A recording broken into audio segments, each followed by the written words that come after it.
Bom dia, good morning from Saquarema. Sammy Pupo, Challenger Series rankings leader on the warm-up this morning in Itaúna Beach. Hey, look at, we got our Olympic gold medalist, Kauli Voss. He's in the mix as well, and he's looking sharp on the backhand. Miguel Pupo and the captain, Adriano de Souza, on the beach in preparation. Joel Vaughn, he's above the cut line. And hey, welcome to the 2025 Championship Tour. Erin Brooks, she has qualified. Jackson Baker, we're gonna see him in the first heat of the morning. That's right, we are on. The men's round of 64 is on preparation. And greetings on the beach to local hero and C-tier Joao Chumbinho. There's our site right there. Beautiful Saquarema. Little cloudy morning here, but the great news is the swell has arrived. We got waves on tap. We got a full schedule going, and welcome. I'm Kai Paguro, along with Marcos Bocuyuva. Looking good today, Marcos. Looking good. We're going to have an amazing day. Kind of a balance of opposite energy here. Like it's a casual Monday, but it's going to be, quote unquote, death or glory. That's right. Tears or cheers here at Saquarema. A lot on the line, even in this round of 64 for the men. But let's get deeper into the call right now. For that, it's the Maitea morning call with Manu Callado. Who do you got, Manu? Hello, guys. Good morning. I'm here with the Oracle, Raoni Monteiro. Couldn't have had a better guy to do that. Good morning, Raoni. How are the waves today? The waves are good today. The swell direction has changed a little bit. I mean, the angle. Yesterday was more like southeast swell. Today is more south swell, more like straight direction, which is good for the rides. The rides are a little longer today, a little bit closer to the channel. The water is warm. The wind is good, which is like offshore today. Yesterday was like light onshore. Will be fun today. Will be good waves today. As soon as the tide starts to change a little bit, the tide is going up during the day, which is good. Will be more energy. And good waves for today, definitely. Yeah, and good luck for the guys. We're going to have good waves the whole day. I'm going to be, as I'm with this guy right here, ask about the week. How is it going to be? Next day is going to be pretty much the same conditions. South will change for southeast a little bit again, but I don't think the water will get cold again. Will be like pretty, not too warm and not too cold. Spring suit will be fine, I think, but will be waves bigger. I think tomorrow will be a touch bigger than today. So will be good conditions for the rest of the week, definitely. Great, Raoni. Thank you very much. Back to you guys. Action. I love it. The Oracle, local legend, former Championship Tour surfer, Raoni Monteiro, family man, and just a bright ball of energy. Here's our rankings.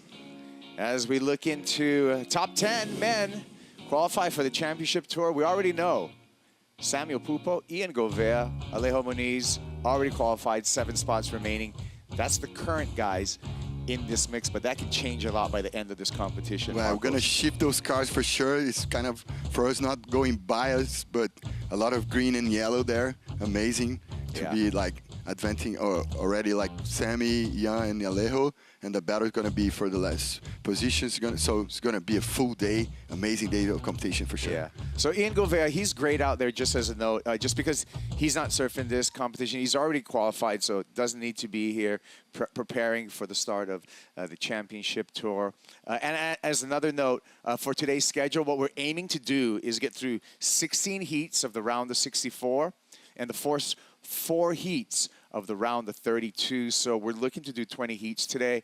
That's the plan. Oh, yeah. And I'm excited about it. We're going to get started right now with our first heat of the morning, and it's going to be Alejo Muniz. We already saw him on the rankings, already qualified for the Championship Tour. He's going to be out in the water along with a couple of French surfers in the way of Justin Becret and Maxime Housneau, as well as the Australian who had an outstanding opening round, Jackson Baker.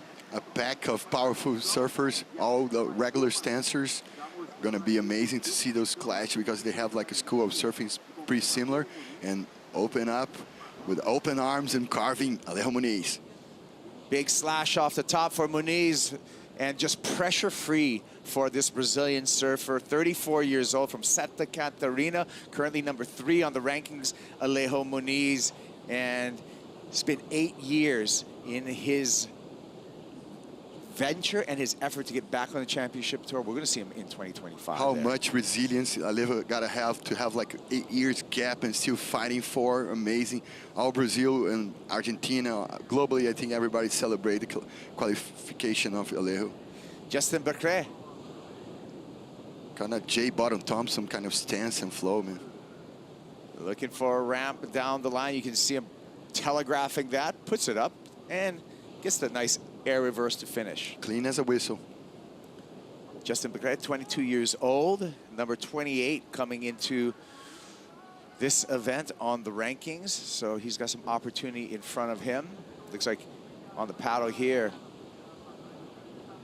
coming from across the peak is big Jackson Baker, the Novocastrian out of Australia, and Jackson solid with that finish. He knows how to rise to the occasion.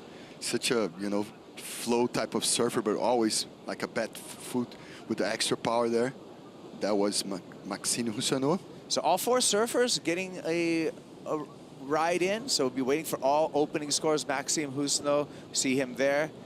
After 10 years in the qualifying series, made his way onto the championship tour. Unfortunately, suffered the mid-season cut back in 2023 and wants to get back onto the big show. A true grinder. Replay of Jackson, Marcos. That's going to be the dynamic today, guys. Nice carving to open up, open arms. Another one with the flow, like telegraphing the he entry on the end. Nice he entry on the closeout. Always with flow, speed, and this is Becret. Nice nap.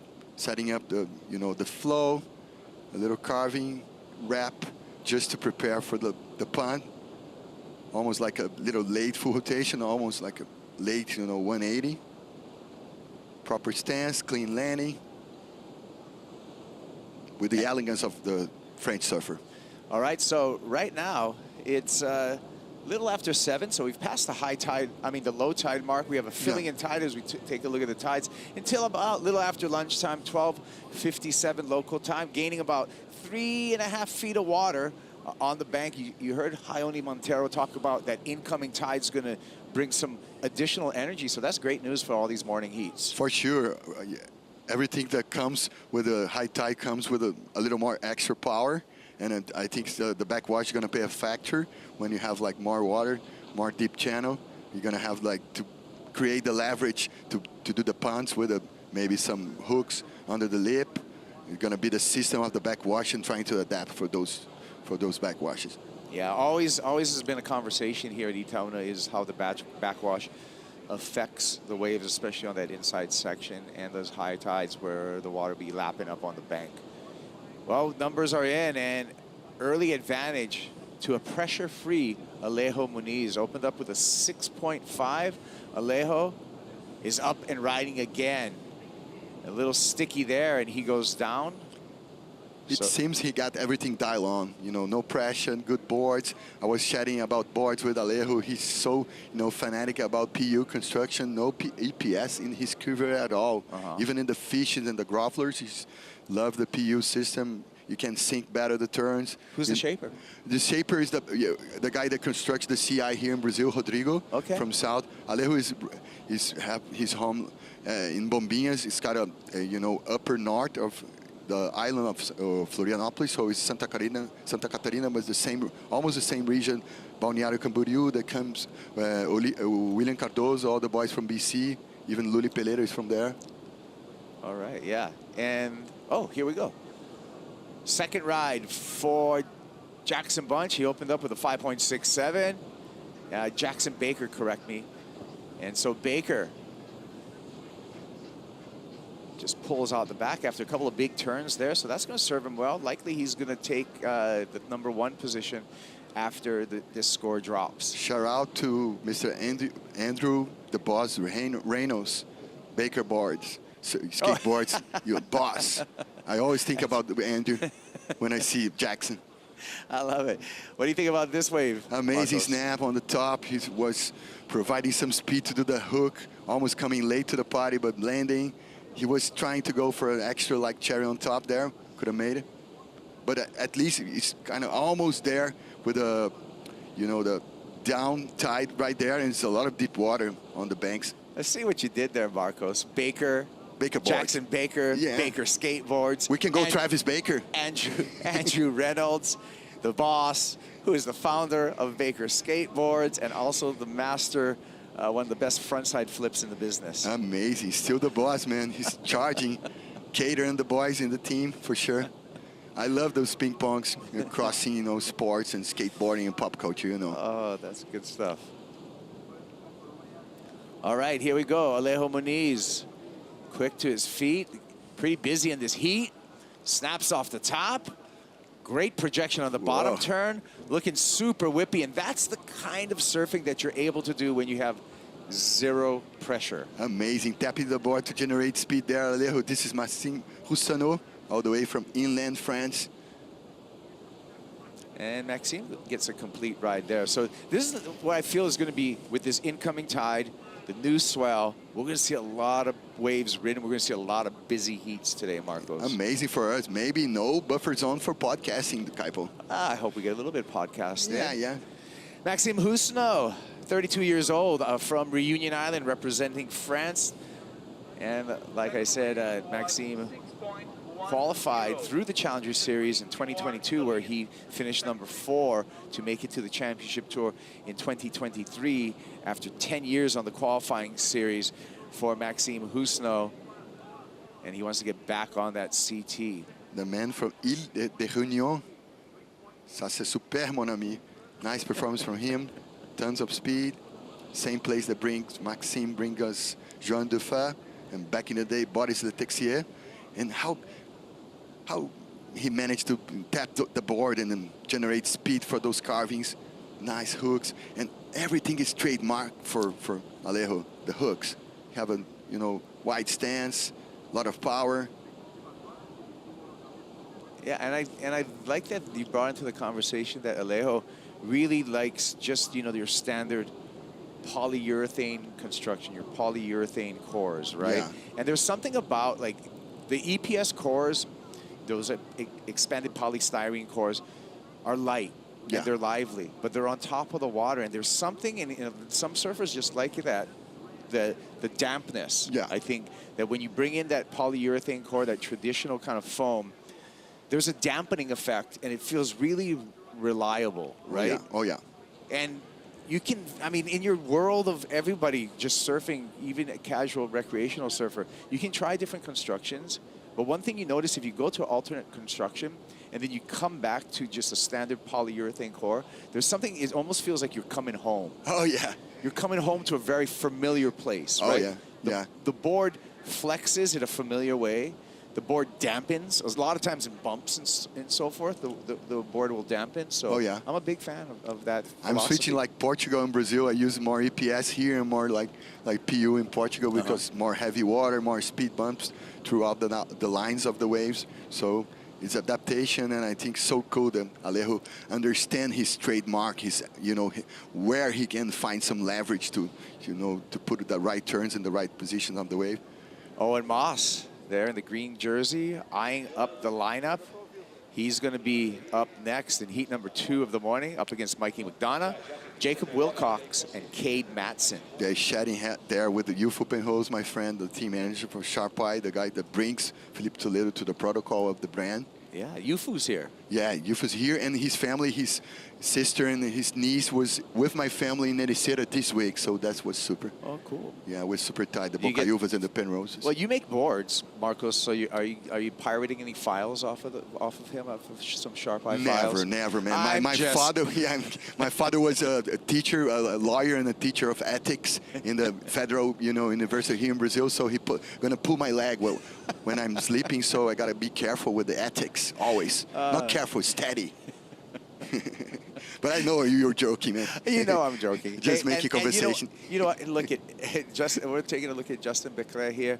Señor. Signos from Signos is 22 years old. Made the quarters this year in Bolito. That was the highlight of his year so far on the Challenger Series. He comes into this event number 28, so he's got some work to do again. Oh, yeah. Reminder, the top 10 men at the end of this event, we'll see them on the 2025 Championship Tour kicking off January 29th at the Bonsai Pipeline. And I have the privilege to call many hits for the regionals QSs in Europe, in Sport TV Portugal, for Justin Becre, all the boys from Europe. So it's kind of, you know, cool to have the blueprint of European surfers also. Yeah, Justin's been, you know, on the scene, I feel, since he was a teenager, and just really aware of his, you know, real quick kind of surfing that he's had. Oh, yeah. And, yeah, I think he's got a great future. I mean, but then again, hey, look we're in the round of 64. So there's 64 men in this round. And you will notice throughout the day that all 64 of them absolutely rip. And Yeah. that's how hard it is in professional bar is surfing so now. high right now. It's so it's crazy, right? They keep rising the bar each and every season. And I feel that's what, like, hey, if you're a viewer or you're a surf fan, that's what one of the draws of the Challenger Series is, because you can watch a lot of really good surfing from a giant variety of surfers. And I keep on saying that, like, just, this is a competition, but if you're just a recreational surfer, or you just want to make your surfing better, watch what these guys do, watch their technique, watch their body mechanics, and you can apply that to your own surfing and improve your own surfing. Watch and learn.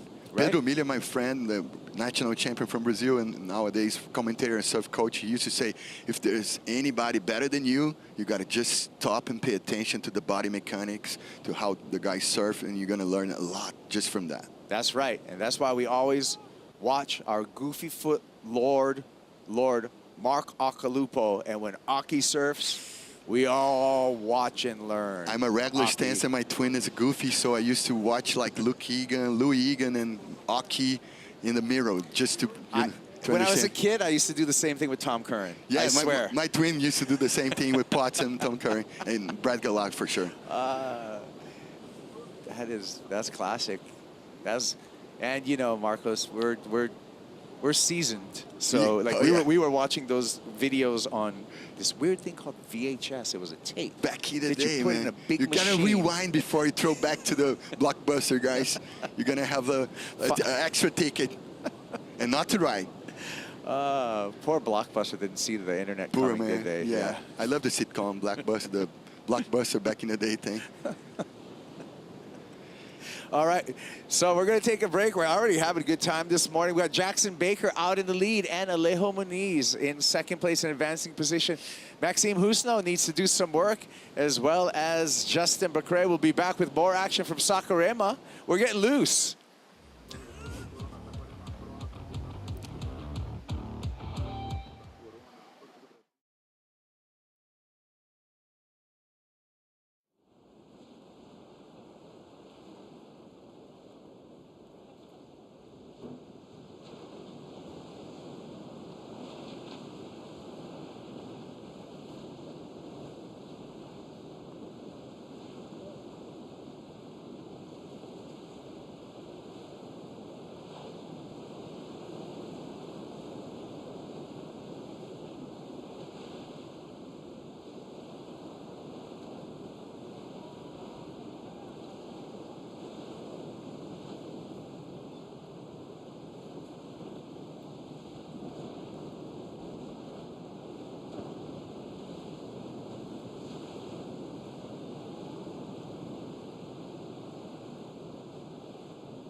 Thanks for joining us for the Corona Saquarema Pro presented by Banco Do Brasil.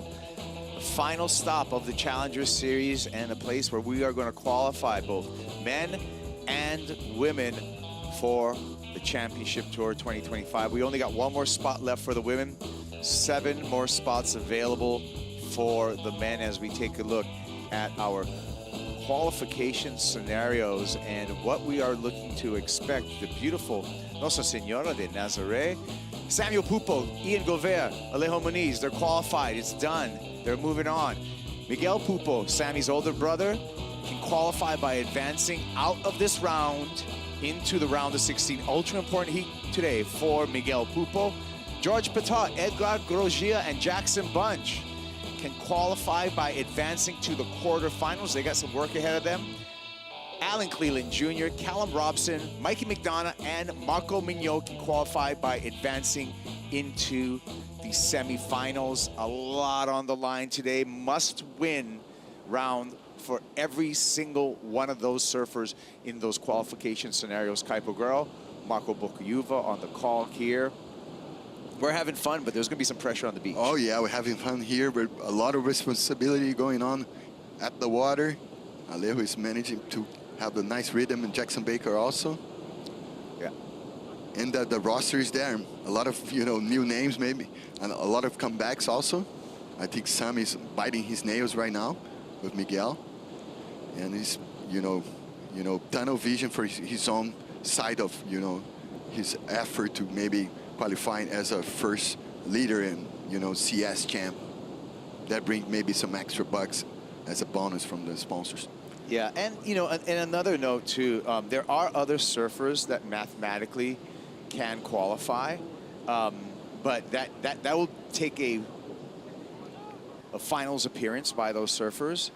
So still, a lot of basically, there's a lot of balls in the air now that have yet to hit the beach. And so yeah, still in contention. I mean, Dimitri, Justin Becret still in contention if he's able to win this event. Josh Berg, Rafael Mathematic Teixeira. chances for all these those guys have mathematic chances, right? Jacob Wilcox, we're going to see him in the next heat. Jacob, if he was to win this event, he will qualify. So we'll keep you up to date on all these scenarios, but the simple way to paint the picture today is you got to make it out of this round. Yeah, you lose in this round, yeah, and it's the end of your season. Cade Matson loses in this round, it's the end of his season. There he is in the white jersey. He's coming up next. Former CT, surfer, one of the packs, from the pack of 2% from San Clemente. Amazing, surf city. So many huge surfers coming from there, from the progressive side, like Fletcher and Archie, from the competitive side, like Jimmy Rogan, Snips, all the boys, and then, the Gudauskas, Chris Ward. Oh my God, we can stacking people here from San Clemente that, change the game. Yeah, back in the day, with Andy Flamenco, Jim Hogan, Dino Andino, Matt Archibald. Dino. They were calling it the San Clemente Mafia at the time, the San Clemente Surf Mafia. That was really headed and brought on by the support of guys like Christian and Nathan Fletcher, and their dad Herbie was actually the guy who put everything together, right, and brought together that San. I love Herbie, man. All the family, DB. Yeah, so a long history there in a small little community, but that has, to your point, Marcos, brought up an incredible amount of talented surfers. A little mecca inside of the Velco County. So last year on the championship tour, that was the story. It was all the San Clemente surfers qualifying for the championship tour. Oh yeah. This year on the Challenger Series, it's about the Brazilians like Alejo Muniz right here, bouncing back and getting on the tour. It's been Brazilian dominance this year on the Challenger Series. And why? Because the surfing that we're seeing going down just like this by Alejo Muniz, a 5.27 takes him to the lead. He's just gone to the lead. Up and down, 4 hammers there. Oh my God, what a rhythm he's putting there. So connect with his gear. This guy right here, we'll get back to him. He's the biggest fan in Saquarema of surfing. Yes, exactly. He's an ambassador for the fans. Oh, big air by Maxime, but unable to ride through there. Yeah. This is Maxime dad. And coach dad, you know, relationship is always, sometimes can go sketchy. You got to find a line, a tine line between being a daddy and being a coach. This is Maxime going for the punt. Oh, man. Kind of got so in close. doubt for the grab there, maybe. One more time in slow motion. Look, he was thinking about maybe a double grab. When you think too much, you got to, you know, act like instinctively. When you think too much, normally you fall. Yeah, depend upon your muscle memory, right? Your quick twitch muscle memory. Your body knows what to do, especially when you surf for years and years and put the time in, like every single one of these surfers who've done that. Still waiting for that number for Alejo Moniz, feeling that he will take the lead once that number comes through. There was no traction turns. Everything was upside down off the tops, but I think that he managed to pull an extra like flow on the wave. Justin Becret got a wave in too. So single turn for the French surfer. Nice jab. And then Jackson Baker also got a wave in. Man, the machine is on. Nice snap, almost like a leap slide there. And here's Alejo. You find the right corner, man. Check it out, guys. Like hammer in the first, off the top hammer in the second. A little lack of variety, but extra flat and, you know, flow and power for sure.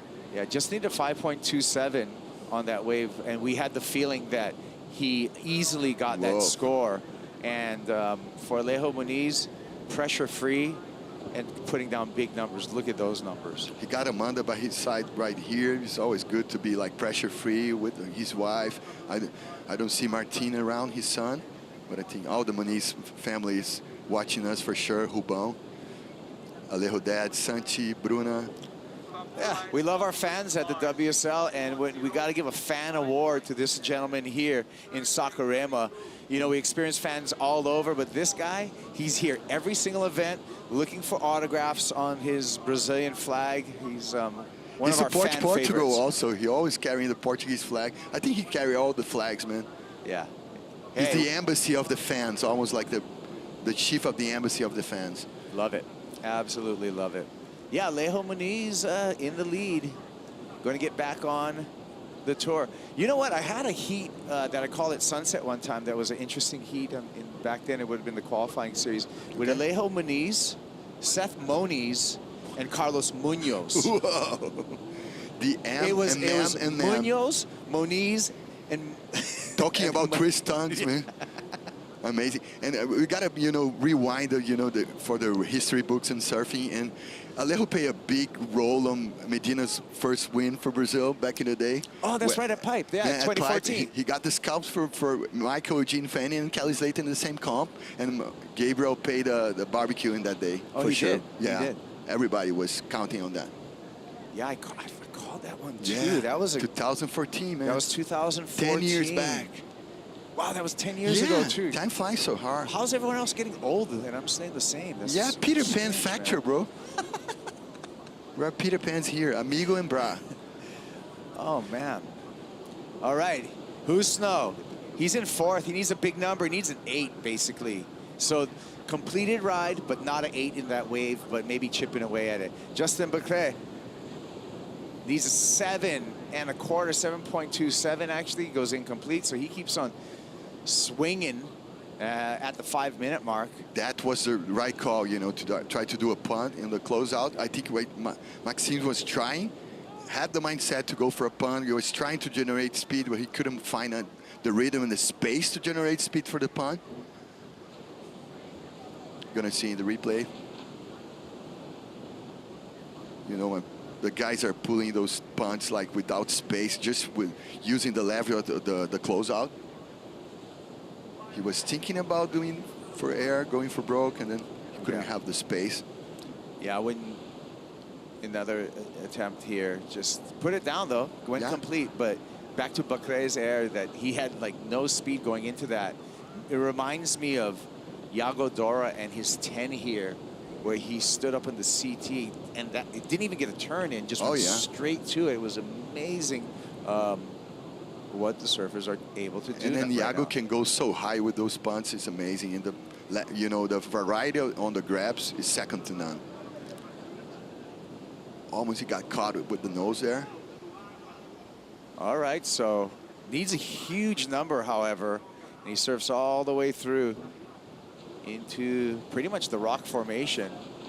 Marcos, what's on the other side of those rocks over there? Is that called back doors? Back door, yeah, it's a back door. And then if you're gonna drive, up north there, you're gonna go find the corner in the end of the big stretchy beach will be Praia Grande in Arraial do Cabo. Ah. The ground that trained for better waves for Vitor Ribas because he's from Cabo Frio. And Cabo Frio have less consequential waves, less powerful waves, and Arraial do Cabo have the same power as Itaúna. Okay. Yeah. And it's a cape.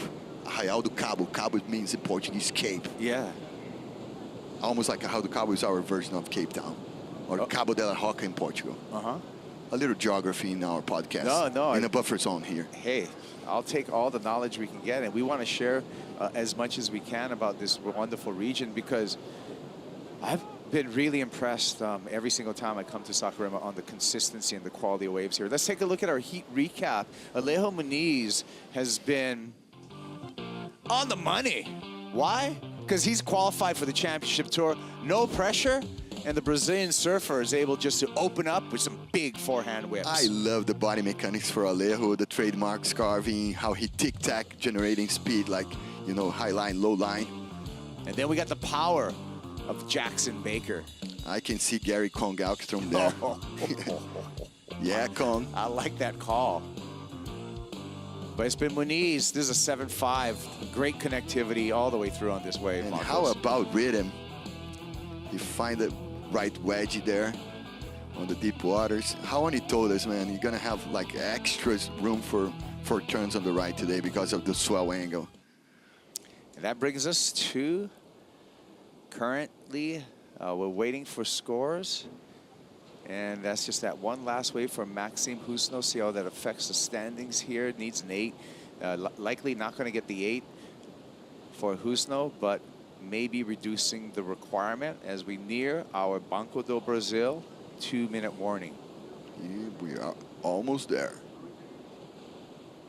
What a stack heat of Reapers, man. And it's kind of cool to watch like a steady, full, I know you're goofy, but a steady, full regular, Yeah.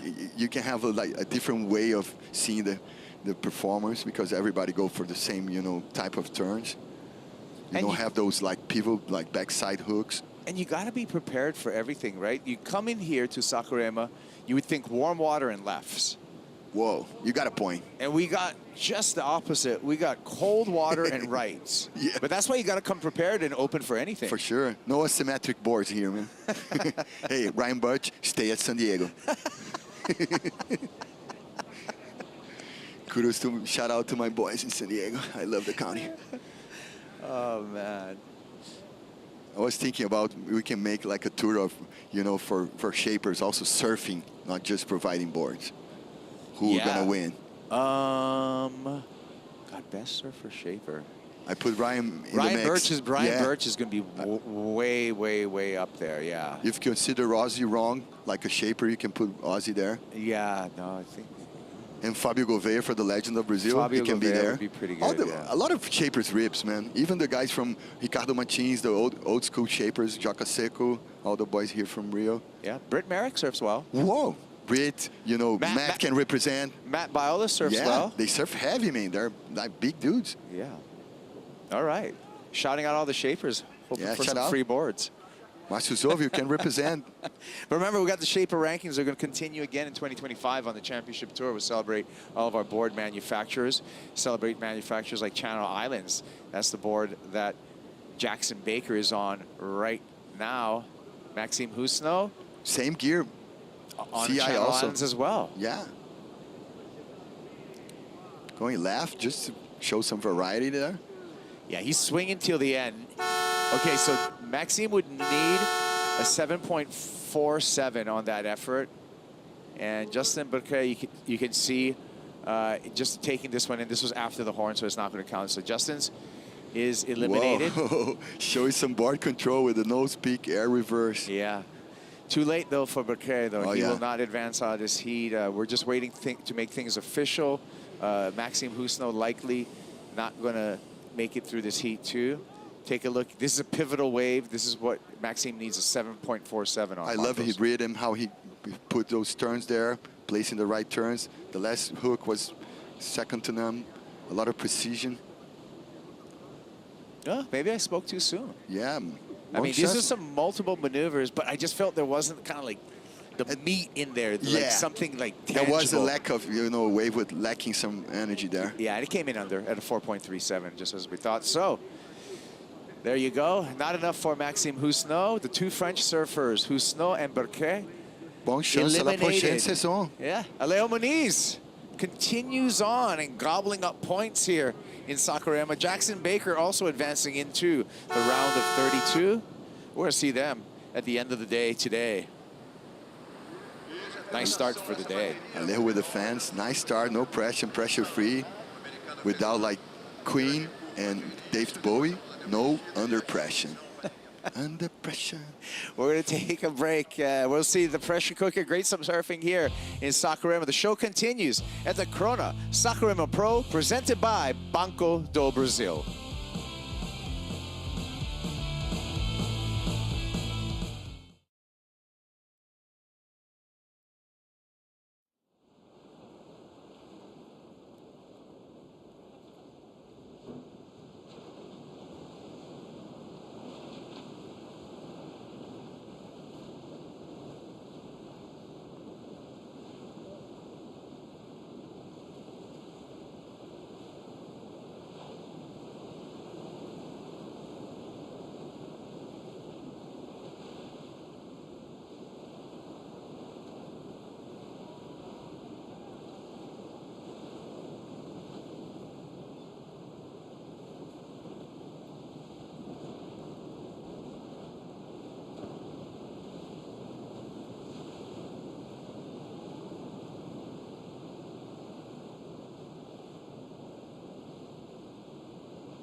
Back in Saquarema for the Corona Saquarema Pro, presented by Banco do Brasil, and it is a beautiful day. We got a new swell, new south swell coming in, giving us ample opportunity. Our aim is to run 20 heats today. The round of 64 continues with heat number 2 out in the water.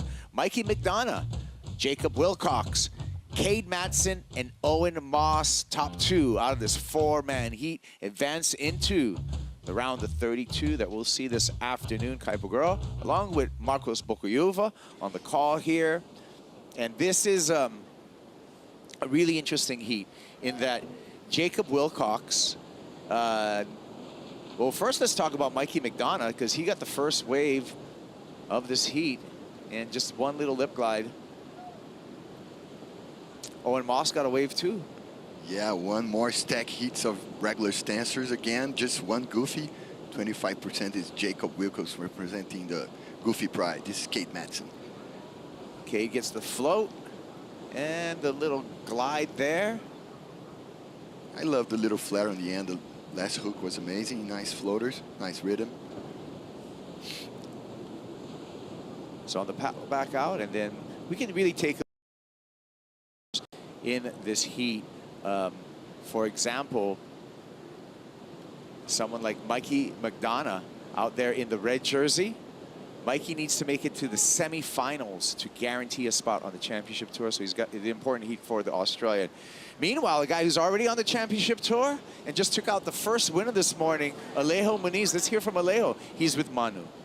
Hello guys, I'm here with Alejo, already qualified, surfing at home with no pressure or a little bit of pressure. How does it feel? Congratulations. Yeah, thank you. It feels amazing to be already qualified. You know, it was a dream that I had for so many years, and I worked really hard for that, to achieve that. But there is always pressure, you know. You always want to perform good, especially when you're at home, you know. And I never had like a really good result here in Saquarema, so I'm really focused to get a good result. So yeah, there is always a little bit of pressure for sure.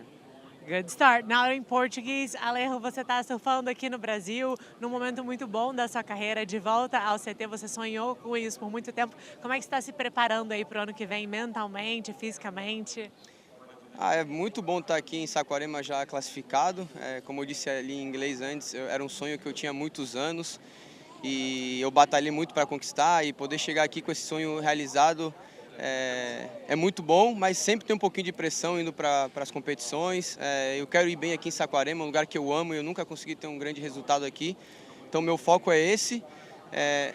Eu estou tentando me controlar, não pensar tanto no ano que vem, né? Depois que saiu o calendário da WSL, já dá um frio na barriga, mas estou tentando me focar bastante nessa etapa. O ano não acabou ainda, eu quero fechar com um bom resultado aqui.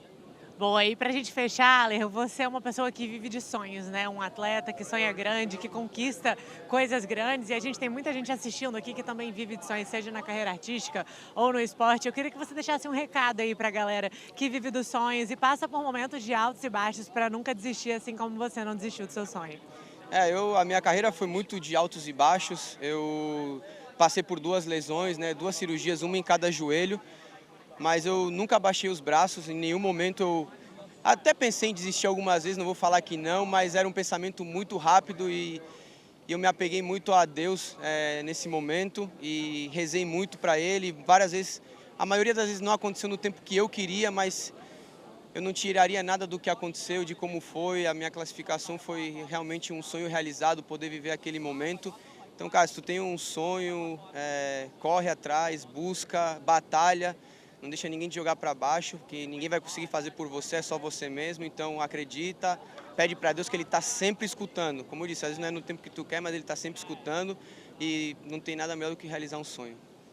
Thank you very much. Great words from Alejo Muniz. Let's never give up on our dream, guys. Back to you. Yeah, I love that. Yeah, 8 years in between his time on the championship tour and just grinding away, never gave up. And now he's going to see him at Pipeline to start off the year. On the 2025 Championship Tour. Mikey McDonough, unfortunately, got caught up on that turn. I love this kid style, man. Reminds me a little bit of 2.0 Richard Cram. And you can see the reaction on the beach from the Australian contingent. A little cringe when they saw Mikey go down. Yeah. Now remember, going for the qualification scenarios in this heat, we got 2 guys with a mission.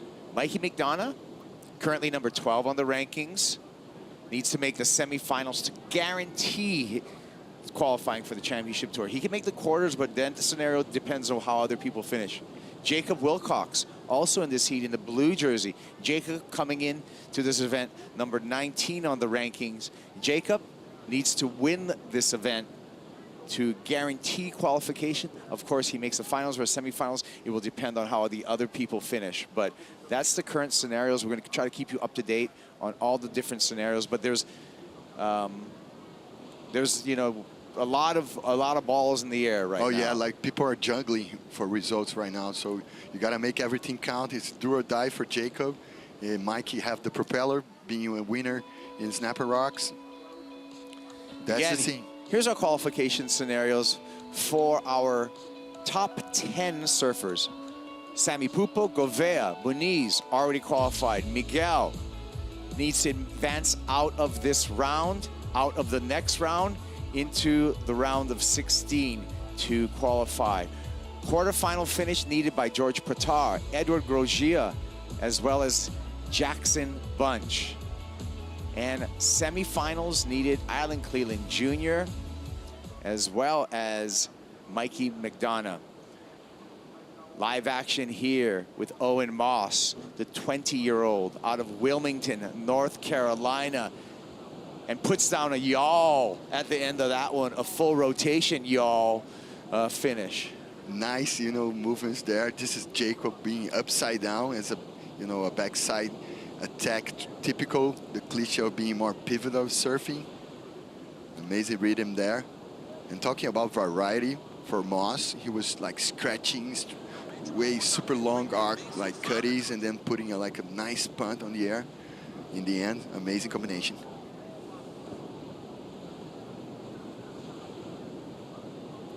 Jacob Wilcox on the paddle back out. Qualified for the championship tour last year, was one of those victims of the mid-season cut, originally from Margaret River, Western Australia, now is residing on the east coast of Australia, a charger, and someone that I would love to see back on the championship tour just because he does so well in heavy water situations. Oh yeah, and talking about style and flow, he's amazing, kind of a Luke Egan flair there, a little of Ace Bucker and Owen Wright also. A lot of heritage from the school of surfing from down under. I love this last jam. The last one actually was just a setup for trying to connect to the inside. This was Moss with a little soft shoulders.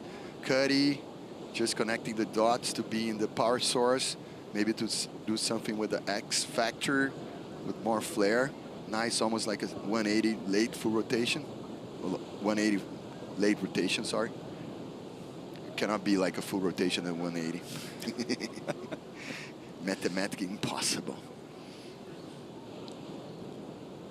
And I love to call those punts, you know, generated by just from the speed from the closeout. Kaipo, I chatting with Italo and Felipe about that. Hey guys, can I call those like, you know, heavy without generating speed, space type of punts, full rotation, late full rotations, like skateboarding, and then okay, you can call it. Yeah, like the snap on the lip is a lip slide. It's no longer like a simple snap. Yeah, a late full rotation. I like that. Yeah. It's and I got my boys on my back. Okay. Like Italo and Felipe. Hey, in skateboarding, sometimes we have late shove-its where you know you actually are do the shove-it on the way down. So from close from your air. Yeah. You know? I like it. I've been actually a fan of late shove-its. Shout out Sean Sheffy. Whoa. Whoa. The creator. the scientist between. The man who created the late shove-it. Here we got Callum Robson. And Callum is coming up in an important heat.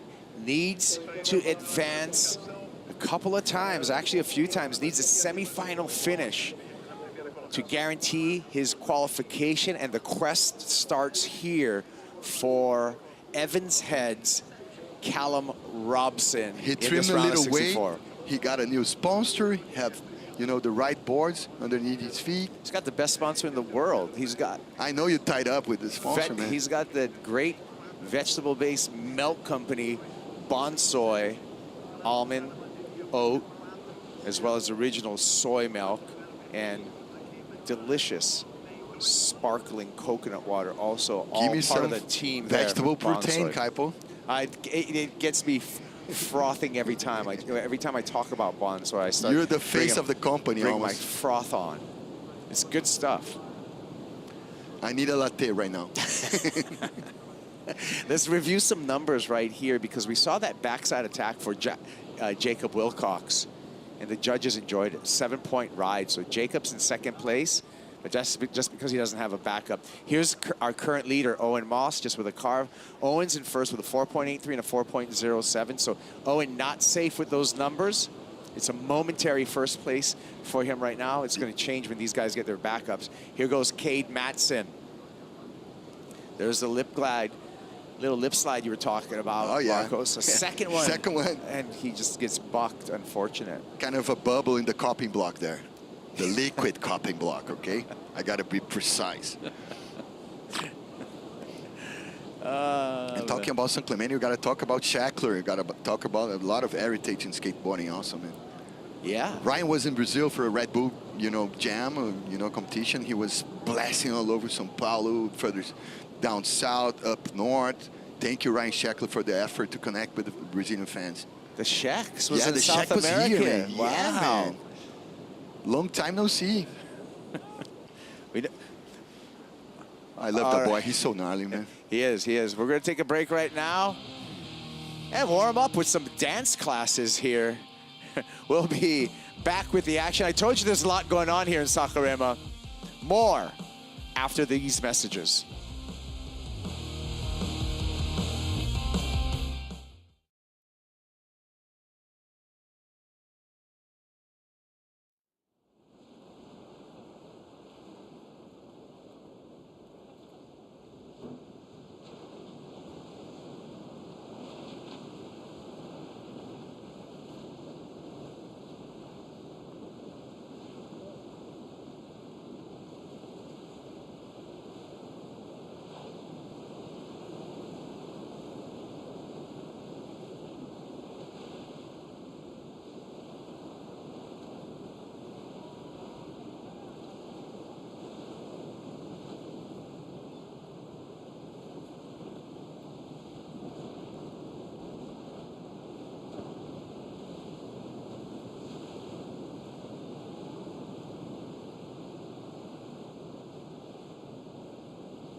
Welcome back to the Corona Saquarema Pro presented by Banco Do Brasil. You want to keep up with all the live rankings on the Challenger Series and who's qualifying? Scan this QR code and you will see it go directed straight to worldsurfleague.com where you will see all of the live rankings and the race for qualification for the 2025 Championship Tour. Kaipo Girl, Marcos Bukuyuva on the call here in Saquarema. And we have a beautiful white sand beach here greeting us. Oh, yeah. Water temperatures warming up. Swell filled in overnight. Things are looking good here in the round of 64. Heat number 2 out in the water. Owen Moss in the lead, but Jacob Wilcox in a sneaky second position, Marcos, because he has that valuable 7-point ride in his scoreline. Just needs a backup. There goes Moss once again. And it's cool for Jacob because he's just 25% of this heat representing the Goofy Pride. And it's are such a different animals like Goofy and regulars. You know, angle-wise, maneuver-wise, variety-wise. I love to analyze those things. Yeah. Goofy foot, right foot forward. The name Goofy Foot came from a cartoon depiction of this is so cool, the man. character, the Disney character, Yeah, Goofy. Goofy. And Goofy, the first time that he was on a cartoon surfing, visited Hawaii, he stood with his right foot forward, and ever since then, it's been called Goofy Foot surfing. And Malibu was packed with just regular stancers, and the Goofies were the weirdos. Mikey McDonough here, currently number 12 on the ranking. You can see his snapshot of a year. Start off with a bang, winning on the Gold Coast at the Bonsoy Gold Coast Pro, but then he's had a struggle of a season ever since then.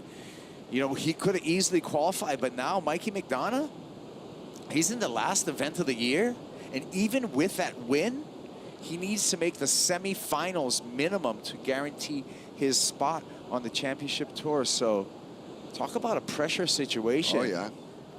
I mean, he came into the year with so much momentum, but just shows you, how things can change. Man, but his level of surfing for me is not if, it's a matter of when he's going to qualify, because he's such an overall good surfer in any conditions. The good news is time's on his side. Oh, Mikey yeah. McDonough, just 23 years old, so he's got a long future in professional surfing in front of him. He's still in the junior high era of surf competition. Yeah. And talking about talent, he got it all, man. The airs, the reps. Also like tube riding technique. You can see Coyote on there. The boys from down under. Yeah, the Australian camp directing. They got 2 players in this heat. They got Jacob Wilcox, who's in the blue jersey there, looking good, looking to the beach, looking for some direction. Jacob with priority, so he's actually playing a super smart heat because Jacob just needs a backup And he backs up that 7-point ride with just a mid-range score. Statistically, 13 points should get you through a 4-man heat. Statistically. Yeah, just a matter of mathematics. Here we go. McDonough boogieing down the line. Wave slows up, and again, slips off. A little misfire there. Owen Moss just up and out. Mickey got to find those canvas that allowed him like to sink those carves and those more stretchy arcs. Nice tutorial how to generate speed, like tic-tacking up and down.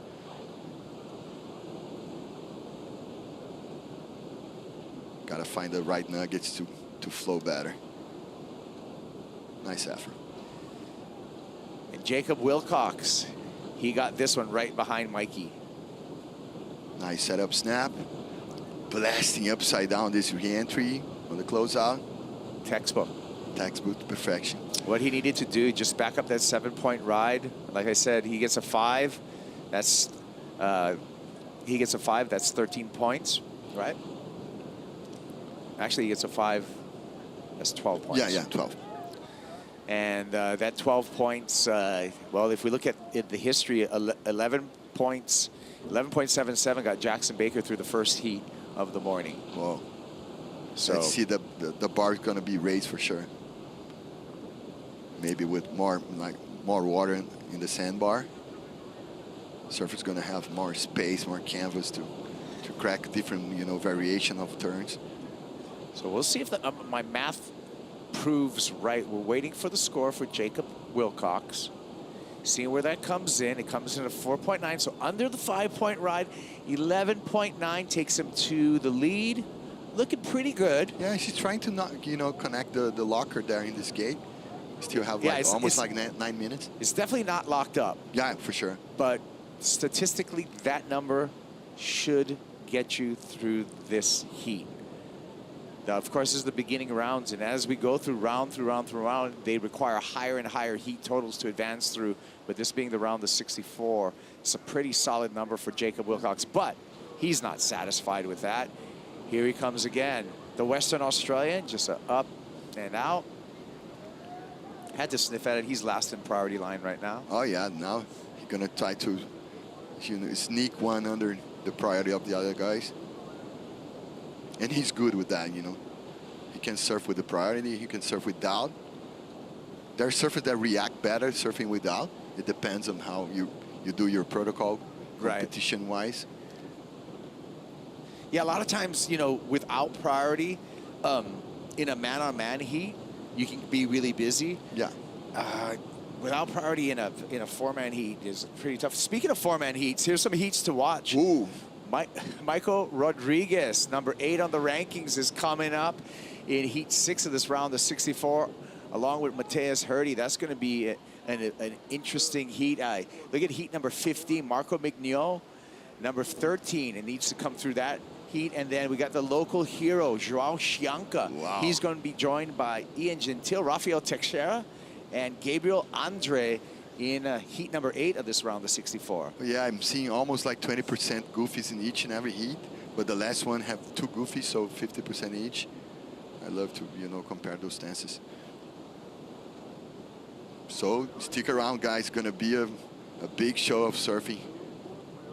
Alejo now relax. We got over there Alex Ribeiro. We got a lot of guys there. Adriano Souza. And the captain, our 2015 world champ, Adriano de Souza. I gave the nickname Captain Did inside you of the really? WSL. Yeah. Did you yeah. really? I'm super proud for that, man. Inside of the studio, back in the day before the Santa Monica studio. Still in Glendale. Wow. And wow for Mikey McDonough finally putting some turns together right there for Mikey. Needs a 5.97 to go into second place. I think he just got the job done there. In my book, I've been wrong on some of these scores, but I was impressed by this. That was the type of wave, more with the soft shoulder, maybe with more canvas there for throwing some carves, open shoulder carve there, throwing the tail. Not the jam in the end. Nice gouge, nice rhythm. Yeah, these a 6-point ride. I feel he got it done. I mean, it was a smaller wave, but the surfing was excellent. Oh, man, second to none. I love this blast there. With the tiny space, he put up like a huge last turn also. Heat leader, Jacob Wilcox, again on the backhand. Always sharp for Jake. Just a mix of power and just really good technique in his surfing. Flawless. How's that? Wow, variation, style-wise, position, timing. So I'm looking after these scores drop for the Australians to keep the top 2 position in this heat. We're waiting for scores for both Mikey McDonough as well as Jacob Wilcox. Yeah, kudos on DHD, man. The board is looking pretty sharp. Upside down the first one, stretching the carving the last one, finding the rhythm just to connect the right timing for the last jam. Woo, upside down again, nice hook. Yeah, you said it, the DHDs looking good. Crispy and sharp. Darren's got a new model out right now on DHDs. A lot of the team riders are flocking to it, called the Juliet, developed with Ethan Ewing. Okay. And so that was kind of Ethan's model, but a lot of the other team riders are testing out these Juliet models, and the word is, from Darren, is that they're going really well, and it's turning one of the preferences of the entire DHD team. So a lot of love from the Romeos of the team with the Juliets underneath their feet. Yeah. Romeo and Juliet. Thank you, Darren. So the number still waiting actually comes in under. So I was wrong again. The judges have been cooking me. At 5.33, thought he easily got the 6-point ride, Mikey McDonough, but not enough. He needs a 3.5 now. He got to back up super, you know, low, so it's gonna kind of be easy to flip this backup score. Yeah, he chipped away at it. Jacob Wilcox will improve upon his scoreline when his number comes through and continue to be in the lead. Cade Madsen here. The San Clemente surfer loads up off the bottom and a big slash off the top. One big powerful turn for Cade. Bazooka Joe hook over there. Here we go, Mikey. Just needs to surf for a 4 here. Snap, that's a nice start. Oh no. And you can see, look at the reaction. Wow, what a bummer for the last turn, man. Everyone on the beach knew he was just surfing for under a 4, actually. He was surfing for a 3.6, and this is a bummer. Nice first turn, nice jam, a lot of fan. Oh. And the second one, he kind of lose some weight on the front foot, maybe.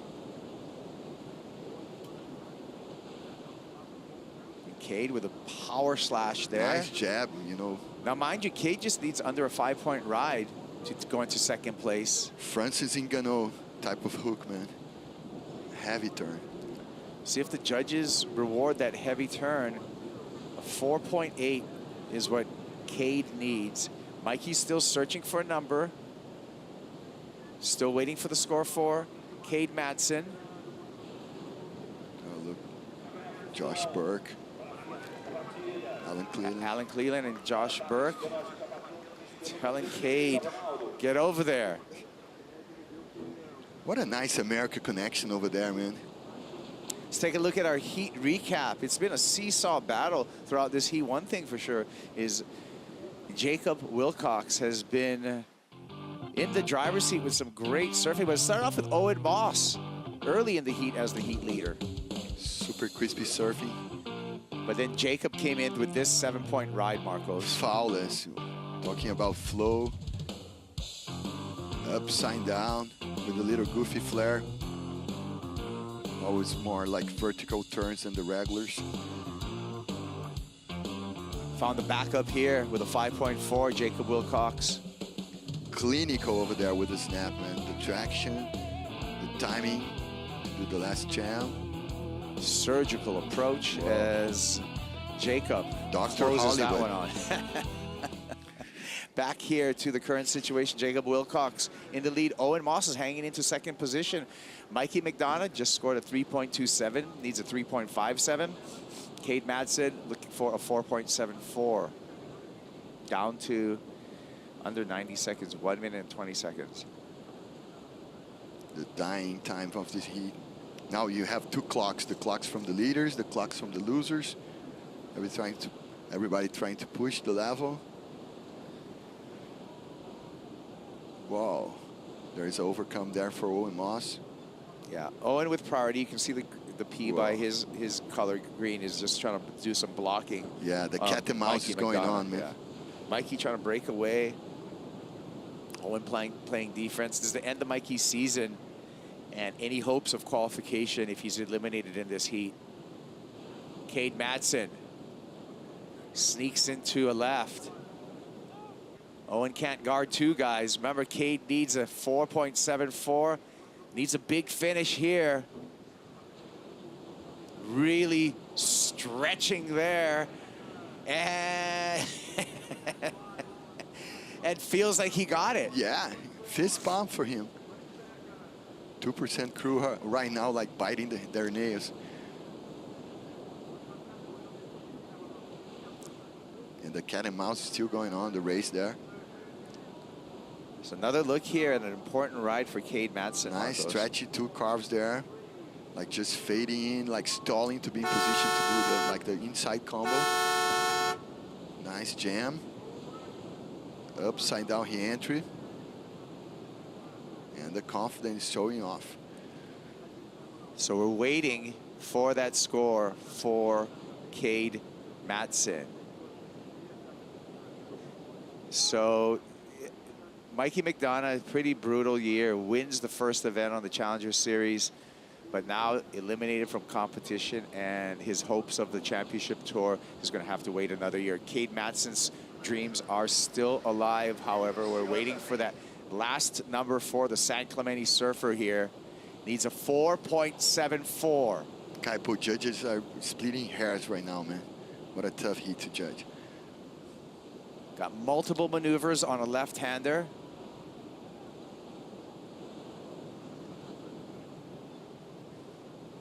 A fine line. You can read his lips. He's just saying, give me a 5 or something. Yeah. A fine line dividing like the death and the glory.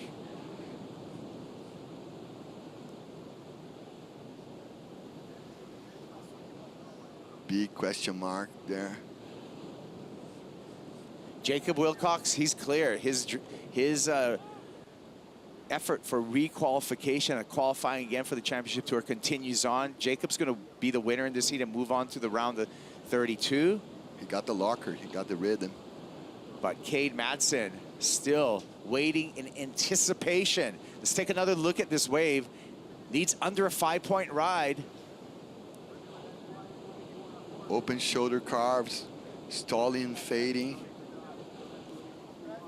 Right timing for cracking an inside like combo. Waiting for the score, needs a 4.74. Judges, one judge up. Judge number 5 is up. Judge number 4 is up for Cade Matson. Good news so far. Judge number 3 down, 2 up, 1 down on the judges. Judge number 2 down. Wow. 1 more, 4.834. Needed a 4.74. Cade Matson moves on. I got the goosebumps. Into the round of 32. Clutch finish, dramatic finish for the San Clemente Surfer. He did it in the last 10 seconds of this heat. I feel sorry for Moss, man. Whoa. What a clutch mom. Already an exciting morning, only 2 heats into the day. Jacob Wilcox moving on, along with Cade Matson, into the round of 32. We got much, much more action heading your way at the Corona Saquarema Pro, presented by Banco Do Brasil. Action continues after this.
back at the Corona Saquarema Pro presented by Banco Do Brasil. It's the last Challenger Series event of the year, and we're looking to qualify 7 remaining men for the 2025 Championship Tour. Callum Robson in the red, Dakota Walters in blue, Charlie Quivron from France is in the white, and Maui, Hawaii's Cody Young in the green jersey. Heat number 3 of the round of 64 for the men. Here's Charlie Quivron, great surfer out of mainland France, and talk about a great European contingent we have here at the last Challenger Series of the year. They've been standing out so far in these excellent beach break conditions. Bit tricky out there. The backwash has diminished quite a bit, but a lot more rights on offer than we normally see right here at Praia de Itaúna and Saquarema. From Rian, France, and Charlie looking for his first win at the CS level. Mitchell Salazar, Maida Pops, and Marcos Bocayua with you. Marcos, starting with yourself. Last heat, Cade Matson got the score right at the end. Buzzer beater performance right there by the kid from San Clemente. What a clutch moment for, Cade Matson and all the San Clemente crew. Amazing heat, stacking full of heavy heaters from regular stance, and Cade was fighting to the end. Amazing to see, and it's a bummer for Owen Moss. Yeah, and ups and downs on the Challenger Series too, Maida. Mikey McDonough had won the first Challenger Series event of the year. Unfortunately for him, this is the end of the road. We'll see him back on the CS next year, though. Yeah, Mitch, it was his last, a really important opportunity for him. But here, he's not caught it. Whoa. He came from the free surfing scene to the competition scene, so you got to put some punts. And his sibling, too, Harley, an amazing surfer as well. I love his style, man. The Walters brothers definitely have talent, and you talk about, somebody that doesn't necessarily fit a standard when it comes to a surfer too, or a competitive surfer, I should say. Dakota Walters is kind of that guy, Marcos, and he can definitely take to the air. Crispy surfing, always progressive. Look at how high he went. The tail was so whip over there. Wow. And then Cody Young, Maida, he won his heat on the first day of competition, the kid from Maui. Yeah, he's been training by Pedro Robalino, and he's looking pretty sharp right there. 4.07 on that one from the surfer in the green jersey. And then Quivron right here. This is what we saw from him, Marcos. Just the 2.17 from Royan over there in mainland France. Quivron is a sharp charger, man. He excels in big waves. And then Robson, he's number 11 in the rankings after the final appearance in Ericeira. This was a 4.33, a good start for him. During our Dawn Patrol show on the very first day, you mentioned, Maida, that he's the guy you think is going to move into the top 10 after this event. Strong wave right there from Quivron. I mean, I looked at the draw today, round of 64. There's 16 heats. Every heat stacked. And then you talk about the local wildcards that are just as amazing as a lot of the people on the CS too. It is a difficult round to advance out of. 24 minutes 45 on the clock. Looking at the last of Quivron right here. Looking sharp so far, Marcos. Amazing snap. And in the end, the closeout was the money turn.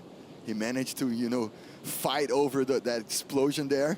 Charlie excel in heavy water, so he's used to those conditions, beach break conditions. It's like his home break. Oh, he's adapt with those conditions, like shifting all over. Number 19 in the rankings coming into the event is Jacob Wilcox. He takes a big heat win. He's downstairs with Manu.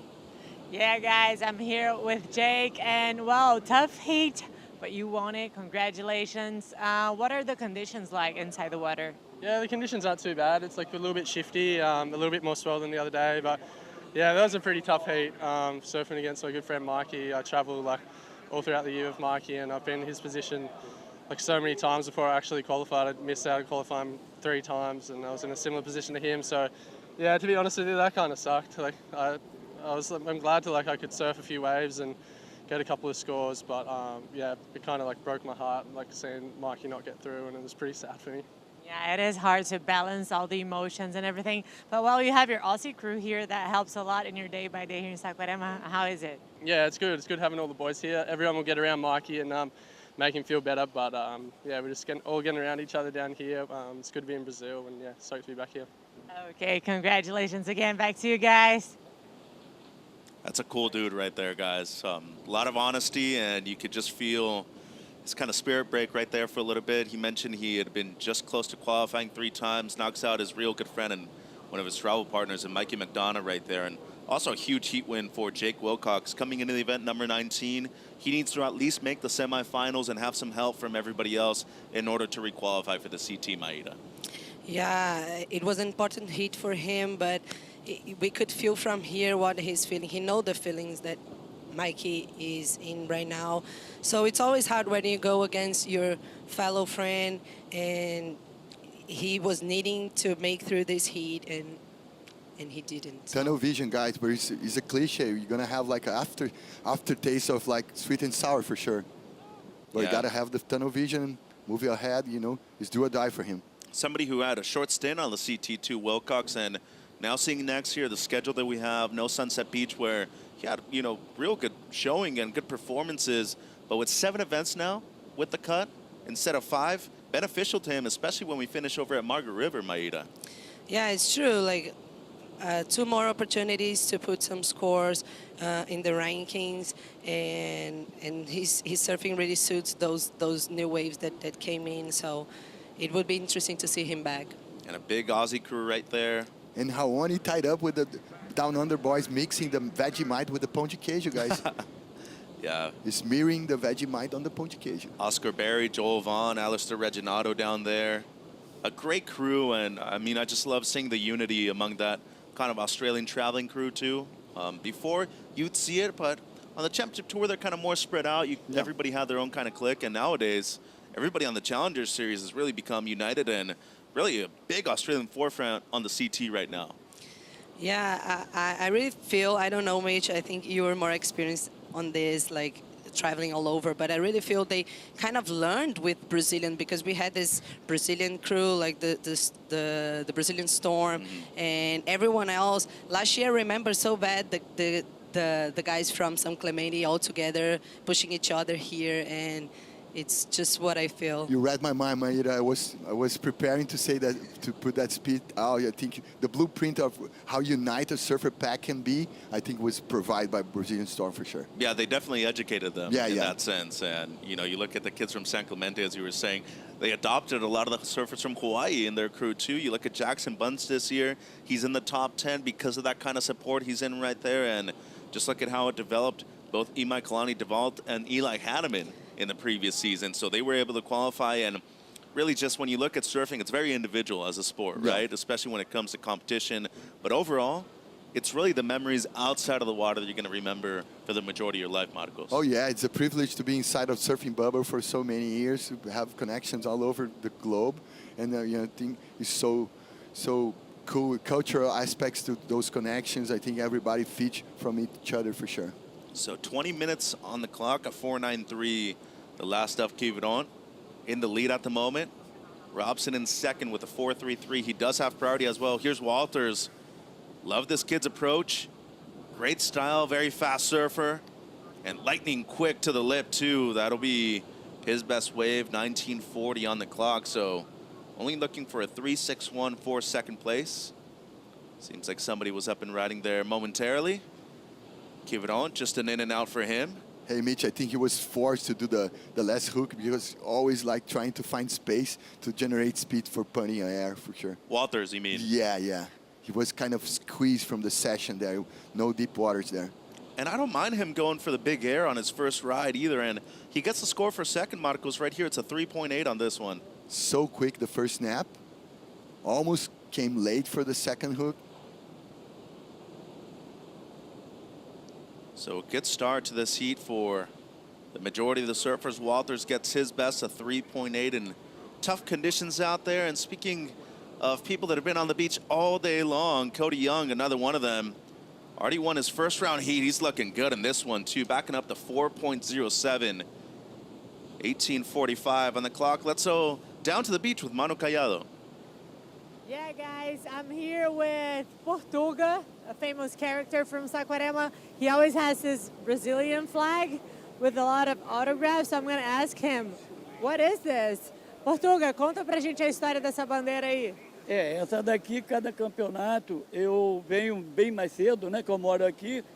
Aí, para não perturbar eles durante a prova, eu vou pedindo para autografar, tiro a foto, né, e peço a eles depois para autografarem também. Eu tenho todas as fotos com eles. Eu não tenho Kelly Slater. O resto tem todos eles, todos eles. He's saying that he lives in Saquarema, so in every championship he brings a flag, and he asks everybody to autograph and then takes a picture. And the only one he doesn't have is Kelly Slater. Hello, Kelly. He's waiting for you. So, what are the best pictures you have in your house? Quais são as melhores fotos que você tem na sua casa? Iago Dora, o Kelly no. Medina, Gabriel Medina, Ítalo Ferreira, John, e Jack Marshall. Oh my God, did you get that? John, Iago Dora, Gabriel Medina, Ítalo Ferreira, he has all of them. Wow, that's great. Congratulations, parabéns pela sua aventura aí de viver o surf. A guy that lives this adventure of being here with surf, that's amazing. This is Saquarema. Back to you guys. Thank you, Manu. I gotta translate the nickname from that man. His Portuga means Portuguese like Brazil, Right. the same translation. And he looked a lot like Tom Zé, the former mayor from Peniche. Don't you think Miguel Pupo is probably one of his autographs on one of those flags too? Oh yeah, For sure. he got all the pupils, even Wagner. Even the father too. Yeah. I swear, every time we come back, that guy has 2 brand new flags each and every day of competition. A Brazilian flag and a Portuguese flag too. And Portuga, I've never heard that kind of Oh, yeah? description before. Yeah. Cool dude. Amazing dude. Last of Young, a 3.63. That puts him up into the lead. Dropping Quivron down to second. Walters in third. And Robson, the number 11 seed, coming into the event in fourth with priority, needing just a 2.78 for second place. We talk about the rankings. You have the Aussie contingent, a good amount of them from 11 all the way through 20 on the rankings. We saw Jacob Wilcox, number 19, move through into the round of 32 already. But really a pivotal heat for Callum Robson right here too. If he makes it deep into this event, he's going to be back on the CT. At the moment, number 11, and coming off of a strong result in Ericeira, number 11 in the rankings after the final appearance there. Yeah, he jumped like 27 positions in Ericeira. Really nice job he did there, and now he's just looking to jump another one. Like he is in 11th number position. So important competition for him here in Brazil. I was chatting with Colin over at Ericeira. He was so amped, so, concentrate on his effort, his job. Cody Young looking good. He's in the lead at the moment here in heat number 3 of the round of 64 at the Corona Saquarema Pro.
Back in Saquarema, it's the last event of the year, and looking at the Men's Challenger Series live rankings, Callum Robson in the water right now, as well as Dakota Walters, number 11 and 20 in the live rankings.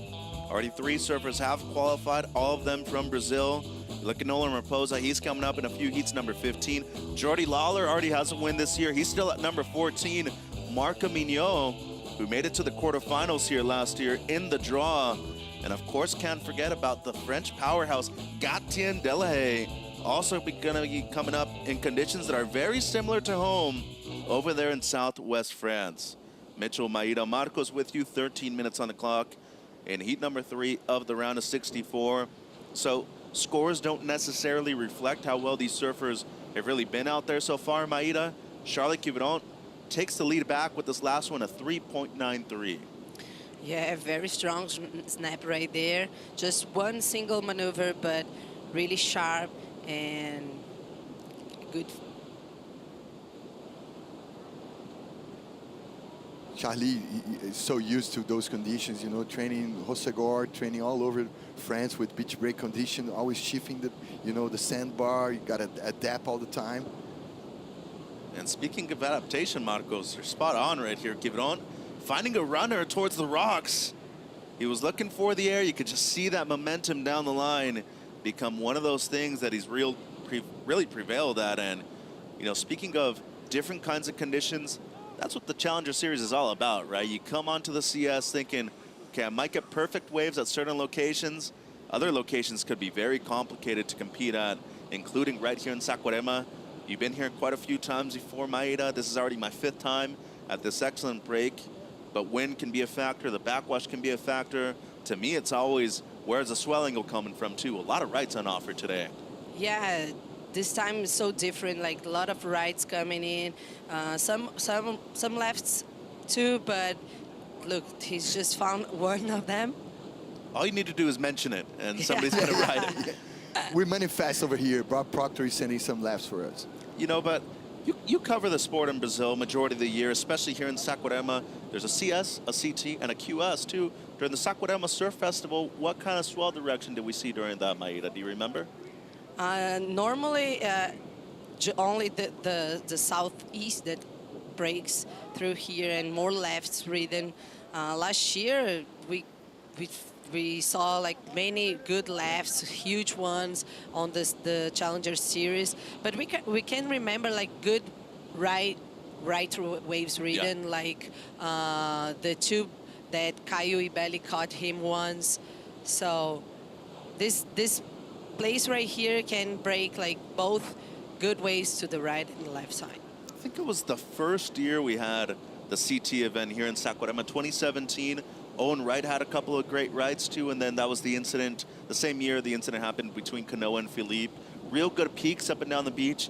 I remember the last day got huge, and Mineiro de Souza actually won the event over Adrian Buchan that year, but it's just so open water here, right? You get swells from different directions. You could potentially show up thinking that it's going to be 2 feet one day. Oh, yeah. It'll be 6 feet that same afternoon, Marcos. In the same event, you know, Iago was a wild card, and he took the scalps of John Joe Parkson, a lot of guys. So you got to adapt. You got to bring the right quiver. Well, a lot of variety on the construction also. You got to be prepared to surf like soft waves, you know, on the small days, and like heavy water waves on the bigger days. So you got to bring the PUs. You got to bring the EPS construction. You know, trying to test some fins to adapt because it's shifting all over. It's a sandbar that can go like a triangle. We can go left and right, but it depends on the swell angle. And looking at the Surfline forecast right here, New South swell peaking today. It will continue into tomorrow. And looking at the rest of the week, that blob right there looks good for us right here in Saquarema. More surf lining up midweek with clean morning conditions, which is extremely beneficial to us.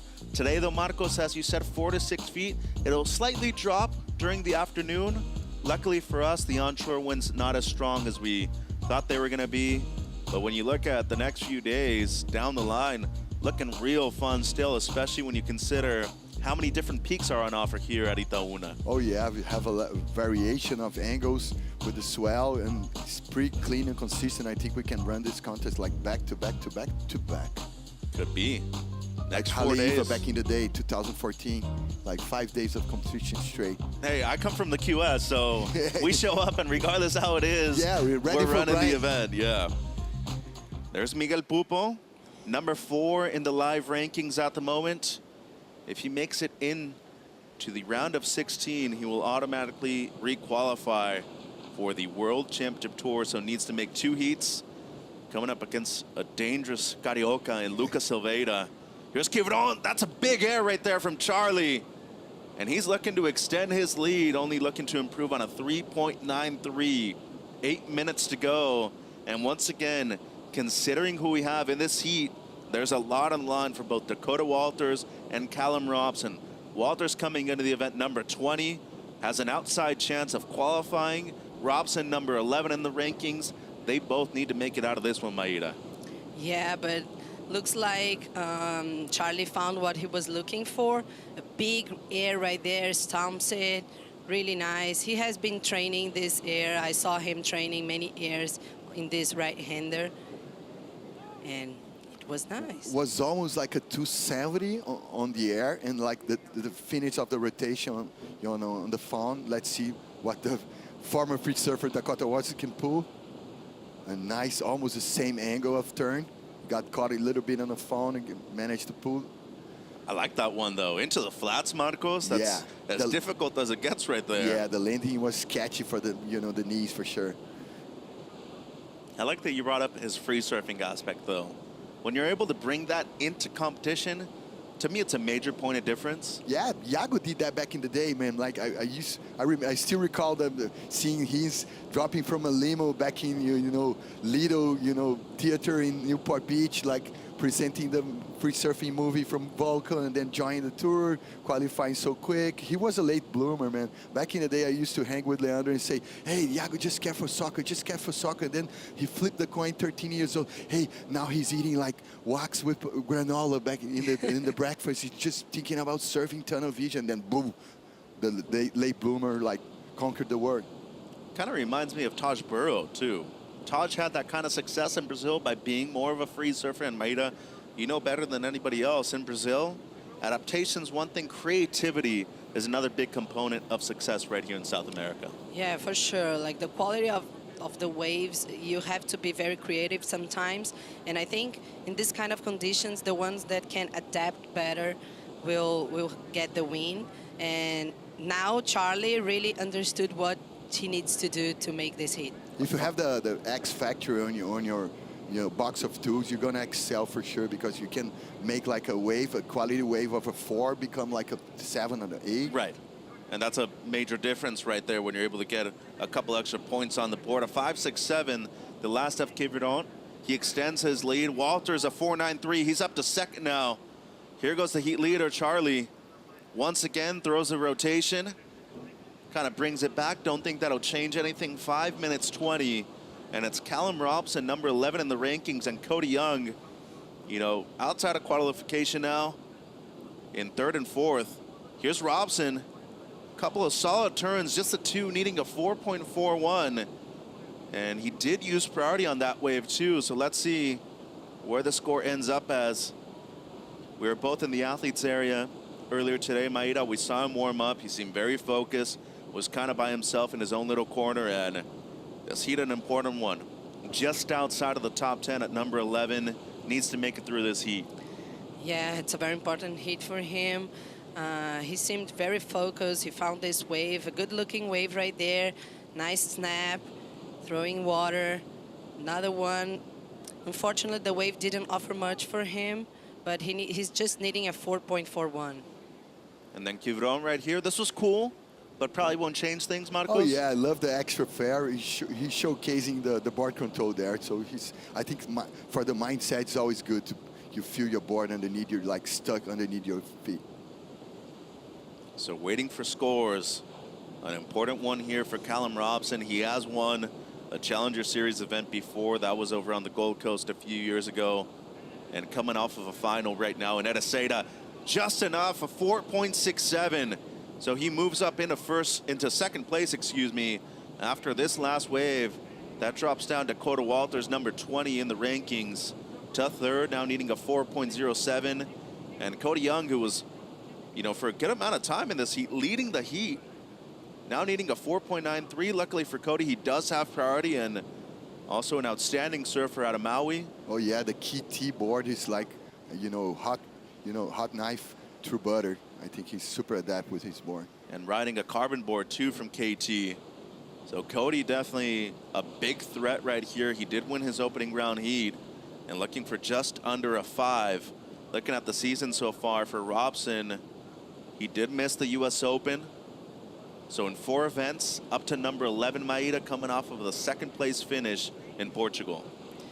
Yeah, and when we look this, we see how just one event can get you up there. But this is a must-hit win for him.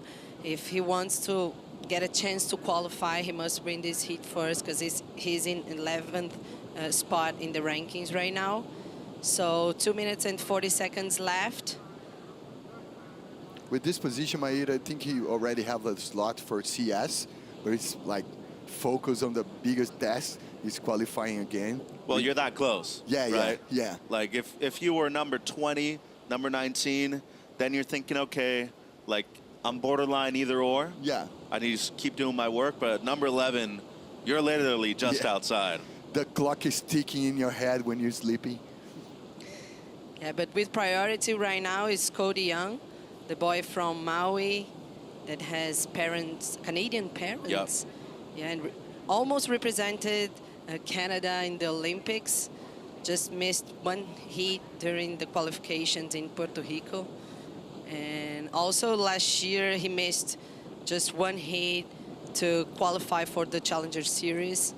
So he's looking to do good here to qualify for the Challenger Series. Clinch the dream, yeah. Shout out to the scene in Tofino, Canada. Maybe people are tuning in. The Banco Do Brasil 2-minute warning right here. Young needing a 4.93, and he's looking to play spoiler in the last 90 seconds of this one. As you said, the kid from Maui, younger brother Levi, also an excellent surfer. So needing close to a 5, and he could knock down both Robson and Walters out of CT contention. A little over a minute. Excellent use of priority on this one, Marcos. Let's see if he gets the score. You know, nice flare on the last hook, the jab. I think he was needing a better canvas, but, you know, performance-wise, second to none, everything in place. This would be a major blow to both Robson and Walters, too. Now, Dakota with priority in blue. He's number 20, so has an outside shot. It's really Callum Robson, though, number 11. And as Maíra pointed out, Samuel Pupo last year did win 2 CS events. Everything outside of that was really a throwaway, though. Yeah. So making at least a couple of finals, it puts you right up there in contention to qualify. He's not going to make a finals day appearance right here in Saquarema. Last score of Young, not enough, at 3.67. So Walters with priority, 20 seconds. He's looking to keep his dream alive. He's going to go on this one. Doesn't need a whole lot either, a 4.07. Coda to the lip. Good start. Down the line snap, looking for more. Wow, that's a strong turn right there in the pocket too. And he might be on his way not only to the biggest heat of his life, the biggest and most clutch moment of his young professional surfing career too. 4.07, what he needs. And for Callum Robson, that could be the end of his season, and unfortunately for him, I got the goosebumps, man. The air whizzer squeezing a lemon with a lot of carbs. Whoa, nice one. The first one, tons of speed.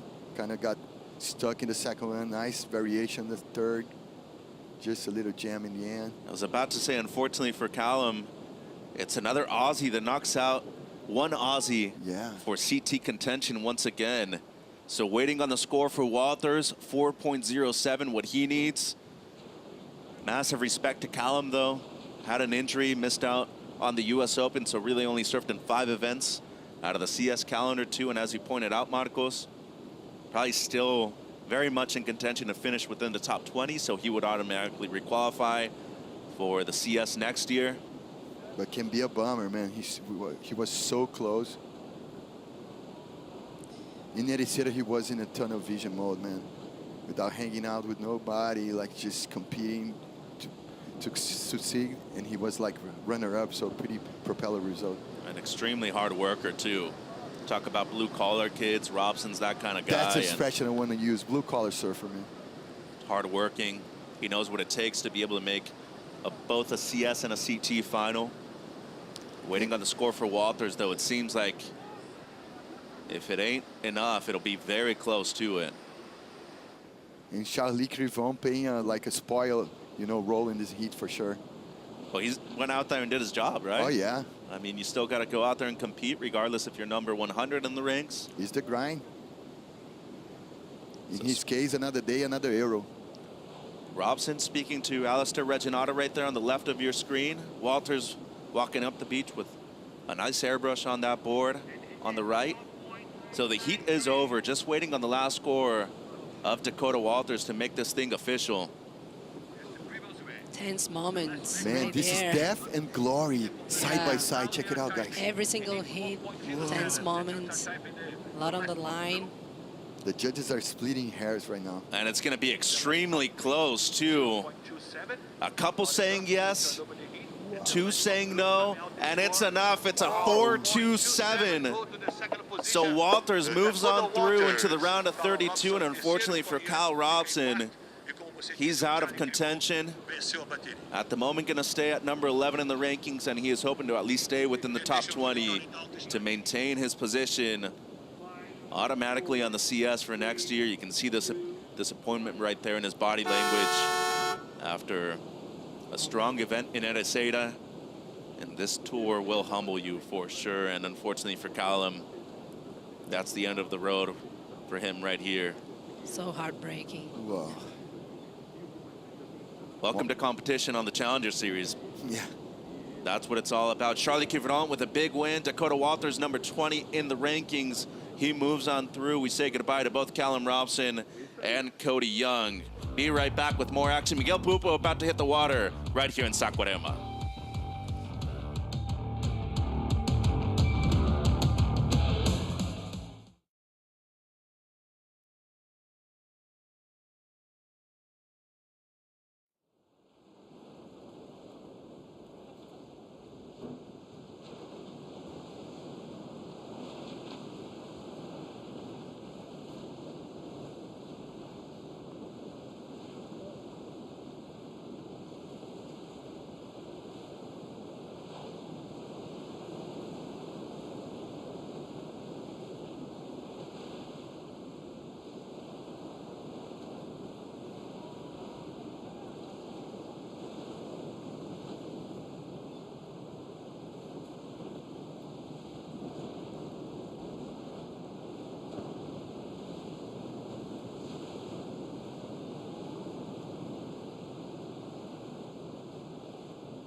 Privilégio, cara, poder sair de casa aqui em Saquarema, pegar a prancha, a bike e ir pro sul, conectado ali com a natureza. A geografia local aqui de Saquarema é diferenciada, assim, cara. A gente tá numa cidade que ela fica entre 2 praias gigantescas, assim. E o diferencial aqui de Saquarema são essas pedras, essa laje que tem aqui, que é a laje de dentro e a laje de fora, que dão uma quebrada assim nessa praia de sei lá quantos quilômetros. E por ser uma vila pequena, assim, né, uma cidade pequena, a galera local ela tá unida, ela tá de olho em como preservar, em como tá junto, para tentar ali viver em harmonia com a natureza, né? Tanto na praia, quanto na lagoa, quanto na cidade, ter um crescimento mais ordenado, assim.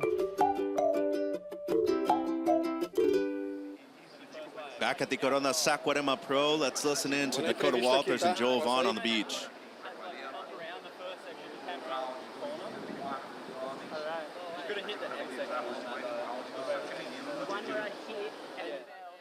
As soon as I hit the air, I was like, I'm going to land where I should have taken off. Like, I was like, on fire.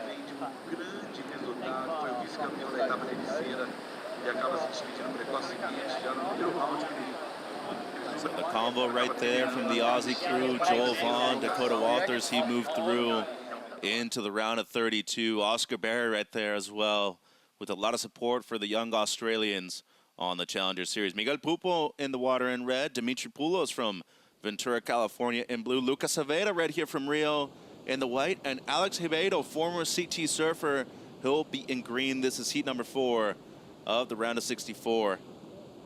Mitchell Salazar, Maida Pops with you. No waves ridden so far, and 26 minutes remaining on the clock. Pupo right now, number 4 on the Challenger Series rankings. If he makes it through a couple of heats into the round of 16, he'll automatically qualify once again for the Championship Tour, Maida.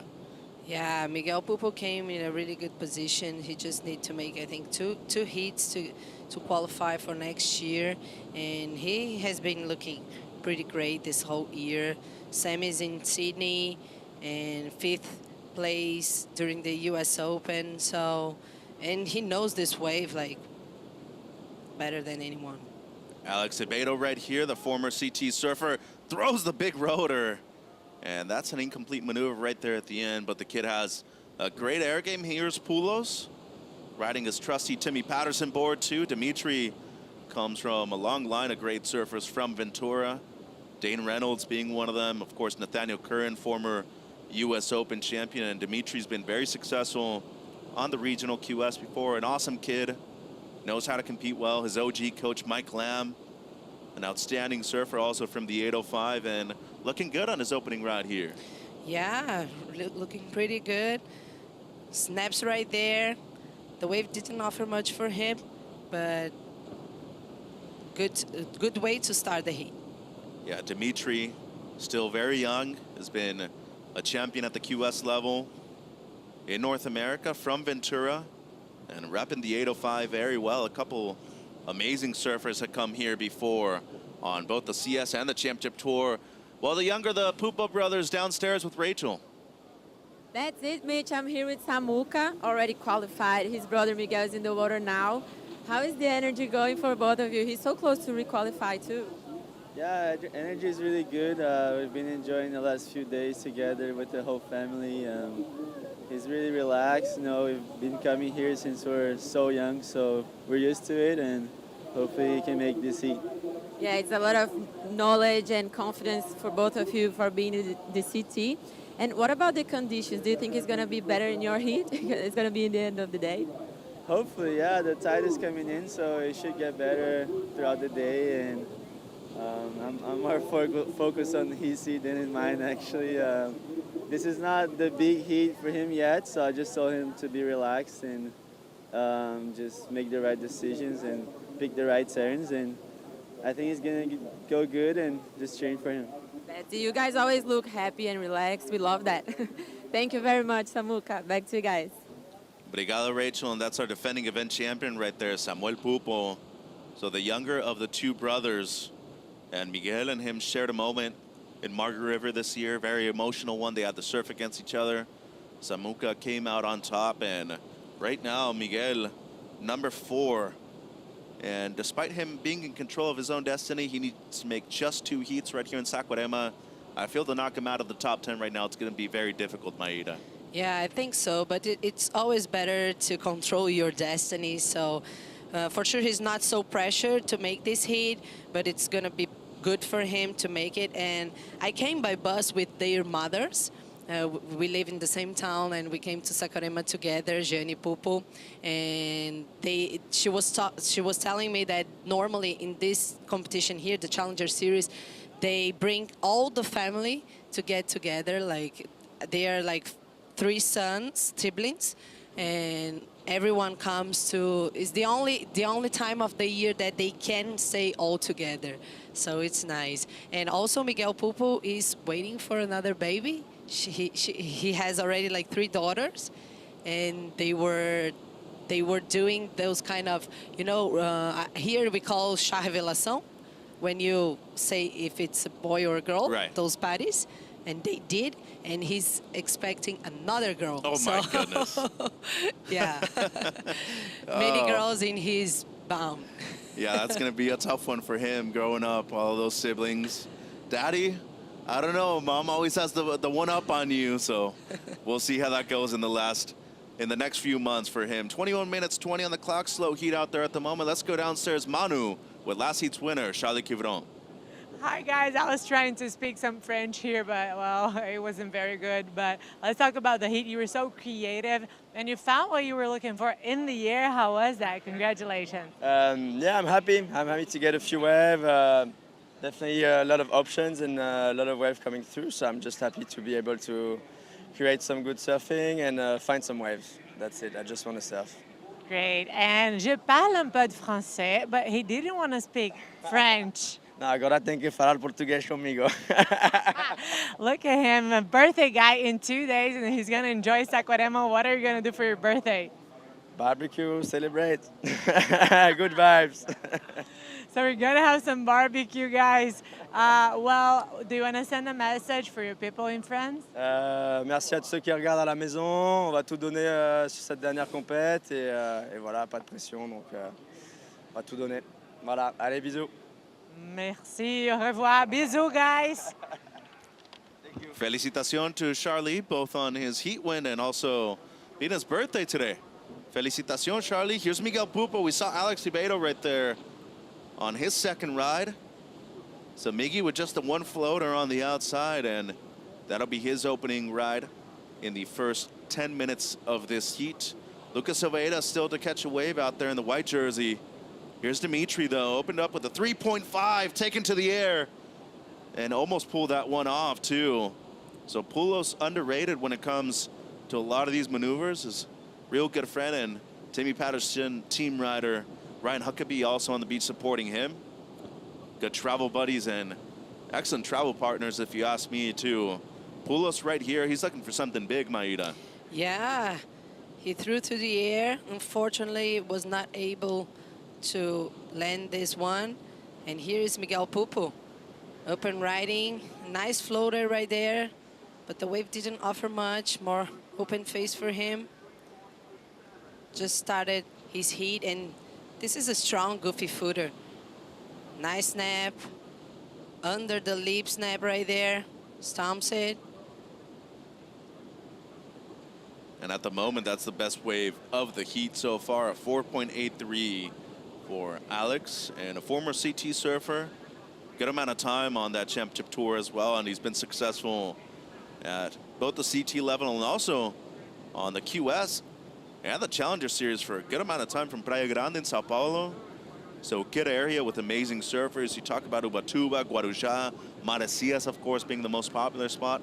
Praia Grande, too, has a lot of consistency when it comes to the waves and good diversity of beach breaks, too, Maida. Yeah, it's true. Praia Grande is a little bit more south than Maresias. Is our south coastline from São Paulo. Different beach breaks, wide open beaches.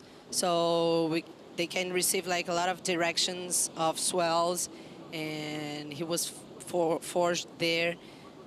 He has some good results in the city. His best one was the quarterfinals in Trestles in 2016. But now he's kind of struggling a little bit in some competitions, just looking to qualify for the CS next year. Yeah, well, a bit older too, right? Yeah. More experience. He's been around for a long time, and any kind of opportunity you get, trying to take advantage of it. As we look at the former World Pro Junior champion, Lucas Silveira, working with Tim Just, who now lives in Florianopolis. Miguel Pupo, that's a strong combo right there from the oldest of the Pupo siblings. Younger brother Samuka on screen, our defending event champion. Alex now with the answer. So really, the 1-2 punch is what's been working out so far in the first 13 minutes of this heat. You know, we mentioned Silveira and him being from Rio, real close to the city, a couple hours north here in Saquarema. This is really a local event for him, Maida, and a real powerful kid. So matching power with power against the two guys who have already been on the CT. And Silveira looking to get there for his first time. He's got 16 minutes and 40 to make it out of this heat. Yeah, let's see this wave of Alex Ribeiro. Nice wreck right there. Quick snap, vertical. Here is Miguel Pupo. Good looking wave. Nice turn, throwing buckets. Strong finish. It was a nice exchange. It was, and Silveira right here also with his first ride. Excellent combo too. Mentioned the power, also riding Dylan Longbottom's boards. And that is a carbon board, so seems like a PU core, just a carbon wrap on the outside. Right here from Rio, and it's a 3.83 to open up his account. Been around for a long time too. I remember seeing him, you know, 12, 13 years old, then mature, become physically stronger and bigger. And all of a sudden, winning the World Pro Junior title, been on the Challenger Series for a long time now. And he's kind of always remained right there in the hunt to qualify, but a couple poor results put him out of contention. Back here though, at home, he's still, you know, got a chance to at least move into the top 20 though. Yeah, and Lucas Silveira, he spends a lot of time in Portugal. Actually, I think he lived there for a while. Now he has a daughter and he's living here in Brazil, but he's a great surfer, powerful. He likes like big waves and heavy waves. So, and surfing really suits here, Saquarema. Do you think that move to Portugal was with intent? Because he did win his World Junior title over there in Ericeira too, so maybe some good mixture of emotions over there heading back to that place? Oh, I think so. I think he's really connected to Portugal. Probably he's half Portugal, half Brazilian, same as me. Like, so I think it was a good move to go there. And actually, his surfing suits those kind of waves in Portugal. I think Portugal is so wild. All the waves are really heavy and with the cold water as well. So it was a smart move. Saw Rinta Utu right there on screen. He's been down at the athletes area for the entirety of the morning, really, just checking out and scoping the lineup. Really being aware of where he wants to be in his 30-minute heat. So scores in the last of Ribeiro. That puts him up into the lead. It's a 5.6, but the best of the heat so far. The last of Miguel Pupo, a 6.5. Poulos down to third. He needs a 6.38 to move up into second, and Silveira's opener a 3.83. Needing a 6.05 at the moment to move up into the top two. 14 minutes on the clock, and priority with Poulos in the blue jersey, who only has the 3.5 as his one score so far. Talking about a kid from Ventura, has had a good amount of surfers before him be successful at this level. Same thing could be said for Miguel Pupo. Second generation professional surfer. His father Wagner, very successful in Brazil. And you're looking at the Challenger Series ranking so far, number 4, but his results speak for themselves. Very consistent this year, Maida. Yeah, Miggy, very consistent. And that's why he got here like with less pressure. It's good when you can do good like in the beginning, then because if you come here to Saquarema with your back against the wall, you never know if the waves are going to be like big or a little smaller. So it's so hard to get prepared for this competition, especially mentally if you are under pressure. So for Miggy, just the best way to get here. Here's Poulos now. It's a dangerous guy out there in the blue jersey. Just the one turn, quite strong though, looking to improve at least on the 3.5 so he can minimize the requirement out there. 12:45 on the clock, priority now with Ribeiro. And the 12.22 average heat score by Miguel Pupo, one of the highest on the CS. And Poulos, well, he's in the top 30. So the kid looking to do damage here at the last event of the season. Very talented. The only surfer from North America in this heat right here. And he's looking for his best result on the CS so far in 2024. Ribeiro with priority. Looking at this wave right here. Seems like it's got a good bowl on it. Up and riding. He's pumping down the line, looking for the rotor. And he'll find it. Oh, nearly had it. A fall right there at the end. And you can see by his reaction, he knew that that was the wave that he had been waiting for the last few minutes. 11:50 on the clock, and a missed opportunity right there to extend his first place positioning right here. Yeah, Mitch, we talked that he's a very strong surfer with powerful surfing, but he also has this very fancy air game, and he almost landed, was just caught on the foam right there, but still in the lead. Look, getting some speed, saw the ramp, pulls, he almost landed. And riding a Xanadu surfboard that looks great under his feet too. He's in the lead. Miguel Pupo, number 4 in the rankings, makes it through this heat and one more, and he'll automatically qualify for the 2025 Championship Tour.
Back at the last Challenger Series event of 2024, we're looking at the Men's Challenger Series live rankings.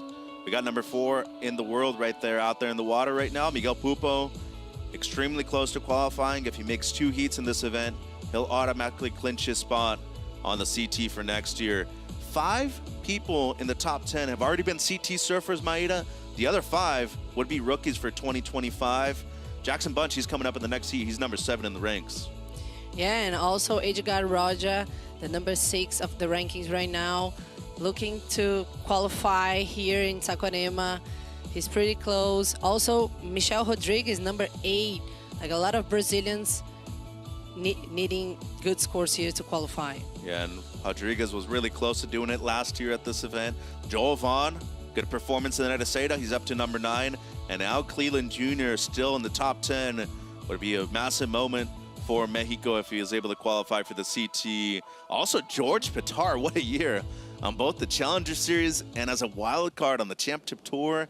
He will most likely be on the CT for 2025. During the break, Maeda, Miggy once again finding a left here and doing what he does best, laying it on rail. Yeah, on the front side right there. Really good combo. Going to the end of this wave right there. Looking loose, relaxed. Seems like he's having fun. Yeah. Ibeto right here too with the answer behind him, waiting on this score as well. You know, it's funny. I've always known Alex, and I met him over a decade ago. He was always the air guy to me, and then he has slowly but surely also become an excellent power surfer, as we saw Poulos right there too. That's his best score at 3.93. But this wave of Alex, though, the first 2 turns, quite powerful. So that was his second to last one. Waiting on a few scores for Ribeiro. And this is live right now for Poulos. Nice, good back right there. Oh! Spraying a lot of water, unfortunately. Kind of awkward. Yeah, it seems like he might have clipped the nose on that one. Hopefully he's okay. And Silveira now with the answer, using priority, only his second wave. And we have 7 minutes remaining, so very similar to his first ride. Got a 3.83 on his opener. Don't know really what kind of positioning they've been playing out there. It seems like Pupo and Ribeiro have been on the better waves. Silveira looking at these shorter rights, though, punchier ones.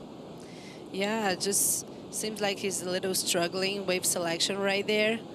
But this one, Poulos reading, was good. I really like this cutback. But ouch. Oh my God. Yeah. So awkward this fall.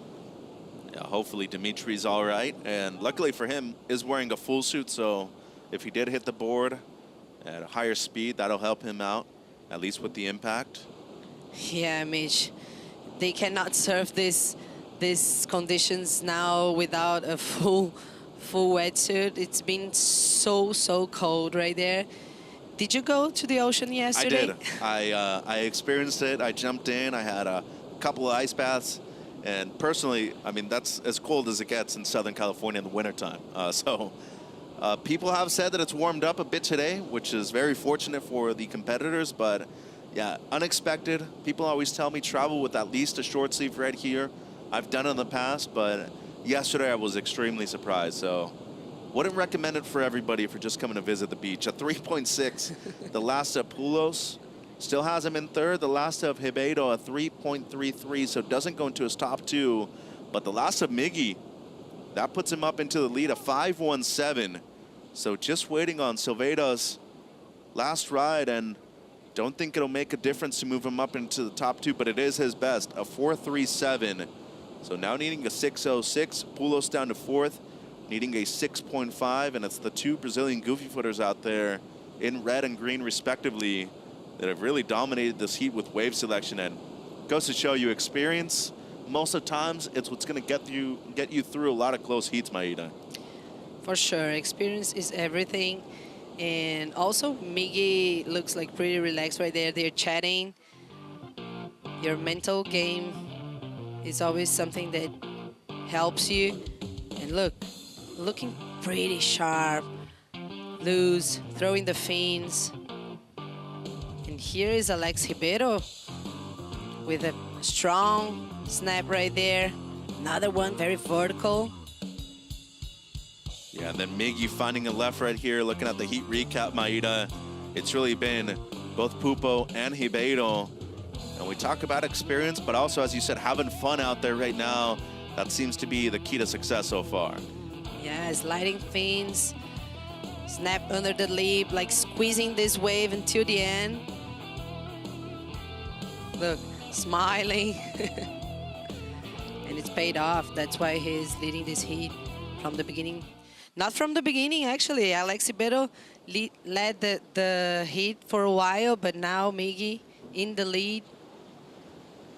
And with 3 minutes and 40 seconds to go, only needs to make a couple of heats to automatically qualify for the World Championship Tour for 2025. So an extremely consistent year, a couple of quarters, a semifinal appearance too.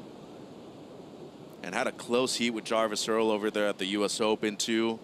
Heat that probably could have gone either way. It ended up going in Earl's favor. And you just look at what they've been able to do so far. 3 minutes on the clock, really just prevailing when it comes to knowing the spot just a bit better than the other two surfers. There's Leandro Dora on the right, Daniel Cortez on the left, manager to the superstars right there, and an excellent professional surfer back in his day too. He still rips. Still rips. He lives in Santos, where I was born and lived as well. So many times I saw him like surfing in our home break. He still rips. Santos, that's where Neymar's originally from, right? Yeah.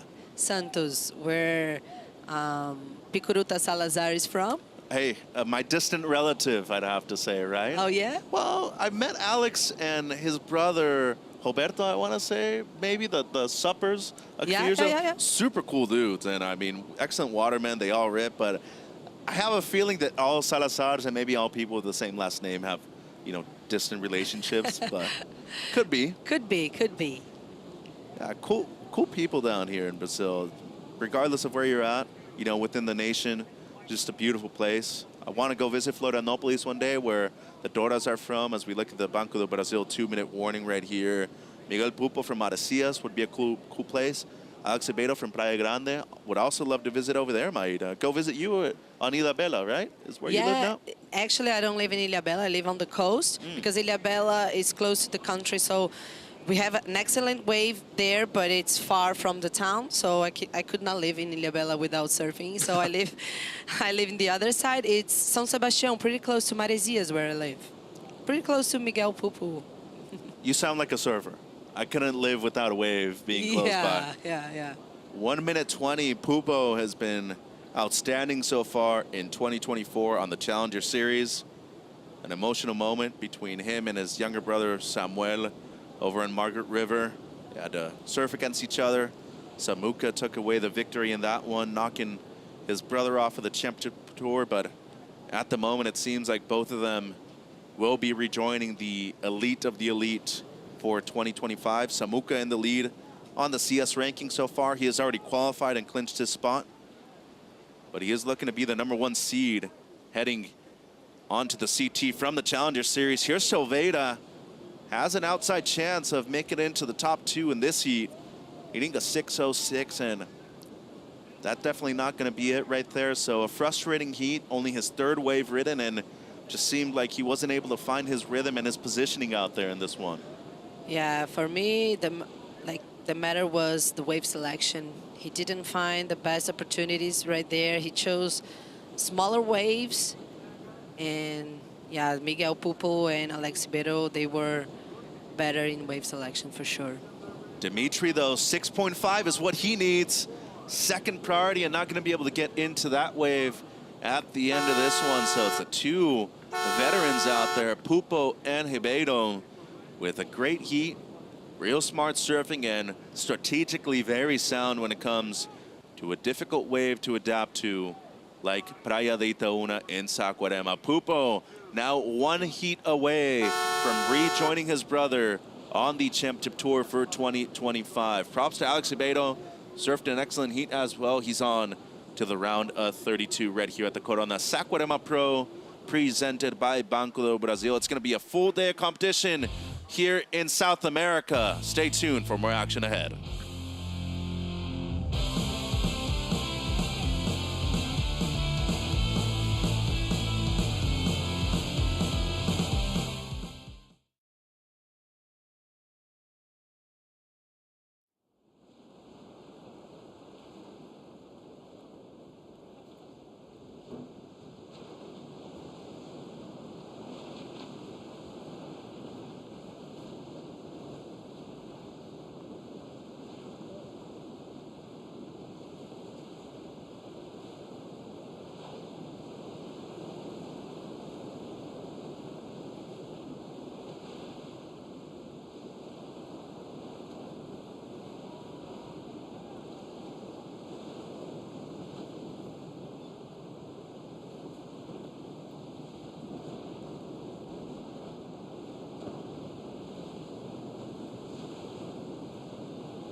Corona Saquarema Pro, presented by Banco Do Brasil, is brought to you by Corona, This is Living, by Banco Do Brasil, official bank of the WSL in Brazil, by City of Saquarema, official host of the Corona Saquarema Pro, presented by Banco Do Brasil, by State Government of Rio de Janeiro, official partner of the Corona Saquarema Pro, presented by Banco Do Brasil, and by Vivo, official sponsor of WSL in Brazil.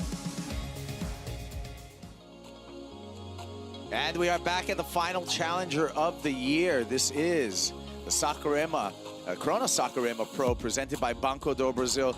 Miguel Pupo just won his last heat, and he is ever so close to earning his spot back on the championship tour for 2025. Pupo, with that win, I'm Kaipagro, Mitchell Salazar, but Miguel Pupo, with that win, just needs to get 3rd place or better in the next round, the round of 32, to guarantee his spot back on the championship tour. This is great stuff for both Pupo brothers. The younger brother, Samuel, already qualified. looks like Miguel's going to do the same. Yeah, and now they have 7 events before the cut, right? So heading into Margaret River next year, especially with Abu Dhabi on the calendar now, I feel like it's a real strong event for them. But Miguel, obviously, he wants to win the event and improve his seating right here in Saquarema too, Kipes. Yeah, but I feel like Miguel Pupo, his goal, make the cut and make his way to the lefts after the cut. Oh, because man. we are talking about Tahiti. Yep. We're talking about a possible world title at Cloudbreak. So much to talk about in 2025. But let's focus on 2024. Actually, Mitchell, let's focus on this moment right now for a young man from Paia, Maui, Jackson Bunch. Ever so close, number 7 on the rankings coming into this event. He is out on the water with Morgan Siblet, Keiji Niishi, as well as Rinta Outa, 2 Japanese surfers out in the water, along with the boy from Maui and the Novocastrian, Morgan Siblet. So again, the scenarios.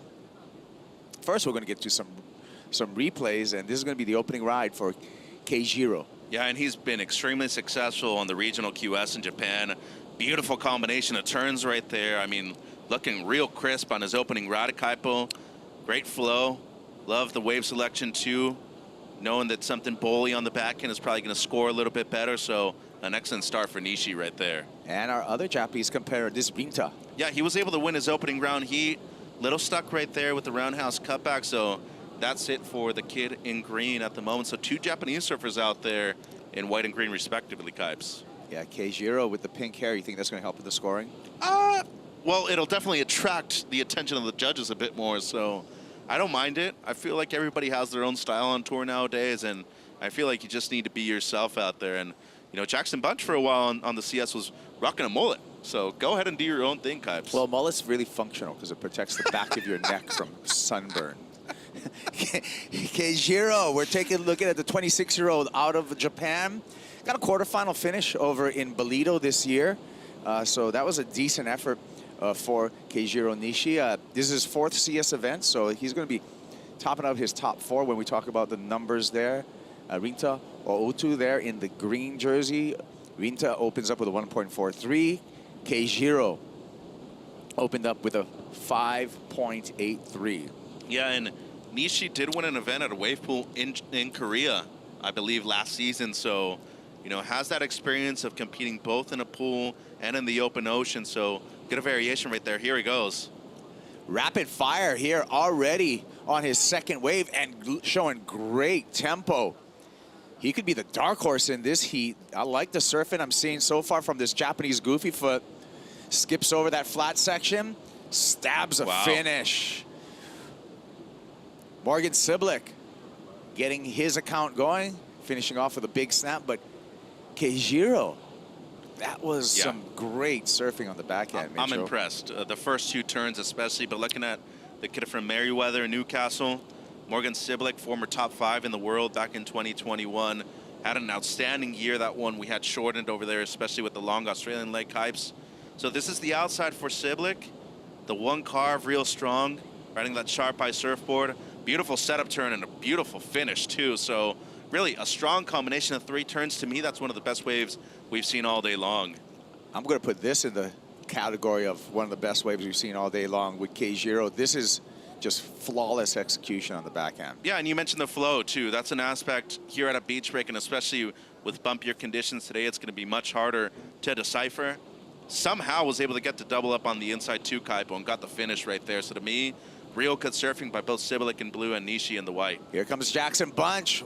Dynamic snap on the backhand. The goofy foot catches some foam, cavitation on the fins, goes down. That was unfortunate. Well, and I'm looking at the numbers right now. George Pitar at number 5 has more than 16,000. Miguel Pupo, I pretty much guarantee that he's going to be on the CT for next year. Jackson Bunch in control of his own destiny, though. If he reaches the quarters, he'll automatically qualify. But he's number 7 right now, and I feel like everybody 7 or down in the rankings, they're right there on the brink, so they could get eliminated early and eventually lose out on qualification, Kaipo. This is a big heat for JB. Yeah. So for Jackson, as we see in the this replay here, runner-up for a World Junior title. Actually, a quarterfinal will guarantee his spot. Yeah. But he can fall short. Then it depends on what the rest of the draw does. Also in the conversation is Morgan Siblet out in this heat. If he wins this event, he's qualified as well. So we'll keep you up to date on all the qualification scenarios. With that, let's go to an interview for our last heat winner. I think we have a happy Miguel Pupo up on the glass. That's it. Talking about qualification, Miguel, congratulations, and you are so close to requalify.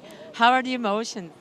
I feel fine, you know. Just few heats to go, and I've been doing well all year, and that helps a lot on the confidence as well. But I knew I just have to go out there and catch a couple waves and make the heat. You look always comfortable, surfing, smiling. How was your decisions in that heat? I knew like the wave changed kind of in our heat, so I knew we were gonna have very few opportunities, and I just tried to capitalize on that, and I got a 6.5, and that helped a lot. You know, I was calm through the whole heat, and I found a left somehow, and yeah, took the opportunity, got a 5, and that was it. Amazing. Now em português. Quer mandar um recado para a galera que te ama, seus fãs, quer contar da bateria? Bateria é difícil, né? Nervosismo, mas tentei ficar tranquilo, peguei boas ondas no começo e achei uma esquerda no final que foi para finalizar em primeiro. E é isso, eu só segui tranquilo, surfando, a prancha tá boa, tô bem calmo, tô com a minha família, então tá tudo certo. Ele é muito calmo, gente, ele sabe que ele belongs. Obrigada, Miguel. Parabéns. Back to you guys. Yeah, Miguel Pupo, all smiles. He's basically a lock. He can do it a couple of ways. If George Pitar, Edgar Grosjean, or Jackson Bunch lose in this round today, he's already locked before he even goes into the water. Next time he goes into the water, basically he just needs to be top 3 in the heat. He's locked that way. Things are looking really good for Miguel Pupo. If one of those 3 names that you mentioned loses, he's already in. Yes. Wow. Well, that's another game changer right there, too. And it adds even more pressure to those 3 guys you mentioned, too. And Jackson right here, the 3.67 Kaipo, he's got to get going. It seems like he's finding a wave here. Nice off the top there for Bunch. Oh. Vicious second turn. Fits just one more in. So that's a much better effort on his second wave for Jackson Bunch. Riding a JS now at this event right here, so looks good under his feet so far and doesn't need a whole lot for second place here, Kipes. Yeah, here's a replay, Mitch. Yeah, looking at the first turn, more of a setup. The second hook, outstanding though, always in the pocket. I mean, that's a beautiful arc right there that JP's been working on the backhand for the entirety of the year. And you mentioned the runner-up finish to Jet Schilling in Oceanside for the World Pro Junior title. I feel like since then he's just been as consistent as you could possibly get. Rinta sets up, and a big snap to finish for the Japanese surfer. So great surfing all the way around in this heat. He's going to keep it tight when the numbers come through. Look at the Lasanishi though, Kaipo. You mentioned one of the best waves of the day.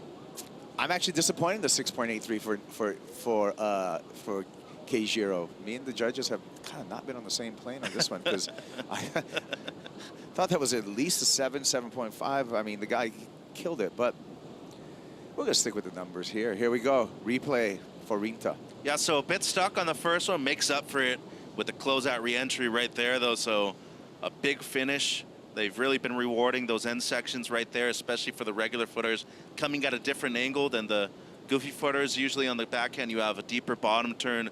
On the forehand, you have to come at an angle towards it. So good job right there by Rinta. And once again, he won his opening round heat, Kaipo. He's kind of been on the roll, and he's been down here all morning long in the athletes area looking at the waves.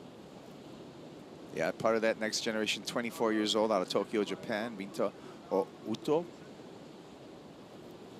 So we see kind of the mob coming out of Japan right now. Do you know how we, has that information gone public on how we can become part of the MOBB over there in Japan? Well, you cannot, because you are not Japanese, nor can I. But you have to be part of the MOBB. But those guys are down it's exclusive. We got Taichi Mob. Yeah. We got Rail Mob. Yeah. Where are some of the other mob members? I feel like Wade Takoro should already be part of the mob, and he still isn't.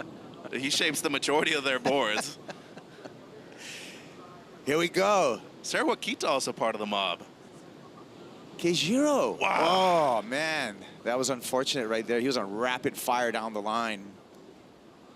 So just throws that away for the finish, but still really impressed by this surfer out of Japan. So am I. You know, you mentioned that great result that he had over there in Bolito. Hasn't really done that well in the last 2 events, which has really put him out of contention for qualification.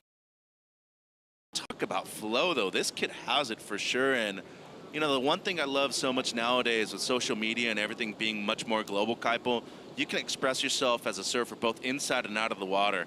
I mean, look at the style, technique, everything precise. Backwash right there, just getting the better of him. But back in the day, you only saw a few guys really with painted hair or certain hairstyles. Nowadays, you got 2 in the same heat that are practically completely different people. Jackson Bunch with the mullet, you have Rinto, or Keijiro, sorry, with the painted hair right there. I don't know, man. You can't kind of beat the 80s for colorful personalities in surfing. Especially with the bright wetsuits, too. Just with personalities, period. Before political correctness came in, I mean, it was a circus through the 80s and 90s. I'm telling you right now, that's when there was like some real characters. And but we embrace of all of the characters coming through here because, you know, surfing so much, we put a jersey on, you turn it into a sport with a clock and scores, but it's so much more than that. It's actually a lifestyle and it's a form of expression. People used to be much more aggressive in the water than they are nowadays, too. No. I don't know. I'm going to disagree with you again. don't know. I don't want to disagree with you too much, Mitchell, but there's just way more surfers these days in the ocean. And back in the day, hate to be the uncle to tell you, it was, we had all the spots, a lot of secret ones. A lot of times you're just surfing with your buddies. Don't reveal all the secrets right now. We're going to take a break, continue the conversation, but right now it is Keijiro Nishi in the lead with some sharp surfing on the backhand.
Final Challenger Series event, the Corona Saquarema Pro, presented by Banco Do Brasil. Scan the QR code right here to keep up with all the live rankings on the Challenger Series. By the conclusion of this event, we'll have 5 women qualifying for the championship tour, 10 men qualifying for the championship tour. This is the last chance. This is where it all goes down. Tears and cheers on the beach here in Saquarema. Kaipo Girl, along with Mitchell Salazar, making the call here. Miguel Pupo, so close to qualification again, and we're going to see Miggy highly likely back on the championship tour. Michael Rodriguez, he wants his spot back. Former CTer has been battling through the Challenger Series, missed qualification last year by a single spot. Coming into this event, number 8, he's above the cut line, and he wants to stay there, Mitchell. Yeah, and shout out to Mayhem, really being his longtime sponsor, and Matt Piolos and the crew, Gian Bernini, have gone behind him for a long period of time when he was back on the CT as well, and had a semifinal appearance one time over at Karamas, Kaipo, so he's looking to replicate that success in 2025, too. Current situation out in the water, Japanese surfer Keijiro Nishi out in the lead. Jackson Bunch holding priority, is in second and advancing spot. Very important heat for Jackson Bunch, the Maui surfer. Again, to bring you up to speed, Jackson, if he makes the quarterfinals or better, we're going to see him on the championship tour. Yeah, and I think he would be an excellent addition, especially the way he performed this year at Pipeline, getting a wild card over there due to his success within the region. The runner-up finish over to Jet Schilling in Oceanside, California for the World Pro Junior title. And of course, what he's been able to do in different types of waves too. I think over at Snapper Rocks, he'd have a successful event. I also think the other two events within Australia would also favor his kind of style, both Margaret River and Bells Beach, Kibes. Yeah, interesting thing that you picked out with Jackson when we talk about equipment is he's switched from, typically he's been on Glen Minami boards, but now he's on a JS board. There's the season for Jackson. You can see quarterfinals in South Africa and then semifinals over there in Huntington. Yeah, and you know, it was really the start of the season right there for him, and now can't even allow a throwaway, so he's going to keep the 17th as really his third best result. That's what he's looking at right now, and if you get into the quarters, well, kid, you're going to be on the CT for 2025, and shout out to Maui, too. A few years in a row where they're having people in contention to qualify for the CT. Cody Young also had a good heat earlier this morning. Once again, they're back in the limelight, Kaipo. Maui gets a lot of great surfers out of that island. Morgan Siblick representing Australia, just a single snap for Morgs. Again, you mentioned it, Mitchell. Morgan Siblick, 2021, his rookie year on the championship, was finished 5th in the world. 2022, he suffered that mid-season cut, and he's been battling on this Challenger Series ever since then to get back on that championship tour. Yeah, just the one turn right here, but real strong. I mean, a lot of heavy impact on that maneuver right there, and doesn't need a whole lot for second place right now, just a 2.5. Feel like he's going to get that on a lot more, but also being on the sharp ice right now, having Yufu Penrose in your corner, who's the team manager, a Brazilian local too, and a great competitive surfer back in his day too. Seems like the right person to have in the moment right here, Kibes. So Siblick gets the number and is going to apply some mental pressure on Jackson Bunch, who's sitting with priority. Siblick's gone into second and advancing position. Now Jackson dropped down to third. Jackson needs a 5.41. He's going to hear the news right now, and the pressure will be descending upon the shoulders of the surfer from Paia, Maui right now. You can see him on the move in the red jersey. And Siblick's been in this position before, qualified back in, you know, really his heyday in 2019 for the CT. 2021 had a stellar year as a rookie, he said, so he's been there, done that before multiple different times. And look at how aware he is of where he's at in the heat and with priority situation, Kaipo. 4th priority, he's staying away from everybody else, asking for time, and real smart and astute guy out there in the blue jersey. Yeah, he's got an Apple Watch on there, and that's been a great addition to competition on the World Surf League. Of course, you know, you go through these heats and priority and everything. When you get first priority with the Apple Watch on, it actually vibrates on your wrist, so it kind of lets you know feeling-wise, you know, without even hearing the announcer, maybe even paddling for a wave or paddling back out, you feel that vibration. You're like, oh, I have priority. So it's been a great addition to one of the many kind of communication assets that we have here at the World Surf League. It's an instrument that has not only improved the state of professional surfing, I also think it's going to elevate performances even more, especially when we get to head-to-head matchups too, Kaipo. Less stress on you, less people to worry about. It's helped me be very athletic every single day, my own Apple Watch, Mitchell, where I close my rings every single day, my exercise ring, my movement ring, and my standing ring. The Apple Watch tells me when to stand up if I'm sitting too long. Have you done it so far this trip here? I close the rings every day. Wow. Well, it is a good little walk from our Posada to the site right here at Itaúna. Tells me how far I walk to and my heart rate and everything. I slacked yesterday, so once we finished the event, I didn't close mine, but I'll be on it today, later on. So paddle there from Nishi, Kaipo, and that could change things because despite him being in the lead, that opens up the door for Morgan Siblick to improve his positioning. He's moving over to his backup right once again. Yeah, but you can see him, right? Still, really, the moment right here is for Jackson Bunch. 7 minutes to go. You need a good score. I mean, by this round standards, by today's standards, a mid-5 is a big score, and looking at the kid, his success he's had so far in 2024, this is where you're making your money. Do you want to qualify for the CT? It all starts in this round right here. I agree with you. Number 7 on the rankings coming into this event. He's above the cut line.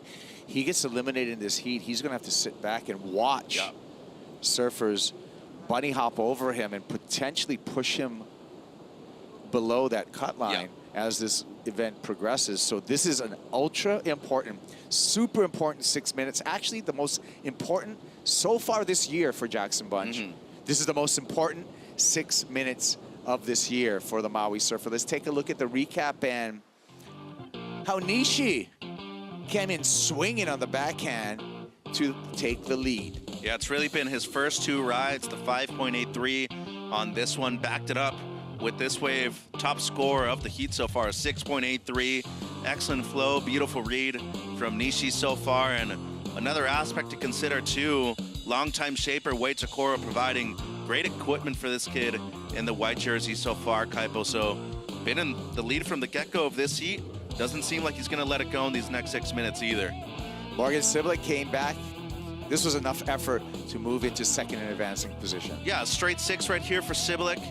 Real big fan of his style and especially the explosiveness that he has at the end of his waves. Backed it up with the 4.23 afterwards. And with 5:20 to go, he's currently in second place.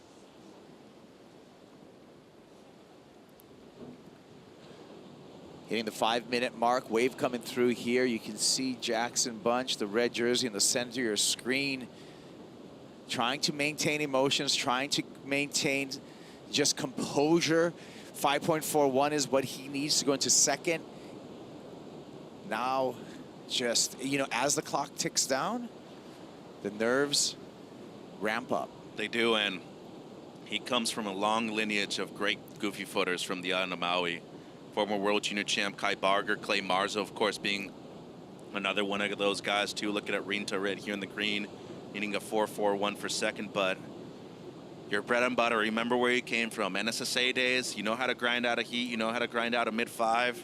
This is where you're making your money, Kaipo. You want a shot at stardom, it starts right here, and as you said, all the work you've done before this, that doesn't necessarily add up to this moment right now. Clean slate, you got 4 minutes to get things going. And you know what's another thing with 2 waves ridden by Jackson Bunch and hanging on to the priority for this long, another thing to pay attention to is clock management, time management in a heat. And so, you know, at the 8-minute mark, making a move, giving yourself a chance, even if you come up short, you still are padded on the back for the rest of the heat. Right now, as this clock ticks down, he's dependent on one wave. It's coming down to one wave. I agree with you. And that's the hard part, especially when you hear Morgan get that 4.23 while you were sitting out there with priority and bump you out of that advancing position. Yeah, this is just as an important heat for Siblick as it is for Bunch, too. Morgan right now still within contention. I mean, he has an outside shot. He needs multiple things to happen for him to qualify. But remember, Kaipa, you finished 11 all the way through 20. You don't have to go through the regional tour back in your home region. So for Siblick, not having to go through a ton of Aussies right there in his regional tour, this would be big for him. Here goes Morgs, looking for some space down the line, and maybe just an escape route there, took a chance. Clock's at 3 minutes for Jackson Bunch with priority.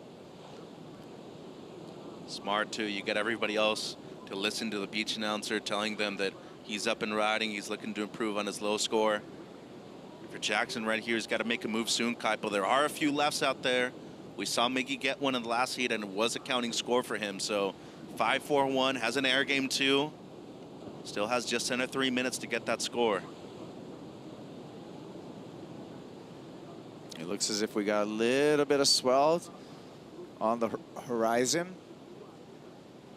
But with this rising tide as well through the midday period, things are getting a little less predictable as far as where you want to be.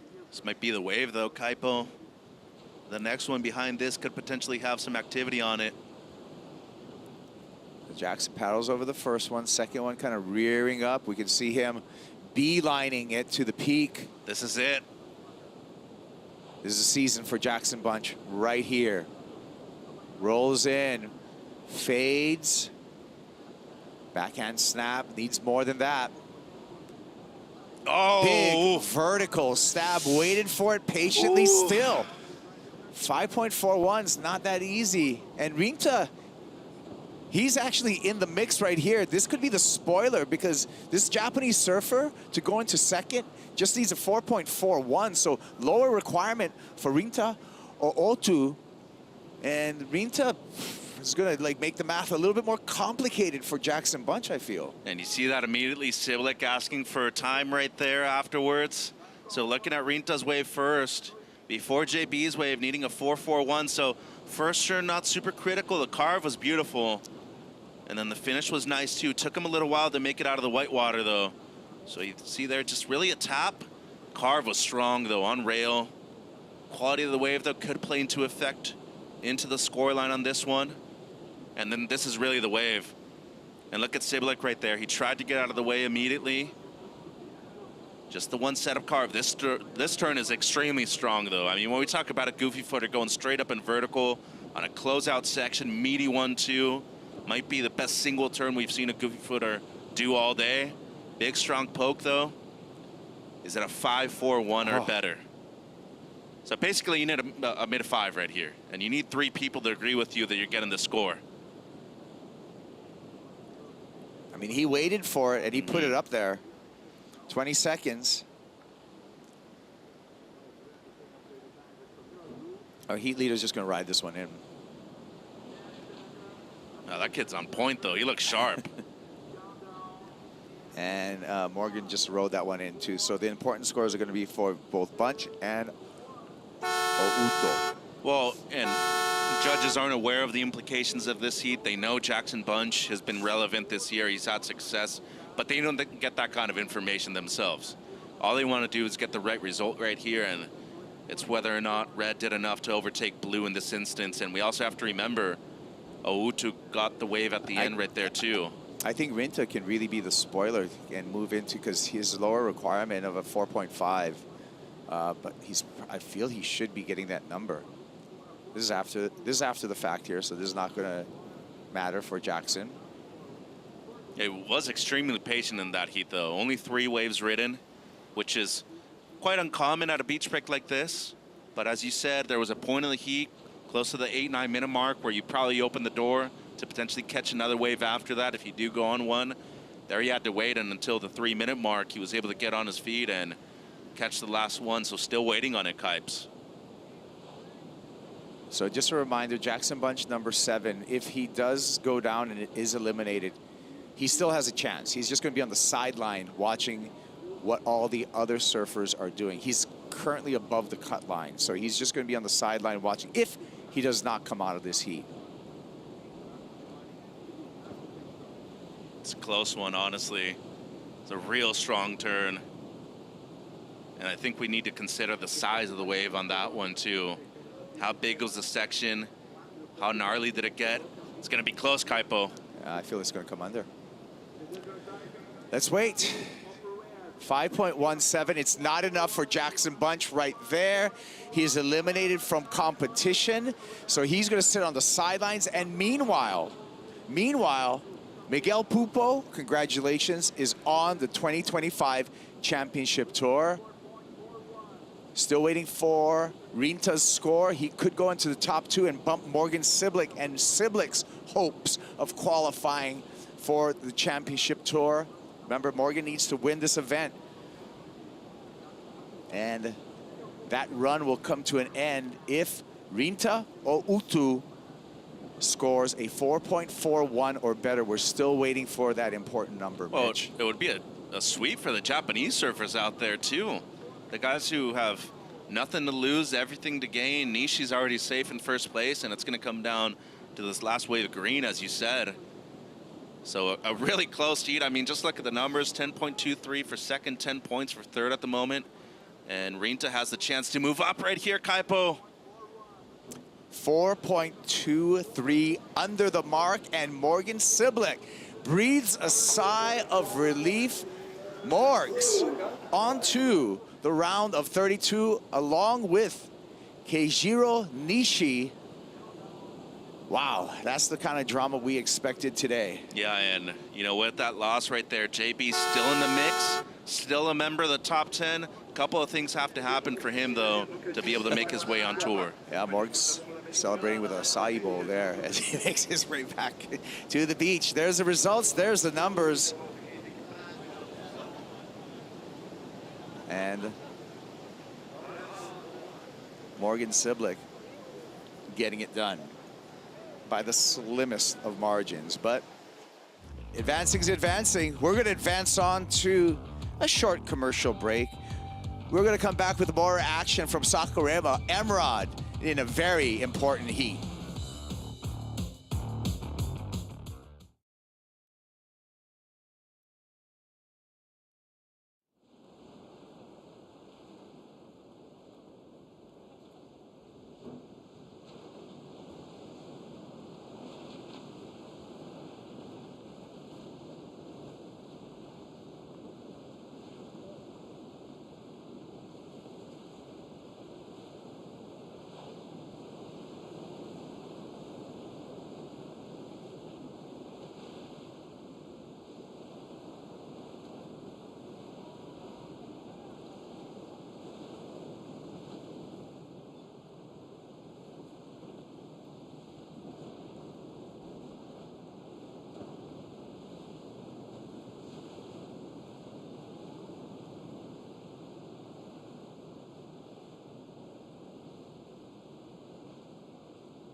Look up in the sky. It's not a bird, it's a plane. That was yesterday's air show here at the Corona Saquarema Pro, presented by Banco Do Brasil.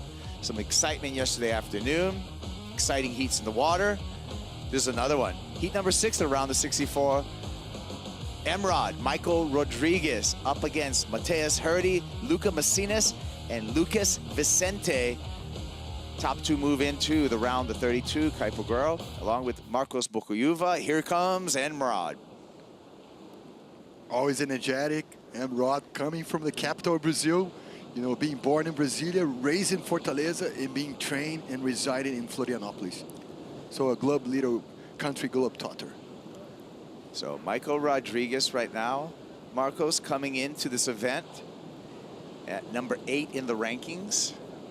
If he's able to make the finals here, he guarantees his spot. But as other players get eliminated, the requalification or the qualification scenario gets better and better for Michael Rodriguez. One thing for sure, he needs to make it out of this heat. This is a must-win situation for Michael Rodriguez. It's almost like he's playing defensive. If that was a box match, he would place his guard super high, protect from the punches, and try to survive through her rounds to be inside of the bubble. Talk about tenacity with this man right here. I've admired his surfing, but more so his faith and his tenacity. Last year, 2023, missed to make the qualification by a single spot. Wow.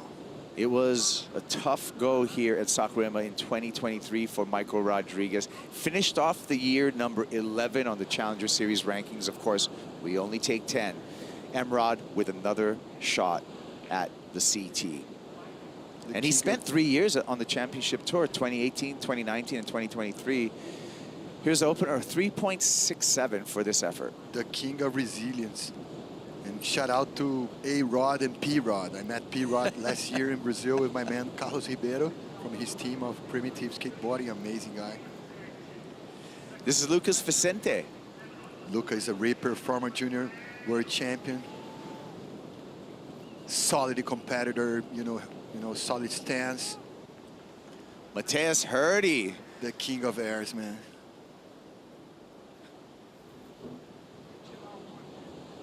So talk about this. This is the futuristic stuff that I love to see from Matos Herdy. And how about the claim with the charisma there? He got the style, he got the turns. This is Luca Macinas, the Peruvian surfer. La Machina, La Máquina. La Máquina, they call him the machine.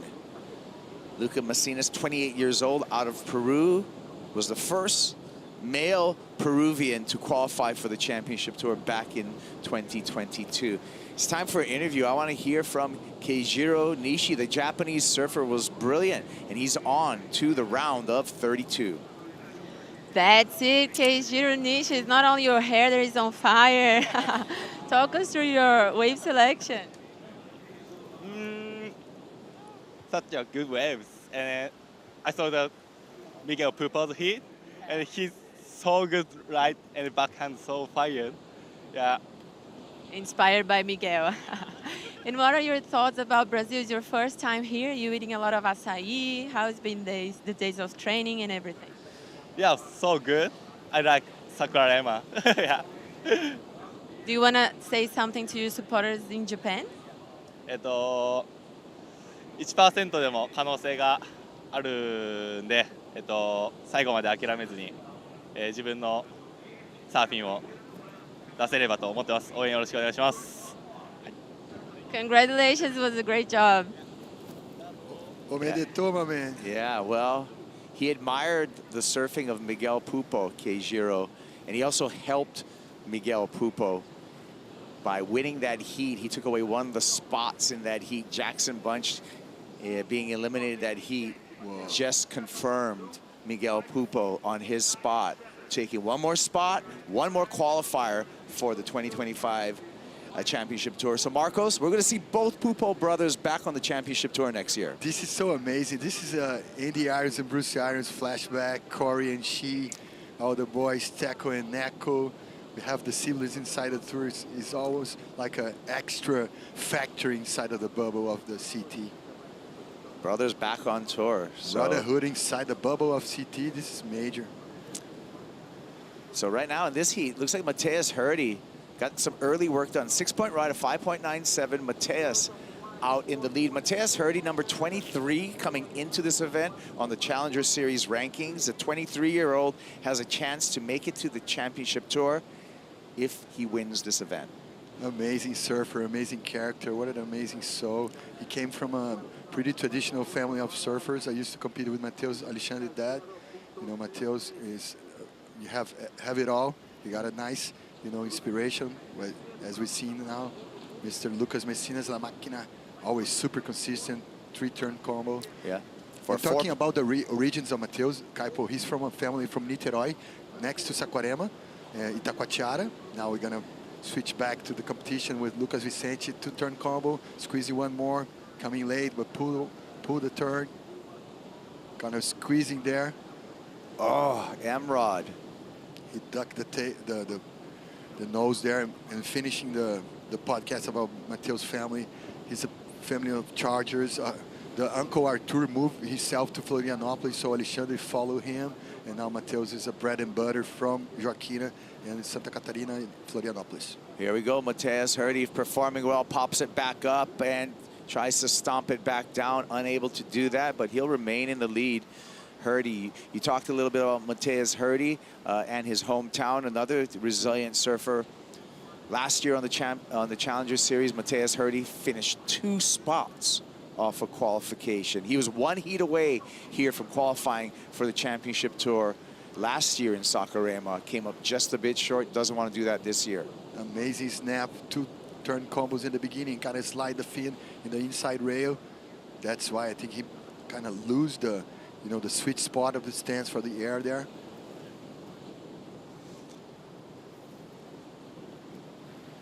He's a showman. Yeah, Matos Herdy, 2021 as a wild card in Mexico, surfed all the way to the semifinals and really put his name, that showed that he has the kind of surfing that is applicable to the championship He tour. belongs. It's a matter of how hard he can grind. Miguel Pupo on the CT. Let's hear from him. He's with Rachel Apollonio. That's it, Miguel. Congratulations. You're officially back to the championship tour. How are you feeling?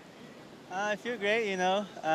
It was out of my hands. I was just watching, you know, the waves and playing with my kids. And I just feel calm, you know. I knew, like, the job was done before the event. I did all the training and all the surfing. And so it was just about making heats. And it came this way, you know, like those guys lost, and unfortunately, you know, they are great surfers, and I think they deserve to be on tour as well, but it was this way. Of course, you're going to enjoy this moment now, but you probably already saw the calendar for next year. Tell us about what are you excited the most about next year? Actually, first of all, I want to thank all my sponsors. You know, they gave me all the confidence I needed to keep going, and Mormai and Surfview and everyone that supports me, you know, Ocean Drop and Cooper Frigo and everyone that is behind me, you know, they gave me all the calmness that I needed to keep going. And yeah, the calendar looks amazing, you know, especially starting off at Pipe again, and I love that wave. It's the best event for me. And after that, you know, wave pool and finishing in Fiji, you know, that's the goal always. And yeah, just happy to be on tour next year. Now after this event, I need some days off and just relax and get ready for next year. Enjoy your vacation after the event. Congratulations for you and your brother. See you. Congrats. Yeah, Miguel Pupo, looking at 2025, like he said, starting off at Pipeline, he's made the semifinals there in the past. He's scored a perfect 10 there in the past. Miguel Pupo, Sakura giving him a hug too. Hug loco, man. And then continuing on, stop number 3 of the championship tour for Miguel Pupo. He's had outstanding performances in Peniche. And then we look at stop number 5 on the championship tour. Actually, stop number 6 on the championship tour at Snapper Rocks. Miguel Pupo's made the semifinals there at Snapper Rocks in the past as well. So when I look at the 2025 calendar, could be a good year for Miguel Pupo. He can rise to the occasion for sure. The calendar is so gnarly for next season. I can just can't wait, man. And Miguel, one day I'll become like Miguel, man. He's such a cool as a cucumber. And I have too much electricity, so I gotta shut down sometimes. And he's an inspiration, a family man, and such a nice guy. And I always celebrate the siblings when they clinch a comeback together. So, and Father Wagner is the one that have the responsibility to, you know, finish the sleds from JS here. He's a shaper for JS in Brazil. Yeah, so Wagner Pupo, former professional surfer, Miguel and Samuka's dad. Also, Ohana Pupo Surfboards, his own label, and also right now is shaping for JS Industries, correct? Yes, OHP and JS Industries underneath the umbrella of the Pupo family. Luca Macinas, we see him on screen. He's on a 510 Sharp Eye surfboard. That's the choice of the Peruvian surfer. Of course, JS boards. I believe Matos Herdy's probably on a JS Industry board right now. He's in the team also, yeah. Matos in the lead right now, and then again, an important heat for both Michael Rodriguez and Matos Herdy, both with a chance of qualifying for the championship tour here at this event. Kaipo, there is a battle of constructors and designers there. There's JS, there is Snappy, there is, you know, Sharp Eyes and Lost. I think he's a staple already for Lost team, Rod. Oh yeah, he's had a lot of support from Matt Biolos, you know. And from John Bellini, the team manager.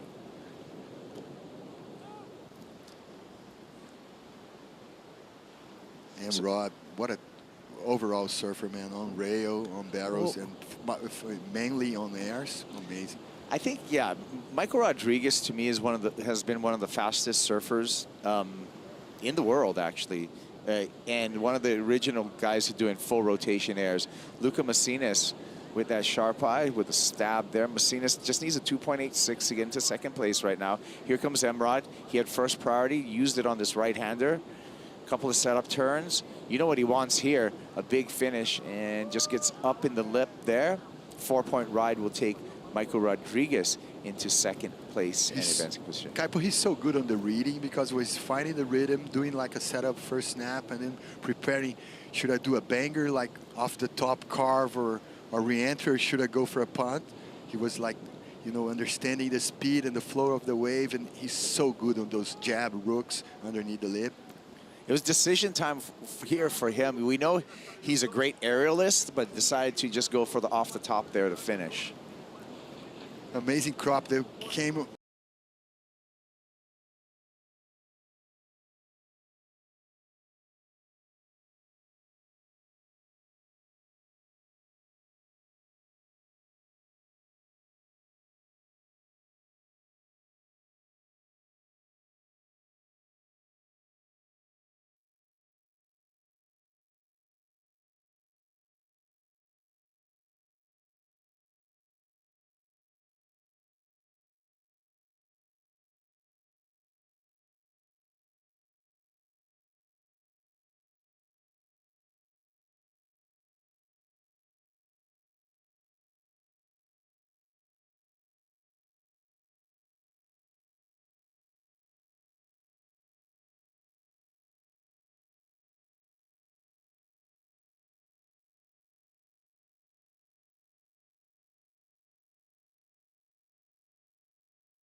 He's going to hear that news. A 5.07 is enough for Emrod to move up into second and advancing position. We're going to take a break right now. We'll be back with the conclusion of heat number 6. Can Matos Herdy and Michael Rodriguez hang on? A must-win heat for both of those Brazilian surfers.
Back at the Corona Saquarema Pro, presented by Banco Do Brasil.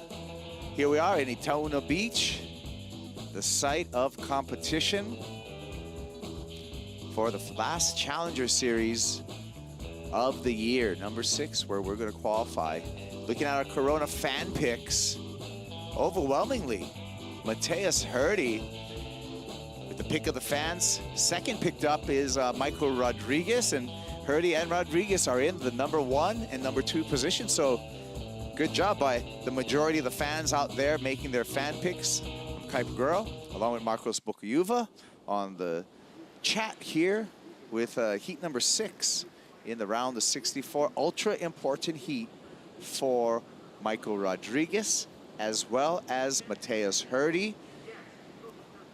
And they are in the number 1 and 2 position. Luca Macinas, the Peruvian surfer, up and riding here, Marcos. Nice first jam, got caught in the second rail turn. Let's see what he can pull as a finish. Another hook, soft shoulder there, little cutty. Be inside of the power source to smack the lip like Mugaberry. Smacking the lip, might. So at 3.88 is going to put Luca Macinas into second place. Seesaw action, he's likely going to get that score. And Michael Rodriguez is going to have some work to do in this last 9.5 minutes. A nice, well put together wave, full of snaps and hooks. And I love the first turn. Start with a banger. Got to try to start with a banger and finish with the banger. Yep, he's on a number 77 model out of Sharp Eye, 5'10.5". It's a round tail. Punchy last turn. And this is, we're catching up to Lucas Vicente. Starting with almost like a setup turn snap and then putting upside down in the end of the closeout session. So really close heat right now. We're going to see a juggling of positions in the standings when these next 2 scores drop, and that they are likely going to affect the current situation and bump Michael Rodriguez out of that second and advancing spot. Just happened with Lucas Vicente going into that second spot, but Luca Macinas, just a 4.9, will take that second spot. So it's going to be a seesaw battle up and down. Goes for the full row there and just lands on top of the wave. That's Lucas Vicente. Man, amazing punt. I couldn't manage to land proper, like down the line, like in a low line thing. Almost landed on the top of the wave, but the rotation was pristine clean.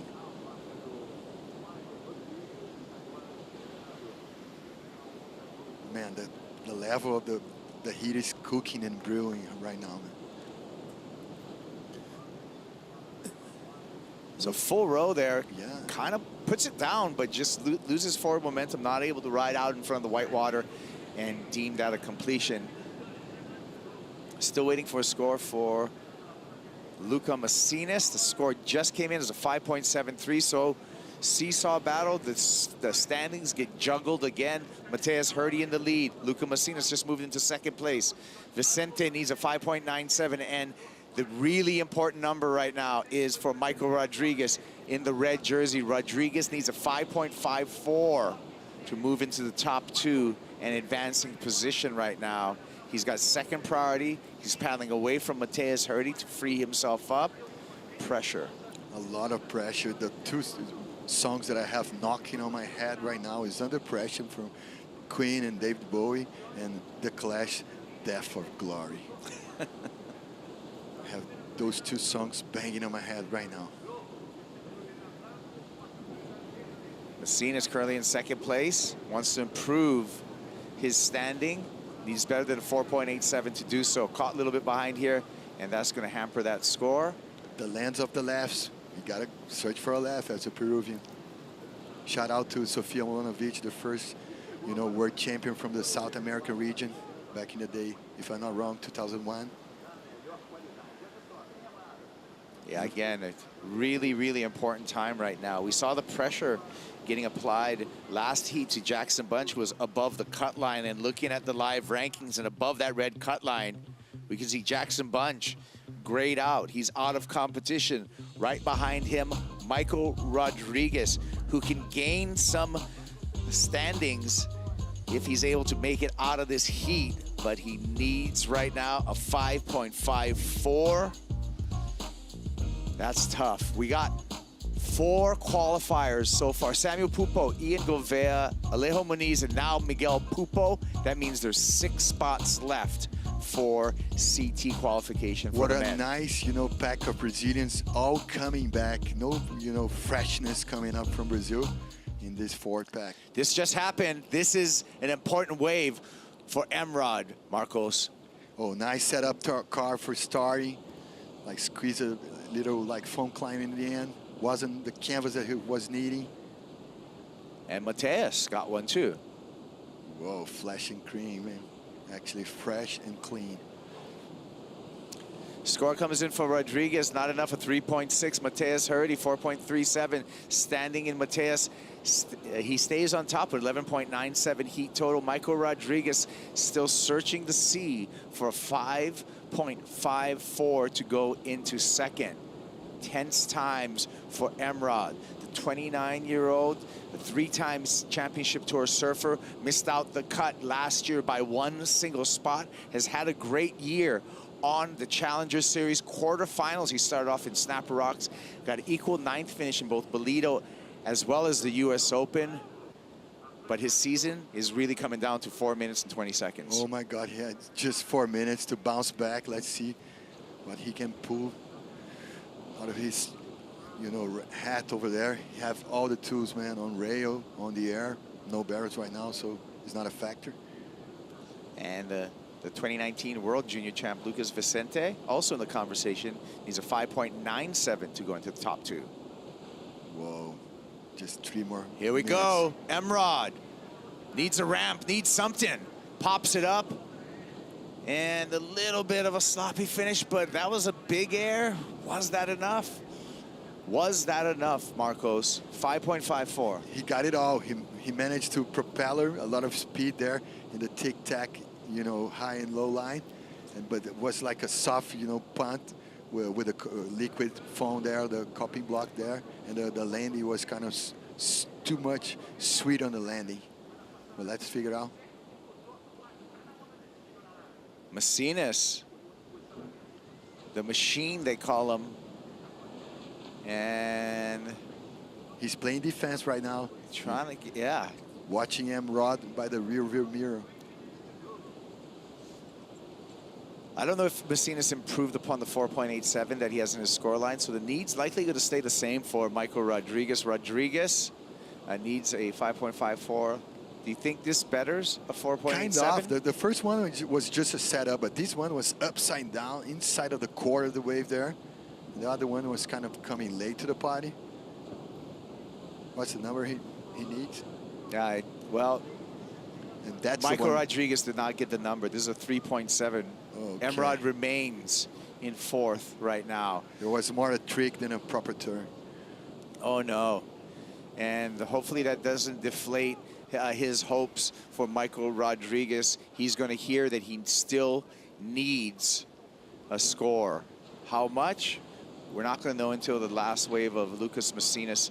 That number drops, but we're already at the Banco do Brasil 2-minute warning. Oh my God, Kaipo, you can cut the tension with the knife right now. There you go. So Lucas Macinas does not improve, so the need is still the same for Emrod. Emrod needs a 5.54. Lucas Vicente needs a 5.97. Matos Herdy, he's in the clear. Here we go. Emrod, one more effort. Oh, no. You got to run and paddle hard to the, you know, towards the back door. Maybe squeeze a little left over there. Oh, no. This is going to be a tough one. Now, number 8 in the rankings, Michael Rodriguez, his hopes are not dashed. Now it's going to depend on how the other surfers do, if he's eliminated in this heat. But if he made the finals, he would have guaranteed his spot on the championship tour. Again, he came up 1 spot short just last year. Will history repeat itself in Saquarema for Michael Rodriguez? 1 more minute, you can see him paddling with all his might. You don't want to be in the sidelights like biting his nails, man. You want to clinch this qualification like surfing, not in the sidelines.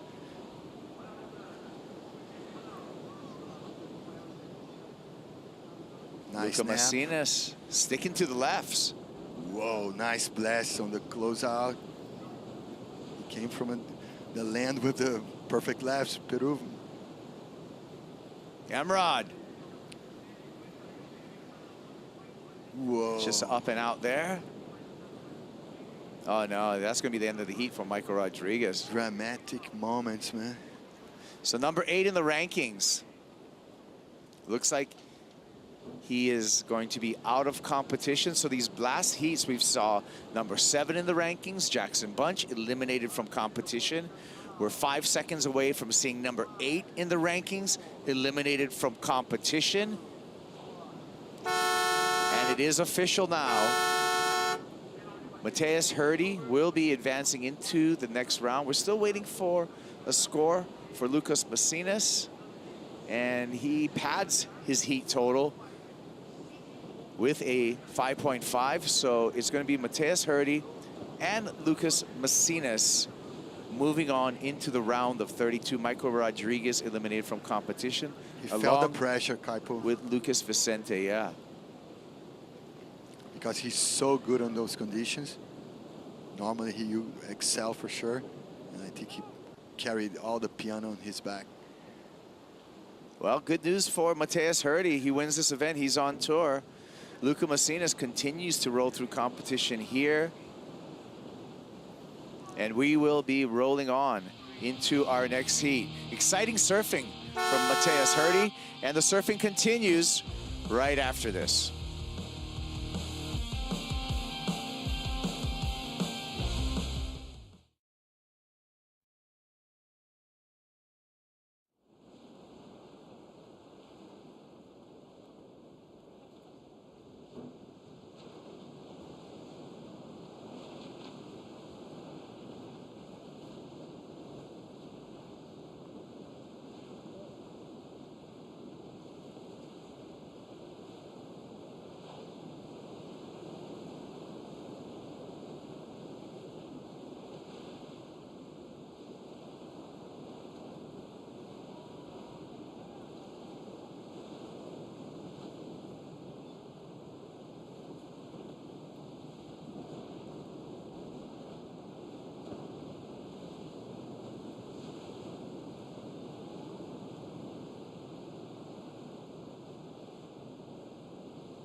Olha aquela onda, cara. Que é isso, mano? Se não fosse essas ondas daqui, assim, esse lugar ser tão conhecido, com umas ondas fortes, poderosas e perfeitas, talvez seria apenas uma vila de pescador, assim, como várias outras que tem por aí. Essas pedras aqui, elas fazem com que sempre tem essa corrente de retorno aqui bem encostada na pedra. E essa corrente faz com que o fundo aqui do ponte, que é o pico principal do Saquarema, tem a esquerda incrível que vai lá pro meio da praia e tem uma direita que vem aqui para dentro do canal. E a constância é incrível. A presença do esporte, assim, dos esportes aquáticos, né, do surf, e a qualidade das ondas transformou a cidade, né? Transformou a cidade que é a capital do surf no país, assim.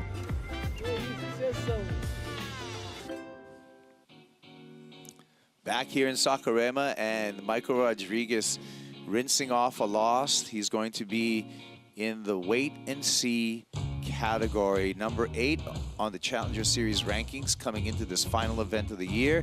He was just eliminated from competition. He's going to have to wait to see how the rest of the field does to see if he stays afloat above that cut line. New heat out in the water: Nolan Raposa, David Silva, Carlos Munoz, and Guilherme Ribeiro. 4 surfers in the water. 2 surfers move on into the round of 32. Kaipogoro and Marcos Bukuyuva. Here comes DVD. Oh my God, look, talking about fans and backside snaps, almost nobody can match DVD from Praia Branca, south of coast of São Paulo. Former winner of the Ericeira contest, CT surfer, runner-up for Jackie Robinson in Mexico in the same stop that Matheus surfed as a wild card and took a semi-finals result there. Yeah, David Silva, who has had a, well, we'll talk about Nolan Raposa first. Nolan Raposa, 26-year-old out of Long Beach, California, number 15 on the rankings coming into this final event of the season. I gotta pay homage to Nathan Nick Diaz. There's no gangster as a West Coast gangster. Here we go with Nolan. LBC surfer, training in HB. Yeah. And here again, David Silva. It's a body mechanics tutorial to, you know, to throw buckets of water. Wow. It's a staple term for DVD. Carlos Munoz, he got a 4.5 on this wave. The Mr. Pura Vida, Carlitos Munoz. A grinder, man, talking about resilience. We can do an amazing documentary about Carlitos' life. Yeah, Carlos Munoz, we'll get back to that because here's Guilherme Ribeiro. Wow, nice jab there for Guilherme. The Portuguese surfer making his way over here to the final Challenger Series of the year. But yeah, we got a lot of storylines in this heat. We saw that Carlos with that 4.5 opener. Caparica for the coast of Portugal. Caipo is almost like Newport Beach. There's a lot of jetties and wedges there. Just beach break scene. I love how the setup, you know, foam climb kind of propeller him for this major turn, the money turn, that punch. A little Roy Powers style. Nice leverage there. Okay, so we got all of our scores in for the first rides of all four surfers. 5-point ride for Guilherme, 6.5 for David Silva, 4.5 for Carlos Munoz, and 1.73 for Nolan Raposa. Raposa again coming in number 15, and there's his coach, Matt Myers, for this event. David Silva right behind Nolan Raposa coming in number 16 to this event. Nolan Raposa had a runner-up finish in Ballito, South Africa this year, and that's where he accumulated most of the points. Makes the finals here in Saquarema, and we'll see the LBC on the WCT on the World Championship Tour. You're making rhymes here, bruh. Backside attack from Mr. Pura Vida, nice hook there. And just talking about LBC, you're gonna have a tour here, Orange County, LBC, The Offspring and Sublime touring the south of Brazil in the end of the year, man. That's a gig not to be missed. Yeah, you got Bradley's son as the front man over and there. How at about the Sublime. DNA and the voice is exactly the same. I have the privilege as a DJ at Side Hustle to be the open act for Sublime with Rome back in Rio, the first time they came here. So it was antilogic, man. Carlos Munoz right here, the Costa Rican, the first male Costa Rican to make the championship tour. You talked about resilience, with Carlos Munoz. Qualified through the Challenger Series in 2021 to CT in 2022. Carlos Munoz injured in the first event of the year at Pipe, had to sit out his rookie season, got a wild card back in 2023, again to the championship tour, unfortunately cut in 2023 and has been chasing that requalification back onto the championship tour ever since then. You can see by the surfing that we're checking out in the replay that he is a super talented surfer, a great personality, and I would love to see him on the CT. He got it all. Once again, this is Gustavo Ribeiro. Sorry, Guilherme Ribeiro. Gustavo is a skater from Caparica. Another hook, same, you know, almost a blueprint of the last wave. And talk about, shout out to Roberto, Carlos Munoz's brother, and the whole Munoz family down in Costa Rica. Roberto is an amazing free surfer. Yeah, Carlos Munoz, father as well. Here we go with Ribeiro. A lot of variety on the repertoire there. Just 22 years old, and just at the start of his career here. It's been a tough year on the Challenger Series. However, for Guilherme Ribeiro, he has not made it out of this round entire season. Yeah. Let's make it happen right now. Let's make it count. Well, he's on his way. He just went to first with a 5-point ride and a 3.67. No wrap. Nolan Raposa wrapping a couple of backhand hooks there. Great rhythm through here, showing some aggression and multiple maneuvers. Tic-tacs through a flat section before kicking out. That's much better than the 1.73. And Matt Myers is taking some notes on that. I love the flair, man. He always brings the X factor. I can see some Christian Fletcher there, some influence. And Matt Myers, the guy is a scientist. Sliding the fin on the bottom turn, doing the snap, stalling the board to be in the power source. Another, you know, traction snap. Punching the lip again. Tons of speed there. Yeah, riding Paizel surfboards. Nolan Raposa looking smooth, looking aggressive on the backhand. As we're waiting for that score, let's check in with the last heat winner. Matos Herdy is with Rachel Apollonio. Rachel. That's it, Mateus. Congratulations. This was a really important hit, but you were in control. Talk us through your wave selection. I don't know, it was, the first two waves was just two closeouts, and I just made it happen. Honestly, the conditions are really hard out there, and you know, in my mind, those airs were a little super. I know in my mind, I thought it would be the score would be higher, but I think the other guy, they scored the other guys a little low too. So because it's really hard. It's when I land those airs, I was like, oh, I was so stoked because you know it's so bumpy and yeah, hard. But yeah, after that, I was just got priority and try to make the right calls and go in the right ways. But it's really tricky. Everyone was split up. You know, everyone was. You know, Lucas was so far by the beach, and you know, it was tough to control the heat, but I was trying my best. Yeah, you did it. And even though it's hard, how do you think that the result in Ericeira helped you to arrive here with more confidence, being in your country? Yeah, I wanted to get a better result in Ericeira, but it didn't really happen. But you know, got Sammy on that heat, and that heat was so gnarly. He surfed so good, and but yeah, he got me fired up to come here, and then I think I have a shot, and I'll go for it. I know it's far, but I'll try my best. I'll go for it. You do have. Now in Portuguese. Quer mandar recado para a galera que te apoia e que está torcendo para você, contar como é que foi essa bateria e como é que está sua mente? Você tem uma chance de classificar, então como é que está a sua cabeça? Enquanto tiver chance, vamos tentar. Obrigado a todo mundo que está assistindo, galera de Floripa, galera que torce por mim. E vamos indo, cara. É só a primeira bateria, eu acho que aí não tem nada a ganho, né? Tipo, tem muito caminho pela frente, então é isso. E acreditar. Parabéns, muito obrigada.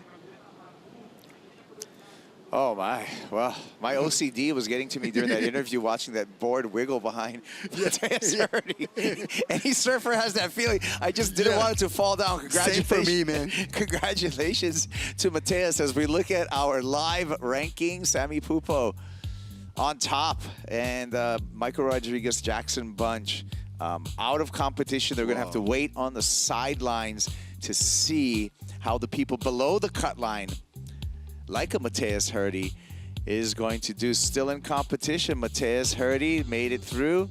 Hiroto Ohara is coming up, as well as Jordy Lawler. Right now in the water, we have David Silva and Nolan Raposa, both at 15 and 16, respectively, on the rankings. Again, top 10 move into the ultimate goal onto the championship tour. The consolation prize for 11 through 20 is they requalify for next year's Challenger Series. David Silva scoots through that left, opened up with a 6.5. All surfers are using like the canvas there, the phone to do like floaters and propeller to do like proper turns, like carves. I think he did the same as Emrod and all the boys. Like just floated through. We don't talk too much, but he's sponsored by Slater Design DVD, man. This is itself is amazing. It's an interesting note that Kelly Slater ID'd David Silva early on and pulled him aside and said, hey, I'll be your board sponsor. And Kelly's been working with David on a bunch of different designs, and David's been a great test pilot. We take a look at his highlights from the year. 3 9th place finishes, both on the Gold Coast as well as South Africa, and just coming off a 9th place finish in Portugal. But yeah, Kelly's been identified David as a talent that he wanted on his board company. So great that you made that point. Yeah, and I love Dan the man. He rips. He's an amazing shaper and designer. Who? Oh, Dan Mann. Yeah, Dan Mann, one of the shapers and designers for Slater Design, never goes backside. Yeah, almost like myself. I should do some asymmetric boards. Silva on the backhand, which is one of his strengths for turns like that, is an example. A little downtime here, but pretty dependable to get a couple stabs in on the backhand. David Silva staying busy out in the water. Cannonball turn there, man. He can pack a punch. He's small. He can pack a punch. Check it out, guys. Nice bottom turn, like tic-tacking and then squeezing that lip with the jab. Trying to reach the proper canvas there to do some open turns. And still talking about, you know, Matos Herdy, Kaipo is such a surf dynasty, the Herdys, and around, you know, Rio Tavares, where Matheus is local, so many good references like, you know, Iago, Pedro Barros, he got it all from there. RTMF, shout out. Shout out to Rio Tavares area, an action sports hub. Yeah, people call it California from Brazil coast. Great skateboarding, great surfing. Yeah, great vibing, a lot of music, a lot of rock and roll in studios next to this, you know, the compound of, you know, skate pools and stuff. Almost like doggy town scene in Brazil. Yeah. 2.0 for sure. Concrete bowls at your request over there, as gnarly as you want to get. Man, I met Jeff Grosso there. I met Omar Hassan there. I met a lot of times, you know, Christian Hosoi. Shout out to the guys there. And rest in peace, Jeff Grosso. Yeah, rest in peace, Jeff Grosso. Christian Hosoi just celebrated a birthday over there in Hawaii, along with Pops and the rest of the crew. Man. Omar, a good old friend of mine, veteran black. That's why I mentioned those guys. We can do some ping pong here, man. Veteran black label skater, Omar Hassan, a great surfer in his own right. And Carlito pops that, goes down the line, gains a lot of space in the air. Carlos Munoz looking to get rid of his backup score as of 3.77 and further consolidate his position in the top 2. I think he just did that. Oh, yeah. I love the fin drift inside of the rotation there. Almost like finless surfing, like shout out to Derek Hyde. It's time for shout outs. I love the guy, man. Anybody that can surf without fins, like Munoz almost did right now. 270. Yeah, that was a 270 rotation. I'm gonna give you that right there. Thank you, bro. Sure. Here we go, Nolan. No wrap. Needs to get busy here. On his way, on the left, that's kind of running out to sea a little bit, giving him a little bit of difficulty. Did get a nice carve in there. It does him a favor of standing up on the inside, and so he's able to finish with a punctuation. Nolan Raposa, 3.95 will get him to second place, but that requirement could change because we're still waiting for a score for Carlos Munoz. Here's another look at Nolan Raposa's waves, Marcos. Yeah, the lefts are kind of more flat down the line, but he managed like to put some energy in this crack there, and he was, you know, solid enough to keep the pace going and then squeeze a nice jab on the end, like finish good, like with the banger. Waiting for 2 important scores, one for Carlos Munoz, one for Nolan Raposa. We'll come back with those scores when we return to action here at the Corona Saquarema Pro, presented by Banco Do Brasil. All day action here in Saquarema. We'll be back after this.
Descending upon the beach here in Itaúna, the town of Saquarema, the site of the Corona Saquarema Pro presented by Banco Do Brasil, stop number 6 on the Challenger Series, where we're going to qualify men and women for the championship tour. On the water, David Silva is in the lead over Carlos Munoz, Guilherme Ribeiro, and Nolan Raposa. David Silva, number 16 on the rankings. Nolan Raposa, number 15 on the rankings. Important heat for both of those goofy foot surfers. And here's some action that happened during the break. The Copa Rica Local Open with a standard like Cuddy, you know, providing speed to do a pun. Nice rotation, almost like a nose peak reverse. Let's see if it was an air.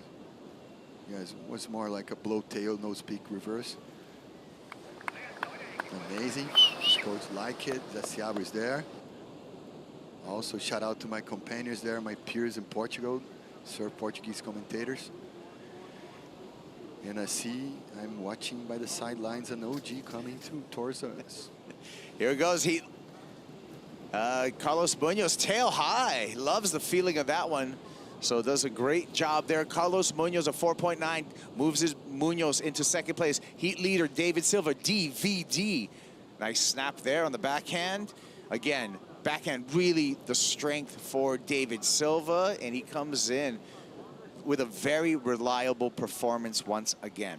What a nice back footer, backside performance there, man.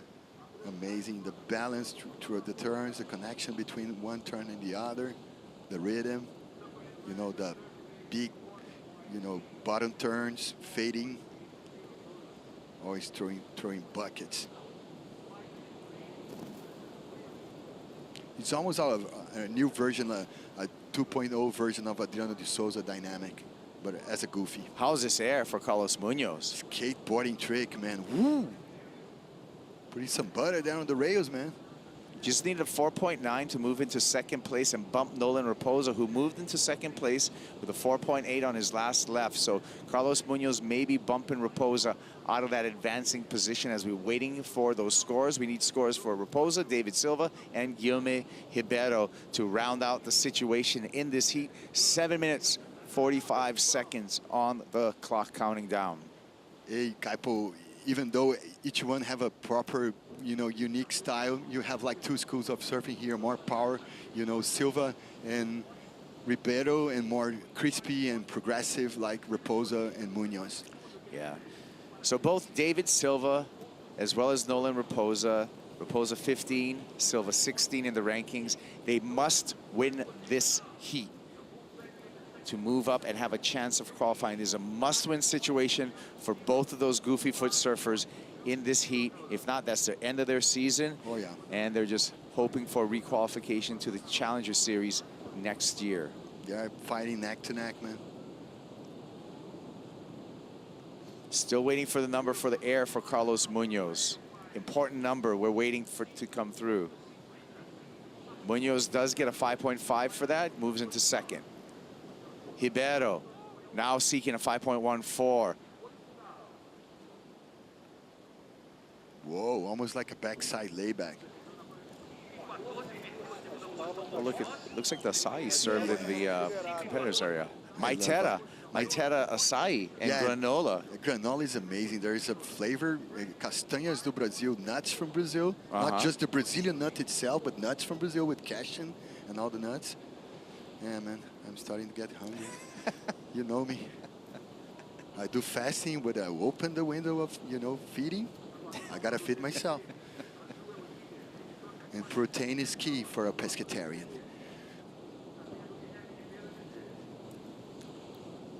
Do you eat shellfish as well? Oh yeah, everything, even jellyfish. Ceviche from jellyfish is my recipe. I'm kidding. My wife cracks on me. Is it safe to eat jellyfish? For me, it was. I'm an ostrich. Like, you know, I got a microbiome as an ostrich. Shout out to Andrew Huberman. Yeah. Ian Gentile. I had a coffee in Ericeira with Ian Gentile and Duga Neto, his coach. He's an amazing fellow, man. Such a, you know, IQ level, high level surfer. Yeah, well, as a 14-year-old, Andy Irons called him the best 14-year-old surfer in the world when he was coming up.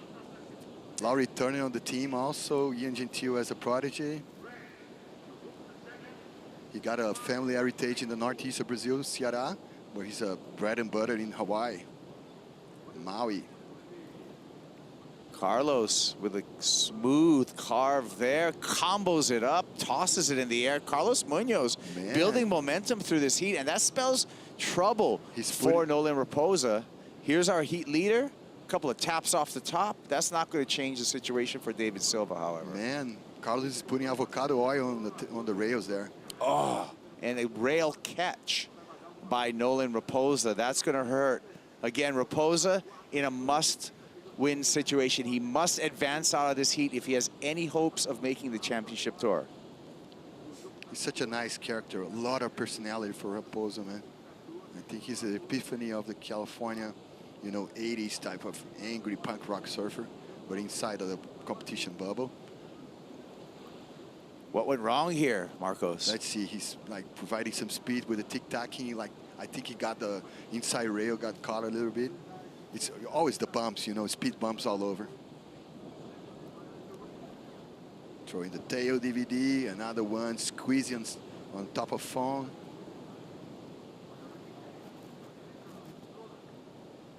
Man, he's a turn squeezer, but check it out, the avocado oil on the rails of Carlos Munoz, man, with a clean cutty, providing the right timing for the punt.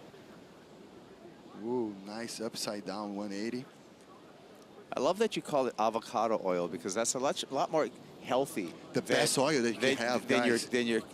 Than your canola oil. Oh, avoid those, you know, ultra processed Here canola oil, guys. Local hero, Saquarema main man, Joao Chumbinho Chianca coming up in the next heat with Ian Gentil, Rafael Teixeira, and Gabriel Andre. Back of talents in the next heat, man. Carlos Any of those heats couldn't be like a QS final, man. Carlos gets the number for that grease there, 5.73, and Munoz goes up into the lead. Oh yeah. Everybody's grinding, man. Neck to neck. Carlito continues, finds another one. He wants a ramp. Oh, and that one incomplete, but that's okay. He'll remain in the lead. David Silva in second position. Guilherme Ribeiro, the Portuguese surfer, currently holding priority, and Nolan Raposa searching for a wave and searching for a number of a 6-point ride or better. Oh yeah, the last turn was like, the last air for Carlos was way more risky than the first one. Silva just checks in with a 5.23. Marcos, David Silva goes into lead, Carlos Munoz into second, and that grows the requirement for Nolan Raposa. Raposa now needs a 6.43, and he's got third priority.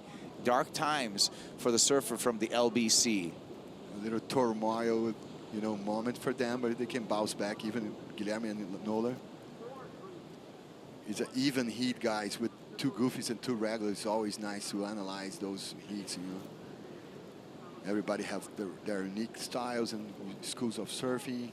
One is more crispy and fast. The other ones are more powerful. There's the need for Nolan. Time's down to 90 seconds.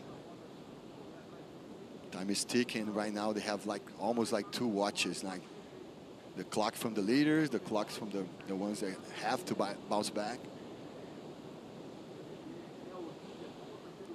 Ribeiro, 6.23 is the Portuguese surfer's need. Representing Costa da Caparica, legendary villa region of surfing in Portugal, down across the river of Lisbon. You ever eat a pastel de nata? Yeah, man. I had a rule sometimes. When I'm good in my fitness, I eat a pastel de nata every day. Good for you. Okay, 50 seconds remaining, and Nolan Raposa, again, in a must-win situation, or else his season ends right here with no hope of CT qualifications. On the other end of the spectrum, David Silva getting the job done. Another must-win situation for Silva if he wants to qualify for the championship tour. Portuguese surfer with a misfire there. That was Ribeiro. That's not going to be the wave or number that he needs. Here comes Carlos Munoz, who wants to defend his second position. He fails there in his attempt. Carlos will hang on to 11.23 two-wave total. We're down to 10 seconds. Almost like a skateboard fall. He almost got primo there. Don't want to ever get primoed. Never, man. Don't get a credit card on the handrail and never get primo. So there, the heat's over. David Silva, his hopes to qualify again for the championship tour continues. He moves into the round of 34, along with Carlos Munoz moving into the round of 34. Guilherme Ribeiro eliminated from competition, and the season ends for number 15 on the rankings, Nolan Raposa. The drama continues here, and more exciting heats on the way at the Corona Saquarema Pro, presented by Banco Do Brasil. When we come back, Chumbinho, João Chianca, he's going to be in the water. Stick around. Oh, we got a special guest for you, too. Stick around.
Bom dia, galera! Tô aqui em Saquarema, vou participar agora da Saquá Run and Fun. Já tô com o meu kit aqui e eu vou levar vocês comigo. Bora!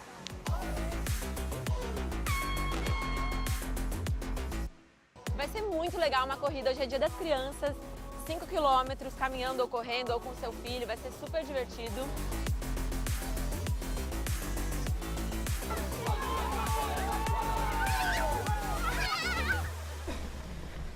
Surreal quantidade de gente. Muita gente. Tô escutando um samba se aproximando, hein?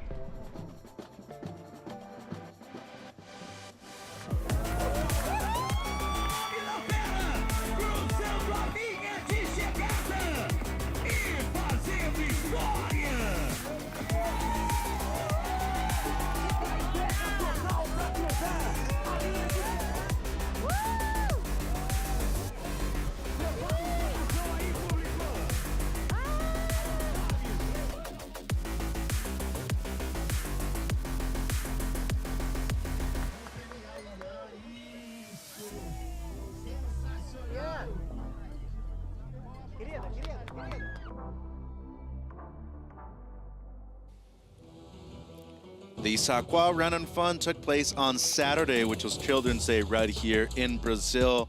And Natura Kayak, an official partner of that run. Also a concert for rocking kids right after the 5K. It was a fun day on Saturday. It's Monday today, and waves are cooking out there. It's the round of 64. Heat number 8, local boy João Chianca in the red. Ian Gentile from Paia, Maui, Hawaii in the blue. Rafael Teixeira from Espírito Santo is in the white. And Gabriel Andre from Sao Paulo, Brazil is in the green.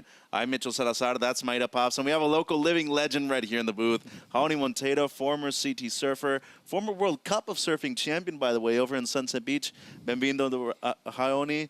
Appreciate your time, and first of all, gotta appreciate your dad too, Jacare Monteiro. You shared a moment with him on Saturday. Yeah, thanks, bro. Thanks for. It was a good moment. Children's Day in Brazil. I have such a good present, a good gift. There was the moment that there was the give back. You know, like all my life, my dad was on my side and trying to show me, you know, everything in life, like how I was supposed to do. You know, like what I have to do in surfing, what I have to do in life. And I'm really proud of my dad. He's 60 years old and still surfing, you know. He rides bikes every day from his house to the beach with his surfboard. And yeah, he lives such a good life here in Saquarema. We call like quality life here. Oh, that is for sure. And still working and living his life the way he wants to live, you know, like no doubt, one so of the healthy and natural. best beach announcers in the business right here. He's actually working this event right now, and looking at what happened in the first 5 minutes of this heat, Maida, Ian Gentile with a 1.53 on this opener. Yeah, it started pretty fast. Ian Gentile, unfortunately, he couldn't finish that one.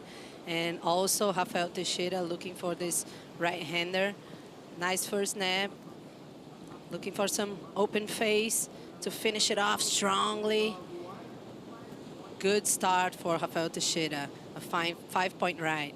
And then Andre right here on the left. Kid been around for a long time on the regional QS and getting a chance to compete here as a regional wildcard at the CS event. 24 minutes on the clock.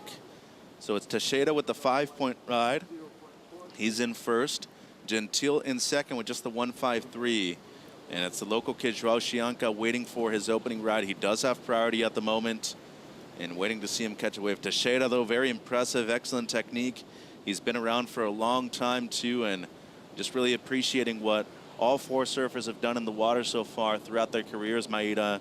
Really, when you consider Gentile, too, despite him being from Paia, Maui, both of his parents originally from Brazil.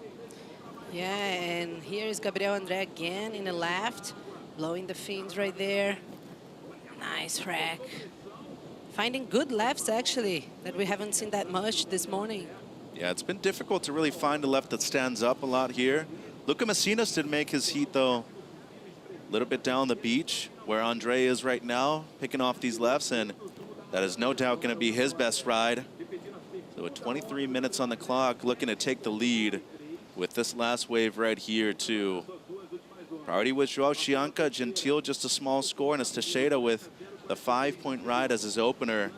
And it seems like Andre, the kid from Guarujá, Sao Paulo, already opening up with a couple of strong scores in the first 7.5 minutes. Downstairs, Rachel with David Silva. That's it, DVD, parabéns. Advancing one more, keeping the dream alive. How was that hit for you? The hits is very good. The wave is very hard because the wind a little bit too crumbled in the wave, but I'm very happy to start. This really good for the 6.5. I think so it's more stay. I take one more.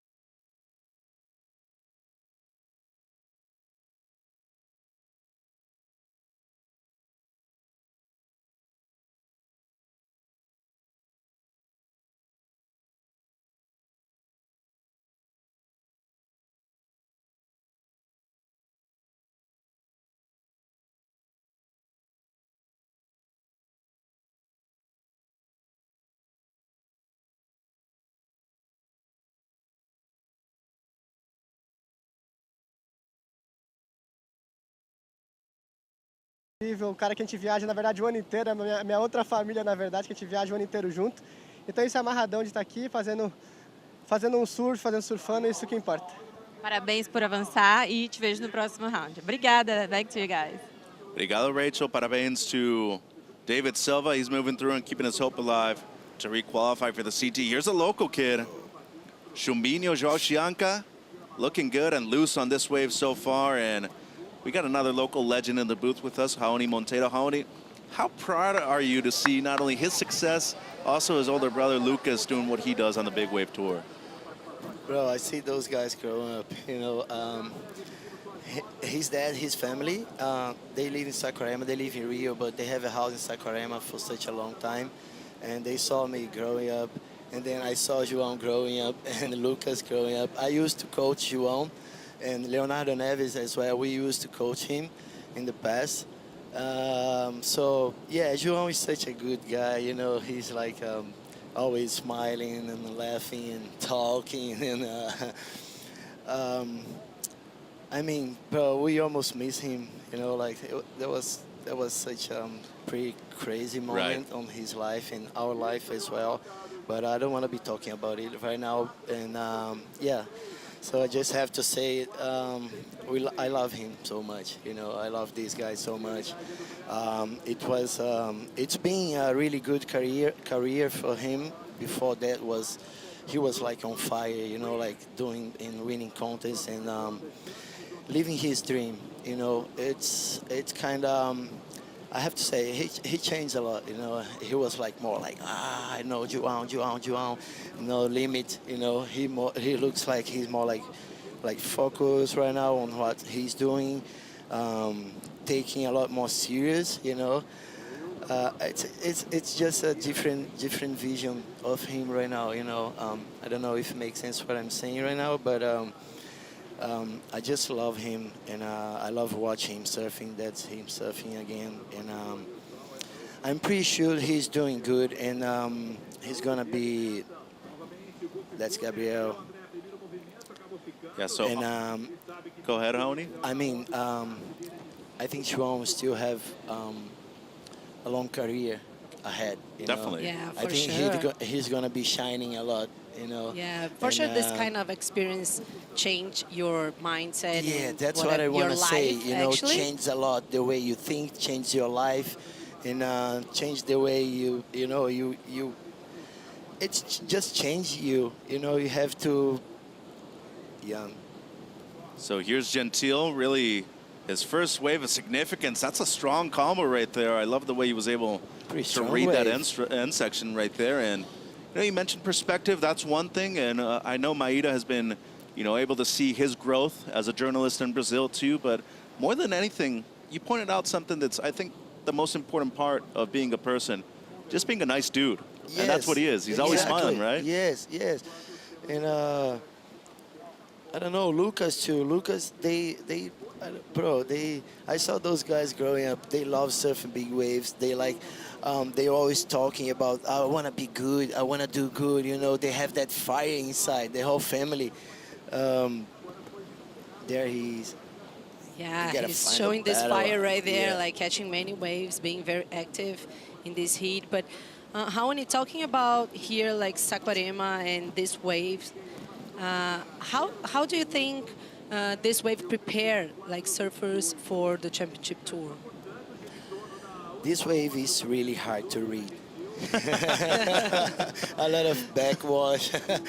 But in Saquarema we have some, we receive a lot of different swell directions. We are close to summer now, so it's a mix of swells, southeast swell. 2 days ago was southeast, and today south swell, more straight. The angle, the direction has changed. So tomorrow it's going to be southeast again, so it's going to change direction again. But we have a lot of different waves in Saquarema. Right. Itaúna, we have big left with east swell, southeast swell. When it's big, it's good to the left. When it's not too big, good right. And so do you think tomorrow we're going to see more lefts breaking through? Will be southeast a little bit, different angle, more like south. How can I say? Not too straight like today. It's beneficial but, for us. Yeah, we'll be good. We'll be waves tomorrow. I'm a big fan of this place, Raoni. This is the 5th time I've been to Saquarema. Very consistent, as you said. A lot of different waves. Yeah. We usually stay on the Bahia side of the beach, and that wave over there, my guy, is heavy. That's where I grew up. Yeah. That's my side of the beach. come on, João, find a good one. Yeah, well, he did get a 4.33 on his opener, so at the moment in second, Andre in the lead with a 7.33 and a 5.67. Gentile scores his best, a 3.73, currently in fourth, and Teixeira still holding down priority after catching the initial 5-point ride. Another question for you, Haoni, too, is that obviously you're a success. Leo Neve, may you rest in peace, another pioneer of really surfing here in Saquarema. An excellent generation coming up, though. I mean, Hickson Falcao was one kid. We also have Daniel Templar coming up later this round. But you look at the young kids, including your own son, man, there's a lot of bright things to look to in the future. Thanks for that, man. I mean, I know Saquarema, as I said, Saquarema is it's a place with strong waves, you know, different kind of waves. So you can just train a lot. You can just go out there and every day and train a lot. Small waves, more hollow waves in Bahia. There's more hollow waves like right, Praia da Vila left. So you can choose where you're gonna surf, where you're gonna train. They have the Leonardo Neves CT train ground, place. So the grommets are on fire, bro. They definitely are. Yeah, they just on fire. They training a lot. They surfing every day. Hickson is been training at the CT. So just one good spot to be. Yeah, it's been good to watch those guys growing up and growing strong, you know, with powerful surfing and good lines, doing good turns. And I mean, Saquarema is a good place to grow up. Definitely. I mean, if you ask me, I'd say like this is one of my favorite places to go to. For me too. So I'd say I as love well. This place, man. Here's Teixeira now. Currently in third, has a 5 as his best. Well, he used priority on that wave, so unfortunately for him, that won't be a huge score, but still just under 14 minutes on the clock. Looking like he's going to move up into second place. Gentile with priority, needing at least a 2.08. And Gabriel Andre has had an outstanding heat so far, 7.33 and a 5.67. And how about Teixeira from Vila Vela in Espírito Santo, just north of here in Rio? Well, he's currently number 32 in the ranks, Maida, so at least looking to move back into the top 20. Yeah, for sure. He's looking to qualify automatically for the Challenger Series next year. And yeah, he's such an experienced surfer, has really powerful surfing. And yeah, I think he's all capable of doing this here. And to me, the thing that really stands out the most about his surfing is technique. Always on point. Has been a QS champion before. Actually saw him win a QS event in Acapulco, Mexico one year, then in Santa Cruz, California, the very next year over at Steamer Lane. He's been successful different parts of the world. Here's the heat leader, though, Andre, looking left once again. Was trying to improve on a 5.67. Let's see if he does that or not. But really, the story here, Ian Gentile, at the moment, has an outside chance of qualifying to number 31, but he needs a lot of help from everybody else. As we look at the last of Andre right here, doesn't seem like he'll really improve on his low score at the moment with 12.5 minutes on the clock. Looking at the air view right here, Maida. Yeah, what really amazes me is that he's really searching for those lefts to front in his front side, but we haven't seen many of them. But I think it paid off. Like he has the biggest numbers of the heat. Gabriel always goes left. I used to watch him competing. I used to compete against him in Saquarema. The rights are good. The guys are getting score on the rights, but he always finds a good left. Always. That's why he surfed the left. See the best score of the heat? He got it. Well, 7.33 on the left. So it's crazy. Everyone was surfing the rights today, and then he got the best score on the left. The top two scores, really, of the heat have been lefts, and they've both been by him. 11:40 on the clock. 7.33, 5.67. That has Andre in the lead at the moment. And a big heat coming up as the #1 ranked Samuel Pupo, and our defending champion, will be joining the lineup soon.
Heat number 8 of the round of 64 in the water. So halfway through the round here at the Corona Saquarema Pro, presented by Banco Do Brasil, Mitchell Maeda, and our special guest, local boy, and one of the most successful surfers coming out of Saquarema, Raoni Monteiro, former CT surfer. And here's who I'd probably say is the most successful of all time from this location. Former number 4 in the world, Raoni, João Chianca, only looking for a 4.21 to move up into second place. You're gonna find it. And then Gentile right behind him too, Raoni. The way it looks like the waves are a little bit worse right now. I think the tide is going up. I mean, the tide is going. Oh, air. Yeah, so peak high tide, not something that you generally like. You like a mid to low tide right here at Itaúna, right? Mid to low tide. Yeah. Yeah, it's the best. I think middle high. I mean, going up. You know, I think is the best for Itaúna. High tide only when the waves are big. It's good. Yeah. Generates more energy. But when the waves are small, the tide is going up, the waves are going, you know, we're gonna losing power potential. But there is waves, swell. I mean, tomorrow probably the waves are gonna be a little bit bigger. But same wind direction, and we'll be waves until the end of the week. Dude, well, for the event. We've showed up every day and it's been surfable, you know? Yeah. Like, that's the cool thing about here. There's always something to surf. Wind doesn't necessarily affect it too bad unless it's a straight on shore, but I love it here. I mean, the consistency is really the biggest factor as Gentile up and riding his previous ride, a 4.8, a quick in and out right there. And just looking at the standings right now, he did move up into second place. Teixeira down to fourth. He needs a 3.53. And Chianca needing a 4.21. Andre still safely in the lead. You know, Raoni, when we talk about your career, I mentioned your win at Sunset Beach. And you can talk about this a little bit more. The moment that stands out to me in your career was a day in Fiji when it got huge. I remember you advanced that day in massive conditions. They probably ran only, what, 2-3 heats that day at the most, and you moved through. I don't know why they run 2 heats on that day, bro. I keep asking me that until today, you know, why? Why? That was huge, bro. That was too big. I never surfed waves like that before, you know, like we don't used to surf the big conditions like that, bro. All the free surfers, all the big wave surfers guys, they were there, and we were like, oh, in the channel, sitting in the channel. I was in the boat, like in the boat, watching the guys surfing, getting huge barrels and everything. And then when the wind changed, the wind shifted a little bit, and got really not good, really bad. And then say, hey, you guys want to go surf? I think we're gonna run the contest. Say, what? Why?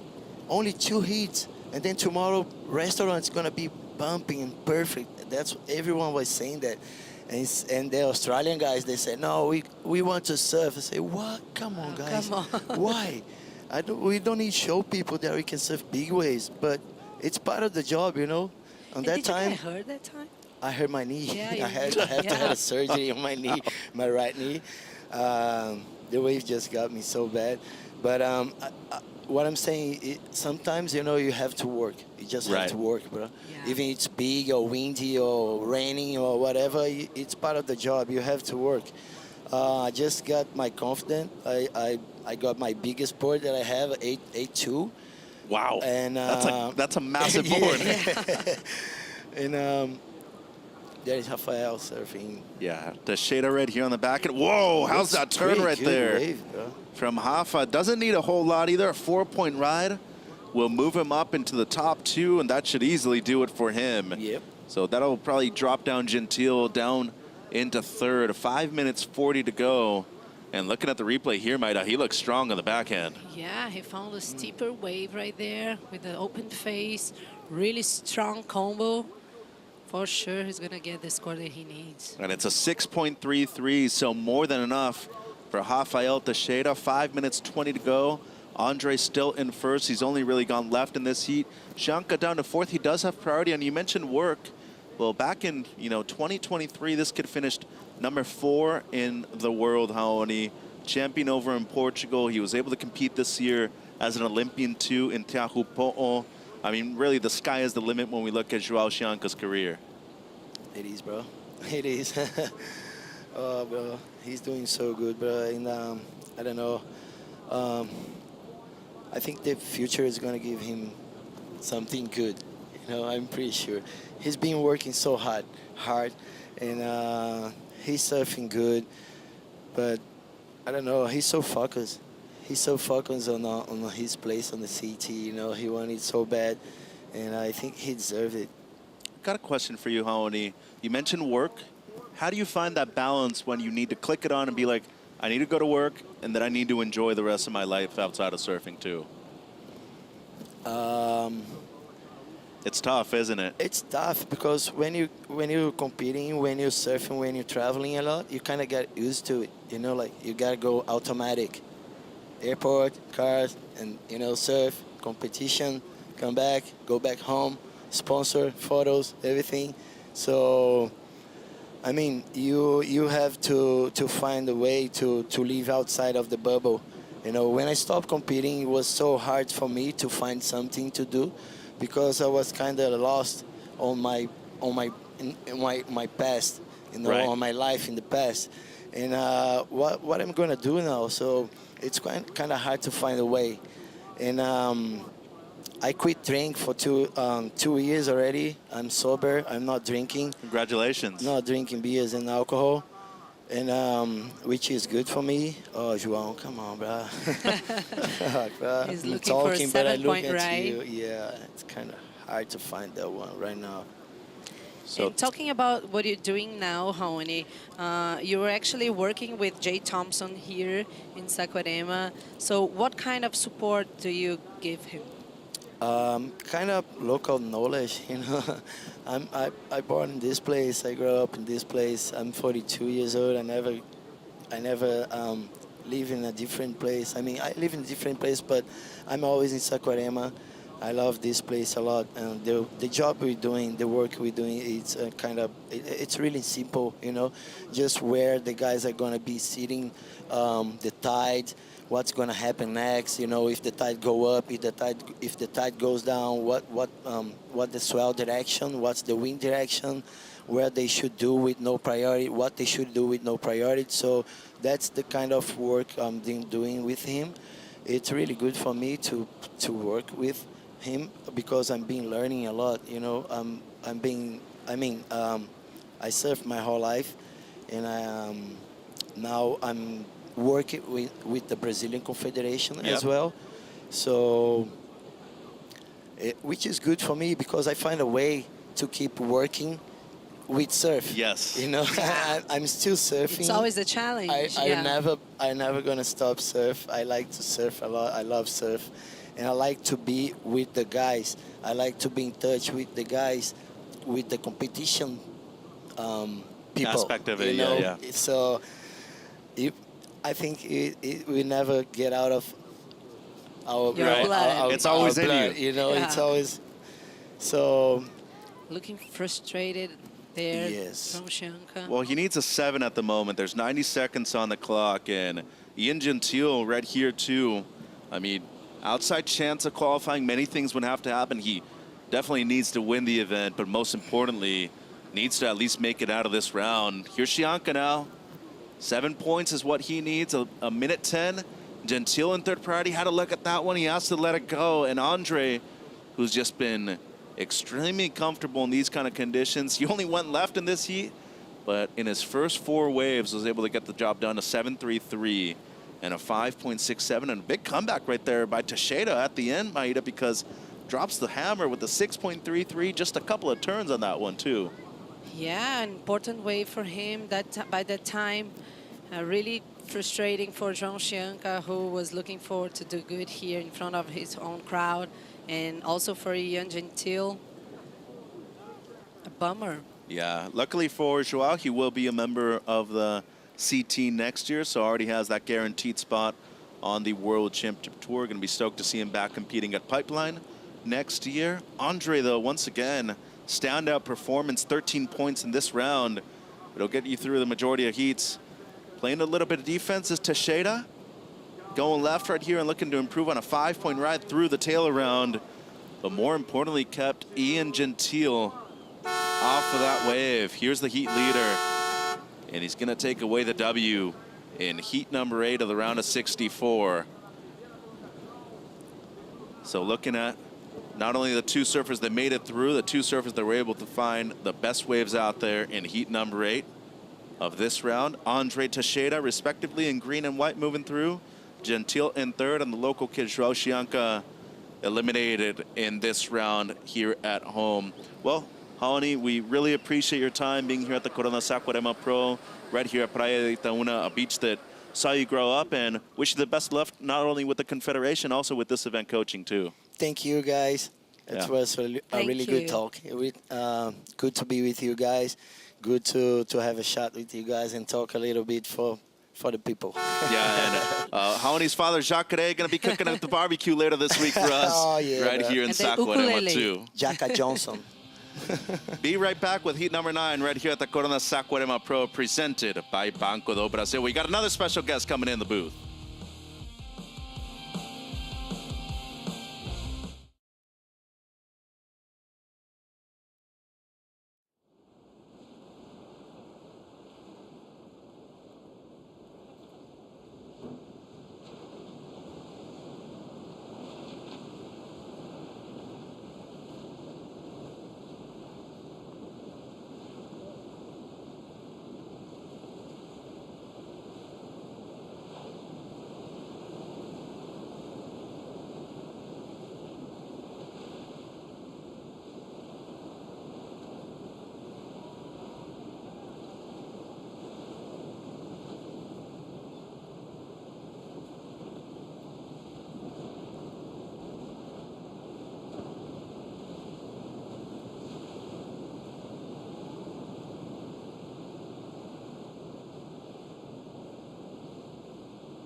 Corona Saquarema Pro, presented by Banco Do Brasil, is brought to you by Corona, This is Living, by Banco Do Brasil, official bank of the WSL in Brazil, by City of Saquarema, official host of the Corona Saquarema Pro, presented by Banco Do Brasil, by State Government of Rio de Janeiro, official partner of the Corona Saquarema Pro, presented by Banco Do Brasil, and by Vivo, official sponsor of WSL in Brazil.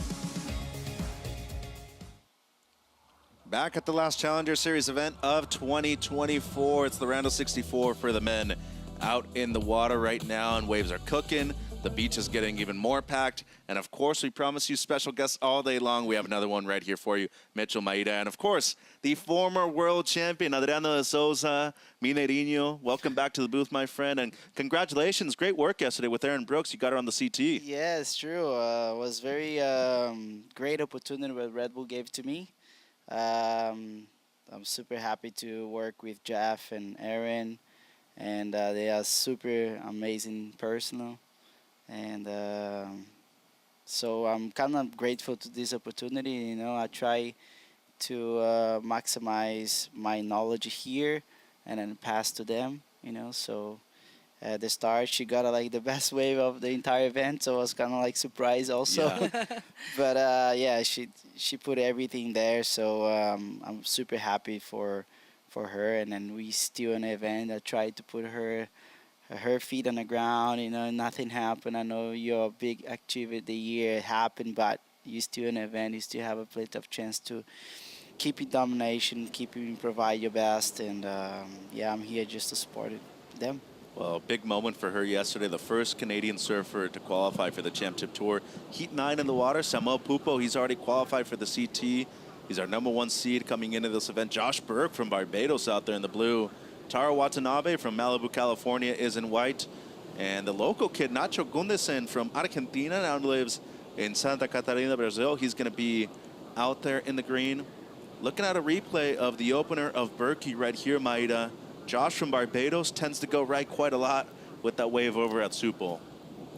Yeah, the first turn was nice. The second one, he couldn't pull, but just starting the heat. So, Adriano, I was thinking, you have a pretty close relationship with the Pupus family. You've been working with Miguel, like kind of not in a formal way.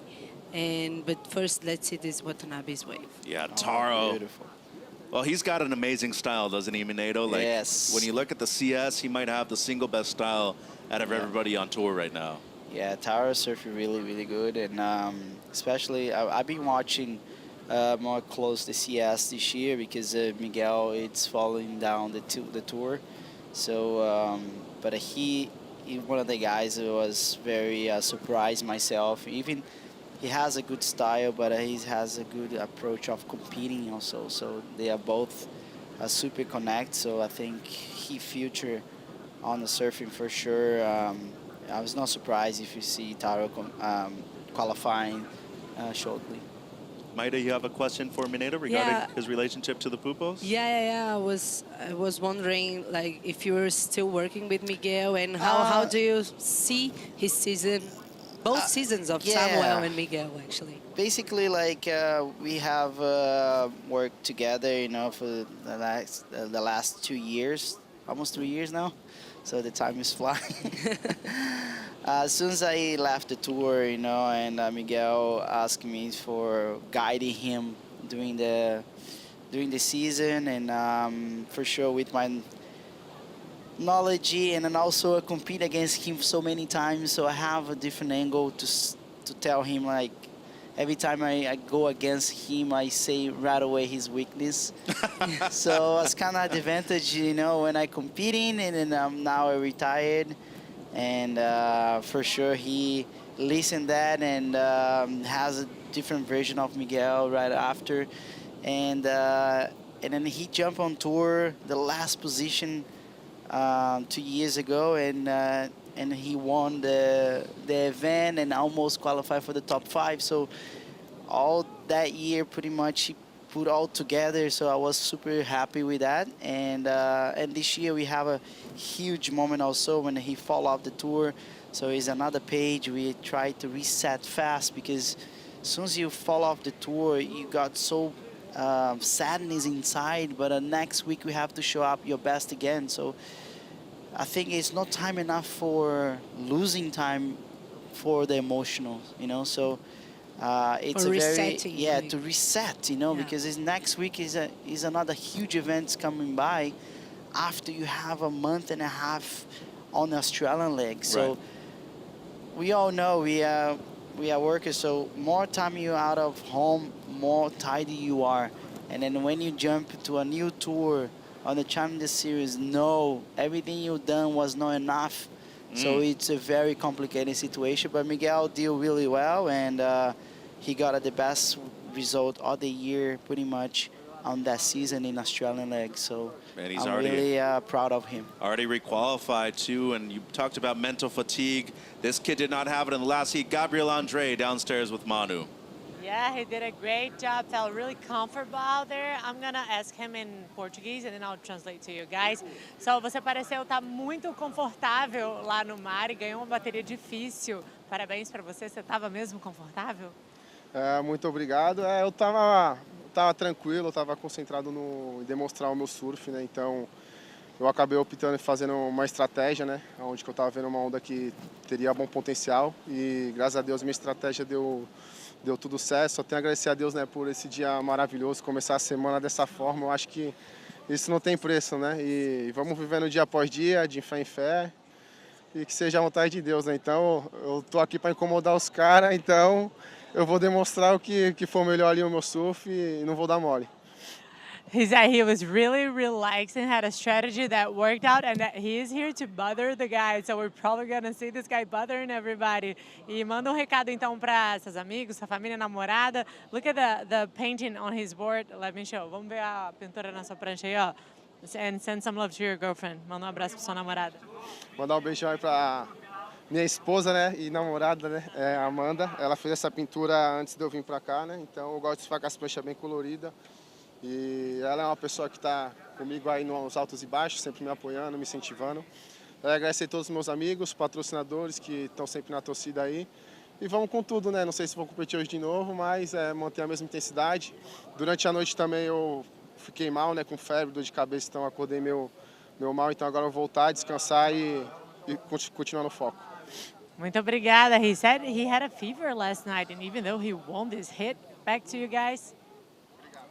Obrigado, Manu. Congratulations, parabéns to Gabriel Andre, longtime QS competitor, and finally gets his moment to shine right here, Mineiro. 13-point heat total. By today's standards, that's a pretty good heat out there. Yeah, for sure. I think the huge advantage Gabriel has in this event because he's not here to get at this spot on the Championship 2 next year. So he's fully freedom and then showing his best, what he told in this interview, you know, and I'm here just to show my surfing. So over there, when you go against someone have so much weight on the shoulder, for sure this make a lot of difference, you know. And but Gabriel is such a warrior, you know, and he's from my city, so I know since he was a little kid. So he's such an amazing athlete. Wow. There's not many opportunities, you know, when you have so many surfers from your country. You know, you have to maximize the most as you can, but I think this one, it is an amazing chance for Gabriel showing his best. So 19 minutes ago, Gundersen had a great combination right there. We saw Samuel Pupo up and riding with a searing combination of turns on the forehand as well. Looking at your resume, Mineiro, Sam already qualified for the Championship Tour. He's won at least one CS event in back-to-back years, but you were World Junior Champion, runner-up to Jordy Smith for the World Pro Junior Champion in 2007 too, and of course the big moment 2015 when you won over at Pipeline to secure your first World Championship. You look at the evolution of surfing so far, the regional QS, the Challenger Series, Berkey right there was looking for the rotation, and now the CT calendar, like, you've been through it all, right? Whether it was qualifying through the QS, through the junior rankings, being a member of the CT, a world champion, and now doing it behind the scenes as a coach too. To yourself, what's really the biggest difference you see when you first qualified to now? I think back in the day, I felt like there was so many great athletes, but I felt like back in the day, like people the lifestyle was not as an athlete as today. So a lot of athletes back in the day just go with your talent only. But right now, everyone's starting to know that and is starting to work behind scenes, you know. So not only in the water, but outside of the water too. So when you go against someone, they are fully 100%. It's fully different when you know back in the day, like, I think I saw this guy last night, like, drinking and having fun. So today it's a fully different. I know back in the day, like, as an example, like 100 guys competing, but 30 was like not have the lifestyle as athletes, and the other 70s was fully athletes. So, but this year, these years I've been working close to the athlete. Now he's at 95, 96 athletes. They are living as athletes. So the competition drive, the competition moment right now is fully on, you know. So that's it. It's getting more tight. More close, you know. Well, Gundersen right there had to go over Taro in the white jersey and still destroyed this wave. Wow. His opener was a 6.5, and seems like he's a bit upset right there. He had to go over the surfer in white, and his previous ride has him in the lead at the moment, and I feel like this might not only going to extend, it could potentially be better than the 6.5 he had on his opener. Yeah, could be. It was very nice wave, nice combo, good rhythm, almost ran through tire. Yeah, but the guy was, that's my opinion, he was no fault to be on his own, you know, but for sure he has to change the line to complete the turn. And, I mean... So in that moment, are you willing to run over the person, or do you take the same line that Nacho did? It's a fraction of a second you need to realize all this, you know, and you like to make the turn, but also you don't want to hurt your friend, you know. So I think he did pretty good, but he's upset because it's probably affecting his score. Well, and as you said, Taro really had no other choice right there, right? That's that was what the I'm line saying. he had to go through, and for Watanabe, he did get his best on his last, a 3.33. Shout out to Northern LA Board Riders too, and all they do for Taro and all the guys over there in Malibu. Dylan Perillo and company, amazing surfers. Nacho Gunnison, though, in the lead, and he will be extending it with this last ride. Josh Burke from Barbados, just a couple of throwaways so far. He's up and riding here. Looking for his best ride. A 4.34 at the moment would put him up into second place, and Samuel Pupo just a 5.33 as his best so far. You know, we look at the complexity of qualifying nowadays too, Minato, as we look at Taro right here. You mentioned there's just a lot more surfers too, especially from certain regions. I mean, look at South America alone. You could easily have 10 people that could qualify for the CT next year. Oh yeah, we have way more surfers like potentially to be on tour, but it's not the Americans and the Australian. They are dominating for so many years, and I think a big example is Leonardo Fioravanti. He's from Italy, so he's been there for a long time right now. So he's showing like I'm not like used to be here in this zone, but I'm just showing like I'm coming enough to be here for a few months, you know. So he got a spot for someone else, you know. So he domination his spot, and but for sure this is give you a lot of inspiration for some other regions. And like, okay, this is my example. For sure, I want to show my best, you know. And Josh is from Barbados. He's been already a couple years now, so he's has through so many stories to be in the zone. So that's it. Doing well on this wave too. Doesn't need a huge score to move up into second place. A slip right there. Don't know if he had to go down and reposition himself on top of his board, but riding an ECT by Channel Islands right there is Josh Burke in the blue, 13:30 on the clock. The last wave of Gunderson, 7:17. He extends his lead. And looking at the last year of Burke, Maida. Yeah, nice first snap right there.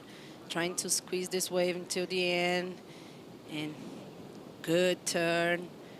And almost slapped there and good finish. And here is Taro. Yeah, this is Taro's best, Minato, a 3.67. We talk about style and the way it's integrated into the criteria. More than likely, it's really the flow aspect of the style that comes into play, right? And yeah, I think that's a mix, you know. You need to show him everything, you know, your power, your flow, and your style.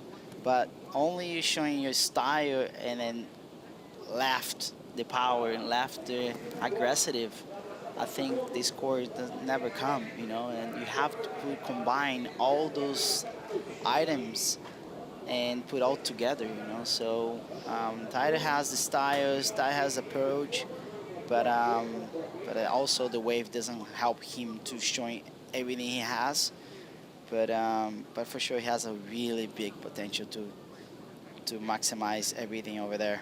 well, here's our defending event champion, Samuel Pupo. He went to town on that one, and pointing out too that when he won last year, leading up to the final, I don't think he had gotten right a single time. Yeah. And in the final, his best wave was actually a right. So defeating Mihimana Brai in that event last year to requalify for the CT, he has already clinched his spot for 2025. But talk about a great generation of surfers, and especially siblings, Maida.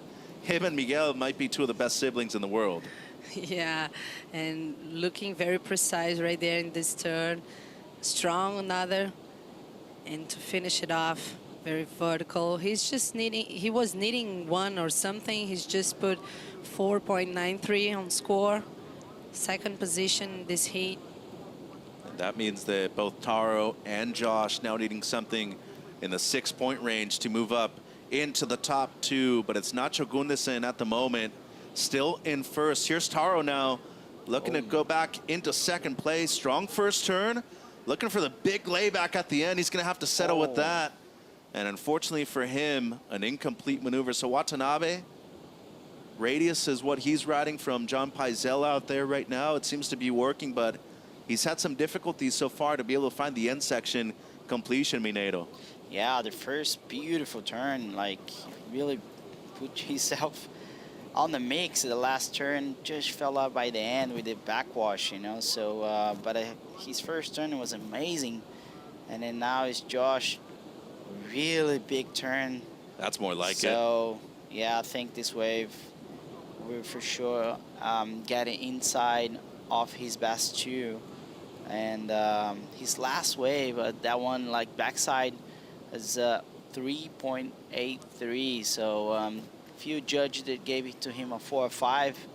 That was think about like in that range, but he only received a 3.8. Might have deemed it incomplete too, as we look at the heat leader here, Gunnarsen. He hasn't put a single foot wrong in this heat so far, and with 10 minutes to go, still in a strong lead over the other 3 surfers so far. The Argentinian looking good out there so far in heat 9 of the round of 64.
It was a momentous day yesterday when the first surfer representing Canada was able to qualify for the World Championship Tour for 2025, and her name is Erin Brooks. Not only did she did it in amazing fashion, she still holds the highest single wave score of the event so far. Mitchell Maida and former world champion Adriano de Souza. Mineirino, you were able to help her yesterday and assist her in qualifying for the Championship Tour. Talk to us about not only what you saw, what we can potentially see from her on the Championship Tour. She already has a victory at the CT level. Oh yeah, she's not even there, but she has a wedding mark. Her stamp over there. So it's beautiful, you know. She's super young and have so much to learn. And Jeff also work with great athletes, you know, around him, like Shane Dory, like example, or another guys also help Jeff to put her on the line, you know. And Red Bull just gave me the opportunity for me to help her in Brazil. So, I mean, she has a huge support, and then also her dad understand a lot too, you know. So that's why they make a great job this year, you know. And then it was enough for qualifying. So I'm really happy to see her has a great support, you know. She definitely does. We saw the turn right there from Taro Watanabe, a 5.3. So his best, that kind of mixes him back into the heat, now needing just a 4.97. Josh Burke gets his best on his previous ride, a 5.57. He also needs a mid to high 4. And for Samuel Pupo, our defending event champion, not a whole lot on the line right here in this heat, guys. Burke, Watanabe, they want to improve their situation in terms of the rankings. Gunnarsen way outside of qualification. But still, he made it to the round of 16 last year, Maida. He wants to at least equal that result in 2024. Yeah, for sure. And he's doing really good on this heat. Oh, a pedal right there. Couldn't get in. Yeah, Berkey not able to catch that. So Mineiro, You've been working a lot with Leo on the Italian team on the side too. Talk to us about your Olympic experience being a coach over there in Tahiti. Yeah, it was incredible. It was insane when I jumped on this project as a federation, Italy federation.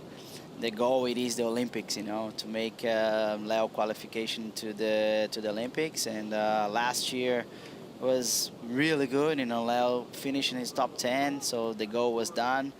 And for me this year to be part of the Olympics was incredible. It was super tricky because like Leo felt a lot of pressure, you know, to go to the Olympics.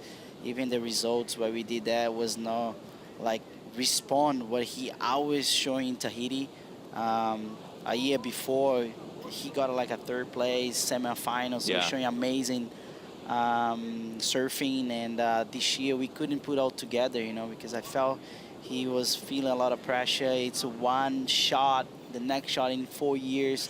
So I think he not domination well that and then affect a lot on the result. And I try my best to take off that pressure, but even like we are coach, but we cannot do that much. Right. And, it's Olympics. It's Olympics, you know, all those feelings, for sure he holding that, you know. So and against Canoa, we are missing one wave, and then one opportunity gave to another athlete, it's the doors already shut down, you know. So it was that close heat and a few opportunities, and but anyway, for me it was great, but unfortunately it was not the result we want. But yeah, no, overall I think I did my best, and then. I think you still are. Yeah. I think you still are. Yeah. And that's it. Yeah, we should put him on the final, you know, on a great position, but it's worth it. And I just want to say too, I think your career is one of the best ever. Yeah. You know, your world championship in 15. Kaipo and I were able to be in Mexico for your retirement too, and kind of having that moment where you were able to catch the wave right there. Jeremy sharing it with you too, like everything kind of aligned well, and especially with those waves on offer, must have been pretty special for you. Oh, for sure. We are always dreaming for like the way I get on tour, the middle of my career, and we always wish also to finish well, you know. And I think I did pretty much. I think I did amazing, and that's why I don't feel I need to do something more over here, you know. So I feel like I did my best. It consumed me a lot, and that's why I'm such a grateful for the opportunity as WSL gave for the all athletes to competing all over the world and traveling and know a lot of people. And I'm such a grateful to all those opportunities I had in my life. And you are also doing a great job as a coach, so much more to come, Mitch. I definitely think so. 2 minutes 45 on the clock right here. Gunnison in the lead. He's only caught 3 waves, but his first 2 are enough for the lead. A 6.5 and a 7.17. Samuel Pupo currently in second. He's only caught 3 waves too, so it seems like the best recipe out there right now, Maeda, maybe smarter strategy, catch less waves, but be on the better ones. Meanwhile, both Burke and Watanabe have caught 8 waves for Josh Burke and now 7 for Taro Watanabe. Although Taro's best is his 7th wave so far. Yep. Yeah, and Samuel Pupo now with priority, so he might play some defense on his second spot. He's looking to do well here in Saquarema again. He wants to stay in the first position of the rankings for the seeding next year, and he's doing good right now in this heat, like in second position, but still 1 minute and 45 seconds left. And he does have priority too. So Burke needing a 4.69. Watanabe doesn't need a whole lot either, a 4.97. Let's call it a 5. Minedo, if you could summarize the approach right here towards the end, and don't spill all the beans, my friend, but a kind of opportunity right here for both Watanabe and Burke. What do you do? Yeah, I mean, it's not many opportunities, only 1 minute left, but for sure, what Maeda say is all defense, you know. Right now, it's the point you need to defend yourself. Don't let the door open. So, yeah, as a coach, is always, my approach is like that for the athletes. And also, Nacho has been playing helping Samuel and some. It's not like a friend, but like he number one, and he not wanted to see someone also getting the opportunities. 45 seconds on the clock. That's a good summary right there, Mr. De Souza. We appreciate you joining us here in the booth. Thank you. For heat number 9. 35 seconds. As you said, Nacho, he's been not only competing great, also been very consistent this year because of his result at the QS 5000. He was able to get the opportunity once again to compete here at the Challenger Series level. This is danger, though. Watanabe, he was close to getting that wave and just a bit too deep, and Taro is capable of a 5-point ride with just a single maneuver. 10 seconds. It has to come soon. Where's Josh Burke? Seems like he doesn't need a whole lot either and might be out of the picture right now with this heat counting down. And unfortunately for both Taro and Josh, the heat is over. There you see Miguel, older brother of Sam, celebrating. He's like, thank goodness that heat ended in time. They're all nervous in each heat, like. Oh, it's siblings.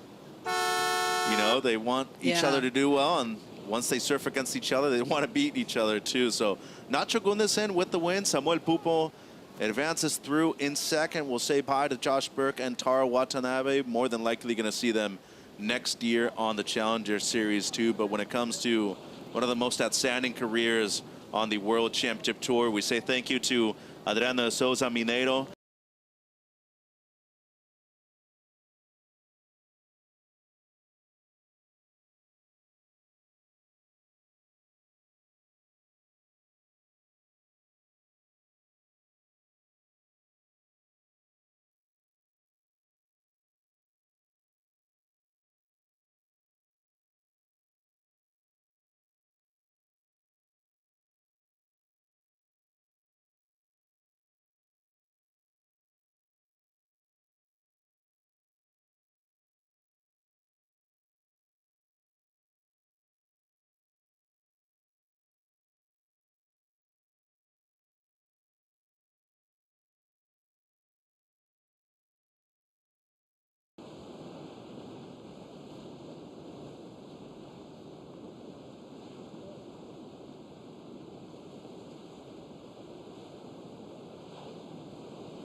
Aqui é o ponte para assistir o pôr do sol, mano.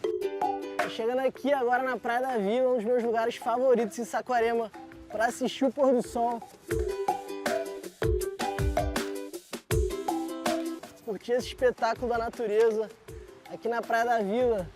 Esse cantinho e a praia vai embora, então o sol ele desce assim, muito lindo. Tem um morrinho incrível para ficar mais do alto, do lado tem a igrejinha, do outro lado Itaúna.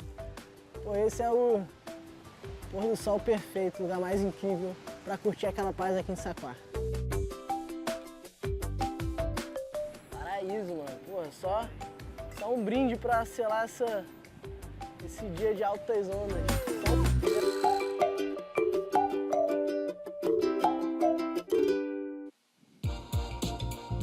Beautiful sights here in Saquarema. Nossa Senora de Nazaré on the hill there, and Jordy Lawler, Hiroto Ohara, Luke Slipen, and Leo Casal out in the lineup. Round of 64, heat number 10. Top two advance into the round of 32. We're going to get into that round of 32 this afternoon. Kai Pagura along with Mitchell Salazar, on the call here. The water looks like it's warming up. The swell's sticking through, and we got some replays to get through right here. Starting with Leo Casal, Mitchell. Yeah, so the kid from Brazil looking for his first major victory at the CS level. Kaipo started off the year well with the semifinal finish at the World Pro Junior Championship. So decent left right here for Leo to start things off. A bit smaller on the forehand, but that'll get things going for him. Waiting for that score. We also got rides from Jordy Lawler, the surfer from Narrabeen, right here on the replay. Yeah, just a 2-point ride here for Jordy. The one turn and dealing with the backwash, so he kicks out afterwards and did win his event at home on the CS. Also, Hiroto Ohara got a wave. Well, he's got a chance to qualify, so this is an important heat for him right now in the blue jersey, and we're trying to become one of the few Japanese surfers to qualify for the CT. Luke Slipen got a slice too, and the highest wave total so far, this is a 4.83 for the South African. Big finish right there, and coming from Cape Town, he's really used to the cold water, and seems like he already got a second wave too. Yeah, just fell down there. Well, I mean, he was really close to completing that thing too. Still gonna get a 1. 4.83 right now for Luke Slipen in the white jersey, the 23-year-old, I'm sorry, out of Cape Town, South Africa. This is the 20-year-old right here, the Brazilian goofy foot, Leo Casal, with a powerful backhand approach. Casal sticking with this, takes the low line for the double up and hooks in the foam right there. So a forced finish, but a good finish for Leo Casal. Another goofy foot right behind him is Jordan Lawler. Jordy Lawler, like you mentioned, took out a win at the Sydney Surf Pro at his home break of North Narrabeen. And Hiroto Ohara, not wasting any time, getting back on board, back on the left here. Ohara, 27-year-old out of Chiba, Japan, former US Open winner. So now the judges have their plate full and more scored owed to us for both Leo Casal, Hiroto Ohara, and Jordy Lawler. Yeah, and should be really similar to see where the averages come out for both Ohara and Casal right there. You mentioned Chiba, his hometown, probably the most consistent break in Japan, and looking for his second major win at the CS level right here, Kaipo. So the first turn really strong right there from Ohara, just a bit missed time though, and the second one slid the fins. Real good stuff right there from Hiroto. He knows how to surf a beach break just as good as anybody else. And another angle right here. So the backwash coming into play. We are close to hitting the peak high tide, Kaipo. That's going to play a big factor with not only the backwash, but really wave selection too.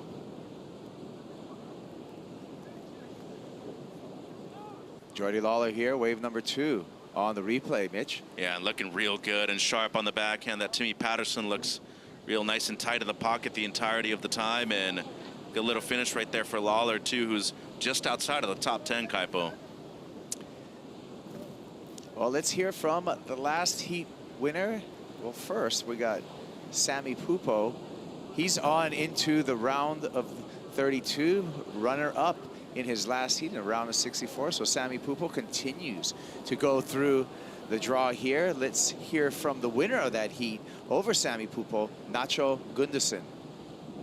I think you guys know that I'm a journalist, so I was trying to investigate here if Nacho, if he's really from Argentina, or if maybe he was born here in Saquarema, because it's not like an easy place to surf, and you surf this wave so good. I mean, I'm just kidding, but you seem to be home here. How does it feel for you to be surfing in Saquarema in such an important heat like that with Samuel that won here last year? Congratulations. Thank you, and yeah, I love Brazil. I love all the people here, but my heart is Argentinian. I have to say that. I'm so proud about it. And there's always jokes about Neymar, Messi, Maradona, Pelé. But yeah, I love everyone here, and I feel so great here. I came a lot of times, and my surfing is improving each heat. So yeah, I'm so happy to make this one. Samuel is just such a great surfer. He's first in the rankings now, and yeah, that's it. Let's go for the next one. And you don't seem to really feel the pressure of a Challenger Series. You're here talking with the guys, and Miguel came to congratulate you. How do you feel? You feel really good here? Yeah, sure. I'm not in that pressure that other people is here that is trying to qualify. So I'm just enjoying and surfing. Last year I made ninth, so the next improve is to improve that result. And yeah, that's it. So as he said, he's really from Argentina. Send some love to your people. Yeah. Gracias a todos los que me están mirando de Argentina, mi familia, mis amigos, y también obrigado a todo mundo do Brasil que torce aí por mim. Gracias a todos, un abrazo. Muchas gracias, Nacho. Back to you guys. All right, thank you, Mano. Congratulations to Nacho. And the drama continues to build here through this round of 64. Important round for so many surfers who are seeking qualification to the championship tour. Jordy Lawler on the move here. He's one of them. Lawler looking down the line, looking for a ramp, pops it up, lands on the white water, goes down. And Jordy Lawler will continue to search the ocean. He's got the lead right now as we see timing the backwash there. That's Luke Slipen. Slipen goes incomplete. But Jordy Lawler, well, we're going to go with our Men's Challenger Series live rankings as they pop up here. A couple of losers, unfortunately. End of the season for Callum Robson. End of the season for Mikey McDonough. They both have a chance of requalifying for the Challenger Series next year, but are out of contention for CT qualification, as is Nolan Raposa. Hiroto Ohara, Jordy Lawler, out in the water right now. We got Marco Mignot coming up in a heat later today. Important heats for all those surfers who are seeking that championship tour qualification.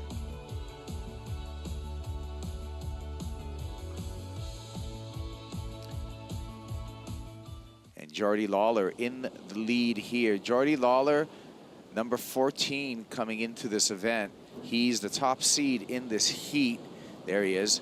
29-year-old out of Narrabeen, won the Sydney Surf Pro at North Narrabeen, and had then, for the rest of the season, has not made it past this round of 64.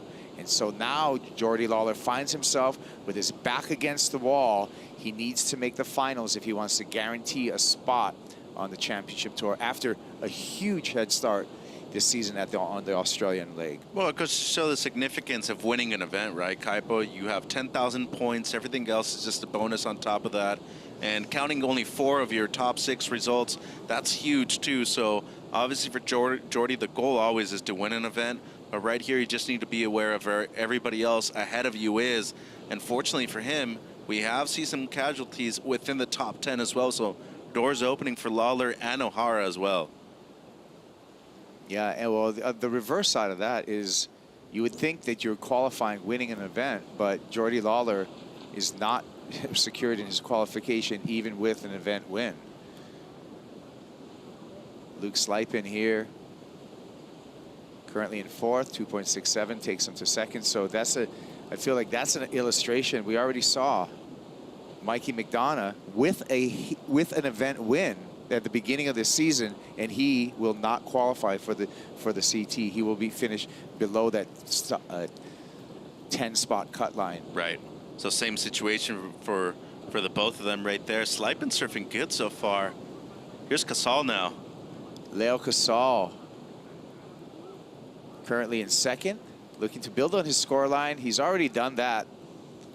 So he will increase his scoreline with that last effort, open up with a 4.83. He'll replace the 1-point ride that he has in his scoreline at the moment and secure himself even further in that 2nd and advancing position. Incoming tide, like you mentioned.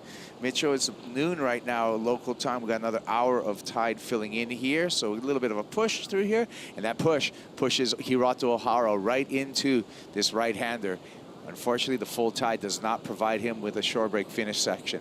Yeah, and unfortunately, not only there that was he not able to convert, on improving his low score, but worst part about it, he had to use priority to catch that wave too. So at a point of the tide right now, Kaipo, where it's close to peaking, Slipen throwing the air once again, and he finally pulls this one. So Luke so far been incomplete on a few maneuvers, but back-to-back waves where he has been able to finish those waves off.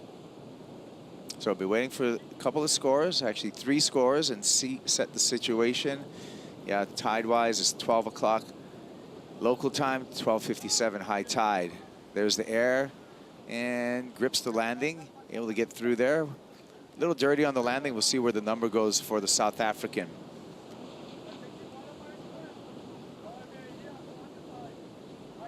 Get a couple of glimpses at it, Mitch. Yeah, and Slipen, a real cool kid. Had the chance to talk to him a couple of days in a row, and always super appreciative of what he's been able to do on the Challenger Series so far, and just being in Brazil is something that's stoking him out. And looking at Leo right here, you know, a difficult wave to surf. That second turn was a bit strange if, you know, we really dissect it. And Hirota right here, this might have been a wave that he caught moving back out. Wow. And gotta watch out for the board right there on the landing right there, especially close to the shore break.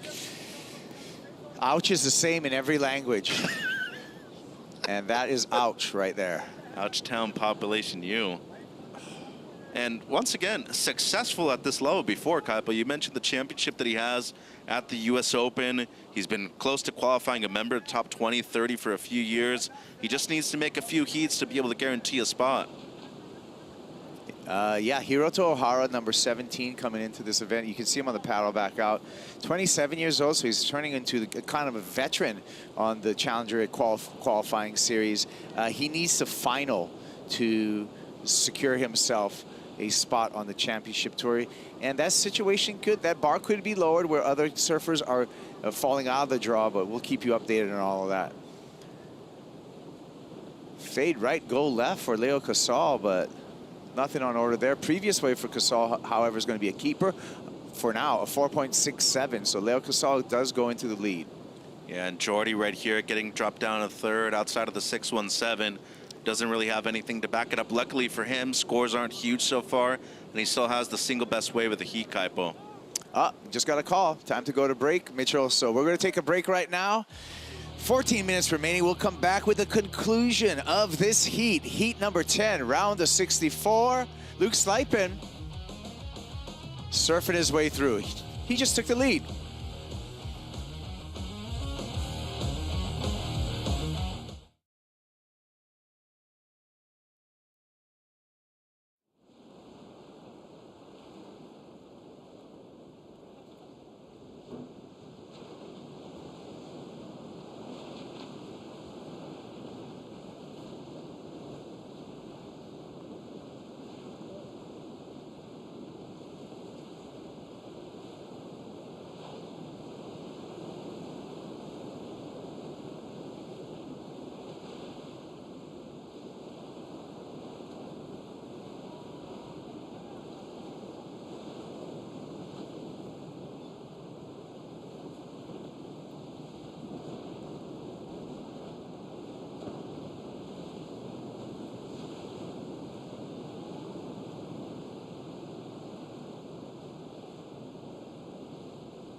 Taking a look back at the beginning of the season. Stop number 2, the Sydney Surf Pro at the infamous North Narrabeen.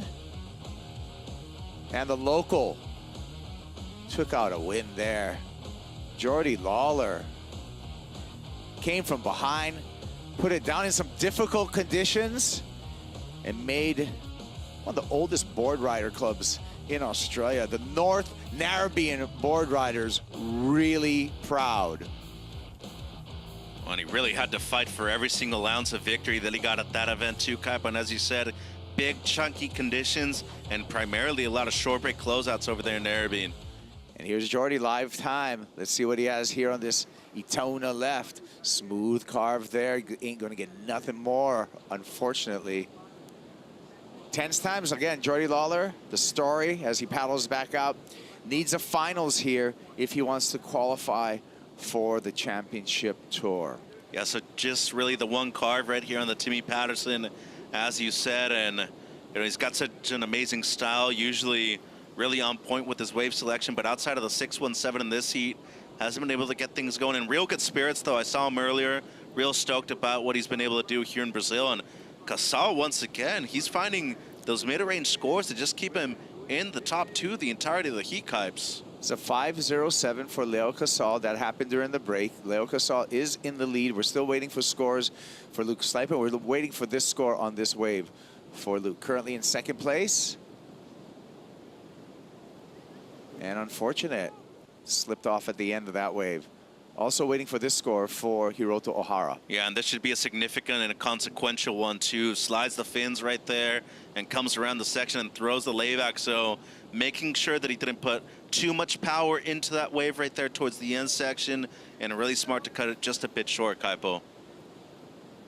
Yeah, Hiroto Ohara, as we look down upon Itawina Beach, Hiroto Ohara started off with a 9th place finish at Snapper Rock. So that was really a decent finish to start the season. Then midway through the year, quarterfinals in Bolito that put Hiroto at number 17 coming into this event. You can see the refraction off the rock, the different currents, and the sand accumulating here in Itawina with this shot, Mitchell. Yeah, and that wave to the left of your screen back door when it gets real big, and you can scan for the live rankings with that QR code right there. So a big point of difference, Kaipo, this year in comparison to last year. I just feel like we have so many more people involved in qualification this year. Samuel Pupo, if it weren't for the 2 victories, he wouldn't have qualified, remember? Because outside of the victory at Snapper and outside of the victory here in Saquarema, everything else was a throwaway.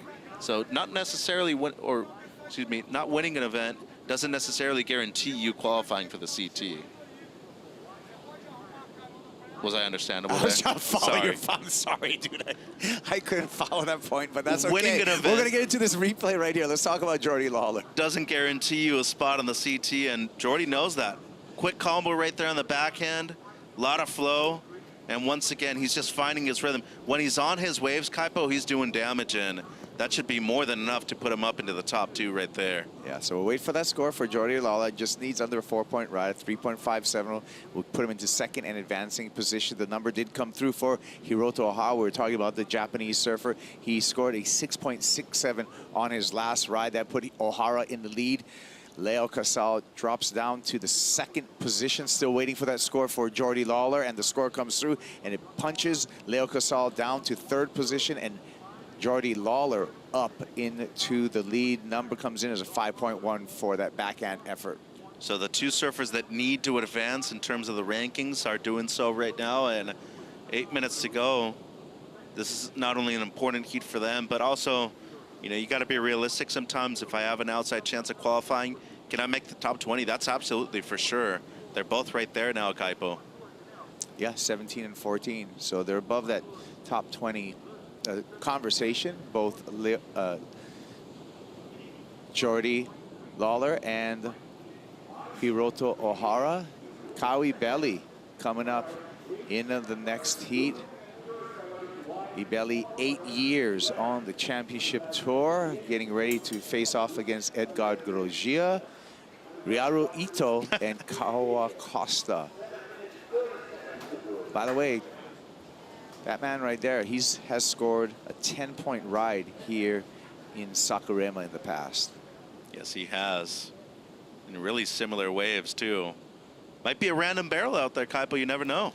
Well, Kyle needs to win the event to guarantee a ticket back onto the championship tour in 2025, and I know he would love for that opportunity, especially starting at Pipeline, where he has a track record of doing really well. Casal, little catchy on that first turn, makes up for the second. Projection snap. Third one gets a little loosey-goosey, snaps to his fingers. Needs a 5.14. I feel like that's on the line. I agree with you. I think it's going to be right around there. And if it weren't for the extra aggressiveness on the last one, I feel like there would probably be a bit more doubt. Excellent wave selection, by the way, especially for a goofy footer. You want those ones that cup out just a bit more. Aggressive second turn, but look at how much better the third one is in comparison to the first two. So combination maneuvers, much better on the third one, Kaipo, and a good amount of flow on this one by the Brazilian surfer in the green jersey. You know, you mentioned him spending a good amount of time in Australia this year. I feel like it's really helped him out. Speaking of Australia, here comes the Australian. Jordy Lawler currently in the lead. Tries to go for the nose pick reverse on the backhand, but comes up short there. So the important score is going to be Leo Casal on what he's able to provide. Just needs a 5.14 on his last score to go into second. There's all the needs in the need column. And there is a snapshot of the year for Jordan Lawler. You can check it out. Like, starts off with that win, but then after that, things got tough. A 33rd, 73rd, hasn't made it through this round since winning that event. Didn't get to surf at Snapper because he didn't qualify regionally. He got a wild card into the Sydney Surf Pro, but after winning that event as a wild card, he was able to secure himself a spot for the rest of the Challenger Series. Well, and he got lucky that that event was the #2 stop, too. Imagine if that happens at your home break and it's the very last stop of the year. That means you have no chance to be able to qualify for the Championship Tour. So still a possibility right now, Kaipo, and seems like at the moment still going to be remaining in the top 2. We are still waiting on the last of Casal, though. Yeah. It's going to come up short for Leo Casal on his last wave. Needs a 5.14. Waiting for one more digit to drop, and we can tell you for certain that he did not have it. There you go, 4.9 coming through for Leo Casal, still chasing a 5.14, 4.5 minutes. Yeah, and right now, Hara with priority, it's going to be really important to play defense, but look at his low score, Kaipo, just a 3.53, so needs to be aggressive in finding the right wave to move up into the lead, and you want to be smart with the kind of wave you're catching here in the last 5 minutes of the heat. This is it. This is where a lot of top seeds have lost out early today. Here's Slijpen now. South African projecting down the line. And pops up an air reverse. Has to get through some cross chop there. Needed a big number in context of this heat. Needed a 5.4 basically. And 10 years ago, that would have been a 5.4 for air reverse, but it just seems like we're a bit desensitized to that particular maneuver. And you see it too frequently. Yeah. And it's cool, as you said, but you need to be able to combine it with everything else in order to get anything above a 5 nowadays, it seems. Well, barely needs above a 5 right now is Leo Casal as he scoots down the line on this left-hander way up the beach. Let's see what he has for a finish, and catches the outside rail, goes down. And that was his chance right there. 3 minutes to go. The paddle back out from the left is much more difficult than from the right because you have that current that takes you back out towards the rocks, Kaipo. And it wasn't a bad start either. Like, he was on his way to the score right here. The setup carve, a little stuck right there on the second one, but coming into the inside, this wave stood up well and maybe just got a bit too ahead of himself right there towards the end.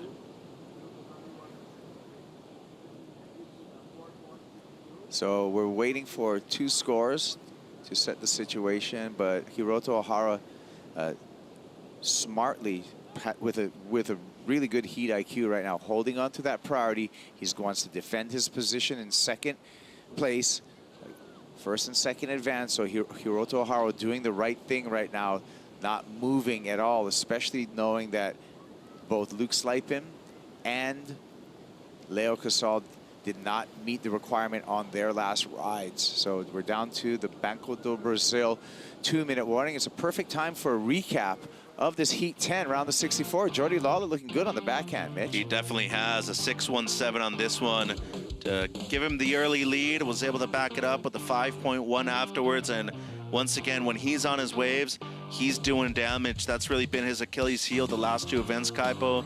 Neither at the US Open nor Ericeira was he able to find his flow. Same thing for Hiroto. Has the single highest wave of the heat so far, a 6.67 on this one, and he is looking to take the lead in this last minute and a half. Jordy continued on the backhand. Good flow, too. That T. Patterson looks really good under his feet. And I wouldn't necessarily say that it's super common or frequent that you see an Australian surfer on a much smaller label like Timmy Patterson from California. As you said, been around a long time, but doesn't have a ton of riders on either the CT or the CS. So for Jordy Lawler, more than just getting through this heat, it's a must-win heat for Jordy, but given the entirety of his season, not making it through this round for the last 4 events, Jordy Lawler, this can actually be an emotional and the mental breakthrough, getting through this heat, getting momentum, and giving himself a chance to qualify for the championship tour. Now remember, 2021 or 2019, actually, he came real close. He did. Of qualifying for the tour. So this is an important 30 seconds. He's got to hold off the rest of the pack. And so does Hiroto Ohara, who still has a chance of that qualification as well. Oh, he let that wave go.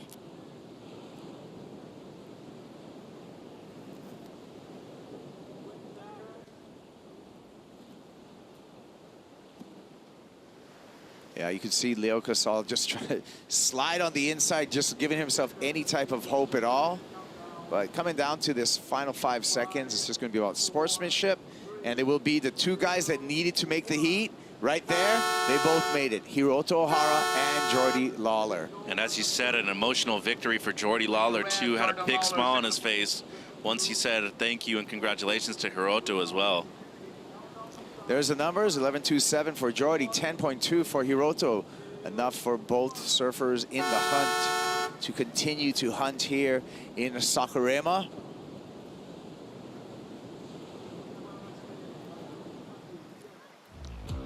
Taking a break. Jordy Lawler's into the round of 32. The round of 64 continues when we return.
The Corona Saquarema Pro presented by Banco Do Brasil is brought to you by Corona, This is Living, by Banco Do Brasil, official bank of the WSL in Brazil, by Natura Kayak, feel the power of freshness, and by My Teja, official sponsor of the WSL in Brazil.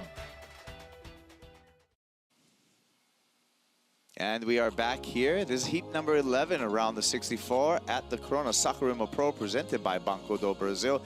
Edgar Grogia, Caio Ibelli, Riaro Ito, and Kawa Costa out in the water. 3 Brazilians and 1 surfer from Japan, Kaipuguro, along with Marcos Bukuyuva on the call. Your thoughts on this heat, Marcos? Amazing heat, stack of reapers from Brazil. Reaper, upcomer Reaper from the land of the rising sun.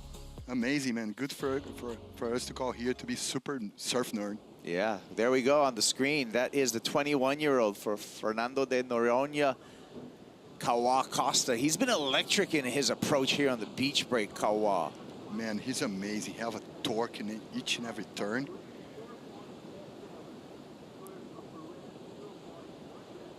Electric. Yeah, so Kawa has had a full season on the Challenger Series, as has Caio Ibelli, the veteran of the crew here from Guarujá. And Caio, the 31-year-old, goes down. Unfortunate. Usually so solid on his feet. Oh, always solid. He have like a similar stance and style as Andy Irons. Back in the day, first time I met like Caio inside of the Oakley team, he was around like 13 years old, and I said, man, this guy have all AI style and DNA type of surfing, and so meticulous with his boards. He wants a board change, He yeah. want a board change, but first crack was amazing. Look at the traction on that jam. Wow, nice gouge there. He was pulling some numbers with the two-turn combo, kind of caught the nose there with the bubbles, man. When you have like the backwash and you have the rising tide here, you're always gonna have to find the speed bumps. Yeah, Caio, with 8 years on the championship tour, has always been the underdog, and I don't think in his CT career he got as much credit as he should for the amazing surfing that he does. He's one of the surfers who had a winning percentage against surfers like John Florence, and he's put in incredible finishes. You know, he's been in the semifinals twice at Pipeline. He's scored 10s. He's put in incredible, he was a runner-up at Bell's. Semifinals in the past at Giant Sunset. I You mean, know what, Kaipo? scored a 10 out here in Saquarema. No, he's a legendary surfer. Everybody love him in Brazil globally also, but I think the superstars of surfing, like the world champions like Gabes and Felipe and Italo, kind of overshadow the other part of the crop from Brazil I got sometimes. you. Yeah. Well, you don't overshadow in our eyes, Caio Ibelli, and never. He makes an incredible smash burger, the Ibelli burger. Yeah, my man Daniel Cortez, the Iago Dora agent, was the recipe behind the smash burger from Caio Ibelli, a trickster from Santos, my man. We'll come back with more recipes because we'll just hear about the recipe for advancement out of his heat. Northern Arabians, Jordy Lawler is into the round of 32. He's with Manu. Yeah, guys, that was a must-win heat for you. When you won it, you had this big smile on your face. Congratulations. How does that feel? Feels amazing. Kind of struggled the last few events, and it's been really tough just to get over that speed bump. But yeah, weight's off the back now. Even just making that one heat, like, just makes me feel so good, and I know I can do it. And yeah, it's crucial times, but I'm loving every second of it. And yeah. And it's very important for you to have a good result here in Saquarema. How do you deal with the pressure, physically, mentally? I got a good crew around me. I got my girlfriend over here, so that's really special too. I have a lot of friends and family at home that message me constantly, and I think that's what's going to put it over the line.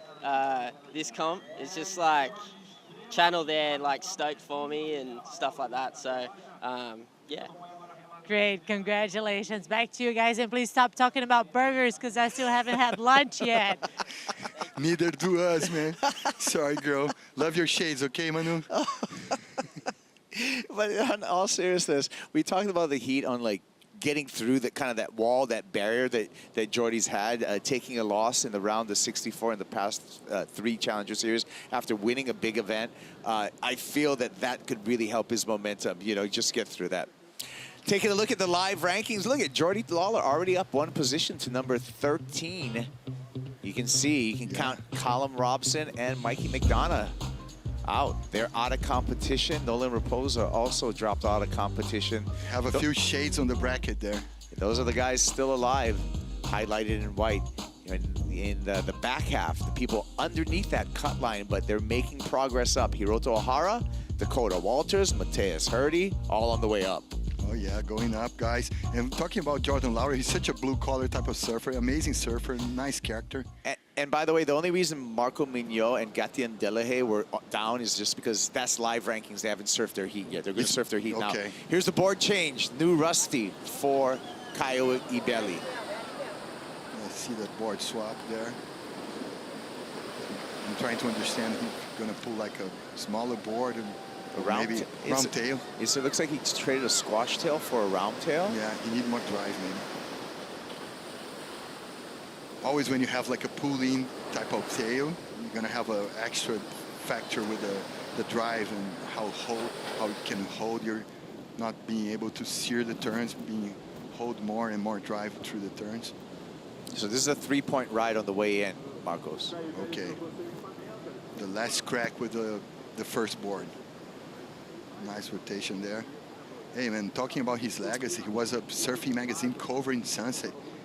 Edgar got this during the interview, and that's what we expect from Grosjean, those just tail-high airs that he's able to do. He got all the tools, all the cards to play.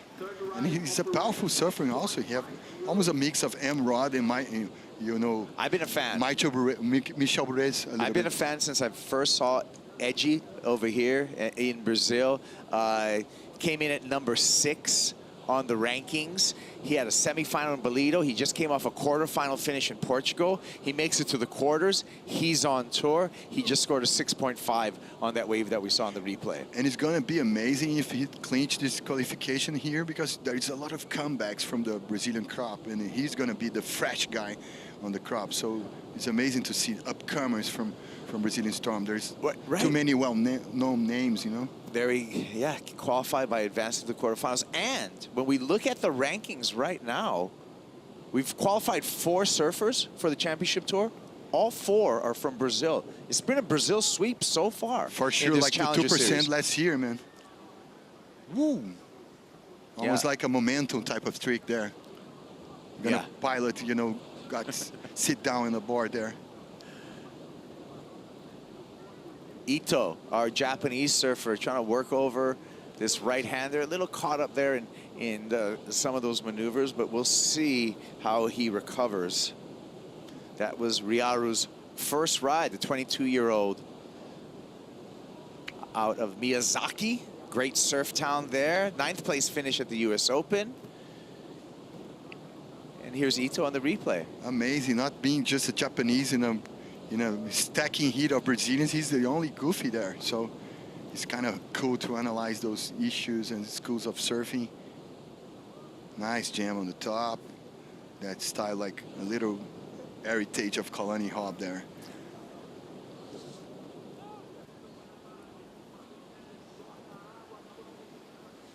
And Edgar Grosjean just throwing that one away. So he's just really hanging on to that 6.5. That's enough to keep him in the lead for the moment. Edgar wants to find a fast backup to that. Another important heat again, quarterfinals, and he's on championship tour. There's a little information about his new sponsor, Edgar Grosjean. It's from the Salazar family, another big dynasty, Picuru, Talmir Salazar. And there's also the guy that provide the smash burger recipe for Caibelli, provide this sponsor, this kind of ecosystem for the Salazar brand to sponsor Edgar Grosjean. He's also agent for Edgar, Daniel Cortez. And so here's Edgar trying to get that back up, but just spins out there. But I love the backstory and all the insight right there. Thank you. I've had a few Ebelli burgers myself. I enjoy it. Kaio explained to me that it really is about the mix of the different meat that he puts into the burger and the fat content there, and just mashing it down. Fat content is always key in this recipe. I got to know Kaio pretty well. He spent some time. He lived on the west side of Oahu, like my neighborhood, for a little bit, where he became a semi-local over at Makaha Beach. And shout out to West Side. One of the boys, yeah. Like he moved himself to Australia. Yeah, moved himself to Australia at a very young age. He's a pretty globetrotter, international. man. Yeah. Lives I believe right now he does still live on the east. He spends a lot of time on the east coast of Australia, Kaio Valley. Oh, yeah. So. He used to live in Dunham Point back in the day. We used to hang out in Orange County a lot. All right. I love that it's like, so it's about 12:30 local time here in Rio, in Saquarema. And so that's why we're having these food conversations right now. We're starving, kind of. We just like to bring up all kinds of stuff. Here we go, Edgy. That's what we were talking about. Full row for Edgar Grosjean. Yes. Talk about putting the cheese on the burger right there with some extra sauce. Trademark air with a little pickles by the side. You know what? We talk about the guy, and I can't say enough. I'm a big fan of his surfing. I think it's progressive. I think it's heartfelt because he puts his heart into it. You can tell when he's surfing. And that's the kind of impact that you want right there. Great wave for Edgar Grosjean. We'll wait for that score. Hey, Kaipo, you know, surfing is an extension of our own personality, so Yeah. you got to put it all out. As we wait for that score, we'll go take a break, but we'll be back from that break with that score and more for this from Edgar Grosjean.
Saquarema site of the Corona Saquarema Pro presented by Banco Do Brasil. It's all about CT qualification and requalification for the Challenger Series here in Saquarema. Beautiful day, white sand, and here is the story. 4 surfers have qualified already out of 10 for the Championship Tour. Sammy Pupo, Jan Gouveia, Alejo Muniz, and Miguel Pupo. George Patar, Edgar Grosjean, who's in the water right now, can qualify by advancing to the quarterfinals. Alan Cleland Jr. and Marco Mignot, they need to go one step further. They need to advance into the semifinals. Again, only 6 spots remaining, and those spots are getting filled as we go through this round of 64 into the round of 32 later on this afternoon. Kaipo Guerrero, Marcos Bocayuva on the call here. Replay of Riaro Ito. Deep bottom third, nice slash over the top. A little more standing turn, almost like a cutty. Trying to manage the backwash and the bubbles and the speed bumps. Nice crack. 3 jams. Well, the Japanese crowd not that enthused over that wave. But then when we went to break, we promised you a score for Edgar Grosjean with a big full rotation there. Grosjean, 6.87 is what he scored. Combine that with his opener with that 6.5. He's got a strong lead, the only surfer in double digits in a heat total, 13.37 for Edgar, so he's looking good. Right behind him, Kyle Ibelli, who needs to do some work, but really it's been Edgar Grosjean performing in a must-win heat, and he's winning. He's trying to punch the ticket. He's a dream. He's going to be the first renovation, the first upcomer, the first, new, surfer from the crop of Brazilians, because everybody else is a comeback, man. Good point. Yeah. So our 4 qualifiers so far have all been Brazilians and have all already had time on the championship tour. Former CT surfer right here in the way of Caio Ibelli. Ibelli loads up and punches that lip. Had to do a board change. Looks like the new board's working well. Yeah, it's functioned so well, like hot knife through butter, man. First standard, like open shoulder scarf, and then a little variation with the hook on the top in the closeout session. Look at these. Whoa, a lot of extension on the carve. And preparing for the jab. Woo, nice jab. That was it. I like the way you put it as a jab, because that's exactly what that turn felt like, a big jab to the lip for Caio Ibelli. 5.44 puts Ibelli into second place and advancing position. Man, I wish I have like a crystal ball right now, man. Yeah. To point it out, put the right question marks and understanding who's going to be succeeding for the next season. Dreams, glory, drama, all that combined. And huge opportunity, right? Because next season on the championship tour, we can't talk about it enough. October 10th, the season schedule, it was released. If you want to check out the season schedule, you can always go to worldsurfleague.com to check it out. But we have 11 regular season events for the 2025 championship tour, and that's going to be a huge undertaking. It feels to me like kind of the return of the Dream Tour. We got Snapper back. We have a state-of-the-art wave facility. We have Jeffreys Bay back. We're going back to Tahiti. We have trestles on the schedule also. Trestles on the schedule. We have Fiji for the finals. Dream tool all over, man. I was almost having goosebumps, having trouble going to sleep after October 10, man. Whoa, what a dream tour. And J-Bay, thank you. Thank you, guys. It belongs. Yeah, it sure does. Not to mention, you live in Portugal now and spent a lot of time there. Going back to Peniche is always good because that's a challenge. Oh, yeah. Cold water. Wow. Lots of current. A-frame peaks can be classic and can be messy at the same time. Can be classic and it can be it's actually, to me, Marcos, it's one of the scarier beach breaks that I've encountered. For sure. And me and you, we've been in Porto Escondido, a lot of heavy waters like Rossegor, heavy beach breaks. So it's so look forward to it. And Edgar Grosjean, if he's able to qualify, would be our first rookie to qualify. That's the thing. I think everybody that else is a comeback. You're trying to make, but yeah. A lot of flashbacks going on. Yeah, George Patar, he's in the same book too. If he gets into the quarterfinals, we'll see George surf later in this round, but George can do the same thing, and he's showed some sharp surfing as well. Yeah, I love George. He's super fast. I mean, his flow is second to none, man. Alan Cleland Jr. He's talking about power surfer. Talking about a power surfer, and someone that I feel would do well in some of the heavier water waves. Have some hints of like Matty Hoy there in his stance, the hooks and the carves. There you go. You have like more water in the sandbar. You have more pauses. Where did Edgard's right there? Where did Edgard come from? He's from the south coast of São Paulo. He trained a lot in Guarujá. And so it's so different from like north coast of São Paulo, Marizias, Camburi, where Gabriel and the Pupils train, because nowadays the Pupils, the siblings are separate. They went, down south to have better schools in Balneário Camboriú, in Julian Cardoso region. That's where, Miguel Pupil resides nowadays. And actually, Father Wagner came from a beach down in the south coast of São Paulo called Itanhaém, and he moved himself to the north shore of São Paulo to Camburi next to Marizias. Okay. And why the move? The move is for better waves. Oh. More punchy waves, A-frames, not so like fat and mushy waves. And this looks like that's the whole, Edgar's whole support squad that I saw on the beach there as well. There was his agent, Daniel Cortez, the guy behind the recipe of the burger. There was Gabriel Krause also, like his pairing.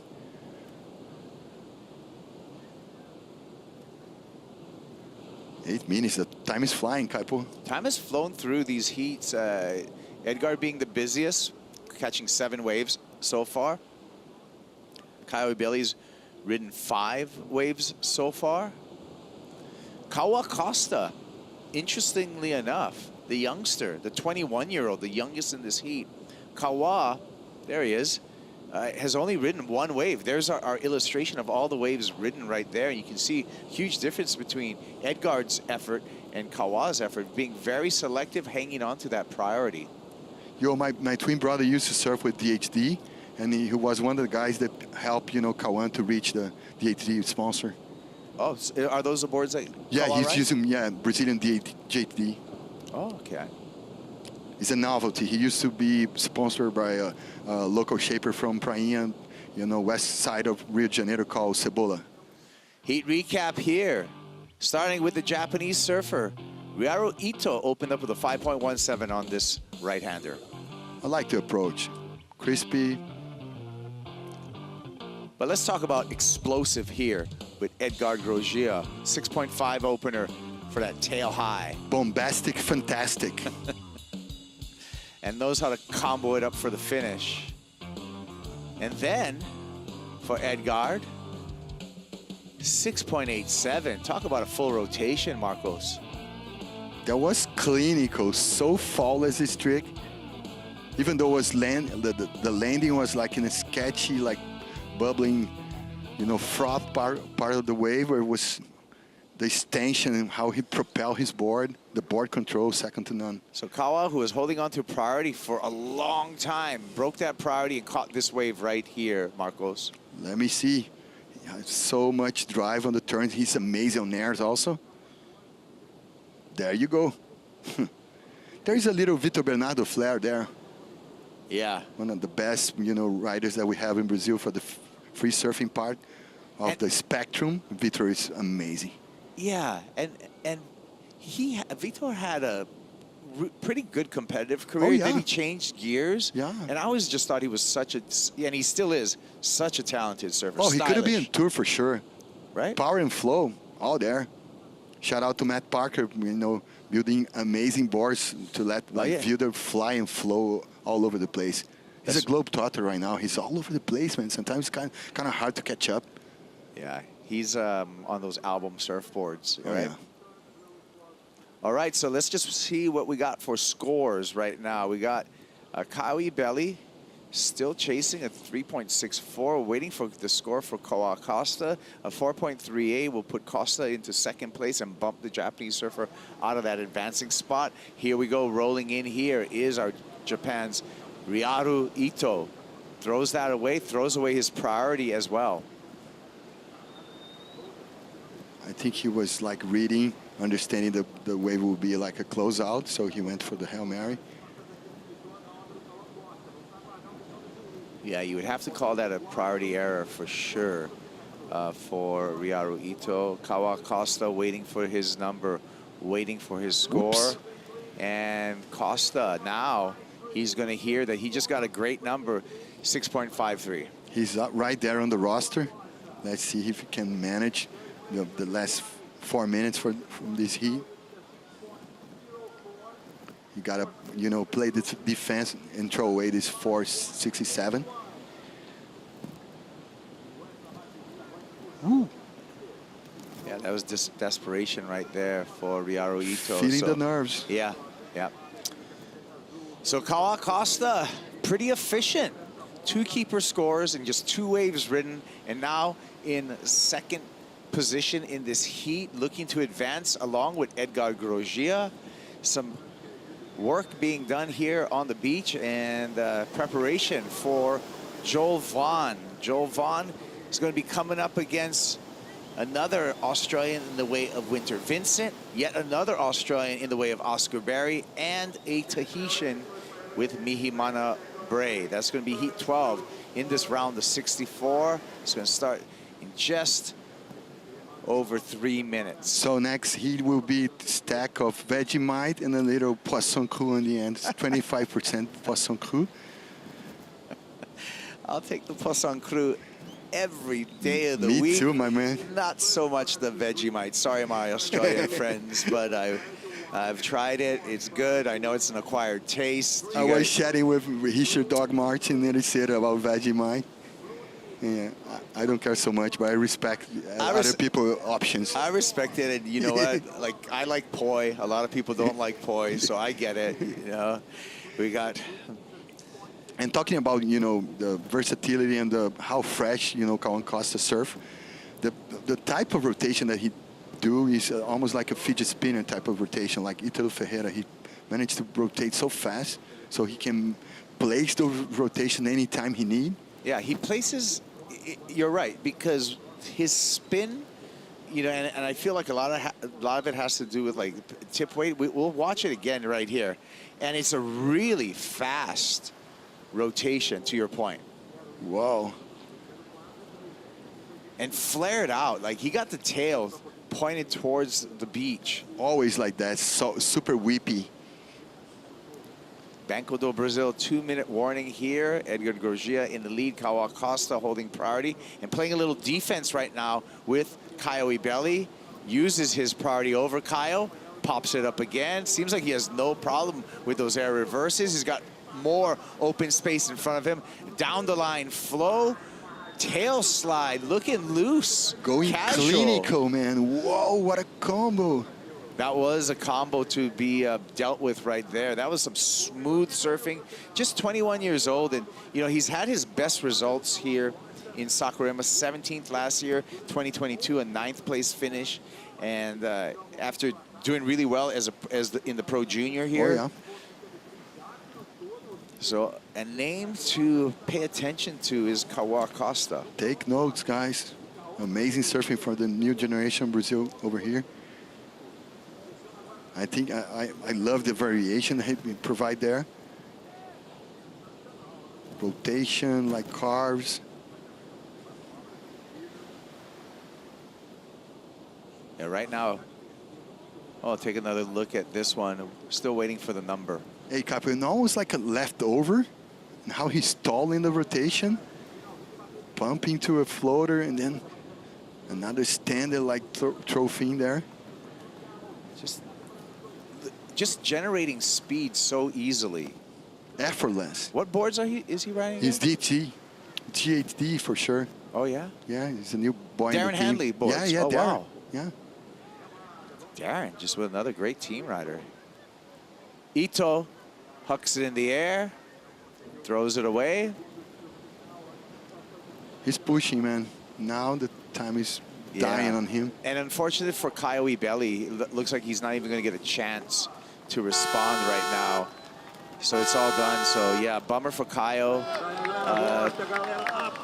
He almost got a full-year shocker. For Edgar Grogia, happy, as well as Caio Costa. Costa on his way in. He's going to prepare for his round of 32 heat. That'll happen tomorrow for Caio Costa, along with Edgar Grogia here in a must-win heat. If you don't know about Caio Costa, now you know. There you go. Two bright new names from Brazil, Edgar Grogia, Caio Costa, move on into the round of 32. Coming up next, Joel Vaughn, Winter Vincent, Ozzie Berry, and Mihi Mana Bray in the water when we return.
Coming in to congratulations.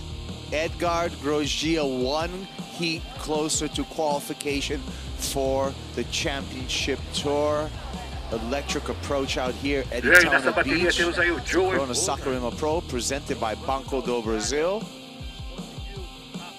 And Edgard, as well as Kawal Costa, moved on into the round of 32. Round of 64 continues. Heat 12 out in the water. Joel Vaughn, Winter Vincent, Ozzie Barry, and Mihimana Bray.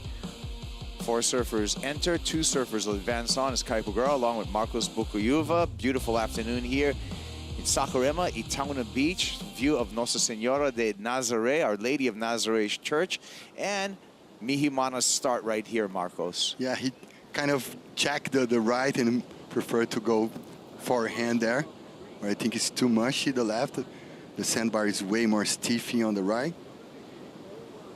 And looks like Ozzie Barry, Oscar Barry from the Gold Coast of Australia, getting a wave in as well. Power DNA of surfing, Oscar Barry. I don't care for JZ, I care for JV. Here we go, Joel Vaughn, North Shelley represent, and Joel really dependable with his air game. Joel Vaughn sticks that one, so we'll be waiting for the score for Joel Vaughn. We can tell you 2 point for Mihimana Bray. And we're also waiting for the score for Ozzie Barry. I chat a little bit with Joel, dad in Ericeira. He's such an amazing legend from Australia surfing. Yeah. And the whole family, his siblings, ripping. Yeah, Joel's younger brother, one to watch out for, Huey. Oh, yeah, he was in the Quicksilver, festival over Hossagard, ripping there. Yeah. Some bright future. Joel Vaughn, number 9, coming into this event. So he is above the cut line. He needs to continue to surf through heats because he's got people hot on his tail.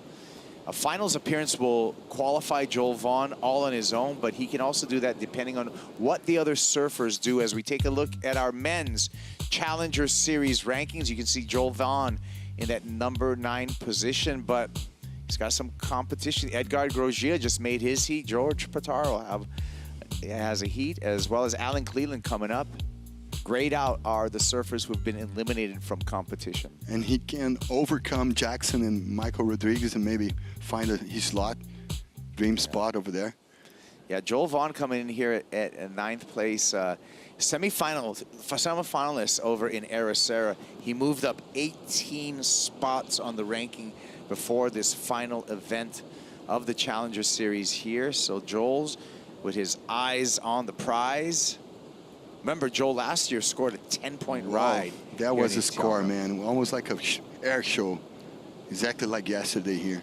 Here he goes. Vaughn on the backhand this time. Whips it off the top quickly. Looks for more open face. One more vert stab on the backhand. And he kicks out, so he's going to back up that first wave. And speaking of backhand, here we go on the backhand. Going right this time. The Tahitian, Mihimana Bray. Mihimana, smooth in transition, hoping this wave stands up for him. He's going to have to settle for some cutbacks. Pretty fat section here. You can see the backwash evident in his effort, and wave just kind of not giving him a break on the inside, but he'll ride it all the way to the beach. He make it happen. He squeezed all the way this lemon to maybe put some combos there. And we got to remember, last year he went all the way to the finals day with a lot of, heavy water going on here, big waves, and he was ripping. Yeah, that's right. Last year, Mihimana surfing all the way into the final with Sammy Pupo here in Saquarema. One more look at his right-hander. Yeah, he's using in a good way the sandbar there. A lot of water now. You have more space to carve and fade in, fade out. Riding Chile surfboards, shaped by James Cheadle. And a very versatile surfer, right? Oh, yeah. Mihimana He Bray. can do it at all. He can perform here at a beach break where he's had success, but he also can perform in heavy waves at the end of the road in Tahiti. And talking about this boy, JV, man, I can see a lot of Stuart Kennedy there, a little flare of Mick Fanny, maybe.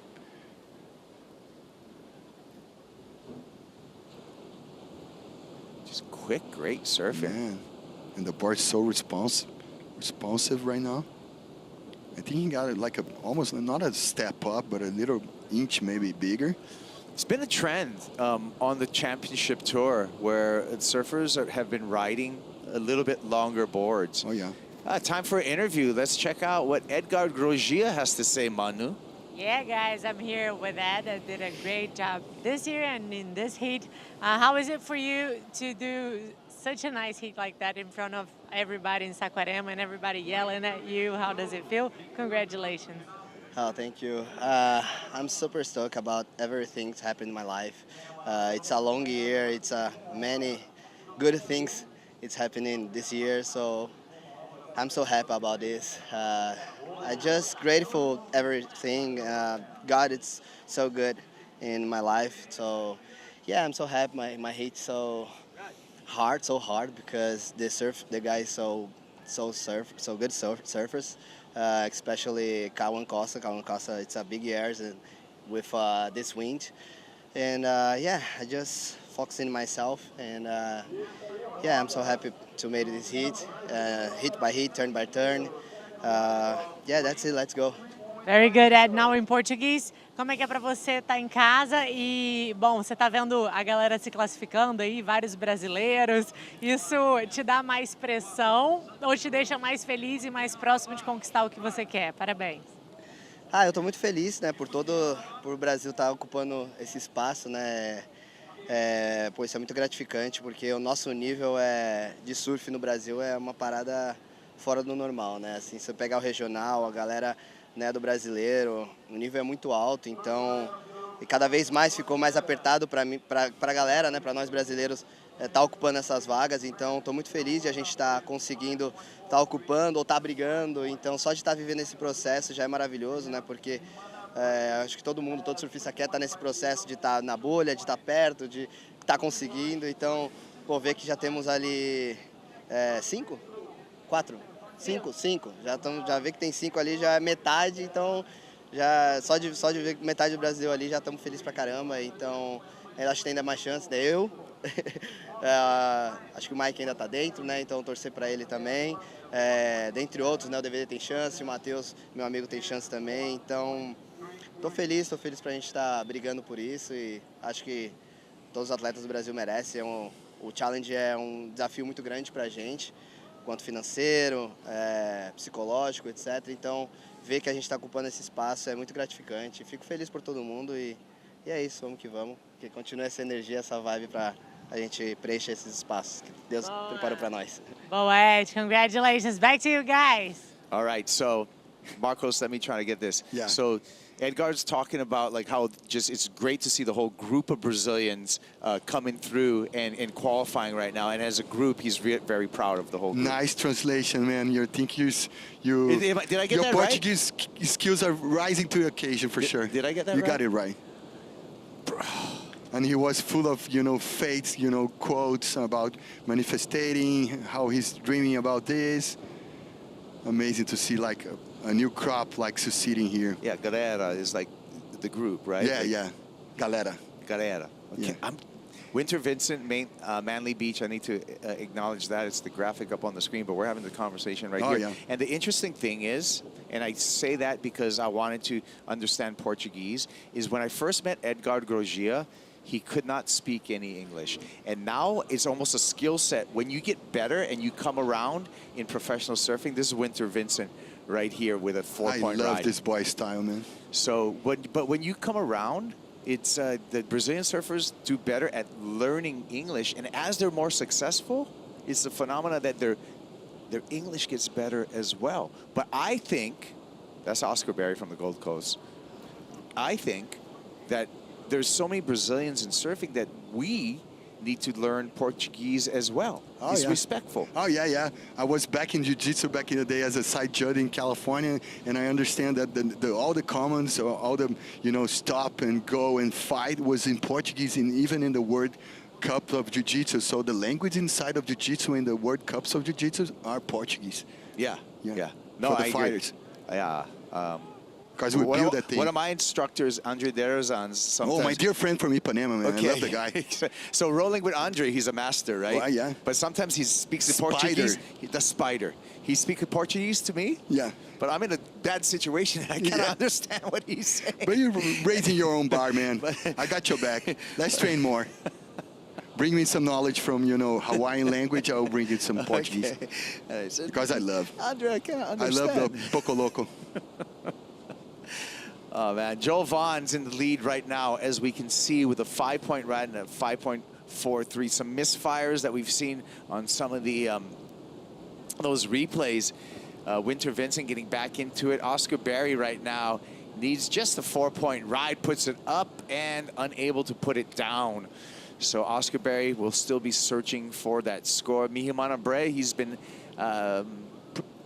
pretty selective right now. He's holding priority. He has a 3.5 and a 2-point ride. But Joel Vaughn's been the man in control so far, our top seed in another must-win heat for the Australian Joel Vaughn. The high tide is playing a huge factor right now, man, for the selection, the choice of the waves. Yeah. We're almost there. We're at peak high tide right now. Yeah, so right good now. call, Marcos. That's why there's so much froth right now on the waves, and people are like trying to, you know, generate speed just for punts. And I think it's the key right now, because you don't have like an open canvas to do like open carve, open your shoulder, and you know, nail standard carves. And this is the graphic for Joel Vaughn. Kind of amazing semi-final situation in Ericeira at DP Pro, but kind of bouncing back and forth in the other events. Yeah, so with that semi-final finish, up to 18 spots for Joel Vaughn and giving him a chance to qualify for the championship tour. Winter Vincent currently in second place, struggling in the high tide conditions, catching a rail there. So lost opportunity for Winter Vincent, who's also had some success on the Challenger Series. Winter Vincent, remember, had a semi-final finish over in Bolito. Yeah, in I remember that. Stop number 3 of the Challenger Series. The 19-year-old also has had success in some perfect waves. Winter Vincent taking out a win in a Nias in a great final with Josh Kerr this year in some perfect Nias waves. Here we go with the heat leader, Joel Vaughn. Vaughn, Cuddy on the backhand, stabs it for the second turn, and gets the finish. That was a difficult wave to surf, but he did a great job. Talking about leveraging the last turn, amazing, Joe. So wait for the score for Joel Vaughn, and we'll check out the replay. Upside down, nice snap. You know, managed a clean turn, and the second one was the money turn, but he came late to the party in the third one and could squeeze one more. Yeah, Nice. great job on a difficult wave. Wow. Looking to better a 5-point ride to increase his lead. Oscar Berry, here's a replay of Ozzy. Just up and out, a kick out. So that's not going to factor into anything. And last heat, we saw a great performance by a youngster, Kawa Costa, just 21 years old. I'd love to learn more about Kawa, and luckily, he's with Rachel Apollonio. That's it, Kaipo. Kawa Costa is surfing really good, and I'm going to make some questions in Portuguese and then I'll translate for you. Kawa, como é que está sendo para você ter a oportunidade de cada vez mais mostrar seu surf? Como é que está a sua caminhada, treinamento físico, mental? Como é que está toda essa caminhada? Então, esse ano foi um ano bem corrido para mim, meu primeiro ano de Challenger. Foi um ano bastante disputado, um ano de bastante erros e aprendizados também. E estou muito feliz de ter essa oportunidade de estar competindo no Challenge, de estar entre os melhores do mundo, de estar representando o Brasil, minha família, que eu tanto amo. E sim, os treinos eu continuo focado, bastante focado, tenho me desgastado bastante em relação ao Tour, né, ao Challenge. E, pô, tem sido um ano bem difícil, mas graças a Deus tenho minha família, tenho todo o suporte que eu preciso, dos patrocinadores, psicólogo, treinador, físico. E, pô, o apoio da minha família é crucial nesses momentos. E eu estou muito amarradão de estar aqui em Saquarema. que é uma cidade que eu amo muito, que eu tenho sempre bons resultados aqui, boas lembranças. E é isso, sou bastante feliz e orgulhoso de estar dando um pouquinho, passando a vibe para a galera daqui da Prada, que é o surf. A gente também está muito orgulhoso de você. Parabéns. He's saying how much he loves Saquarema. He has great memories here, and for him it's so important to be around the best in the world so he can show his surf. He's growing, he's training. He has a mental health preparation, physical preparation, and he's on the path. That's it. Congratulations. Back to you guys. Thank you so much, Rachel and Vaikawa. Whoa. I'm all for them. Yeah. Amazing, man. Big turns and big smiles. Yeah.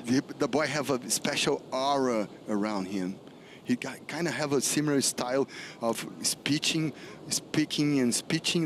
like John Chianca. Even the accent is similar. During the interview, Winter put down a big air.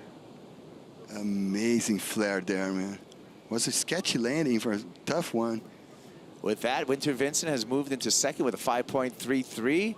We're going to take a break, but we'll be back with more action here. We'll see if Mihi Manabre and Oscar Berry can come back. Right now, in control, it is. We're going to stick with Oscar Berry.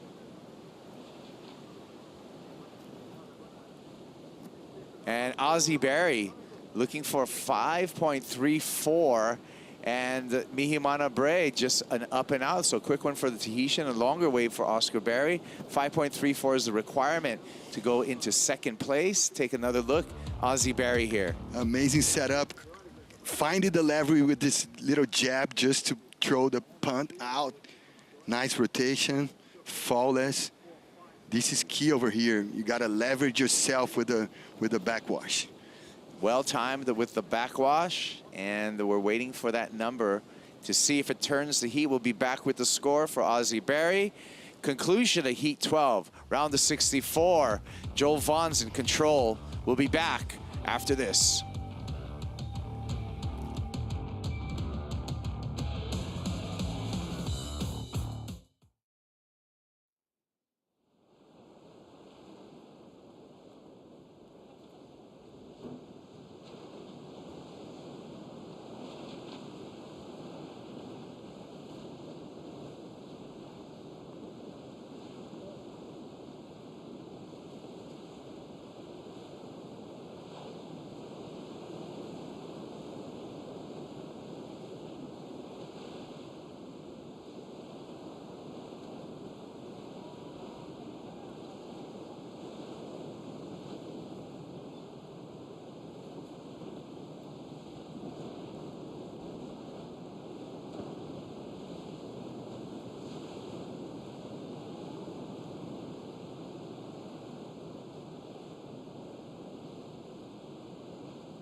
Back at Itaúna Beach in Saquarema for the Corona Saquarema Pro, presented by Banco Do Brasil. Heat 12 of the round of 64 out in the water, and the Australians are out in the lead. Joel Vaughn in the lead. Oscar Berry turned the heat. Well, we went to break. We were waiting for a score for Oscar Berry. 5.37 was enough for Ozzie Berry to move into second and advancing position, pushing Winter Vincent down into third. Vincent now needs a 4.22. And the Mihi Manabre, the goofy foot out of Tahiti. Papaete specifically needs much bigger, needs a 6.04 on Kaipo Girl. Joined by Marcos Bocuyuva. And here's the effort right now for Winter Vincent to get back into this heat. Yeah, talking about Winter Vincent, he's neck to neck with Oscar Berry there. Fellow countryman. And you were explaining, Marcos, as some of the challenges. We're pretty much at the peak high tide right now. And so it's a little bit challenging, as you can see a lot of water on the sandbar. Oh yeah, that's why, you know, surfers gotta propel themselves to you know, you use better the leverage that the backwash providing. So I think as we see this on replay for Winter Vincent, just needing a 4.22, I think he got the job done. Oh, yeah. I got your back in that. This was a tough one for Mihimana Bray. Because the lefts are too soft because of the angle of the swell. That's the leverage, you know, a little hook just to manage the speed, and then you got enough speed to do the pun. Turn it around. Yeah, nice that's rotation. Yeah, that's the wave that we saw going to break for Oscar Berry. Came in at a 5.37. That's what put him into a second place. We're still waiting for the score now for Winter Vincent, needing just a 4.22 to take that second place standing off of Oscar Berry. In beach break scenes, you don't always have like a steady plan to, you gotta tap like a jazz musician to go, but normally you gotta manage to do a proper setup turn, manage the leverage, finding some speed, and then do a banger with a hook, with the air. Yeah, just stitching it together, right? Yeah, yeah. Is really, and to connect points that are difficult to connect in a broken up swell like this, as the onshore wind has developed, as the tide has gotten to its high point, everything's a lot more broken up. So as you can stitch together those spots is key to success. And I feel that's what Joel Vaughn has been able to do in the first two waves, stitching those waves together. You can see a little bit of an onshore breeze here. We expected that today. For sure. Was in the forecast, and for adaptation right now for the surfers, right now I think it's key to use the proper sledge. You know, right now for the cliche you got to use a PU because so much speed bumps on the way to the inside. So PU you can sink the turns. There's less flotation. And just look at the water right now. You can see it just bubbling and bouncing because of that high tide. 4.22 is what Winter Vincent needs. Winter Vincent gets a 5.17, and he goes up into the lead. Switch a situation here. Winter Vincent in the lead. Joel Vaughn has dropped down into exposing him into a position that he doesn't want to be exposed to in second place with priority, but now he's kind of putting himself on the line. Oscar Berry just needs a 5-point ride to move into that second place, and Mihimana still in the conversation, 7-point ride for the Tahitian to move into second place. Joel Vaughn is going to have to be really smart with the priority that he's currently holding. Oh yeah, right now till now is still an Aussie affair. Long chance for Mihimana Pride. Coming up, this is going to be quite a heat. George Patar is coming in. Remember, Patar needs to make the quarterfinals, and Dylan Moffitt is going to also join him. Jet Schilling and Daniel Templar, who's been a incredible local kid and a local story. He can play a spoil there. Yep, and a little view there of Alan Cleland Jr. Mihimana sticking to the lefts, but without success. So interesting choice for Mihimana to look for one more left. And he knows this wave enough. You got to reconnect with the results from last season, last year. He was a runner-up for Samuel Pupo, so he knows this win. Here's the heats we're talking about. George Patar, Dylan Moffitt, Jet Schilling, Daniel Templar coming up next. Then we have another great heat with Alan Cleland Jr., World Junior Champ Jarvis Earl, Sheon Crawford, one to look out for, and Florida's Ryan Huckabee, who's been dependable in the air. And then also another heat with a lot of consequence to it following that. Yeah, each and every heat have a lot of implications with the qualifying scenario. And Rickson Falcão and Daniel Templar can play the spy roles on those scenes with the local knowledge, with the flair from like new generation, new crop from Brazil. Yeah, as that graphic got swept up from us right there, we also had another highlight heat, which is going to be Marco Mignot, Gatien Dulahaye, Reef Hazelwood, and Hickson. He's already dancing some reggae there. Just 17 years old, is making a name for himself here. Oh, yeah. He's a reaper, man. Falcão? Falcão, he's a reaper. One of the best upcomers from the whole Brazil right now with his age. And it's cool to be a goofy, man. We're stacking regulars in Brazil. Let's take a look at our heat recap here Winter Vincent in the lead. Joel Vaughn putting in a great performance to hang in there for second in advancing position. Found this left and was able to perform, Marcos. Yeah, nice pivot turns, nice combination, amazing flow. Talked about connectivity. Winter Vincent connecting the dots here. Oh yeah, and he can be technical also. Oscar Berry got a wave. Talking about leverage, this is the right hook. Nice rotation. But again, putting it all together in some difficult conditions, Winter Vincent turned the heat with this performance. Standard carves, nice jam, nice variation of angles of snaps. And that brings us back to live action with the backhand approach for Mihimana Bray. Mihimana, a couple of nice snaps on the backhand, make it 3 for the Tahitian. He needs a 7-point ride, however. Super, mon ami. Banco do Brasil 2-minute warning. We'll wait for that score for Mihimana. He will reduce his need, but I don't think he's going to actually turn his heat into the top 2 with that performance, but he will make it easier on himself. Take another look at this wave. Oh yeah, nice, you know, bottom turn, top snap, backing up with another one with more traction. 3-turn combo, kind of a lack of variation, but nice effort. And he's there. I think he's back, but the thing right now is the timing. He's going to reduce his requirement. I'm pretty sure of that. When the score comes in, we'll see it. But to your point, the time on the clock, we're under the Banco do Brasil 2-minute warning. We just got 1 minute left in the lineup. Joel Vaughn is going to be really important for Joel to defend himself right now. He did paddle for a wave, and he lost his priority. Third priority to Joel Vaughn. First priority with Ozzie Berry right there in the white jersey. Oscar Berry can play spoiler. No tackles there. If he gets a 5-point ride and kick Joel Vaughn out of competition. All eyes from the Aussie crew onto the lineup. And the Tahitian warrior trying to pull the last 2 out of his box.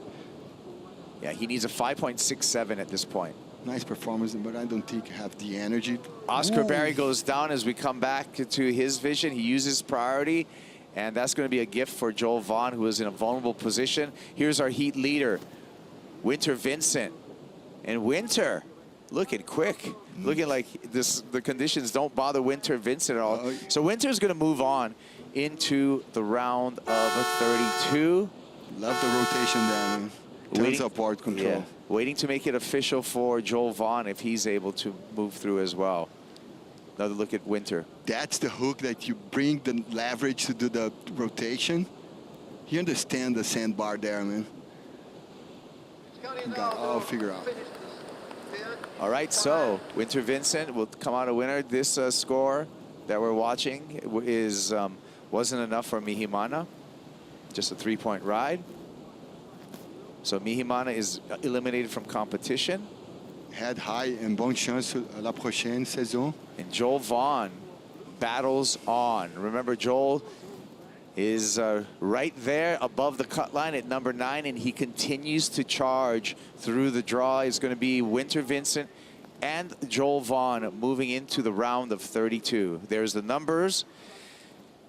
A little over 10-point heat totals for Vincent and Vaughn. They're both on to the round of 32. Double digits for the winners. Coming back with more action when we return. George Pittard, Dylan Moffitt, Jet Schilling, and Daniel Templar battle in the water.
The Corona Saquarema Pro presented by Banco Do Brasil is brought to you by Corona, This is Living, by Banco Do Brasil, official bank of the WSL in Brazil, by Natura Kayak, feel the power of freshness, and by My Teja, official sponsor of the WSL in Brazil.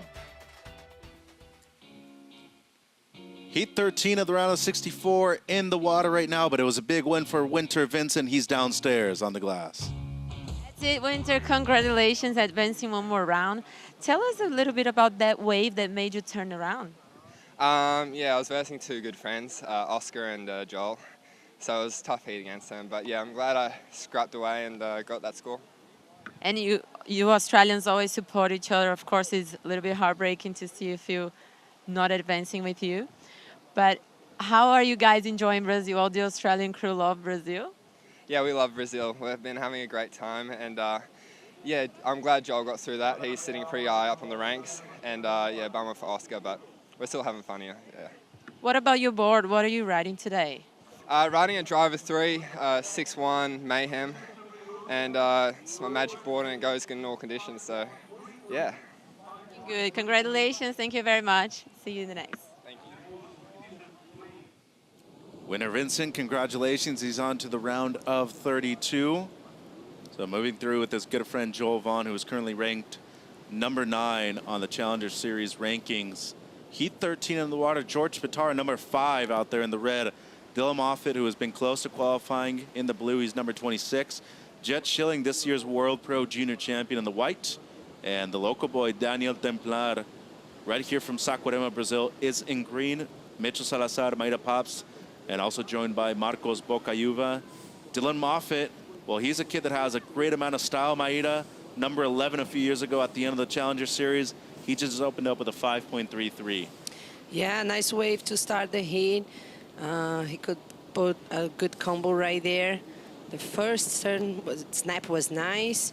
And the second one got a little hang. He threw the tail, got a little hang in the foam right there, but managed to finish. Good to start the heat. Yeah, it has a beautiful style too, does Moffitt. 25 minutes, 30 seconds on the clock.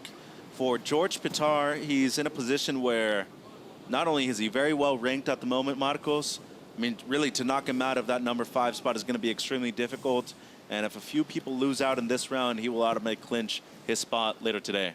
But for his plans, for sure, he want to make everything happen inside of the water, not in the sidelines. So we know how he, manage his, competition-wise, how he present himself, always over competitive, super clean, super fast type of loose surfer.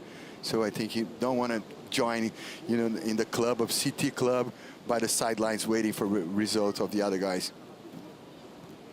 And looking at Jet Schilling also out there in the white jersey, Maida winning the World Pro Junior Championship earlier this year in Oceanside, California, really close to home by San Clemente, but was able to defeat his good friend Jackson Bunch in the final. And so far this year on the CS, but looking to finish off strong in 2024 here in Sacktown. Yeah, Mitch, his best score was a 9th in the US Open. Looking for a best result here in Saquarema. He's riding his short pipe, 550, round tail, 5.9. Looking sharp during the training here. It's a good opportunity for him to jump some spots in the rankings. Number 40 at the moment, which isn't bad, but by his standards, he knows that he eventually will be earning a shot at qualifying for the championship tour. A good amount of his friends were able to do it last year, Marcos, and for him, he was kind of the one guy that was just looking from the sidelines, getting some motivation, and guess what? Was able to get the biggest win of his career to begin the year, too, in Oceanside for the World Pro Junior title. Just crossed the Camp Pedro over there. You're already in San Diego to surf against your fellow countrymen, and he's from Sharp Eye team, so he's used to, train in San Clemente, find his board in San Diego. Shout out to Pat Tenor, his sponsor. Amazing surfer, amazing character, super fast, super over progressive also. And there's George Pitar, GP looking loose on his very first wave of this heat. 23 minutes and 20. Apologize, his second ride so far. The first one just a throwaway of a 0.57. Yeah, and same thing for Schilling, right? You look at your friends qualify. He obviously has the motivation. Also got to point out that he is one of the most talented surfers we have on the Challenger Series, just like this guy on screen, George Pitar. He will automatically qualify if he makes it to the quarterfinals. At the moment, though, number 5 in the rankings. He lost out quite early, which was uncommon for him over there in Ericeira. Before that, one of the most consistent years we've ever seen on the Challenger Series, Maíra. Yeah, he has a 3rd on the Gold Coast right in the beginning of the year. Good start of the year for him. And now he's kicking this tail. And also quarterfinals in the U.S. Open. Very consistent the whole year. The Ericeira result for Pitar was a shocker because his style of surfing fits so well, those types of point breaks, you know, long waves. And this is Templar right here, the local kid, Marcos. He's wearing trunks right now with the wetsuit top, so the water has gotten a bit warmer. I don't know about just wearing the wetsuit top, though. But you can see he has a big fan base on the beach, and they're loving his start in the first 8 minutes of this one. I mean, to me, outside of everybody in the opening round, he might have been the most impressive surfer I saw, had the highest heat total of the round, 15.03, and he is looking to make major damage right here in this heat. Oh yeah, he can play a spoil role for sure. Local knowledge, all the support that he have over there clapping was João Shankar, filmmaker, a local legend also here. Daniel Templar is being trained by Raoni Monteiro for long season, amazing surfer, the same generation, a little older than Rickson Falcão, but it's the new crop from Saquarema that's knocking the door for sure. Yeah, I had heard his name before. I hadn't seen him surf, and I was severely impressed. I mean, the way he was able to keep his composure, despite being in the biggest event of his life, Maíra, doesn't seem like it's affecting him whatsoever. Yeah, it doesn't seem. It's his first CS appearance ever, and he could like go with the right mindset yesterday, actually on the first day of the competition, when he did a really great job to make his heat. And now, looking loose, not pressured, nothing to lose, everything to gain, show his surfing. Oh, and next thing you know, a bright new sponsor comes out of it too, right, guys? Yeah, you need a sticker there. You need someone to pay the bills.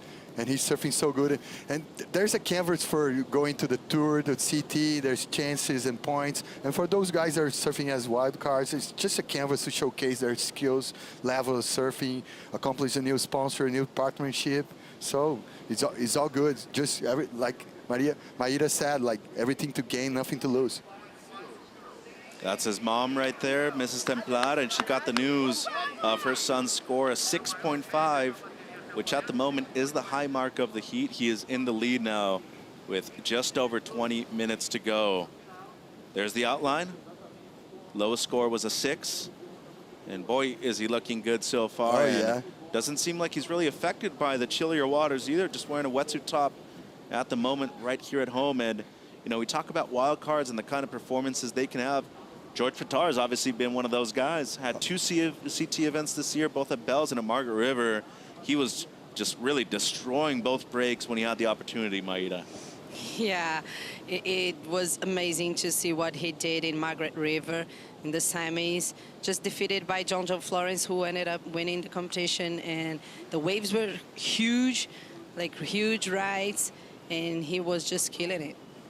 Well, and John Florence, the most dominant surfer there, he had a 10 in the semifinal, which in my eyes was the single best wave we saw all year in terms of performance.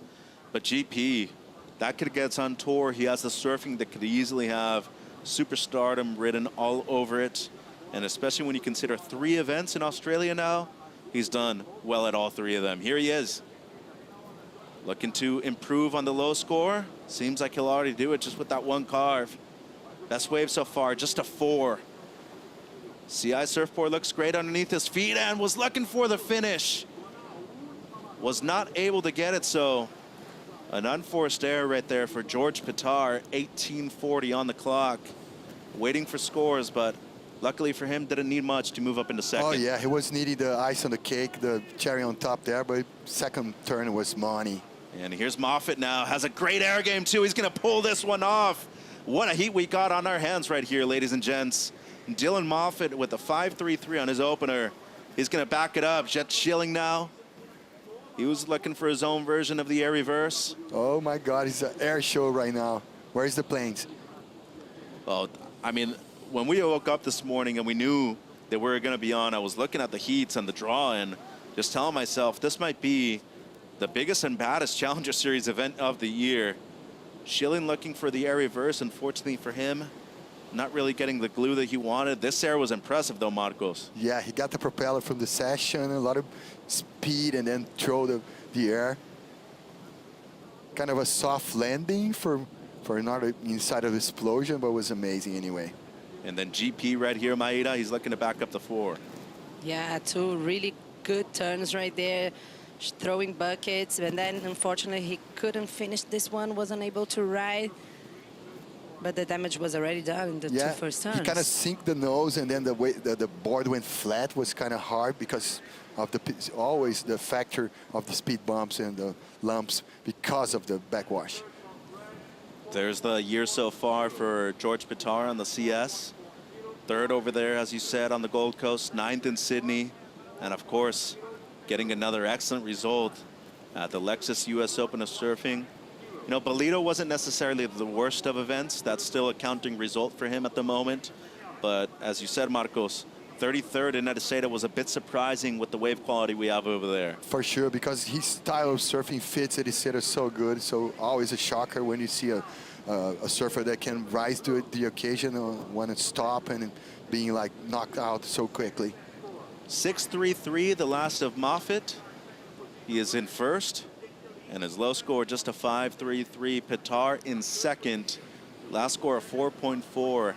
His low score now a 4-point ride. And Templar, the local boy, does not need much to move back up into the top 2. 1.9 is what he requires, and he does have priority. And Jet Schilling so far, nothing better than just a 0.87. He has a lot more in the tank. This is really kind of his bread and butter type of wave, and so far he's just had a difficulty finding really the right section. Sometimes that happens, right, guys? You might find your rhythm outside of the competition zone in the free surf, and all of a sudden you put on your jersey and you just can't get anything to go your way. And I feel for Jet right now. He's but even though he's not in the rhythm right now, you know how he have the X factor, turns that he can turn around so quickly with a couple of airs. Has a great air game too. 15:30 on the clock.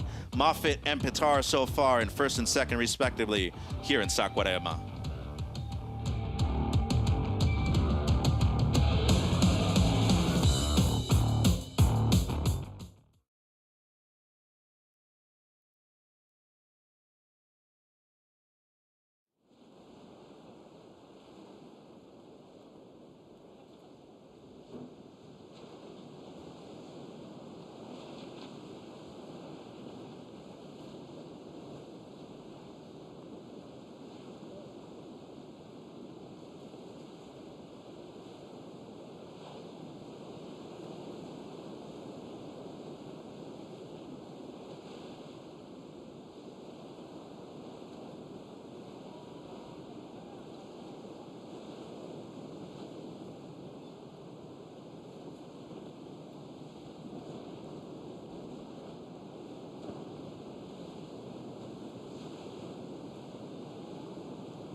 Back at the last Challenger Series event of 2024.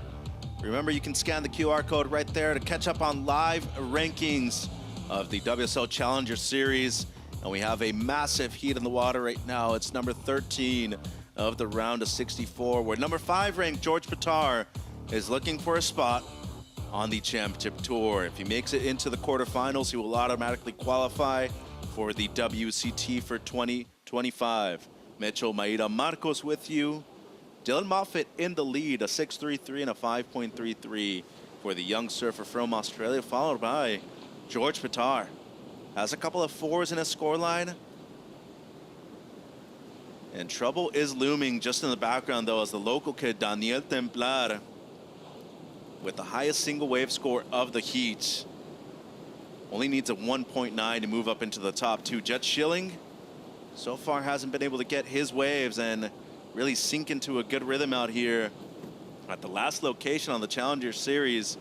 And when we talk about big performances and necessary moments, Pitar has had a couple of excellent moves so far on the Challenger Series. You look at his result over there on the Gold Coast, made it to finals day at the US Open, of course, as well. But once again, his two CT standout events as a wild card, both at Bells and at Margaret River.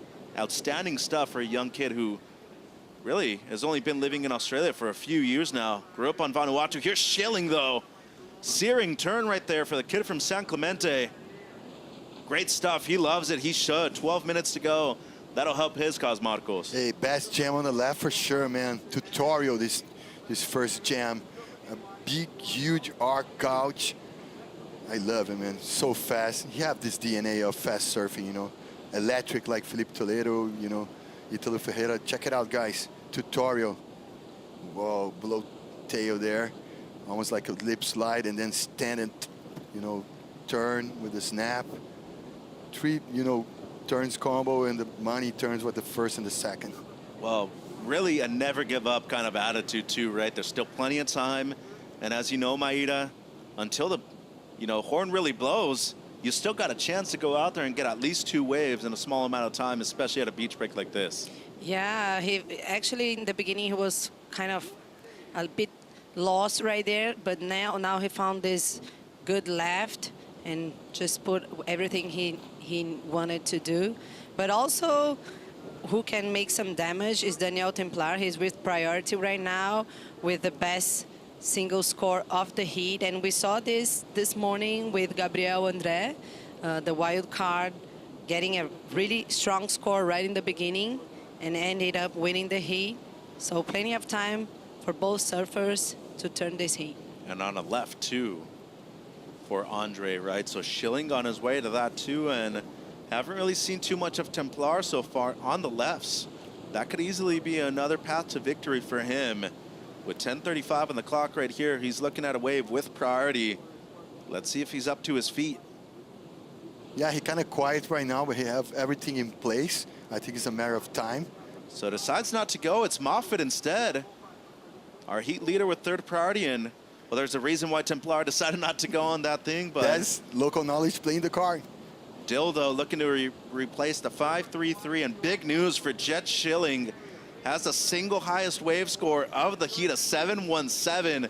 Things are getting wild out there right now. 10 minutes to go. Real important heat. If you're Pitar right now, you want to be able to control your own destiny. And one judge even gave that wave an 8. Well deserved for Jet Schilling, Maida. Yeah, very well deserved. Nice combo with a lot of rhythm. Just well done for him. I love the variation. One punch on the top and then the shearing carve, like pushing all the way down.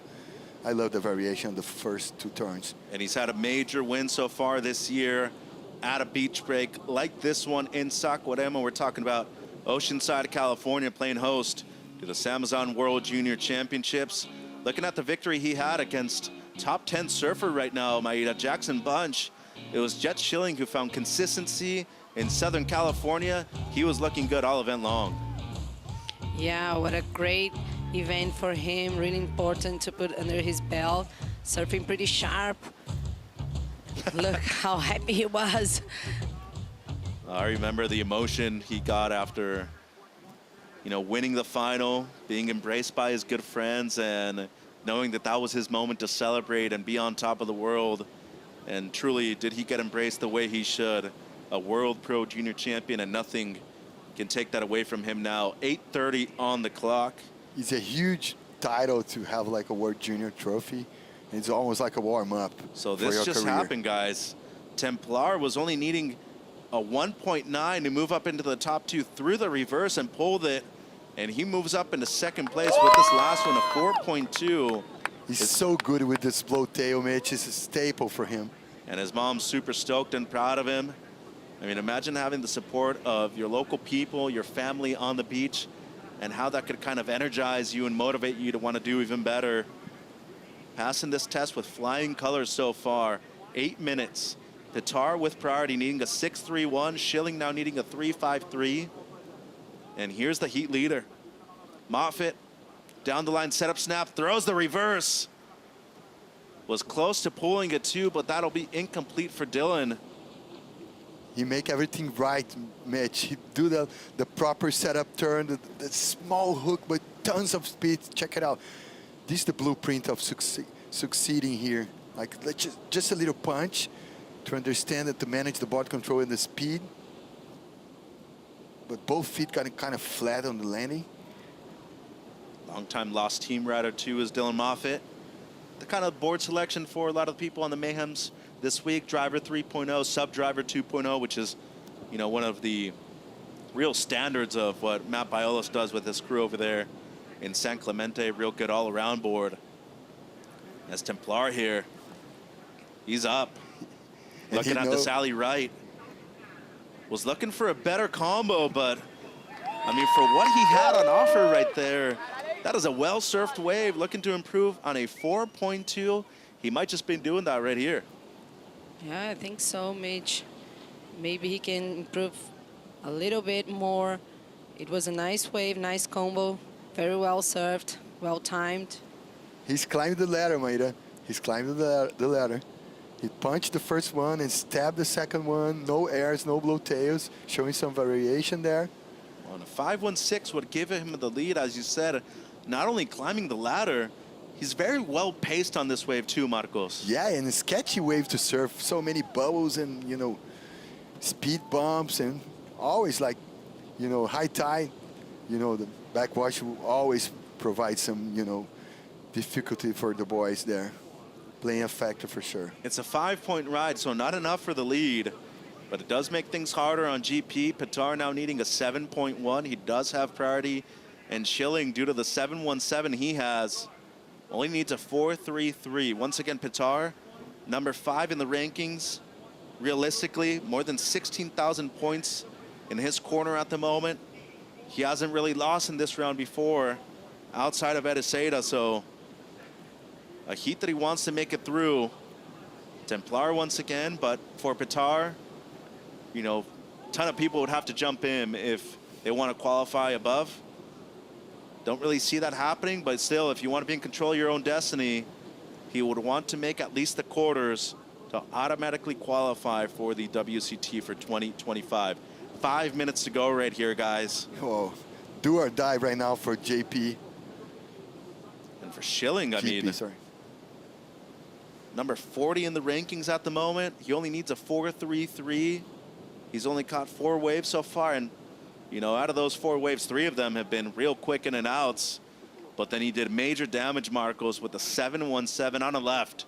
And it seems like he is sticking to that wave over here with second priority. Oh, yeah, and George Pitar right now is against the ropes. Even though Jet is behind him, he had the best score of the heat so far. So he got the leverage. It's a matter of throwing the back up and providing something above 4.33. And you could see the distance right there between the 3 other surfers and Schilling, who is surfing completely by himself over on the left. And you know, the judges can still see him. They also have a camera down there, which they can use to watch the replay as well. But so far today, people have moved through surfing that left. Nobody's won a heat, though, surfing that wave over there. 4 minutes to go, looking at how we got to this point of the heat. It's the recap so far. Dylan Moffitt has been in a real cruisy mode so far. Maida has a 6 and a 5 to go with it. Yeah, nice first turn right there. He blows the tail. Got a little hanged, but managed to finish it off. This one was his 5.33.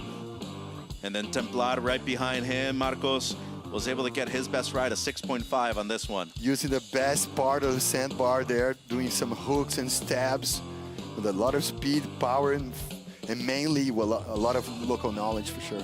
And then Moffitt, once again, just being able to stay consistent, Maida. He's at not only the 6.33, the 5.33 was his opener, and this air, his best ride so far. He's been real consistent, and a real pleasure to watch Dylan Moffitt go to work out here at a beach break like Itaúna. 3 minutes on the clock. All scores right there for all 4 surfers. Pitar the least active, 3 waves. Schilling just 4. Well, 5 now has another throwaway score.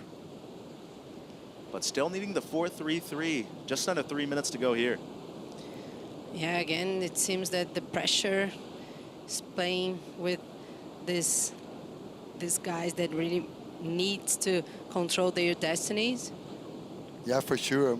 I agree, Maida. Jet Schilling and Daniel Templar are showing that there's no chills on their performers.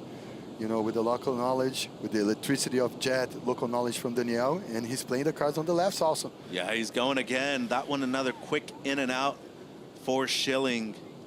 At the moment needs a 4.33. Older brother Malik, also a great surfer from San Clemente. And Daniel Templar have a Reaper as a sibling also. Yeah. They used to compete back in the day together.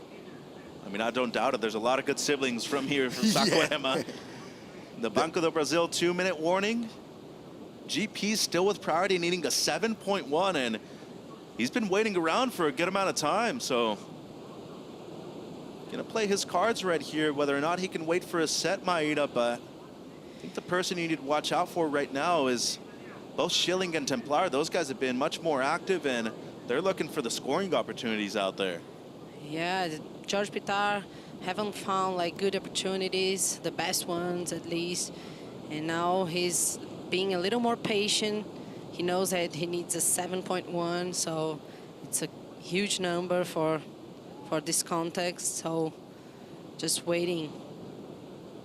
Yo, the nerves are playing a factor right now for George Pitar for sure. He was trying to position himself right, but the other guys was like rising to the occasion for sure. No pressure for Dylan, no pressure for Daniel. And Jet Schilling, always electric. Well, he surfs great, doesn't he, when he's on point? And how about speed, man? I would love to manage the speed and understand how fast he can go. I'll let you know when I get the answer. Yeah, okay. Let us know, man. I'm a surf nerd. I want to know. 45 seconds to go. Pitar right here, number 5 in the rankings. He wants to be able to qualify by making the quarterfinals here at this event. At the moment, excuse me, in 3rd positioning in this heat, needing a 7.1 with 20 seconds to go, and he has waited a long time to catch another wave, and it does not seem like there's much on the horizon for him. 15 seconds to go. There might be a slight opportunity right here. 10 seconds. This is going to be his last chance. Can he get into it? Paddling hard. He has to get to his feet before the buzzer sounds. He's up. This wave counts. 7.1 what he needs. Down the line floater right there. Needs something big for the finish. Throws the tail. And that's not going to be it. So it's going to be a huge performance by his Australian friend Dylan Moffat, taking out the win. And this local kid keeps on ripping his way to stardom. Daniel Templar with a big upset here in the round of 64. The local boy won his opening round heat, and he's gonna settle for 2nd place right here in his 2nd round heat. A massive moment for the local kid. He knocks out a top 10 surfer. Congrats to Jet Schilling on a great year as well. He's gonna have to settle with 4th in this heat, but the World Pro Junior Champion will be back in 2025. Moffat with the victory. Templar moves through in 2nd place. Another big heat up for grabs. Coming up, Alan Cleland Jr., Jarvis Searle, Shion Crawford, and Ryan Huckabee hitting the water soon.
What a year it's been on the Challenger Series in 2024. We've had a different champion on the men's side at every single event.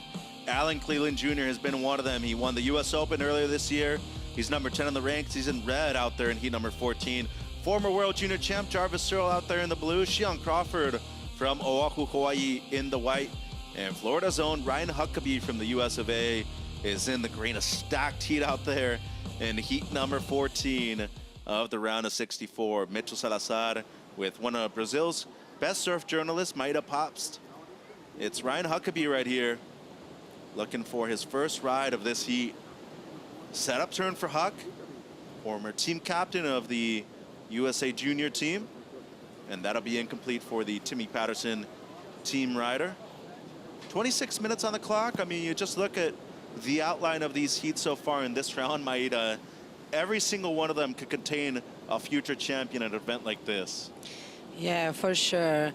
But it's really important for Alan Cleland to stay with his hopes alive, make this heat, and because he's number 10th, otherwise it's going to be really hard for him to keep the qualification that he's dreaming for. Yeah, Ryan Huckabee from Flagler Beach. He's been a member of the USA Junior team multiple times, former team captain, and a great human being to both of his parents from Florida as well. And looking at his opener, just a 2-point ride right here. I mean, you saw it in the opening round. Kid can throw in air. He knows how to throw the board around with a lot of power. And this is Cleland's opener. As you said, number 10 in the ranks. It's a 3.33 for Al.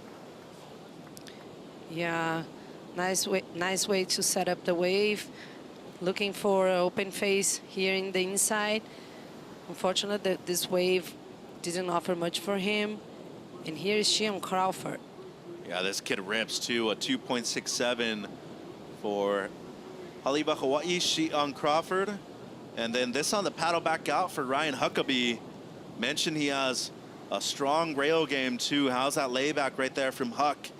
So two surfers on Timmy Patterson's boards. You have Cleland out there in the red, one of Timmy's best surfers. Ryan Huckabee is on the up and coming, and you know, he's really talked about his relationship with Timmy Patterson. Great guy from Southern California. Been around for a long time. And he's had a lot of success on the championship tour with Italo Ferreira. Big heat win for Dylan Moffitt. He is downstairs on the glass. That's it, Dylan. Congratulations. Advancing to the next round, but probably very happy, but also a little bit heartbroken to be eliminated your close friend George. How was that for you? Yeah, it's hard. It's hard. There's been like a fair few Aussie matchups today so far. Like a lot of us have had to surf against each other, and it's always like, I'm stoked to get through the heat, obviously, but it's hard seeing your friends lose too. Like I obviously George is in a really good qualifying position at the moment. I want him to go as far in the draw as possible as well. So, you know, it's good that I could do the surfing I wanted to do in that heat, but yeah, it's a bummer to him not to get through as well. And what about the expectations for the next days of your competition with the conditions? Yeah, I'm excited. Like it's been fun. It's nice that the water warmed up a little bit. It's been like freezing the last few days, so it's stoked that the water's kind of starting to match the weather a little bit, and hopefully got a couple more fun days ahead. Yeah, for sure. It's a beautiful day, warm water. Congratulations and good luck in the next one. What a nice guy. Talking well about GHP. He wanted him to make it through as well and go as deep into the event as he possibly can, but Dylan Moffitt with a heat win right there, and he is slowly but surely also moving up on the rankings right now, so we'll keep an eye on him and see if he can enter the top 20 and potentially requalify for the CS automatically with that result. 22:30 on the clock. Last of Huckabee in the green, a 5.33 that has him in the lead, paired up with a 2-point ride. Jarvis Searle, a former World Pro Junior champ, he did that at Seaside Reef in San Diego, California last year. So a couple of goofy footers have been World Pro Junior champs the last few years, Maida. They've been a while before that as we look at Shion Crawford here. A lot of speed down the line, not a whole lot there. Go ahead, Maida, sorry. No worries. They're kind of having trouble to find the best opportunities right now with this wind, these conditions. And the strategy is really something that is playing off right now, because we saw Daniel Templar catching a really good wave right in the beginning, and this is what they are looking for. Just put a big score under the belt, because we never know if you're going to have a good opportunity in the end of the heat. And this is kind of really what Huckabee surfs on any given day back in Flagler Beach in Florida, too. A lot of wind chop, usually get high tides during certain times of the year, too. He's more than used to what we're seeing on screen right now. Here's Al. Had a 3.33 on his opener, up and over the first section right there. He's looking for the double up on the inside and carves it back well, does Cleland. That's the way he's going to finish off his second ride. So 9 minutes have gone by. In second at the moment, looking for a 4.01 to move up into first, and he'll qualify automatically if he makes it through to the semifinals. Looking to win his second event of the season here on the CS. Yeah, for sure. It was a nice effort right there. Just climbed a little bit on the foam. A little pedal right there for Sheehan Crawford. Yeah, go ahead. Sorry. Sheehan, let's see first this wave, just an in and out. Oh, lost priority. Jarvis with this wave. Now, I was talking about Sheehan, because he's kind of struggled the last year in the Challenger Series, and his best result of the year was here in Saquarema, quarterfinal. So he might be looking for the same result or even better. Well, knowing him, he wants to do as much damage as possible, move up in terms of the rankings too. Was actually in the World Juniors this year in Oceanside, did quite well over there. And, you know, funnily enough, in his profile, he loves to crank at Fortnite, and he also loves karaage chicken, by the way. So, simple man right there on screen in the white jersey, Sheehan Crawford. Real nice personality, great surfer, and loves to charge as well. Great surfer at Pipeline Sunset Beach, and of course at Ali Beach Park, his home break over there in Haleiwa. Right now, though, waiting on a score for Al Cleland Jr. It'll be his second ride in this heat. Almost 11 minutes gone by. Here's Sheehan again. Bully right on offer for him. Big turn to start things off for Crawford right here, and a bigger second one. Can he hold on? He will. So that'll be a complete maneuver for Sheehan. As we look at Al now, looking to make the most of this wave right here. And that'll be it for him. His second ride comes through as another 3.33. So that's what he is looking to improve on. Just under 19 minutes on the clock. Earl with a couple of small scores. Here's the last of Cleland right here, Maeda. Yeah, nice first rack. Then the wave got a little steeper. Just a snap on the face. And that was it. And here is Sheehan Crawford. Yeah, slide the tail a little bit under the lip right there. And then he exploded. Really like this second turn. So that should score well. Live action. Here's Huckabee. Throws the layback once again, and that'll be incomplete for the Floridian in the green jersey. Mentioned Cleland being at number 10 right now, outside really of the victory. Doesn't have a lot going on for him, and he's looking to at least make it to semis if he wants to control his own destiny right here in Saquarema. He's done well before in the Americas. Former Pan American competitor and Olympian this year also for Cleland. Here's Jarvis. Gets the 1-2 punch going, and that'll be his best ride so far. So I'm speaking to Adriano Souza earlier today in the competitors area. Seemed like getting a good digest by not only telling him where to sit, also which waves are particularly the ones that his style will be strongest on, Maeda. Yeah, it's always good to get a tip with such an experienced surfer as Adriano. 17:20 on the clock, waiting on a score for Earl right here. Priority without Cleland Jr. Not a bad way for Jarvis, especially when you consider how long it took him to catch this one, Maeda. Yeah, nice combo right there. Just the wave kind of closes out in the end here, but he managed to pull 2 turns. Let's see what he's gonna get from the judges. a longtime team rider for Channel Lance's Jarvis Searle. Let's go downstairs. Rachel Apolonio with the local kid, Daniel Templar. Let's see, Daniel. Congratulations, parabéns. Foi uma bateria incrível, né? Um momento que vai ficar para a memória. Você acabou de eliminar o número 5 no ranking. Como é que foi essa bateria para você? Cara, eu estou muito feliz mesmo de ter passado. Foi uma grande bateria, né? Tinha um cara disputando a vaga para entrar no WCT. Então, cara, eu estou muito amarradão mesmo de ter passado, consegui soltar meu surf ali. E é isso, bora para a próxima agora.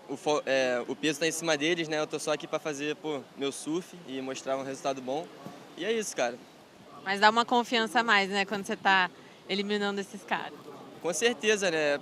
Na verdade, todas as baterias aqui são baterias de alto nível, né? Então tem que surfar bem qualquer bateria. E é isso, muito amarradão. Obrigada, viu? Parabéns. He's saying how special, he's never going to forget this moment. It feels really good and brings confidence to eliminate someone that is facing a really important position in the rankings, trying to go to the CT. So it's a very important moment for him, and he's really happy. Thank you, Rachel. Congrats to the local kid, Daniel Templar, moving through into the round of 32. Huckabee right there on screen. Was looking to hold on to that maneuver right there towards the end. Nearly halfway through the heat. Saw an incredible air by Shion Crawford right there in the white jersey. And at the moment, he is in the lead. His previous ride, a 5.17. Only looking to improve on a 2.67. Can easily say he's going to do that. Waiting on one score for Jarvis Searle. And it seems like a couple of small ones for Huckabee. And one for Cleland that comes in as a 4-point ride. This is the air we're talking about, though, Maeda. Quick rotation right there by Crawford. Yeah, quick rotation. The tail really went really high right there. We're still waiting for scores, Mitch. Yes, we are. The last of Crawford waiting to come through.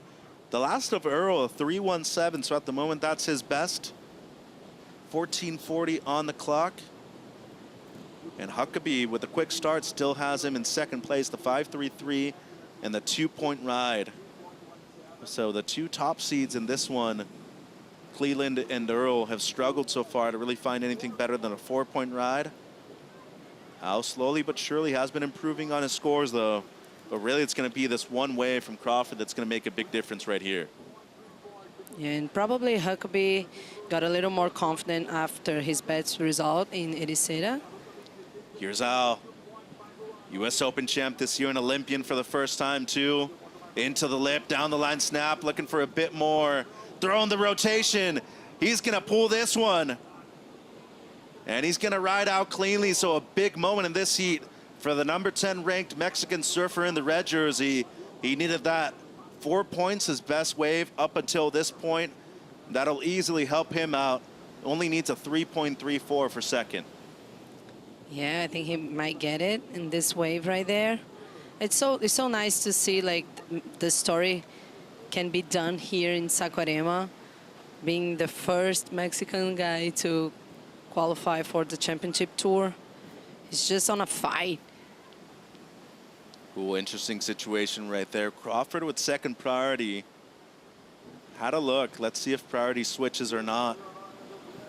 Seems like it'll remain the same. The last of Shion, 6.67.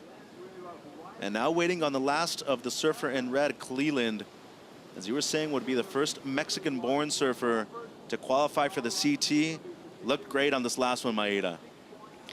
Yeah, nice combo. Very well-timed turn right there. Then through to the air. Almost got a little hang there, but was able to finish. Quick snap, getting some momentum for this air. Look, almost got hanged on the foam. That's a complete ride out, though, for Cleland, and the crew love it. Caio de Rosiola, who's going to be coming up in the last heat of the round. You saw Luke Slipen right there, and Owen Moss. Good travel partners of Al. Here's Jarvis. Surfer in blue looking at this left. 3.17, his high mark at the moment. 12 minutes to go. Looking to get things going. Into the lip, that's much better from the Cronulla kid. A lot of speed down the line. And great timing for the finishing turn, so we got a heat on our hands right here. Everybody gonna have something at least in the fives, one would think. 11:45 on the clock. Jarvis Earl at the moment just outside of the top 20. If he doesn't qualify for the CT, he would at least like to be automatically requalifying for the CS. Good pace on this one, Maida. Yeah, really strong. Snap right there, nice turn. And I really like the way he timed this snap, dealing with the backwash and actually getting some advantage of it. Here's the heat leader, Crawford. Big carve to open things up for Xi'an. Once again, throws the layback with a lot of strength. Little hung up coming out of it, though. And let's see if that improves the 5.17 or not.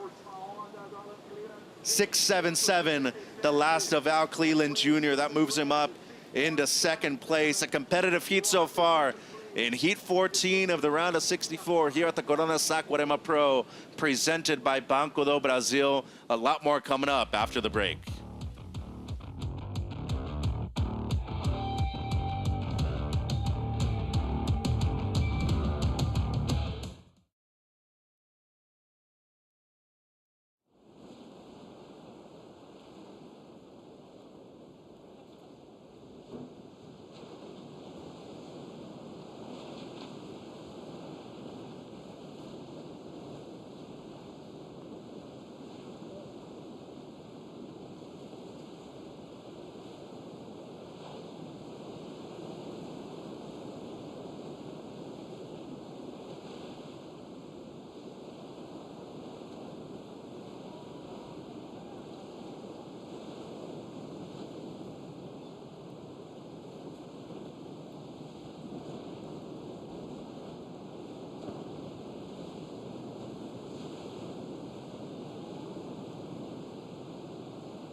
Back at the Corona Saquarema Pro, presented by Banco Do Brasil. Looking at the Corona fan picks for heat number 14 of the round of 64 in favor of Alan Cleland, with 48% of the fans voting him the victor in this heat. Jarvis Earl with 26%, and both Xi'an Crawford and Ryan Huckabee with a little over 10. As this was during the break, Maida, Al Cleland Jr. once again, he's finding his rhythm in the back end of this heat. That's more like it from Cleland. 6.77 on the previous one. He is looking to replace a 4-point ride. And then Jarvis Earl got another left. He's been cooking on the last few he's caught. Yeah, slide the fin, the first turn right there, and a little laid back in the finishing maneuver. And Xi'an Crawford is just in a good rhythm.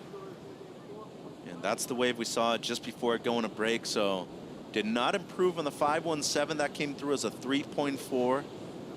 And here he goes again, just under 8 minutes. Throws the rotor. He pulls that one off. What an incredible air by Xi'an Crawford. The crew loves it. Levi Slauson and company can appreciate that one. We have an amazing heat on our hands, ladies and gentlemen. Heat 14, round of 64 will go down as one of the better moments here at the last CS of the year. 7:30 on the clock. Cleland slowly but surely has improved, and so has Crawford. How's this? Oh my God, he made it seem so easy. Really nice rotation. Landed clean. Look, throws the tail. Giant stomps into the flat. Very nice. And that's a big dude flying around like that in the air. 6'3", easily moves it. And Jarvis Earl up to second place with his last, a 5.47. Still waiting on a score for Al Cleland Jr. It seems like Huckabee also has a wave that is owed to him. And more than likely, Crawford will be increasing his scoreline in the lead. So priority now could be extremely important if you're the people in first and second, respectively. Still waiting on a few scores, though. Here's the last of Huckabee, Maeda. He was looking for something big. Another layback for Ryan. And boy, has he looked good so far in the 2 heats that he served. Yeah, he's looking pretty sharp right there. Really stylish, this layback. Yeah. Go ahead. No, I was just saying we're still waiting for this score right here. So things can really change. 6.27, the last of Cleland. So he moves into first. There's the average, as high as a 6.9, lowest of 5.7, and the average is a 6.27 for the Mexican surfer from Pascuales, Colima. Waiting on one for Crawford, though, and the last of Huckabee, not enough for the top 2. A 6.52 is what he needs. He gets a 4.67. Just under 6 minutes. Rye having another look. Behind him is Earl, down to third. He needs a 5.62. Also for second place. Here goes Jarvis. Up and riding, a lot of speed, throws the rotor. And almost pulled that one off too. The big news coming in the last seconds though, an 8.5 for Shion Crawford. He goes excellent. And look at that enthusiasm that we see from him. Unanimous being excellent surfing, as high as a 9-point ride right there, Maeda. Oh my God, we were just talking about how stylish and how this guy serves pretty well, and then when we came from the break, he did this. Look. Oh my God. Full rotation right there. Just amazing. Former national champion, member of the Hawaii junior team for a number of years. He's done extremely well at waves like lower trestles. In his second year on the Challenger Series, as you've said, but he has competed at home at Ali'i Beach Park in Haleiwa, Hawaii. Had the chance to make it into finals day over there at his home break at the CS level.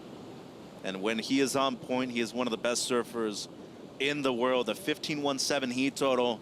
And now Al Cleland Jr., number 10 in the ranks. He's looking to stay in the top 2 in this heat. He has priority in second place. Low score is 6.27. And he needs to fend off both Jarvis Earl and Ryan Huckabee, who I know their numbers don't necessarily reflect them surfing in an excellent manner in this heat, but boy, have they surfed well too. Huckabee with a 5.33, a 4.67. Jarvis Earl with a couple of great lefts, a 6.23 and a 5.47. And there's Crawford. He's going to play some defense against Huckabee in these next 4 minutes. Yeah, I think he must do this because like we still have 3 minutes and 35 seconds left, and both of Jarvis and Huckabee, both of them have a really strong air game, and we just saw what these guys are capable of in just one single movement. Well, and there's the importance and the significance of this heat for Al. He wants to keep his dream alive. If he makes it into the semis, he will automatically qualify for the World Championship Tour. The top scores, well, the top score of the event on the men's side is in this heat, an 8.5 for Shion Crawford. Alejo Muniz with a 7.33, Jacko Baker with an 8-point ride in the very first heat of the event, and the local boy Daniel Templada 7.7. But so far, Crawford with the single highest wave score of the event, an 8.5 for an outstanding air. Al's gonna let Jarvis go. Needs a 6.81. Big combo, was looking for the rotation at the end. Won't get it. A good decision by Cleland to retain priority on this. Yeah, great decision, but kind of dangerous decision because he could have pulled that air. And here's the heat leader. That'll be an incomplete maneuver for him. Priority with Cleland. You mentioned kind of a hard decision to let him go, right? But seems like it was the right one. And about to hit the Banco Do Brasil 2-minute warning right here in heat 14. Qualification on the line. Al Cleland Jr. out there in the red. U.S. Open champion this year. He's looking to retain his positioning in the top 10. Another thing to point out too, he's had a lot of throwaways, so just by making this heat will help him out. Huckabee here, throws another big layback, won't be able to pull that one. 1 minute 40. Here's Jarvis. He needs close to a 7. Quick one there for him. Yeah, Alan Cleland being patient and really reading well these small waves right there, leaving them to the other competitors. Saving oh my God. Saving his best for last too. I mean, he's caught 6 waves. It's been wave 5 and wave 6 that have put him up into the top 2 in this heat. Been able to control the nerves, an Olympian for the first time this year. Lost out in the 3rd round, but each and every time he surfed, he never had less than 14 points over there in Paris. So an outstanding competitor. He's won a Challenger Series event this year. He's looking for number 2 to close out the CS season with a bang. 35 seconds. Crawford with a massive total. And it seems like he's going to play some defense on Jarvis Earl that could be potentially favoring Al Cleland. Down to 20 seconds here. Yeah, they're searching for something, hunting the waves right there. There are a couple lines on the outside. 10 seconds to go. Will it break in time? Earl right here. Can he get into this wave? He can. And the buzzer has sounded. Needs a 6.81 or better. Would have to be something huge. And that's not going to be it. So Shion Crawford and number 10 ranked Alan Cleland Jr.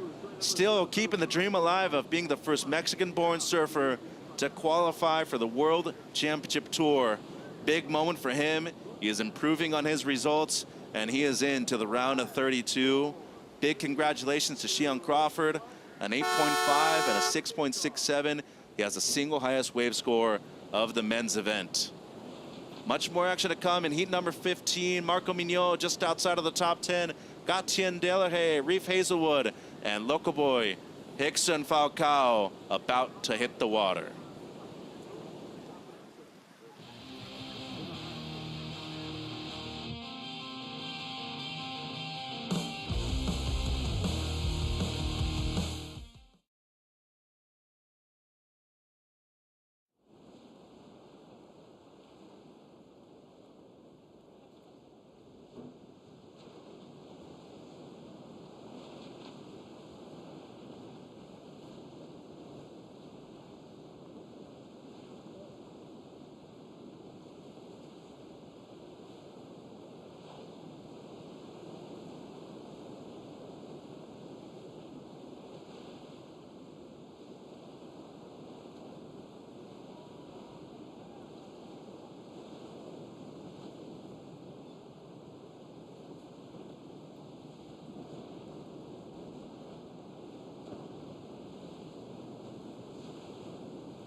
Privilégio, cara, poder sair de casa aqui em Saquarema, pegar a prancha, a bike e ir pro sul, conectado ali com a natureza. A geografia local aqui de Saquarema é diferenciada, assim, cara. A gente tá numa cidade que ela fica entre 2 praias gigantescas, assim. E o diferencial aqui de Saquarema são essas pedras, essa laje que tem aqui, que é a laje de dentro e lá de fora, que dão uma quebrada assim nessa praia de sei lá quantos quilômetros. E por ser uma vila pequena, assim, né, uma cidade pequena, a galera local ela tá unida, ela tá de olho em como preservar, em como tá junto, para tentar ali viver em harmonia com a natureza, né? Tanto na praia, quanto na lagoa, quanto na cidade, ter um crescimento mais ordenado, assim.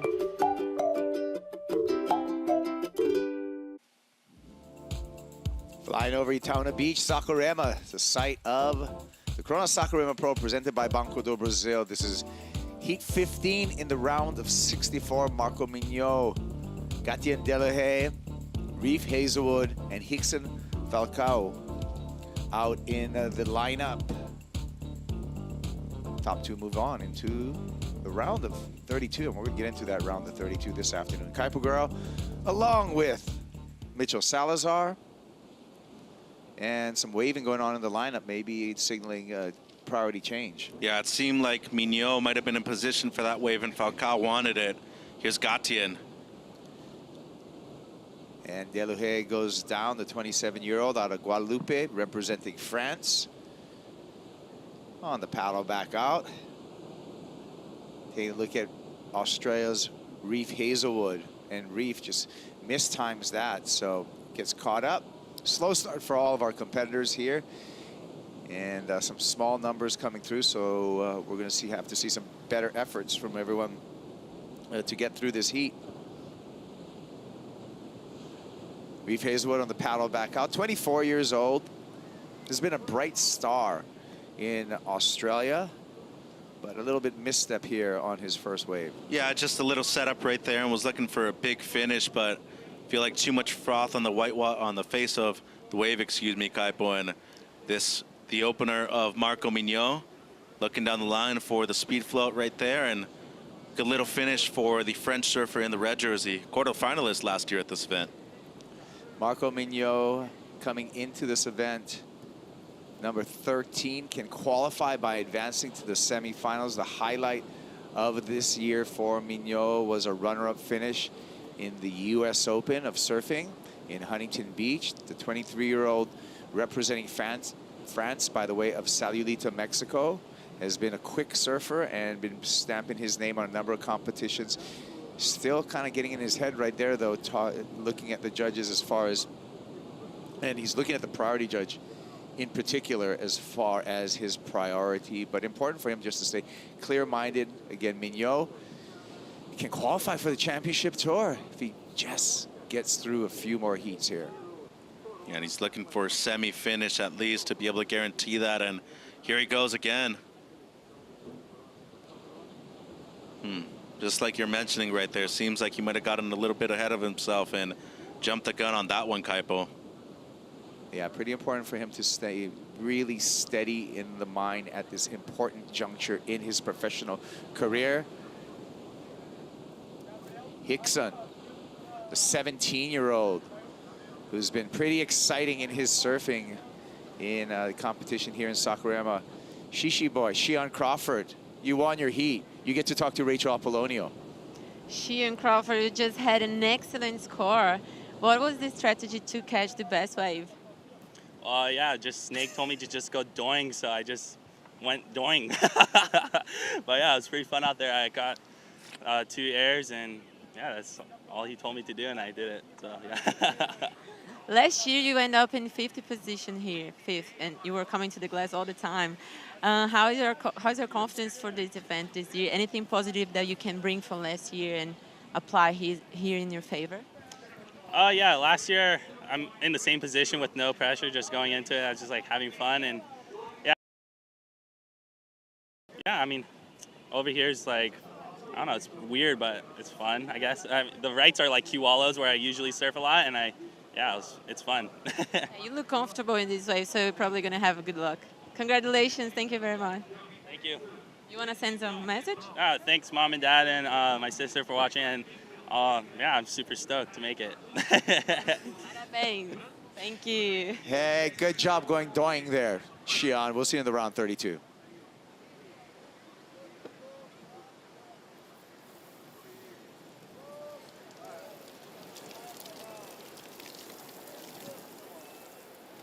How hard is it? feel like there wasn't like that many like big sets in our heat. Yeah. I was probably a little bit lost. I was so lost at the start. Thank you, Winter.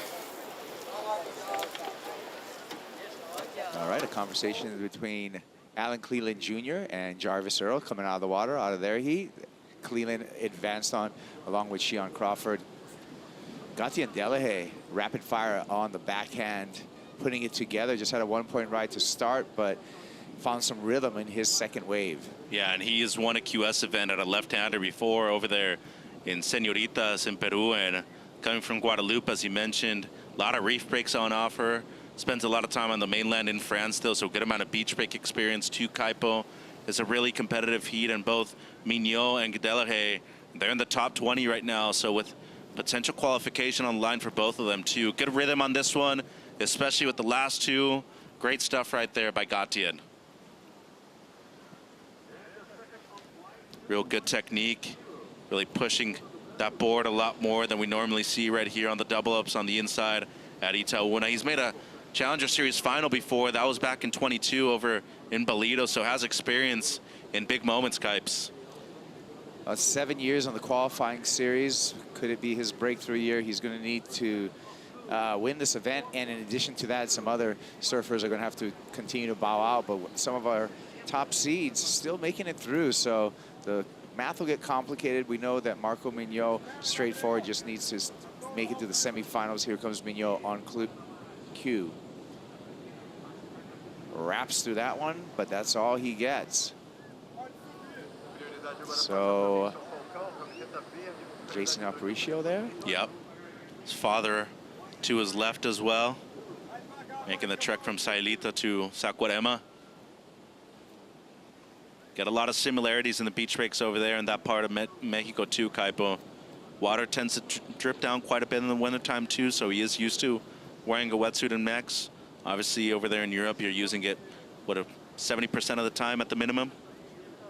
So this is a location that benefits his style of surfing right here. Numbers come through, 2.6 for Marco Mignot, 4.6 for Gatien Delahaye. And Marco is in the lead by way of having 2 scores. Gatien, close second, but pretty low scoring affair so far. Highest wave score, 4.6 by all 4 surfers. So some room for improvement all the way around. Side shore wind coming through here. The tide's dropping out. We already hit the high tide mark, so we're going to get a little bit more shallowness to the sandbar, and hopefully the swell is going to feel the bottom a little bit better. Marco, who's known for his quick surfing, having to skip some sections there, but again, no opportunity in front of the French surfer. Gatien finds a smooth carve on the backhand. He finds a little gem right there, connecting multiple maneuvers. So already with a 4.6, Gatien Delahaye is going to go into the lead. By how much, we'll decide that once the judges give us the numbers. But that was a great effort by Gatien Delahaye. He found some smooth face and was able to connect through with multiple maneuvers. Yeah, and only looking to improve on a 1, so that is long gone. And, you know, we saw the 4.6 on his previous wave. This seems way stronger to me, real tall kid, and uses every single inch of his body to his benefit. And with just under 20 minutes on the clock right now, it's important to be able to apply pressure to those people that are just outside of qualification. Talking about Mignot, Delahaye right now really needs this opportunity to move into the top 15. And looking at the replay right here, just some great stuff on the backhand, Kaipo. Good opening carve, up and over the whitewater, excuse me, and then a very strong finish for Delahaye. So excellent combination right there in the mid portion of this wave, and a couple little love taps right there towards the end. Then Falcao was up and riding on the right hander. Not a whole lot on this one though. Was looking for the quick spin. Almost had it, and incomplete right there at the end for the Brazilian surfer. And then Mignot, ooh, he pulled that one. So we didn't see that full rotation by Marco Mignot, and that's going to be his best wave so far in this heat. Dad and coach like that, and there you go. And they should. Catching up with live time here with Reef Hazelwood, and Reef bangs a couple of backside hangers before he kicks off the back of his Channel Island surfboard. So now things are heating up. Pretty slow start to this heat, but now the performances are getting elevated by all 4 surfers. Waiting for numbers for Marco Mignot, Hickson, as well as Reef Hazelwood. The important one going to be the number 4, Marco Mignot. 7.43 is what he needs to go into first, but Reef Hazelwood was able to connect well twice on this wave. Well, there's no doubt that this is going to be his best ride. Big combination right there on the backhand. Haven't even seen the air game so far from him in this heat. It seems like Falcao was also able to get into the lip once. So really just the one-turn wonder right there for the local kid. I have a feeling that Mignot should be getting quite a hefty score here, Kaipo. Yeah, that was a full rotation and worthy of a good score. We came out of that. We just saw that once. We didn't see that live, but we got that on the replay. It's going to be interesting to see what that looks like. Hickson Falcao, a 17-year-old, local to Saquarema, and making a name for himself in his first Challenger Series event here. 7.67 drops for Marco Mignot. And Marco, who had a little bit of a tussle at the beginning of this heat, was looking for a priority change, calmed his nerves, put together a performance, and came through with a big number, 7.67. Yeah, and it's a massive number at this point of the heat to in the lead. Was looking for something strong, and the last of Delahaye also quite good by right now standards, Kipes. Still waiting for the score for, and well, there's the score that comes through. We talked about the 7.67, and you can see how that score came to be. A couple of 8s, 3 7.5s. We throw away a 7.5. We throw away 8. We average out those remaining 3, 8 and 2 7.5s.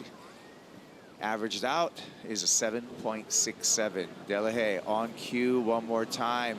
Looking for yet another ramp. Pops it up.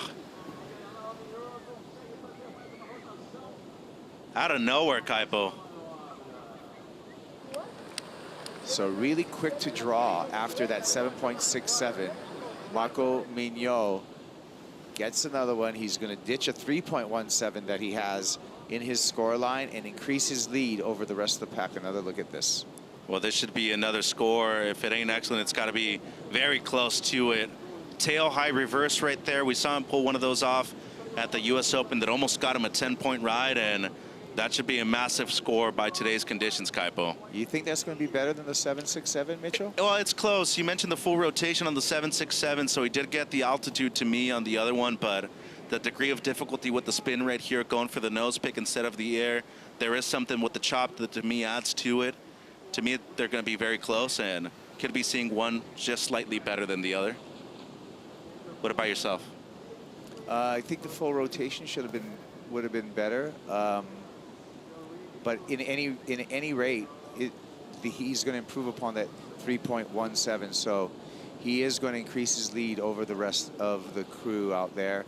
And we're over halfway through, so he's putting himself in a good position after a slow start. But as I thought, his full rotation would have been a much better score. The 7.67 backed up by a 5.9 on that last wave for Marco Mignot. And he did increase his lead over the rest of the pack, so it could be just a battle for second place right now in the back half of this heat. By a significant margin, too. Look at the requirement now for Delahaye in second, and scores in for Hazelwood. Kaipo scored well with the 2-banger on the backhand there. Reef Hazelwood putting himself in a good position. Now he just needs a 3.77 to move into second and advancing position. Reef Hazelwood, we talked about him, 24-year-old out of Australia. He's had a taste of the championship tour from the sunny coast. He's actually had 6 wildcard appearances in championship tour events, dating all the way back to 2019, where he had a wild card and a 9th place finish on the Gold Coast. He also surfed in Bells in 2019, 17th place there. Had 2 wild cards in 2021, one at Narrabeen. Remember, that was the shortened season, as well as Margaret River in 2021. He also had a wild card in 2023 and 2021. But right now, the talk of this heat, Marco Mignot in the lead. We'll be back with the conclusion. Can Marco hang on? We'll find out after this.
Turning back the time to stop number 4 on the Challenger Series.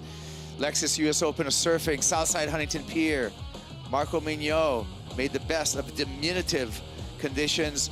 Small Southside, but Mignot, quick on his feet, made it all the way to the final. Yes, he did, and riding that carbon board by Jason Stevenson, too. He was actually leading the majority of the final up until Al Cleland was able to take the win right there, but settled for a runner-up finish, his best so far on the CS Kipes.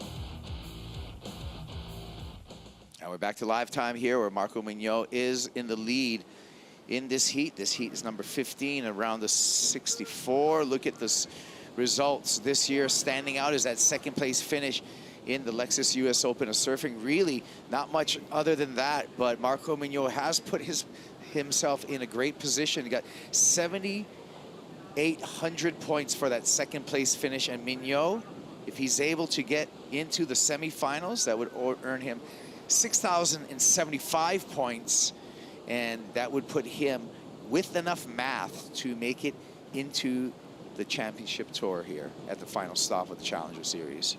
Yeah, and has to be counting the 217s that he has in his scoreline so far, so really a lot of room for improvement. Will qualify if he makes the semis, Kaipo, but has to take care of business right now in this. He has 9.5 to go in this one. It seems like a couple paddles here. Priority with Gatien Delahaye. Delahaye needs a 4.87 to move into second place. Reef Hazelwood's been chipping away, getting into second place. Gatien. Whoa. With an air reverse. He's going to lean on that single air reverse for that 4.87. Just a mid-range score is a requirement. What do you think, Mitch? You think you got it there? Pretty nice air. I mean, when you consider how he had to throw it towards the beach, there's a degree of difficulty to that. A much larger wave, too, than we've normally seen a lot of airs being done so far today. So complexity was there. Was it as technical and as difficult as the 767 of Marco? Definitely not, but as you said, needed just a mid-range.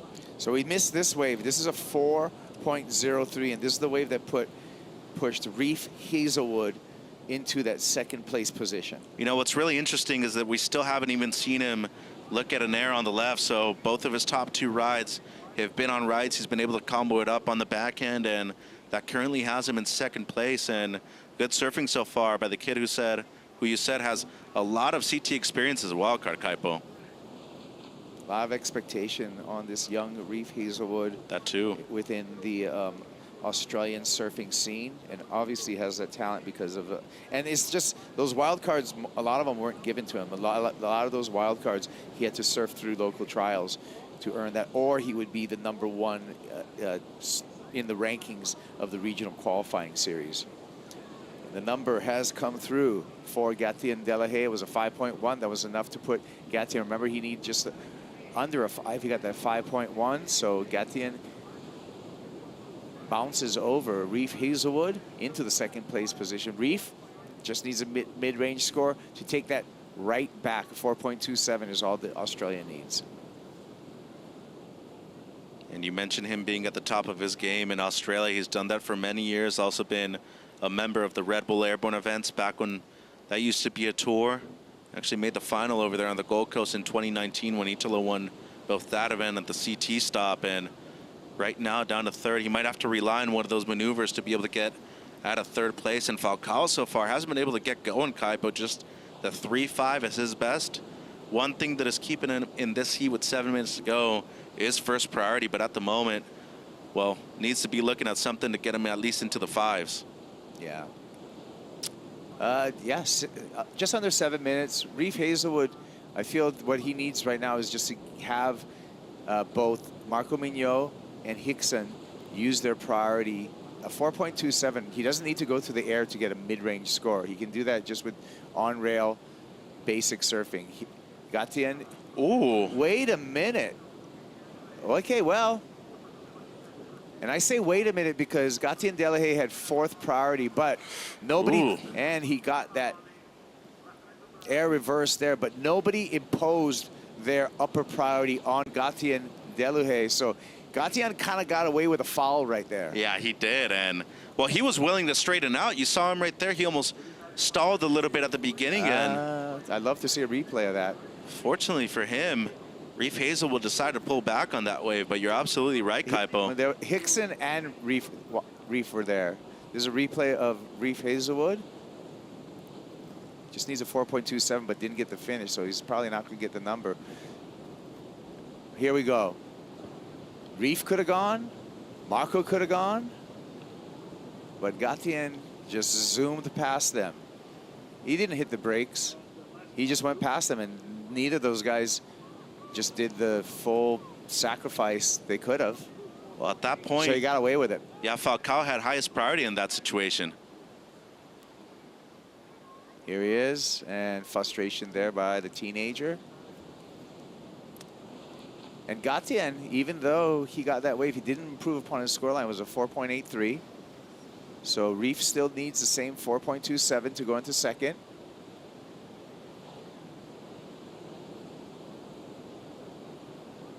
First priority with our heat leader, heat control, Marco Mignot.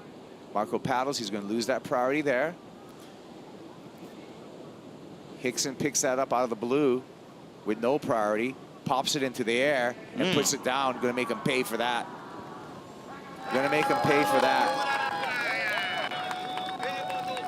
Marco missed the wave, went down in priority, fourth priority there. No one's looking around, and Hickson gets the wave. So this messed up lineup right now is showing some surprises in priority as far as surfers. And check this out. A lot of heart with this kid too, Kaipo. He's surfing with an injured foot, and it's actually his back foot that has a gash too. So stomping on the tail pad right there, he must be going through a lot of pain right now. But a nice rotation right there by the local kid Falcao. Not a lot of height to it, but a good amount of rotation, especially with the quickness of the spin. It's Mom right there. Well, Mom grateful for what she just saw, because that's going to put Hickson straight back into the conversation in this heat. He's a 7.6 to go into second. Don't know if it's that number was in that maneuver, but he's certainly going to reduce his requirement for advancement. Under 4 minutes, 3 minutes and 30 seconds. Still waiting for the score for the Brazilian. It should be not only his best, as you said. We'll put him back into this heat right here. There it is, Kipes. 6.83, got him back in the heat. 4.27 is what he needs. Reef needs a 4.27. You can see it all in that needs column in your score bug there. There's all the judges. Got a 7.2 out of judge number 4 and a low of a 6.3 out of judge number 1.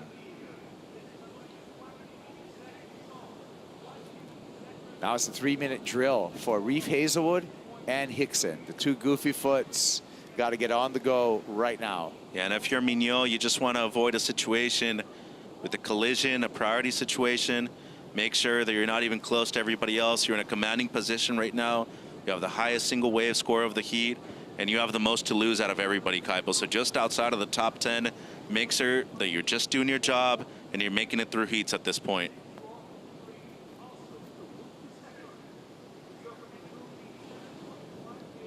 Big component this event for Marco. Dad usually never travels with him anymore, and he's here right now. He knows the significance of this event for his kid, so wants to have as much support as he can in his corner.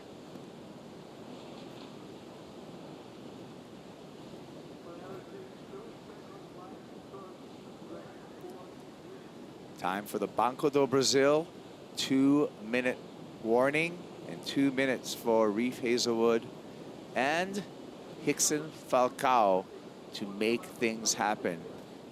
Both requirements are the same, a 4.27, not a big number at all. Actually, a safely surfed wave by either of the goofy foots will put them in second place right now. I feel there's no need for someone like Marco to even try to play any kind of defense. It should be Gatien Delahaye on someone, but he can only pick one, and he picks Reef Hazelwood to take a defensive position on. Which is probably the smarter idea. It's the guy with the larger amount of experience out of the 2 and 3rd and 4th. You got to make sure that you're still keeping awareness when it comes to the space between you and him. Surprised that he's taking the inside rather than the outside on Hazelwood. Might be making the move here. Hickson just needs a little bump. He's wide on your screen in that green jersey, line coming through here. Oh, making a break for it, Kipes. Hickson's going to have to put on the motorboat here, get going. Here he goes. 4.27 on his way. 1. Nice carve there. 2. Set it up. Whoa. Finish. Stand up. And take a heat. Take a heat right there. Unfortunately for Gatien, he could only play defense to 1. Both surfers had the same requirement. 4.27 Hickson Falco. Think he got that number? What do you think, Mitch? I think so too, and you know, really unfortunate for Gatien. That wave popped up out of nowhere. I didn't necessarily think it would have a ton of potential either, but to me, it's a score all day long. Here goes Reef though with priority, Kipes. Now Reef has a chance. Again, he just needs a 4.27. 2 bangers on the forehand. He says, come on. So now, actually, it's going to be the difference between Reef and Hickson. I feel both of them probably are going to overtake Gatien. But who scored higher in that last exchange? So waiting on those 2 scores, as you pointed out, pretty safe to say that Mignot is going to hold on to first place right here. I think this example of local knowledge at the end just goes to show you should never give up, Kaipo. And once again, surfing through an injury, he's got a big gash on that back foot. And Delahaye, who had surfed an excellent heat, might be losing out in the dying seconds of this one. Well, he's got 2 shots against them. So we'll just have to wait for the score and see how this eventuates for Gatien Delahaye. And really different waves. I mean, you pointed out that they're both likely to get what they need. Just the setup turn. Second one, much stronger for Hazelwood. He loves it. And still, like, to me, there's still a sense of doubt whether or not it's really, like, the low to mid 4 that you're needing. It was more of a closeout. First turn wasn't great. The second turn was much better. This one, though, look at how much this wave just stands up, though. And if it weren't for this bonus section, Kaipo, I'd probably be saying he doesn't even get close to getting the score. So massive moment right there and a great composure by the local kid. On the beach, getting a word, a debrief with Joao Chianca, waiting for the number. It's a tough way to lose if you're Gatien, though. We're in the top 2 all heat long, and it seems like he's going to get dropped down to 3rd right here. Well, he's got the score here. So Hickson's going to go into 2nd. Now, what's the requirement for Reef? Reef needs a 4.73. It's not over yet. They're hugging on the beach, but we still need a score for Reef Hazelwood. Reef needs a 4.73 at the moment. Still waiting for that number. What do you think, yay, nay? Kind of feel like, just looking at Rickson's wave, this one, to me, going to fall short, Kipes. I think Hickson had more connectivity just going down, but hey, you've been proved wrong before. 4.23, not enough for Reef Hazelwood. It is going to be the local teenager. Score this one for Saquarema. Hickson Falco on to the round of 32, and hugs from everywhere in the crowd. What a moment for the teenager. Yeah, beautiful stuff. Him and Daniel Templar, the 2 local kids, moving through into the next round, Kipes. A lot of local talent here in Saquarema, and they're showing themselves. Oh, we got another heat on the way. After this, we're going to check out Kai Ordiozola, Alistair Reginato, Levi Slauson, and the gold medalist, Kauli Voss, when we return. Final heat of the round of 64.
Final heat of the round of 64, Kai Ordiozolo.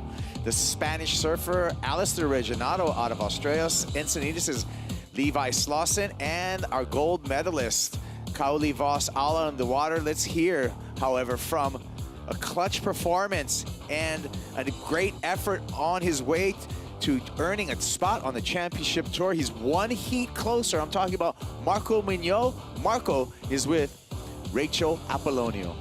Marco, congratulations. What a way to start a really important event. When you're placing the bubble, how much pressure do you feel from the start?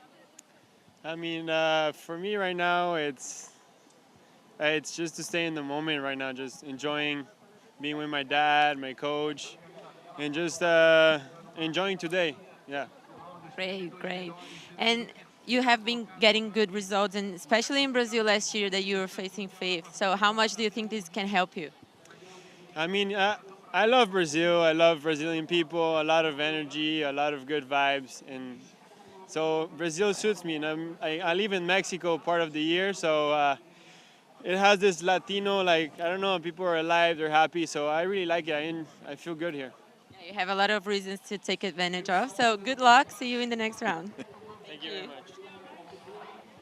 There you go, Marco Mignot. Let's check out our live rankings. Mignot, 9th spot for Marco Mignot. Michael Rodriguez now. So Marco Mignot up 4 spots. He's above the cut, but look at Michael Rodriguez. My Emrod, God, man, next to the Marcos. scalp there. So Rodriguez is waiting on the sideline and watching these surfers go past. Alan Cleveland Jr., he's up 2 spots to number 8. Edgar Grogia, looking pretty good. Number 6 and still in competition. And mathematically, still some pretty good hope for George Pitar as well, sitting in number 5 with 16,050 points. Yeah, Jackson Bunch is still there inside of the bubble. Wait for Michael. Oh my God, man, what a bummer. Still have a chance. Still got a chance. Never know. Never know. All right, well, actually, you know, none of these guys can overtake any of those guys in the heat. We got number 54. Well, we got a replay here of Kauli Voss. He opened up with a 4-point ride. This must be his second ride of 4.9. Amazing approach on the first turn. So we're just getting caught up. That was his 4-point ride. This is a 4.9, his second ride. Such a solid stance, goofy footer. Reminds me a little bit of Wiggly Dantas on the stance, on the jams and racks. And here he is on yet another wave. So making quick work of this heat, although he goes down there. Kauli Voss, Alistair Reginado, not finding any opportunity there. But we can turn our attention back to Kauli Voss, who is a gold medalist after we watched this live of Levi Slauson putting it together there, the 21-year-old out of Encinitas, California, world junior runner-up. And just at the beginning of his professional surfing career, opened up the season with a decent 9th place finish over in Sydney. Has been a little bit of trouble since then, number 34 on the rankings, but within Levi's reach, Marcos, is he can get into that top 20 conversation. If he's in that top 20, then he doesn't have to surf any of the regional events. He's straight back onto the challenge. Oh yeah, it's a shortcut to your dream job. It's a CT, high level, elite level on WSL. So amazing combo there, super progressive, all the way from North County, San Diego. Such a like IQ, high level IQ type of surfer, and always with a flair, X factor on the bag of tricks. Yeah, he's been a standout since amateur days over there in North County, San Diego. Like you said, a solid surfer. This is a teenager, 18-year-old Kai Ordiozola from San Sebastian, Spain. Oh, watch the ligaments. Woo. And go for the completion. Kind of did the splits there, but pulled it off. Alistair Reginado still looking and searching for a wave that he can perform on. The second no-go for Alistair. So he's just a couple of fractional scores. Originally from the Sunshine Coast, Queensland, Australia. The 23-year-old, 9th place in Sydney. He had a 9th place in Bolito. Taking a look here at Kai Ordiozola. the Spanish surfer, 18 years old, out of San Sebastian. Watch this, Marcos. Wow, generating speed for the pond and showing you have like rubber joints there. Whoa, like a Rudini type of trick. Amazing landing, kind of sketch for your knees. Yeah, the only thing is I think the judges are going to recognize that he went down to like basically like a jack stance type of stand. He was on one knee as he rode out of this right there. So that's going to, you know. Talking about nose peak, this is a nose peak. Nose peak 180 air reverse. Reginado wants to get into the conversation, but again, gets bounced off the board. And now he's going to check his equipment, make sure everything's okay. Local boy, Hickson Falcao, on to the round of 32, Manu. Yeah, guys. Oh, my God. And before I ask him about the heat, I have a little story to tell, because a year and a half ago, I was here in Saquarema for my first time for Saquarema Surf Festival, and we had Circuito Banco do Brasil, where they give chances to young athletes. And this guy, he was on his first heat for the QS in the trials, and he woke up, came here, started competing, and he went so far that day, and he was just starting to show what he was capable to do today. You showed again. How was that heat for you? Congratulations. Was a nervous heat, but I'm feeling good to make good waves in the final heat. But thank you for my family, thank you for the crowd in the beach. As this, I'm very happy. I'm so stoked to make good waves. Is this, you know, challenges are hard. It's a hard event, but I'm so stoked to pass this heat. Is this, and let's go to the next round. Great. Now in Portuguese, Rickson, você estava aqui com a sua família inteira torcendo muito, vibrando muito por você. E nesse 1 ano e meio aí que eu falei, você evoluiu muito, não só no seu surf, mas nos seus treinamentos, no seu físico, no seu mental. Isso é muito claro, assim. Então, como é para você vencer uma bateria, vencer não, mas passar numa bateria tão difícil como essa, em casa, diante da família e das pessoas que você ama? Parabéns mais uma vez. Cara, é incrível, mas ainda quando é comoção, né? Poderia ter construído boas notas de início, mas consegui fazer tudo, deixar tudo pro final, mas que bom que deu tudo certo. Deus sabe de todas as coisas, agradecer a todo mundo que estava torcendo por mim, todo mundo que estava na praia, a galera local, a galera que veio torcer por mim. Amarradão, espero que o evento ainda só esteja começando. E já grato pela oportunidade de estar aqui, grato a Deus, grato a minha família, grato a meus patrocinadores, minhas pranchas mágicas. Essa prancha é a minha terceira caída com ela. A prancha tá zero e eu confiei nela, peguei nela, falei que ia ser ela a prancha do evento. E é isso, vamos com tudo. Parabéns. Third time he surfs with this board. He said he felt confident. We saw him confident. And guys, we're going to hear this name many, many times. Back to you. All right. You go, Hickson. He can do the talk and he can do the walk, man. Paisel is flying super high. Hey, during that interview, I saw Kaoli Voss. Whoa.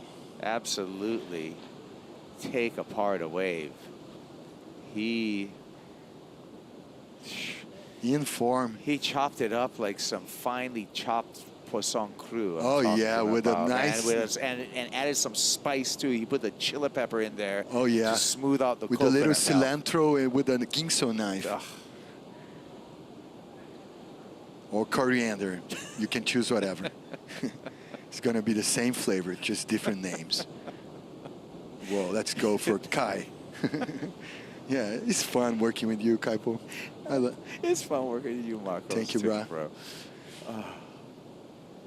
Let's get back to the action here. Back to the action, yeah. And I just want to keep on talking about Kaoli's wave because it was a pretty incredible display of surfing. You know what, Kaipo? You still have, like, he's around his 60s right now. We used to have a guy in Brazil, super groundbreaking type of surfer that changed the game with the pivotal backside hacks. Back in the day in Arpoador was Kaoli Rodrigues from the same generation of the breaking through professional and progressive surfer Dada Figueiredo and Picuruta Salazar from the 80s generation of Brazil between Teco and Fabinho, and the Brazilian nuts from Rico, Otávio Pacheco, Ricardo Bocão and all the boys that start the game. There was the the generation of the 80s with Picuruta, Jajó, and Cauli Rodrigues was one of the best backside riders in Brazil. Yeah, putting it regular together. stance. Yeah. Well, there are the numbers in for Cauli, a 5.67 for that wave that we saw him ride during that interview.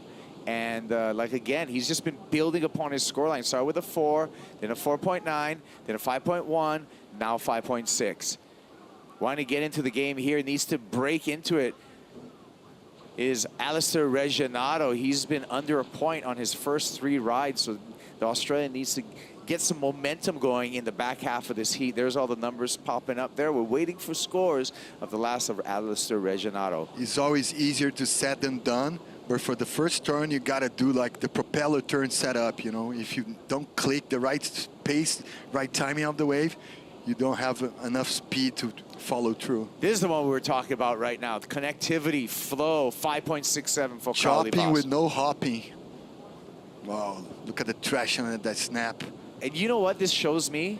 This kid can surf a beach break. We know him for threading throaty barrels at Pereure. Okay. At Teaupo. Havaite Kumbawa. And he, but right now, he just shows you his versatility.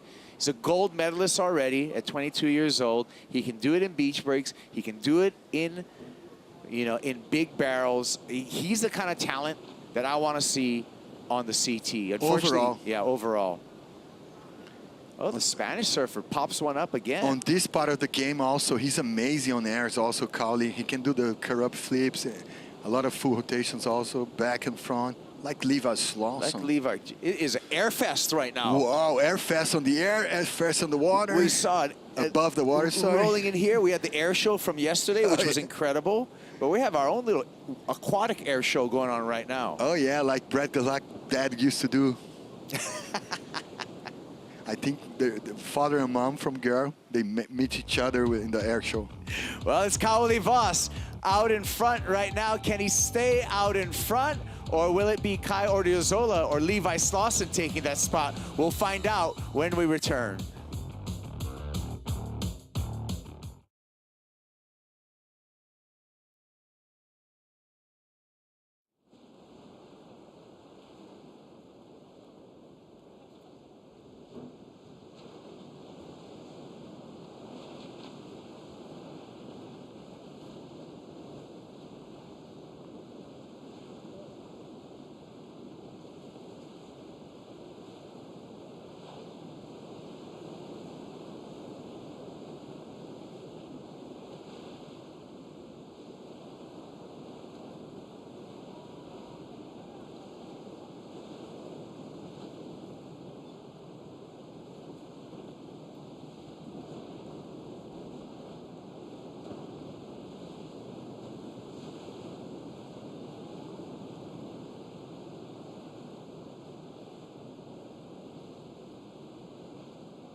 Here we are, Saquarema, Itaúna Beach.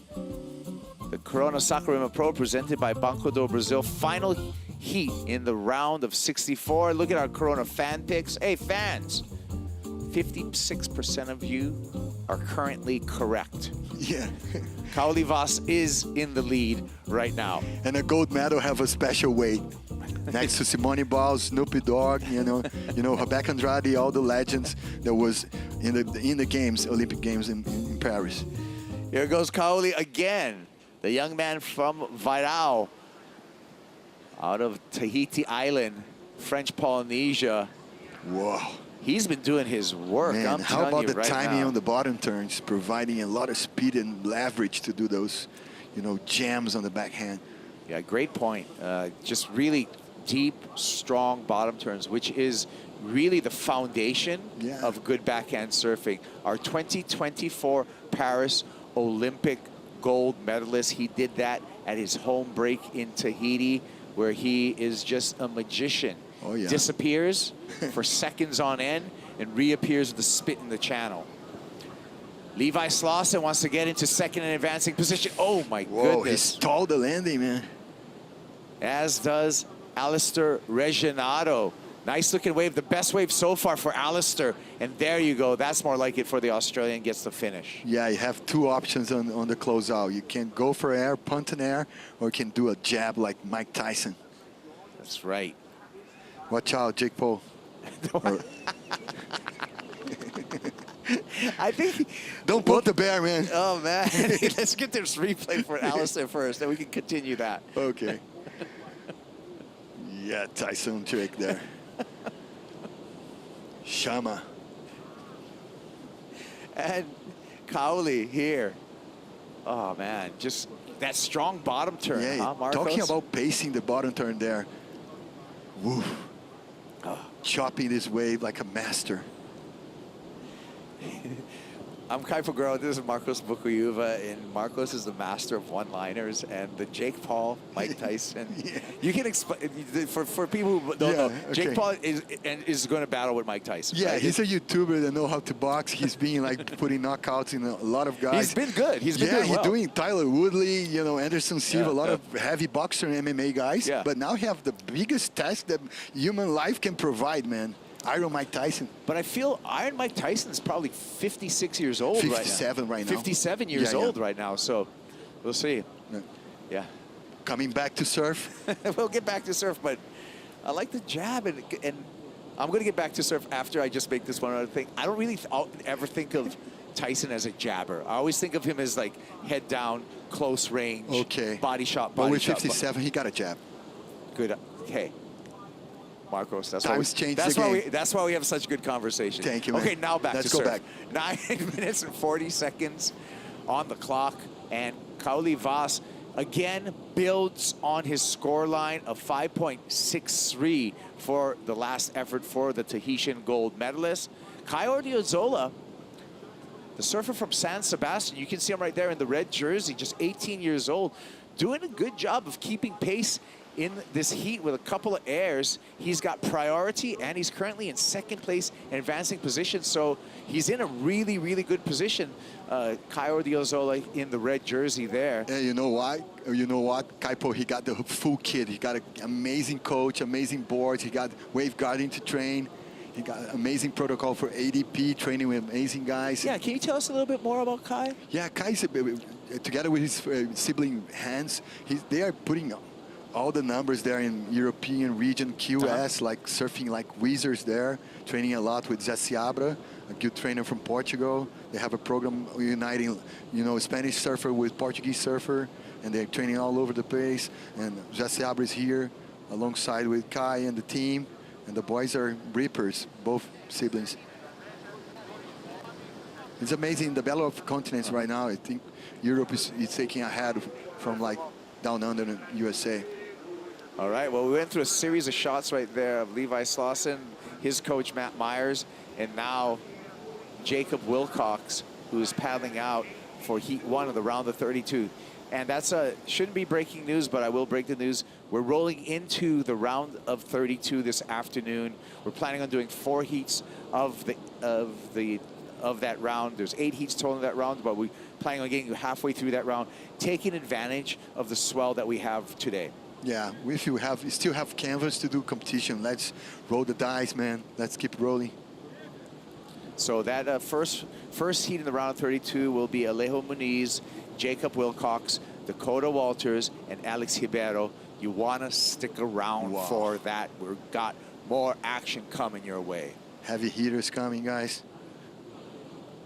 That's Alistair Reginato. Almost repositioning himself just with this wave.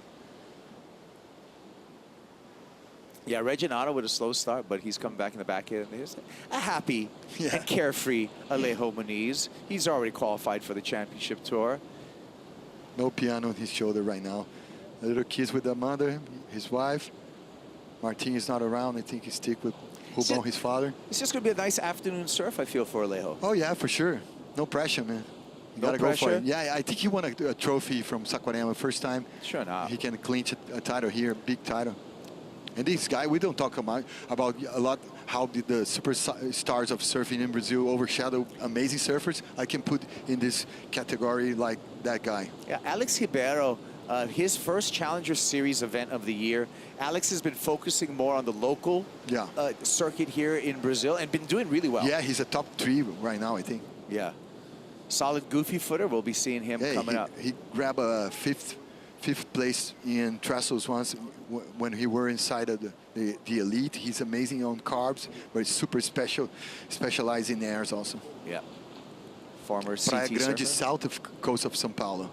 Different region from Guarujá. There's still south, but it's a little down south.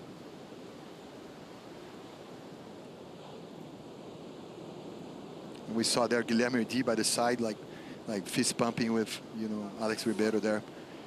Matos Herdy, uncle, the DNA, the dynasty, the Herdys, Herdy-Gurdys. Yeah, Guilherme Herdy. Yeah, Guilherme Herdy. But he's the uncle. The father he's is the Alexandre. Yeah, he's the uncle Alexandre of Matos Herdy. Yeah. Levi Slauson needs a 4.81 to go to second place. Looking at the beach, from maybe some instructions from his coach on the beach. Take a look at the recap for this final heat of the round of 64, where we saw the Spanish teenager take to the air. Can stack a clip over there, man. Air show, back to back. Talking about nose peak. Talk about flexibility. Yeah. Rubber joints. Kaoli Voss, really Dropping solid nice on the carbs, backhand. man. It's a tutorial how you place and, you know, pace your rhythm. A lot of traction on those carbs. Buckets out. He got it all. And then he kept on building on his scoreline with multiple assaults on these right-handers. Pacing the bottom turn, and right now he's gonna do the money turn. Check it out. Pacing the turn. Woof. Nice carving. Strong surfing from Kaoli Voss and the lead to the Tahitian as we're under the 5-minute mark. And there are all the waves ridden, highlighted are the top 2 scores for each of the surfers. And you can see Alistair Reginato, a frustrating start, not breaking a 1 point in his first 3 waves, but then getting a little bit of momentum. And now Alistair has found himself just 4.4 points away. Well, his score just came through. A 6.6 happened during the recap with Levi Slauson. The boy from Encinitas throwing the air. Amazing. Board control. Amazing flow also. When you have the X factor, you can make like a level 3 type of wave, not a B plus, and reach like a A plus kind of score. Well, that's what he does. Levi Slauson waiting patiently, pulled the trigger, highest single wave score of this event. He did it on 1 maneuver, a big rotation. Levi Slauson with that 6.6. You understand how he can leverage the speed to do those proper punts. And the right here, right now in the sandbar are providing these, man. Here's his coach telling him, hold. That was Matt Myers on the beach telling him, just hold. Nice hack to use the head there. That's a reference. See, what Matt did was he saw that Kai went down in his wave, so he's telling him, hey, just hold on and hold on to your priority. Here's a 6.6 again for that single air. Flawless, man. Flawless execution. Well, I mean, in these conditions or in any kind of beach break, when you can put together a score and do it on not a very good wave, but just with a single air, that spells danger for the rest of your competitors because you don't need much to get the number, and that's exactly what Levi Slauson did. He went into the refrigerator, found a bunch of leftovers, and made a gourmet meal. Yeah, leftovers, man. There's an expression here in Brazil, resto don't ter. It's like the leftover from yesterday, but we attach those speech with a French, you know, accent. Resto don't ter. It's leftovers. And sometimes you can just make a wonderful meal out of some Of course, leftovers. it depends on your techniques and your soul, man. I feel that's what Levi Slauson did. That was a leftover wave, and he got a 6.6 Oh, on yeah. a leftover wave. Let's see, Alistar. See, it's just been tough for Alistair Reginato. Yeah. That keeps on happening to him over and over again, just finding these waves, but the waves not allowing any kind of open face for him. He's trying to escape everyone at this point. Yeah, he's Look at him moving paddling on a up the beach. sandbar, going towards the back door there. But you see, Kaoli Vas is a smart competitor. He's in second place, so he's in a vulnerable position. Kaoli has first priority, so he's on the chase right now. Look at, he's chasing down Alistair. And Levi is just going to sit on Kai. Are these guys Whoa. splitting the difference Yeah. right now? This is what Levi, look at Kaoli, like in the left of your screen, realized that Levi's going to sit on Kai. So Kaoli's like, I'm going to sit on Alistair. 1 and 2 between Levi Slauson and Kaoli Vas, and the strategy in the final 2 minutes is very evident. And this is well played by both Levi Slauson and Kaoli Vas. Oh, yeah. That's how you Almost win the like game. a team effort. Team effort. Yeah. Hey, to win the game, you got to play the game. These are 4-man heats. So From different continents. So split the difference. Levi's going to let. Scratching the surface Yeah. there.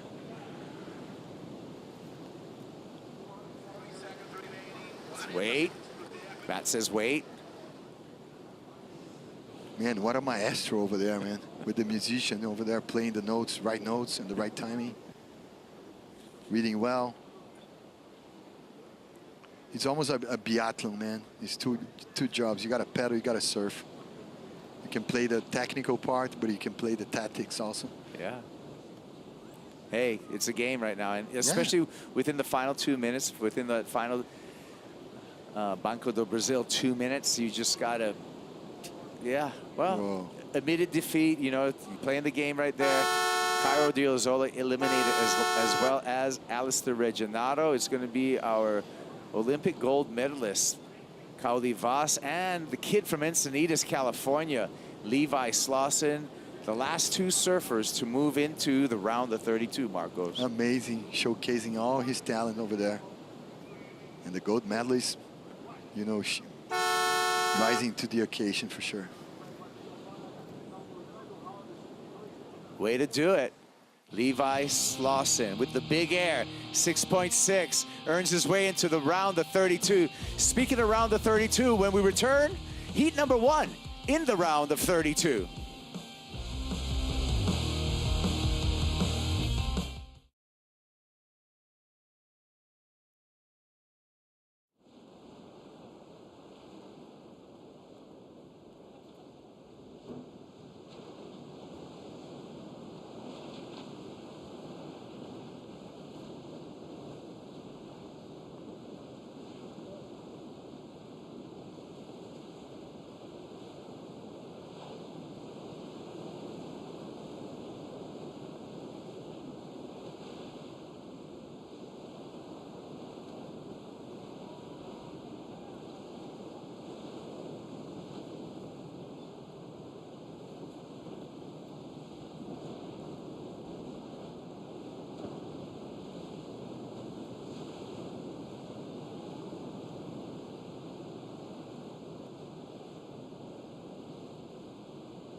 Corona Saquarema Pro, presented by Banco Do Brasil, is brought to you by Corona, This is Living, by Banco Do Brasil, official bank of the WSL in Brazil, by City of Saquarema, official host of the Corona Saquarema Pro, presented by Banco Do Brasil, by State Government of Rio de Janeiro, official partner of the Corona Saquarema Pro, presented by Banco do Brasil, and by Vivo, official sponsor of WSL in Brazil.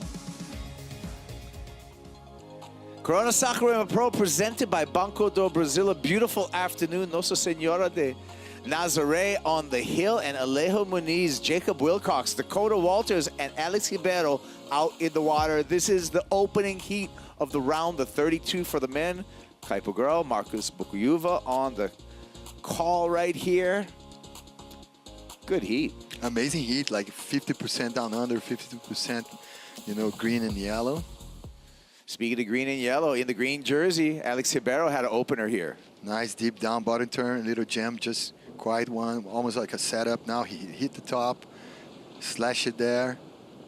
Let's finish that combo, upside down.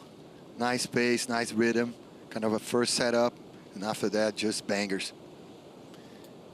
Jacob Wilcox, look out for this guy out of Western Australia. He's been strong on the backhand as usual. Man, he's surfing so clean, how he connected one place after one turn after the other. And the board is functioning super responsive. Yeah, 5.67 for Jacob Wilcox on that opener. Still waiting for the score for Alex Ribeiro. Jacob Wilcox there, Margaret River, Australia, 27 years old. Was a rookie this year on the championship tour. Did not make that mid-season cut. That's why he's on the Challenger Series here. Got 9th place in Snapper, 9th place in Bolito. He came into this event number 19 on the rankings. A finals appearance or a win will actually put Jacob Wilcox back on tour. So he's living for the motto of, you know, one hit after the other, like it's do or die for him to still have a chance to clinch a, you know, spot on the top 10. True. Every heat's a must-win heat for Jacob Wilcox. Alex Ribeiro opened up with a 5.43. Alex want to showcase his skills because he was so dedicated to the national tour now. Yeah. There he is, a 34-year-old from Praia Grande. He had a full year on the championship tour in 2016 and in 2021. Surfing in his first Challenger Series event of the year here. And like I said, he opened up with that 5.43. He got the same sponsor as ADS, so he's always like training with ADS. Adriano, our captain of the crop. I'm proud to have given the nickname of captain from, I was chatting with Adriano dad, and he have like military guys in the family and have a Nascimento, so he's pretty much the, you know, elite squad dude. I thought Adriano That's the reference. was called the captain because he was always kind of the leader of the, because the Brazilian of the Storm. movie. It's a reference. The movie is super viral in Brazil. Elite squad, Capitão Nascimento, Wagner Moura, the guy that portrayed the Pablo in Narcos. Oh, see, you learned something. Yeah, living and learning, Kaipo. Back to surf. Some movement outside. The machine is still on. Sure is. Alex looking for a corner here. He's going to take a whitewater roll in. And that looks like a backwards left, but he's going to make the best of it. It's a grower. Gain some speed on the inside there. And that's all he's going to get. Okay. Nice effort, though. Yeah. Was trying to read something different in the sandbar. Praia Grande, the south coast of São Paulo.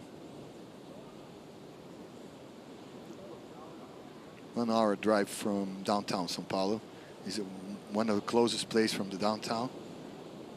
If you want to reach like Marizias, Ubatuba, you got to drive more. But you got to find better ways there.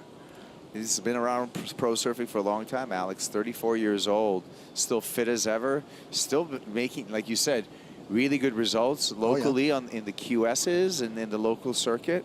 He got a nickname, the ear, Orelha. The ear. Why the ear? Because he's a good listener. Oh. I'm just guessing, man. I don't know the region of the nickname. Wasn't me that made the nickname. I just make the captain. We also got a young Australian in the water that I want to talk about and just coming up on the scene. He's in the white jersey, Dakota Walters. Free surfer wizard, man. Yeah, exactly. Dakota Walters, a free surf wizard, just 23 years old. But we're going to stick here with Alex Ribeiro, who's found another left, but yeah, just searching for it. Our attention now goes to Jacob Wilcox finishing up there. He's so flawless with those upside down re-entries. Always 12 o'clock. He's just a strong surfer, right? Yeah. Good in heavy water, but great technique on the backhand. He can be powerful and smooth at the same time. This is a little combination, man. Kicking and scratching his way back out. We'll wait for that score for this wave. Wow. Look at the buckets he's throwing, man. And the timing to the closeout entry, always flawless. Let's hear from the last heat winner. He took to the air and he came out on top, Levi Slauson. Yeah, guys, it's amazing what this one can do in the air. What was that? Congratulations. And it's just coming for you, this kind of maneuver, isn't it? Yeah, for sure. It's kind of like my game plan going into the heat was the air wind was really good. So me and my coach kind of came up with a plan that it was going to be mostly airs. The waves are actually really, really hard. So I felt like I got pretty lucky, though. I felt like where I was sitting, like there wasn't a whole lot of good sections. And then that one just happened to pan out for me. So I know Callie had a couple good waves in that heat. So yeah, I have to watch it back, but I'm stoked. What a year for you. You were third in World Junior, and now you just defeated gold medal guy, Callie Vaz. How does it feel? Yeah, it feels good. Me and Callie have had a couple of heats together. Actually, 2 years ago in the World Juniors, we had a heat together. Yeah, he won the gold medal in the Olympics this year, so it's always like pretty gnarly seeing him in your heat. But yeah, I mean, everybody at this level is good, so it's kind of just up to you and what you can do out there. So yeah, I'm just happy to make a heat. I lost first round the last two events, so yeah, it feels nice to be back. And you're from Encinitas. I love your place. How do you like Saquarema so far? Yeah, I love Saquarema. It's been really fun. I have a good crew here that I'm traveling with, and yeah, just been hanging out and surfing a ton. Like the weather has been incredible, so it's been fun. Yesterday that air show went on, so that was pretty cool to see from our house. And yeah, the waves are insane, and the vibes are really high down here on the beach. So just yeah, I just want to keep surfing in front of everybody. What about acai? Do you like it? Yeah, of course. I think everybody likes acai, but I've been having like 3 a day here, so it's been pretty good. So you're going to have your fourth acai now because Mainteja is giving it to everybody just for some energy, okay? Have one for me. I'll have mine later. Still a lot of work to do. Back to you guys. Amazing, Manu. Mainteja, acai and granola gives you energy. You can tell Jacob Wilcox, he had a couple bowls full of that with those slashes on the backhand. Full of Brazilian nuts, Kaipo, amazing. Well, you know, talking about, you know, Levi, so cool to watch like a kid from West Coast with a sponsor from the East Coast. Shout out to the Hogboot twins. Whoa, inverting all over. Yeah, Alex Ribeiro with an ejection there. Dakota Walters, the 23-year-old. Out of Angori, Australia. Free surf phenom. And why? Because he's able to do that. This time he did it in the jersey.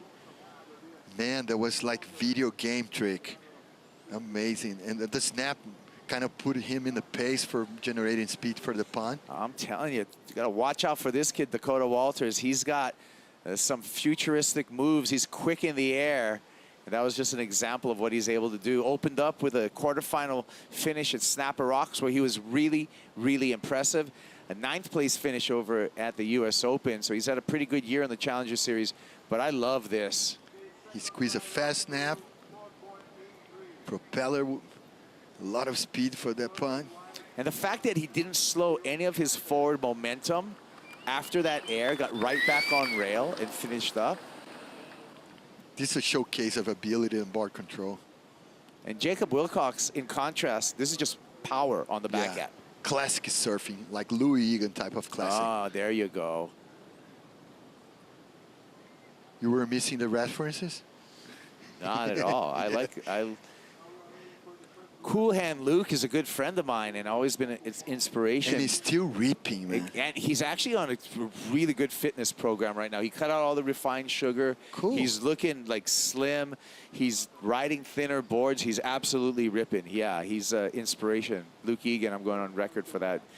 Keep it up, man. Yeah, I used to watch you by the mirror, man, to learn as a regular stance surfer. Well, Jacob Wilcox took some inspiration there from Cool Hand. Look at 7.27 for Wilcox. Here comes Dakota. Had a nice air decoded the last banks, time. man. Boom, puts it down again and back up. But that's why I'm a fan of Dakota's surfing. He dialed his sandbar so well. And just the pop that he gets, you know, with the skateboard kind of reference, he's got pop. Yeah, he got pop. And for do good airs, you gotta have a good, nice pop, like Thiago Lemos, the street skater from Brazil. And that cost him back in the day. Yeah. And here's a wave, 7.67 for Alejo Muniz on his opener. Trademark from Alejo, that carve. Amazing punt there. Another punch. The style of Alejo, you know, suits so well Saquarema waves. It's kind of strange. He never succeeds so well here. There you go, the breakdown of the score. His opener, 7.67. A couple judges threw some 8s at Alejo Muniz. Waiting for 2 scores, however, for Dakota Walters right now to really set this heat.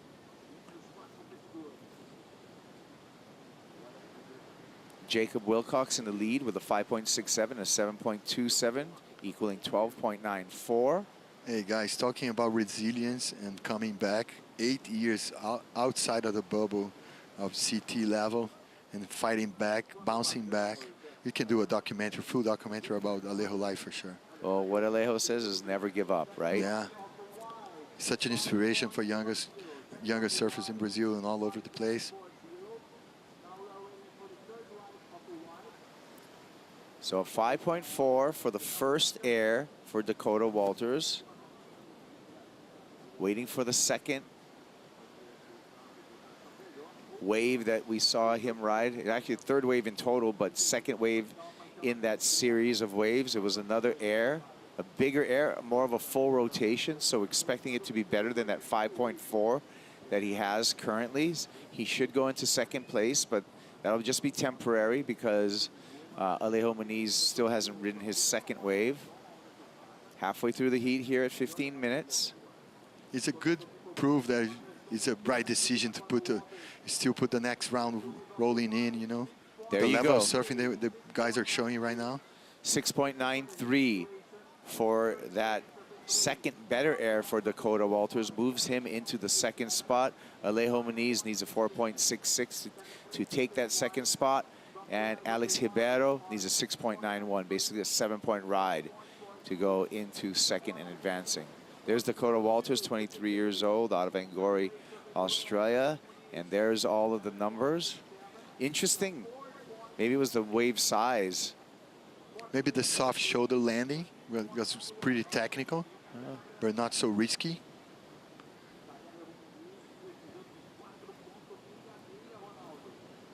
We're going to take a break right now. We're halfway through the opening heat of the round of 32. We'll be back. Right now, we got Jacob Wilcox. He's out in the lead.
Oh man, lots going on this afternoon here at the Corona Saquarema Pro, presented by Banco Do Brasil.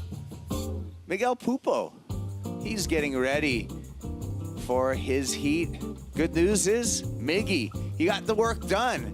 He's going to be back on the championship tour. He's already clinched his spot. He's already qualified, along with his younger brother, Samuel, and Miguel, both back on the CT. So everything from now on is just whipped cream on top for the Pupo brothers. Oh, for sure, Marcos. man. They're going to represent the siblings on tour.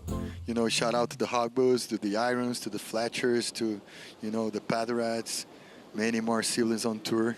And they're going to represent well. That's the Lopez. Right. So far we have 4 surfers that have qualified for the championship tour, all Brazilian. Sammy Pupo, Ian Gouveia, Alejo Muniz, who's in this heat, and Miguel Pupo. Here's our heat leader, Jacob Wilcox, on this replay. He got some work done during the break. Whoa, he's surfing so good. Sure is. In tune with these conditions. I think the timing is key in Saquarema. Any wave, I know, is a cliche, but he dialed his wave so, you know, such a good manner. Yeah, so 5.6, so he's going to hang on to that 5.67 backup. He's going to remain in the lead.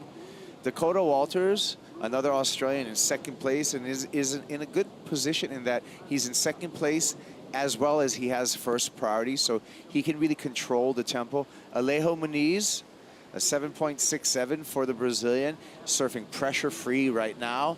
Needs a 4.66 if he wants to move into second and advancing position. Alex Ribeiro, he's got a taller hill to climb. He needs a 7-point ride. There's Alejo Muniz, who's had a great season on the Challenger Series, highlighted by a runner-up finish there in Sydney at Narrabeen with that final with Jordy Lawler in the GWM Sydney Surf Pro, and then just coming off a semifinal finish. That's where he clinched in his qualification in Ericeira. Oh, Ericeira have the perfect canvas for Alejo power hacks, so he always excel over there. Sometimes just in free surfing, sometimes in competition also. Yeah. The man with the PUs, no EPS on a little quiver. Quick snap by Walters. Little bank there. Always searching for a ramp. Settles for oncoming section. Layback incomplete. Whoa. Alejo. We're going to fight for a finish here. Gets in front of the whitewater. Wow, talking about steady stance and strong. Just needs a 4.66. Might have just done it. He got a nickname between his friends called Corpinho, that means little body, because he was so jacked up since he was a kid.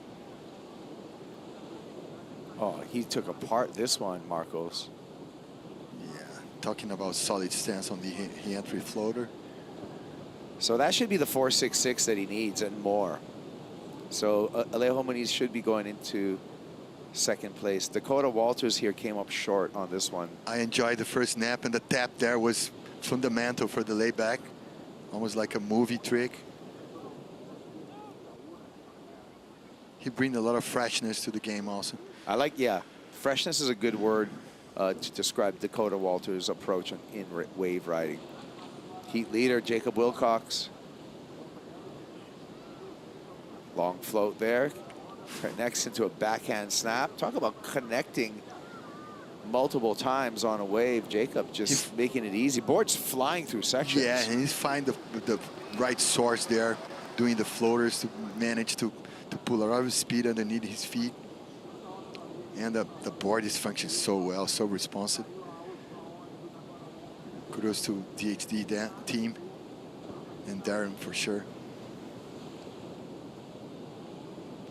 Feel the propeller with the floater. Woo, tons of speed right now. Buckets out. And one more jam.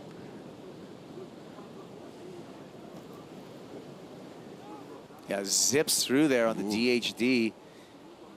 And then connecting with the lip a couple of times after that. Almost, you know, sliding the fins on the second snap.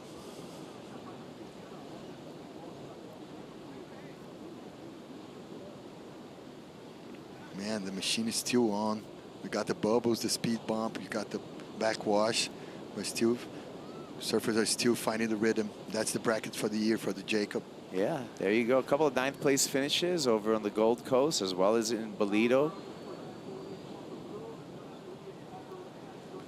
One sharker, another like steady results. So, yeah, so he's going to hold on to, you know, the story of that is he's going to hold on to a 25th when we finish up and tie up the year here. So that's a bummer for your numbers also. yeah, so that's why he basically, you know, that's why we really think about him having to win this event. Yeah. To qualify. Coming into this event, number 19 on the Challenger Series. This number come through for Alejo Muniz. Alejo goes to the lead with a 6.47. Classical surfing for Alejo, powerful power hacks, board control. Yeah, we're still waiting for a score for Jacob Wilcox on that last long floater to a couple of punches on the backhand. So we'll see a 6.88 for Jacob, and he'll regain the lead.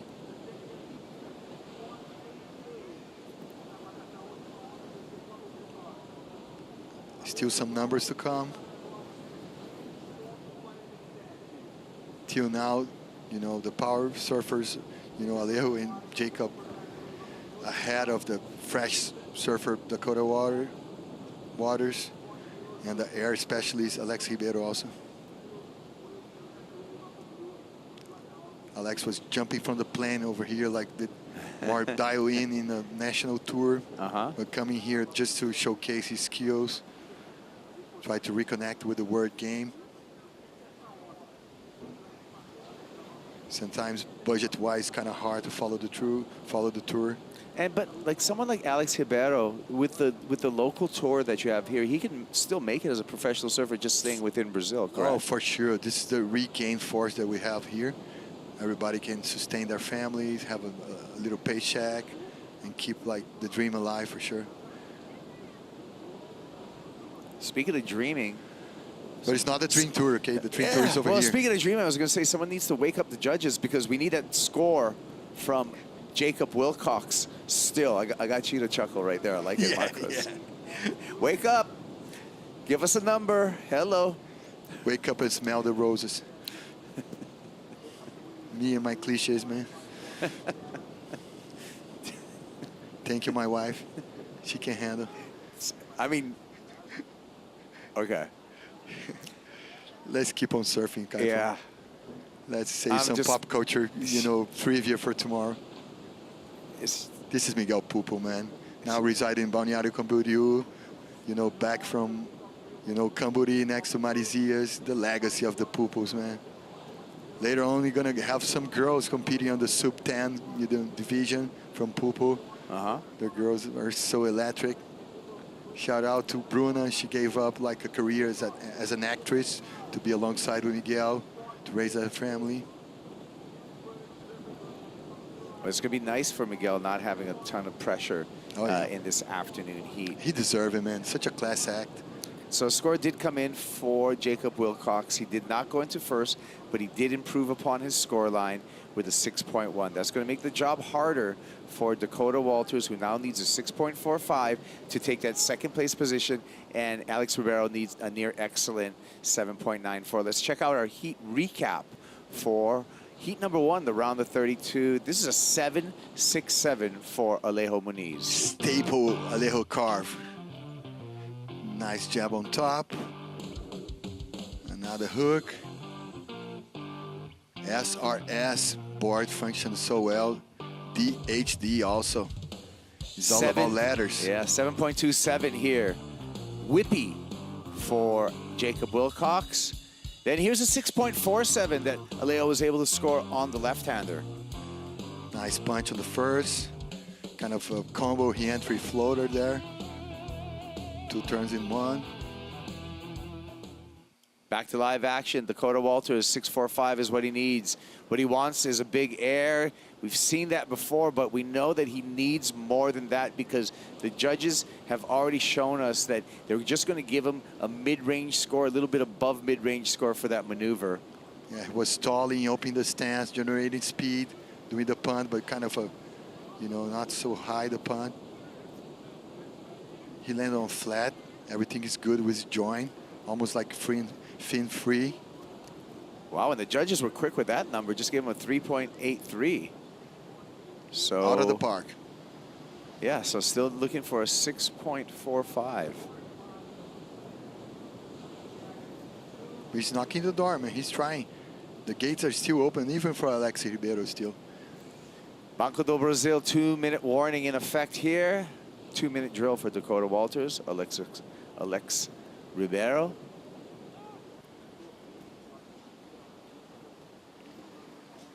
Yeah, now the time flies so fast for the guys in third and fourth position. Yeah. And Alejo, man, talking about surfing with no pressure and everything is falling into place for Alejo this week. It's a special moment for him. Yeah. And when you take the pressure off, you're able to really go out there and express yourself, and that's what Alejo Muniz has been able to do. Jacob Wilcox can play it smart right now. He's got priority over Dakota Walters, and he's probably going to play guard position. Meanwhile, Alex Ribeiro, you can see him on the right hand of your screen, scratching away, finding a different bank. Alex Ribeiro with priority, however, so he can be anywhere he wants. Yeah, I think he chose not to hustle so much for the waves. Well, speaking of hassling, this is everyone's going to play guard right now on Dakota Walters. Even Alejo. Even Alejo, yep. Alejo's going to say, nope, I got second priority, here I go. Want to show some airs, maybe, no? Zips through that section. And rock and roll floater there. Little engulf there. Quick up and out from Jacob Wilcox. And Mr. Martin Potter was a master of that term back in the 80s, man. The rock and roll floater. And unfortunately for Alex Ribeiro, still zigging, zagging, paddling back and forth, looking for a wave down to 10 seconds. And I think it's going to be over for Ribeiro and over for Walters, not getting to his feet. So it will be Jacob Wilcox still in contention for a slot on the championship tour, moving into the round of 16, along with Alex Ribeiro. Along with Alejo Muniz. So Muniz right there on your screen. And Alejo Muniz with a giant heat total, 14. And Jacob Amazing Wilcox form, with 13. Kyle. Yeah, great form. We'll see both Alejo and Jacob in the round of 16, where we start our man-on-man competition. More coming your way here from the Corona Saquarema Pro, presented by Banco Do Brasil.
Olha aquela onda, cara.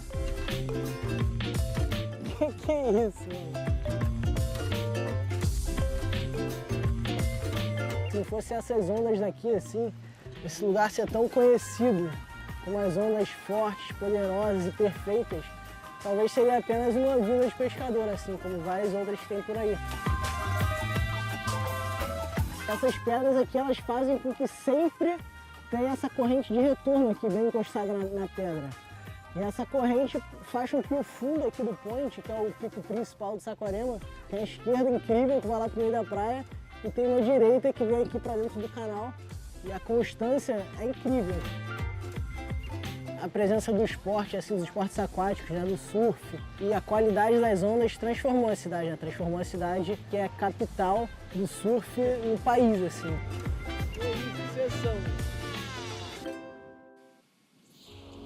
The Maracanã of Surf right here in Brazil, playing host to the final Challenger Series event of the season. It's the Corona Saquarema Pro presented by Banco Do Brasil. The round of 32 has started. Jackson Baker, Kate Matson, Charlie Quivron, and Miguel Pupo, members of heat number 2 of this round. Kate Matson, the former CT surfer, he's looking to make it back if he can. Kid from San Clemente, California, has looked great in his opening round heat, and so far in the first few minutes of this one, already dropping a pretty decent score by today's standards. San Clemente is where he is from. Mitchell Salazar with one of Brazil's best surf journalists, Maíra Pops. And Maíra, we've seen Kate do well on the Challenger Series before. He's looking to make it back to the CT. Yeah, and he's looking to do it here like he did last year. Look, starting pretty strong right there. Nice wrap, another one. Quick snap, strong. That's what it was rewarded with 6.17. And here's Jackson Baker from Merriweather, Newcastle, Australia. Also a former CT surfer. He has an excellent ride in this event so far and a little bit out of tempo on that one. So he'll try to get back outside and get something much better than that. Merriweather, New South Wales, where he is from, and the Australian having an okay campaign this 2024, but an interesting story about Jacko, Maíra. He's going to help out a couple of friends in need with the winnings that he's getting from this event to help them back home in Merriweather. Yeah, and he found this wave right there, got a little hang there. Not well timed, this wave, but it's just starting the heat.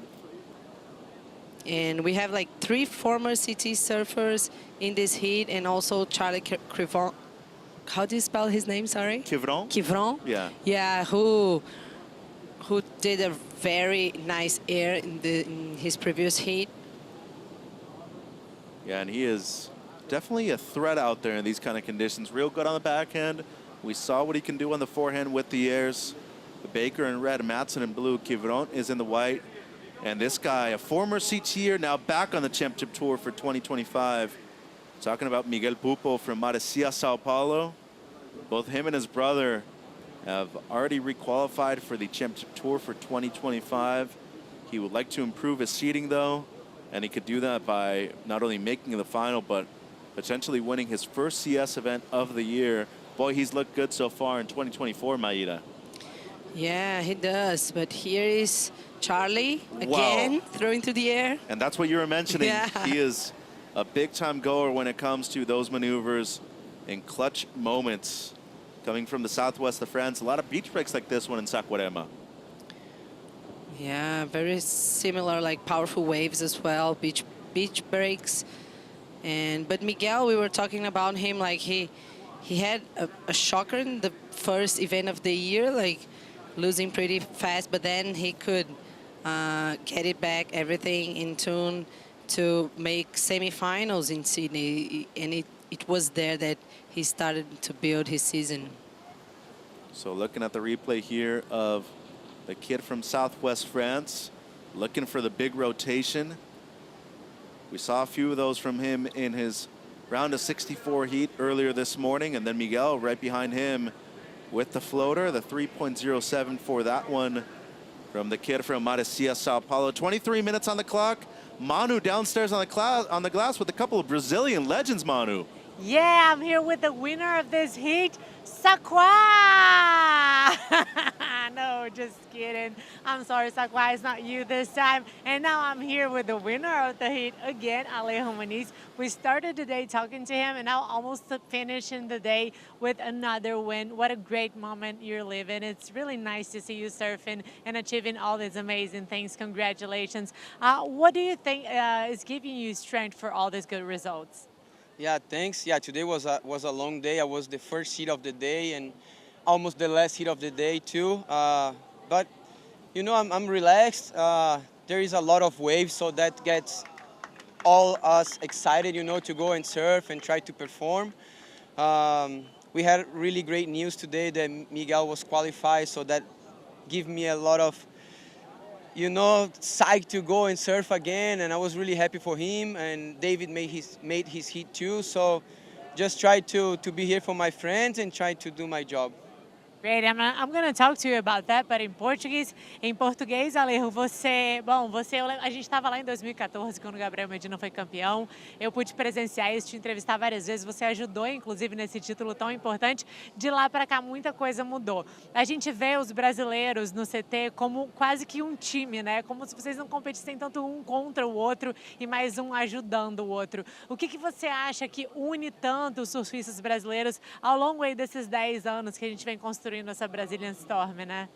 É muito legal, né, de ver isso, porque eu acho assim, o principal é que a gente quase todos viemos assim de uma base muito parecida, né, de inícios humildes, ralando muito, nossos pais principalmente, gratidão aos meus pais e a todos os pais aí que ralaram muito pela nossa geração, que eu acho que fez muita diferença, se não fossem eles. A gente tinha muitos campeonatos, então a gente viaja junto desde muito novo, apesar do surf ser um esporte individual e cada um está buscando os seus sonhos. A gente tenta, né, de alguma forma, estar sempre apoiando um outro. A gente conhece a história bem profunda um do outro, então, assim, eu acho que isso fez a gente ficar cada vez mais próximos. E, assim, eu não estou no WT há 8 anos, mas eu me sinto como se eu estivesse lá todos esses anos, porque eu converso com todos eles ainda, torço, ri, chorei em casa, torcendo por eles. Então, assim, eu fiquei longe um tempo, mas é como se eu não tivesse. Então, eu estou feliz agora de realmente poder estar viajando com essa galera de novo. Legal, parabéns, Alejo. Good luck. Get some rest. Saquarema, we're going to call now Rachel because the day is almost over here in Saquarema. I think she's having some fun with Corona. Is that right, Rachel? Are you there? That's right, Manu. I'm here at the VIP area. And you know how it's always like a party here because all the surf fans are drinking cold Corona. And I'm right in front of this fridge, which I wish I had at home. Pode me dar uma, por favor? This was a long day, and I think we deserve to celebrate. But there's also Corona Zero for who is still working. But look, it's almost sunset time. And look how crowded it is here. Everyone is drinking. Who's going to cheer with me? Saúde. Couple of hours, Rachel. We'll see you downstairs at the VIP area. And it is Monday, and I don't know if a lot of people didn't show up to work today, Maida, but it's quite crowded on the beach. And Saquarema always showing up for the big event of the year. Yeah, actually we have some holidays going on. Yeah, not a full holiday of the country, but it's like Teachers' Day. So the schools are not working, so that's why we have many people around. Yeah, I was looking at the beach. It's quite crowded. Maybe, you know, not as big as the CT, but definitely at least 10,000 people on the beach down here at Itaúna. Cade Matson already has a 617. He's going to back it up right here. The youngster from San Clemente, California, looking good on the backhand, and that Mayhem is looking sharp underneath his feet too. Remember, round of 64, he barely made it through his heat. Literally on the last wave in the dying seconds, got a chance going left, was asking for a 5, got just under that, and was able to make it into the round of 32. But on his 3 waves so far, he has looked great on 2 of them, Aida. Yeah, he's looking pretty great, surfing very aggressive, trying to get everything from this wave right there. Well served, well timed. I like the variation. And then this one, during the interview, Miguel Pupo, this came in as a 5-point ride, Maida. Whoa. Good first 2 turns. Unfortunately, he couldn't finish the last one. Jacko Baker right there in the red, former CT surfer. Well, he's looking to make it into the round of 16. Checking his equipment right there.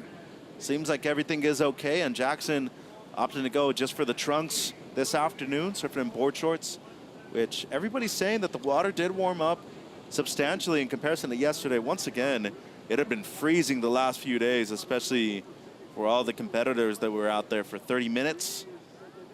And a solid attempt right there for the rotation by Jackson Baker. Incomplete towards the end, though. 17:45. Pupo in the lead with the 6.2 and a 5-point ride. Matson drops a 4.17 on his last. Paired up with the 6.17, he is in the lead. Baker needing a 7.51, and Quiberon still hasn't been able to get anything better than a 0.93. Alejo said it in his post-heat interview. He was the first heat of the morning. He was almost potentially the last heat of the day, too, and it's been a long one on day 3 of competition here. Yeah, a long day. The conditions changed a little bit from the first one until now, but he is just being very relaxed and enjoying the moment here in Saquarema. And here is Charlie, once again, throwing to the air. Quiberon's looking for that maneuver and hasn't been able to complete it so far. Nice attempt, though, and once again getting to a point of the wave here where the tide's dropped. It's got a much better, steeper sections right here, and Miguel Pupo going to town on this one. He has looked fantastic so far in this event and looking to improve on a 5-point ride. He will probably do that on that wave right there. 16 minutes, 30 seconds to go. And now Matson with the answer. Going left, down carve, into the lip, strong second turn for the kid from the US of A. He loves it, and he should. That should be a major number right there, Maida. Yeah, he should. Really strong.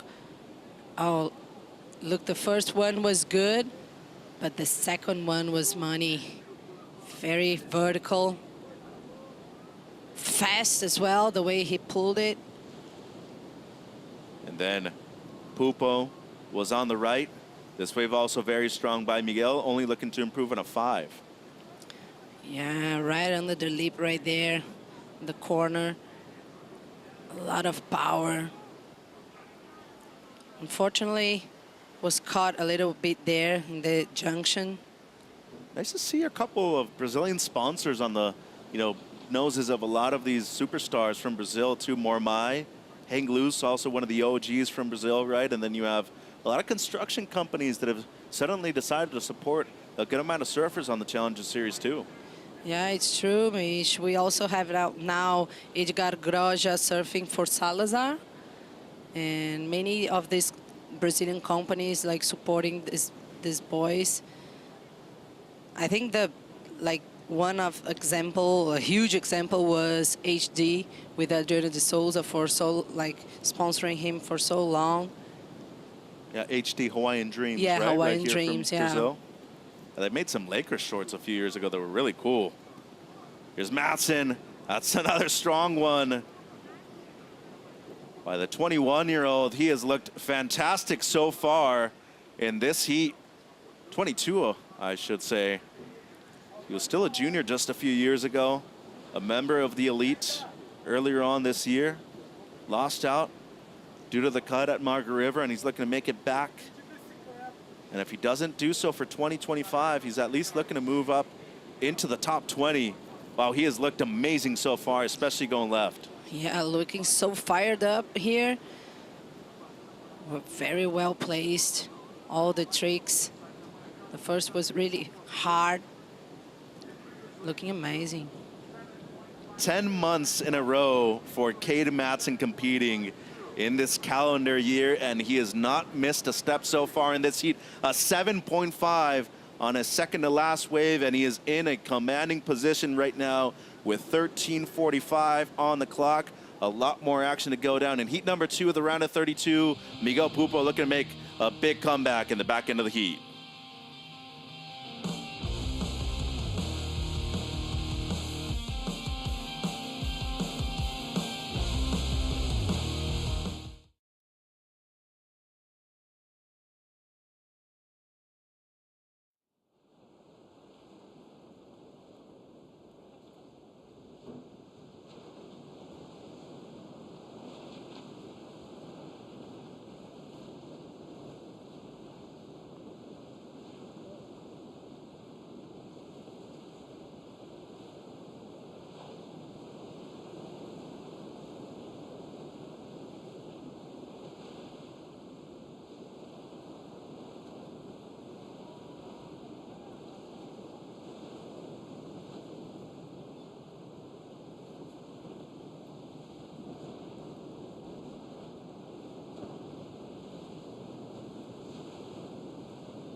One of the most beautiful locations on the Challenger Series. We're in Saquarema for the Corona Saquarema Pro presented by Banco Do Brasil. It's been a fun day, a long day for sure, but we're into the round of 32 and it's heat number 2 out there in the water.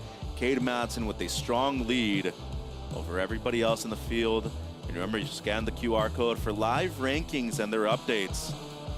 It's been a hectic day with terms of top 10 losses, people inside the top 20 still moving up their leaderboard, and a lot more to go in the next few days of competitions. Scan the QR code for a lot more than that.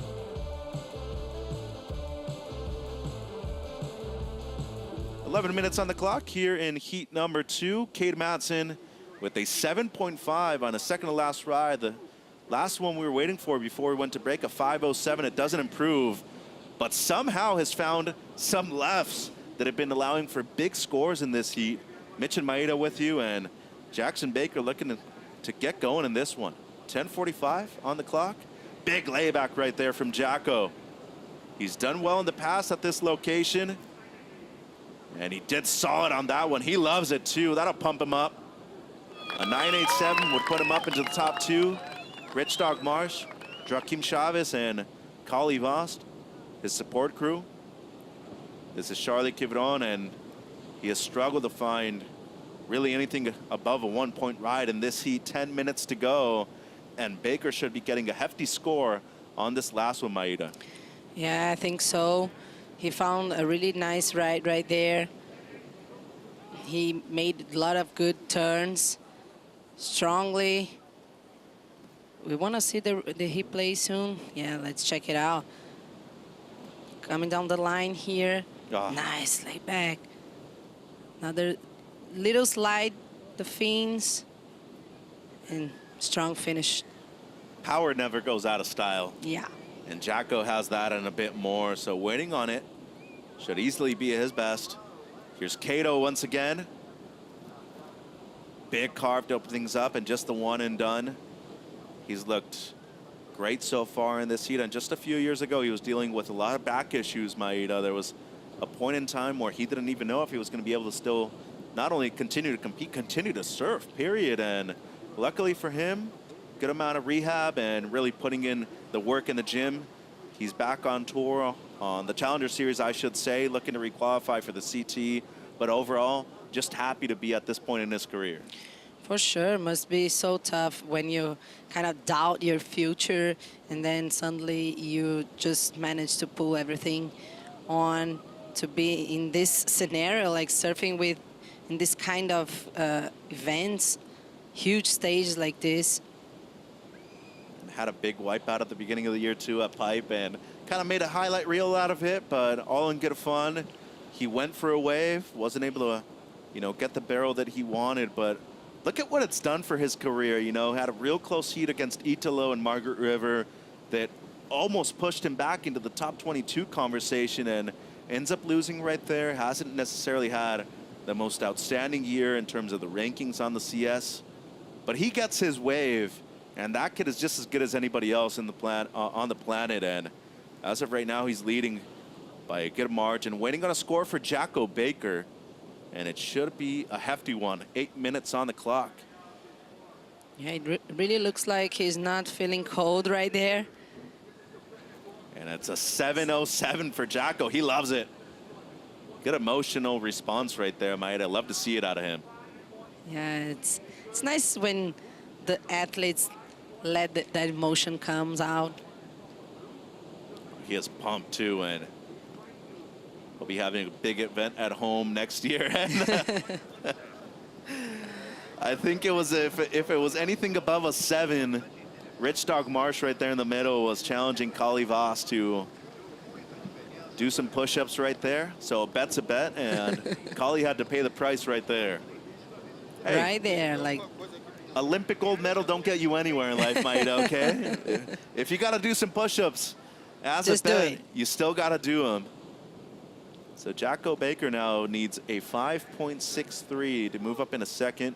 And it's Miguel Pupo in second place, who has surfed a great heat too. A 6.2 as his low score, a 6.5 as his best, and it's really Charlie Quiveron, who hasn't been able to get anything better than a 1 in this heat. And unfortunate for him, because it seemed at the beginning he was really close to landing a couple of airs and just hasn't been able to get the ball rolling in this one.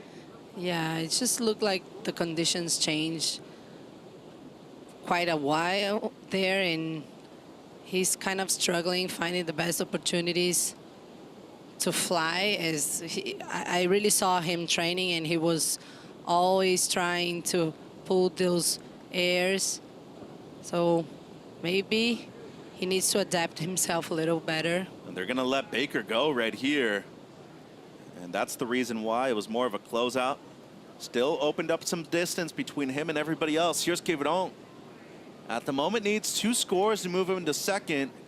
And yeah, just out of rhythm in this one. And tell the body language right there. He's frustrated with the way this heat has gone. Still has 6 minutes though, and luckily for him, paddle back out ain't that difficult right now, especially with the tide still dropping. You have a lot of water on the inside.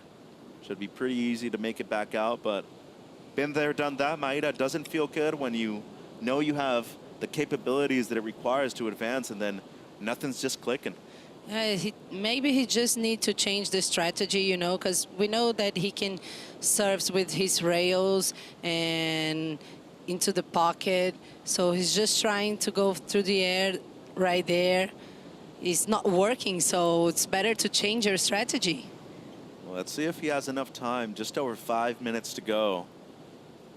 And there's Quiveron. Real successful on the regional tour in Europe.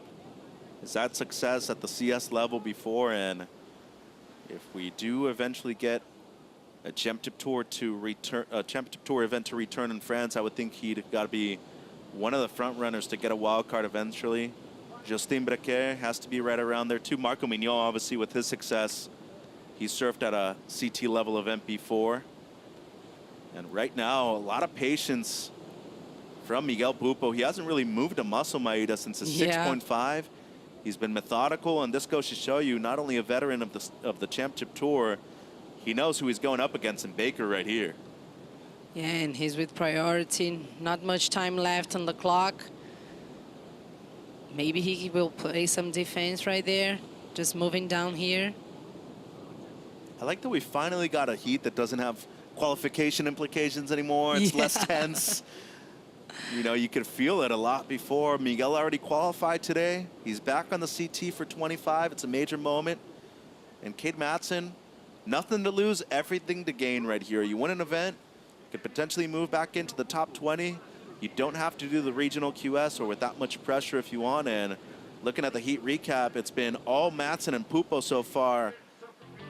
Outside of the 707 of Baker. Boy, he has looked good on the backhand, hasn't he? Whoa, he looks pretty good, solid, really aggressive, surfing the pocket right there.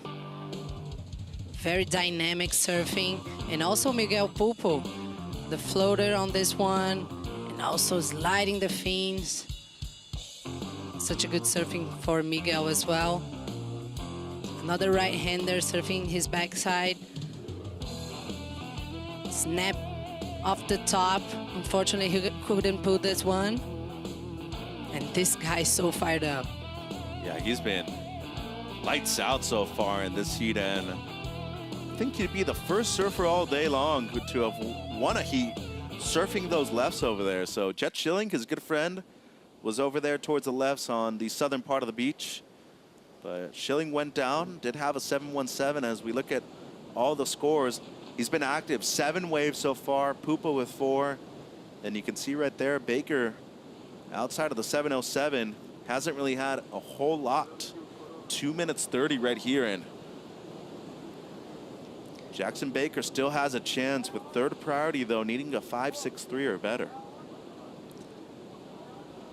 Yeah, little hard the situation right now. Probably experienced Miguel is gonna try to give him a harder time. Here's Quiveron.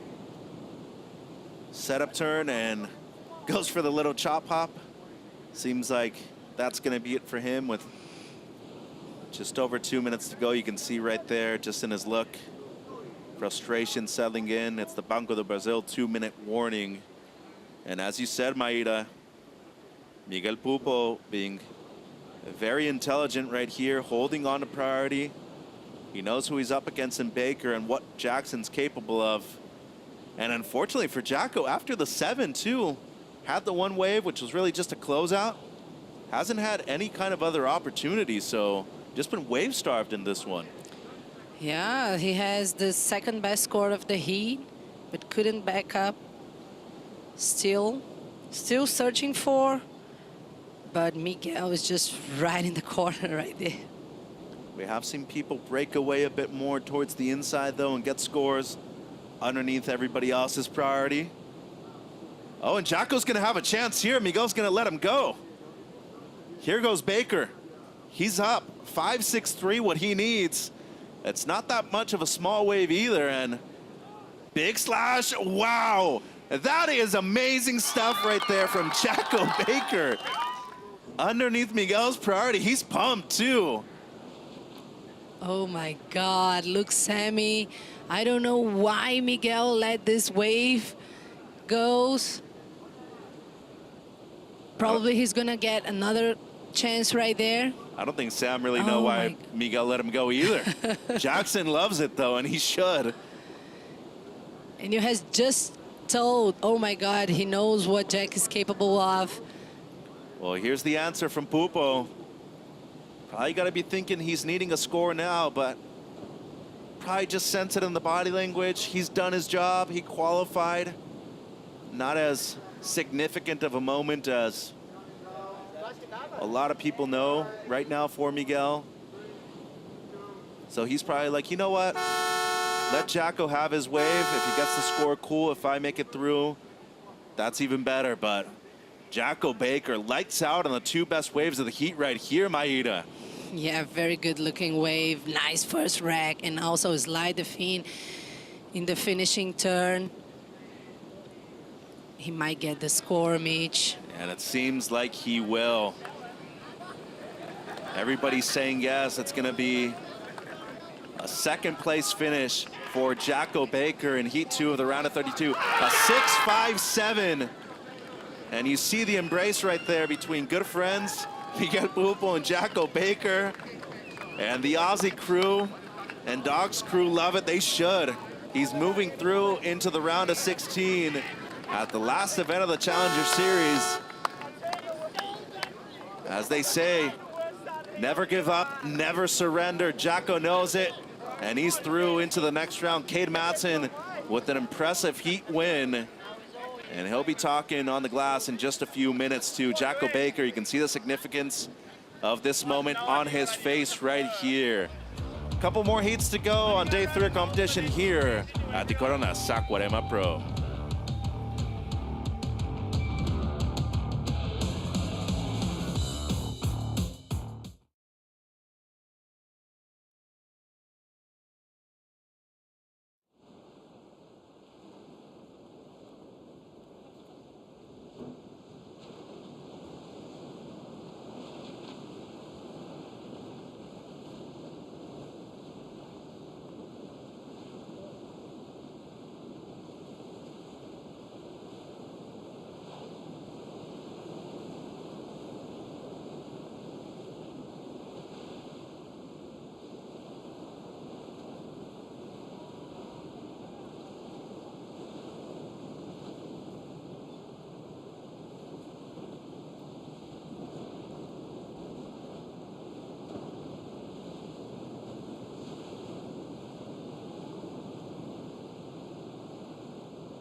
Well, Saquarema went to the actual Maracanã, but he's back home at the Maracanã do Surf. And you think anybody enjoys their life as much as this guy? Probably not. And I'd pay some money to go and see him surf a heat out there in these waves we got at Itaúna right now. And now he's with a brand new jersey right there for the Corona Saquarema Pro. Looking pretty good. Round of 32, heat number 3. Keijiro Nishi from Japan in the red. Matos Herdy from Brazil is in the blue. Carlos Munoz from Costa Rica in the white. And Rafael Teixeira from Espírito Santo, just north of the state of Rio, is in the green. This is Rafa's opener, a 2.83 coming through for the goofy footer out of Espírito Santo. Yeah, starting fast right there. Two turns combo, not much on this wave, but Rafael is from Espírito Santo. We have like a very nice wave there. Have you ever heard about Regência? I've seen his waves Yeah. and his clips on Instagram, and it gets quite good. Yes, Yeah. I'd love to go visit him over there. We don't have like many surfers from there, but we have also like Christian Kimmerson. Oh, the KK, he Yeah. rips. So very quality waves, barreling waves. Yeah, I'm a big fan of watching his Instagram clips. Good friend of mine, Vinny Fornati, worked with him at the U.S. Open too. Vinny, originally from Brazil, now resides in Oceanside, and seems like this year has been quite well for Rafa. No major wins, but at the moment, quite consistent on the CS. Here's Nishi now, the Japanese surfer, and he's looked great too. A lot of flow on this one. And how's the color coordination too with the hair and the rash guard right there. Whoa, Matos Herdy with the massive slob reverse. Put it down, big fella. Wow. Oh yeah, he knows. Mateus doing what he does best. He has experience at the CT level too. He's made a semifinal appearance as a wild card. That was in Mexico a few years ago. How about this, Maida? Wow, go to the air, kick the tail pretty high, and finish it off strongly. And then Nishi had a wave before him. Strong one too. Strong one. I really like the speed that he put on this wave. Snapping the face of the wave. Just excellent flow on that one from Nishi. So great exchange by both the surfer in red and blue. Talking about the Japanese surfer, he's been successful on the regional QS over there in Asia, representing Japan. One of the few goofy footers to really stand out of that Asian region so far this year, and already won not only a big event at a wave pool in Korea. He's looking for his first major win on the Challenger Series. He could be looking at it in a few days' time right here in Brazil. Herdy once again. We saw what he could do in the air on his first wave. Now the stale fish. How about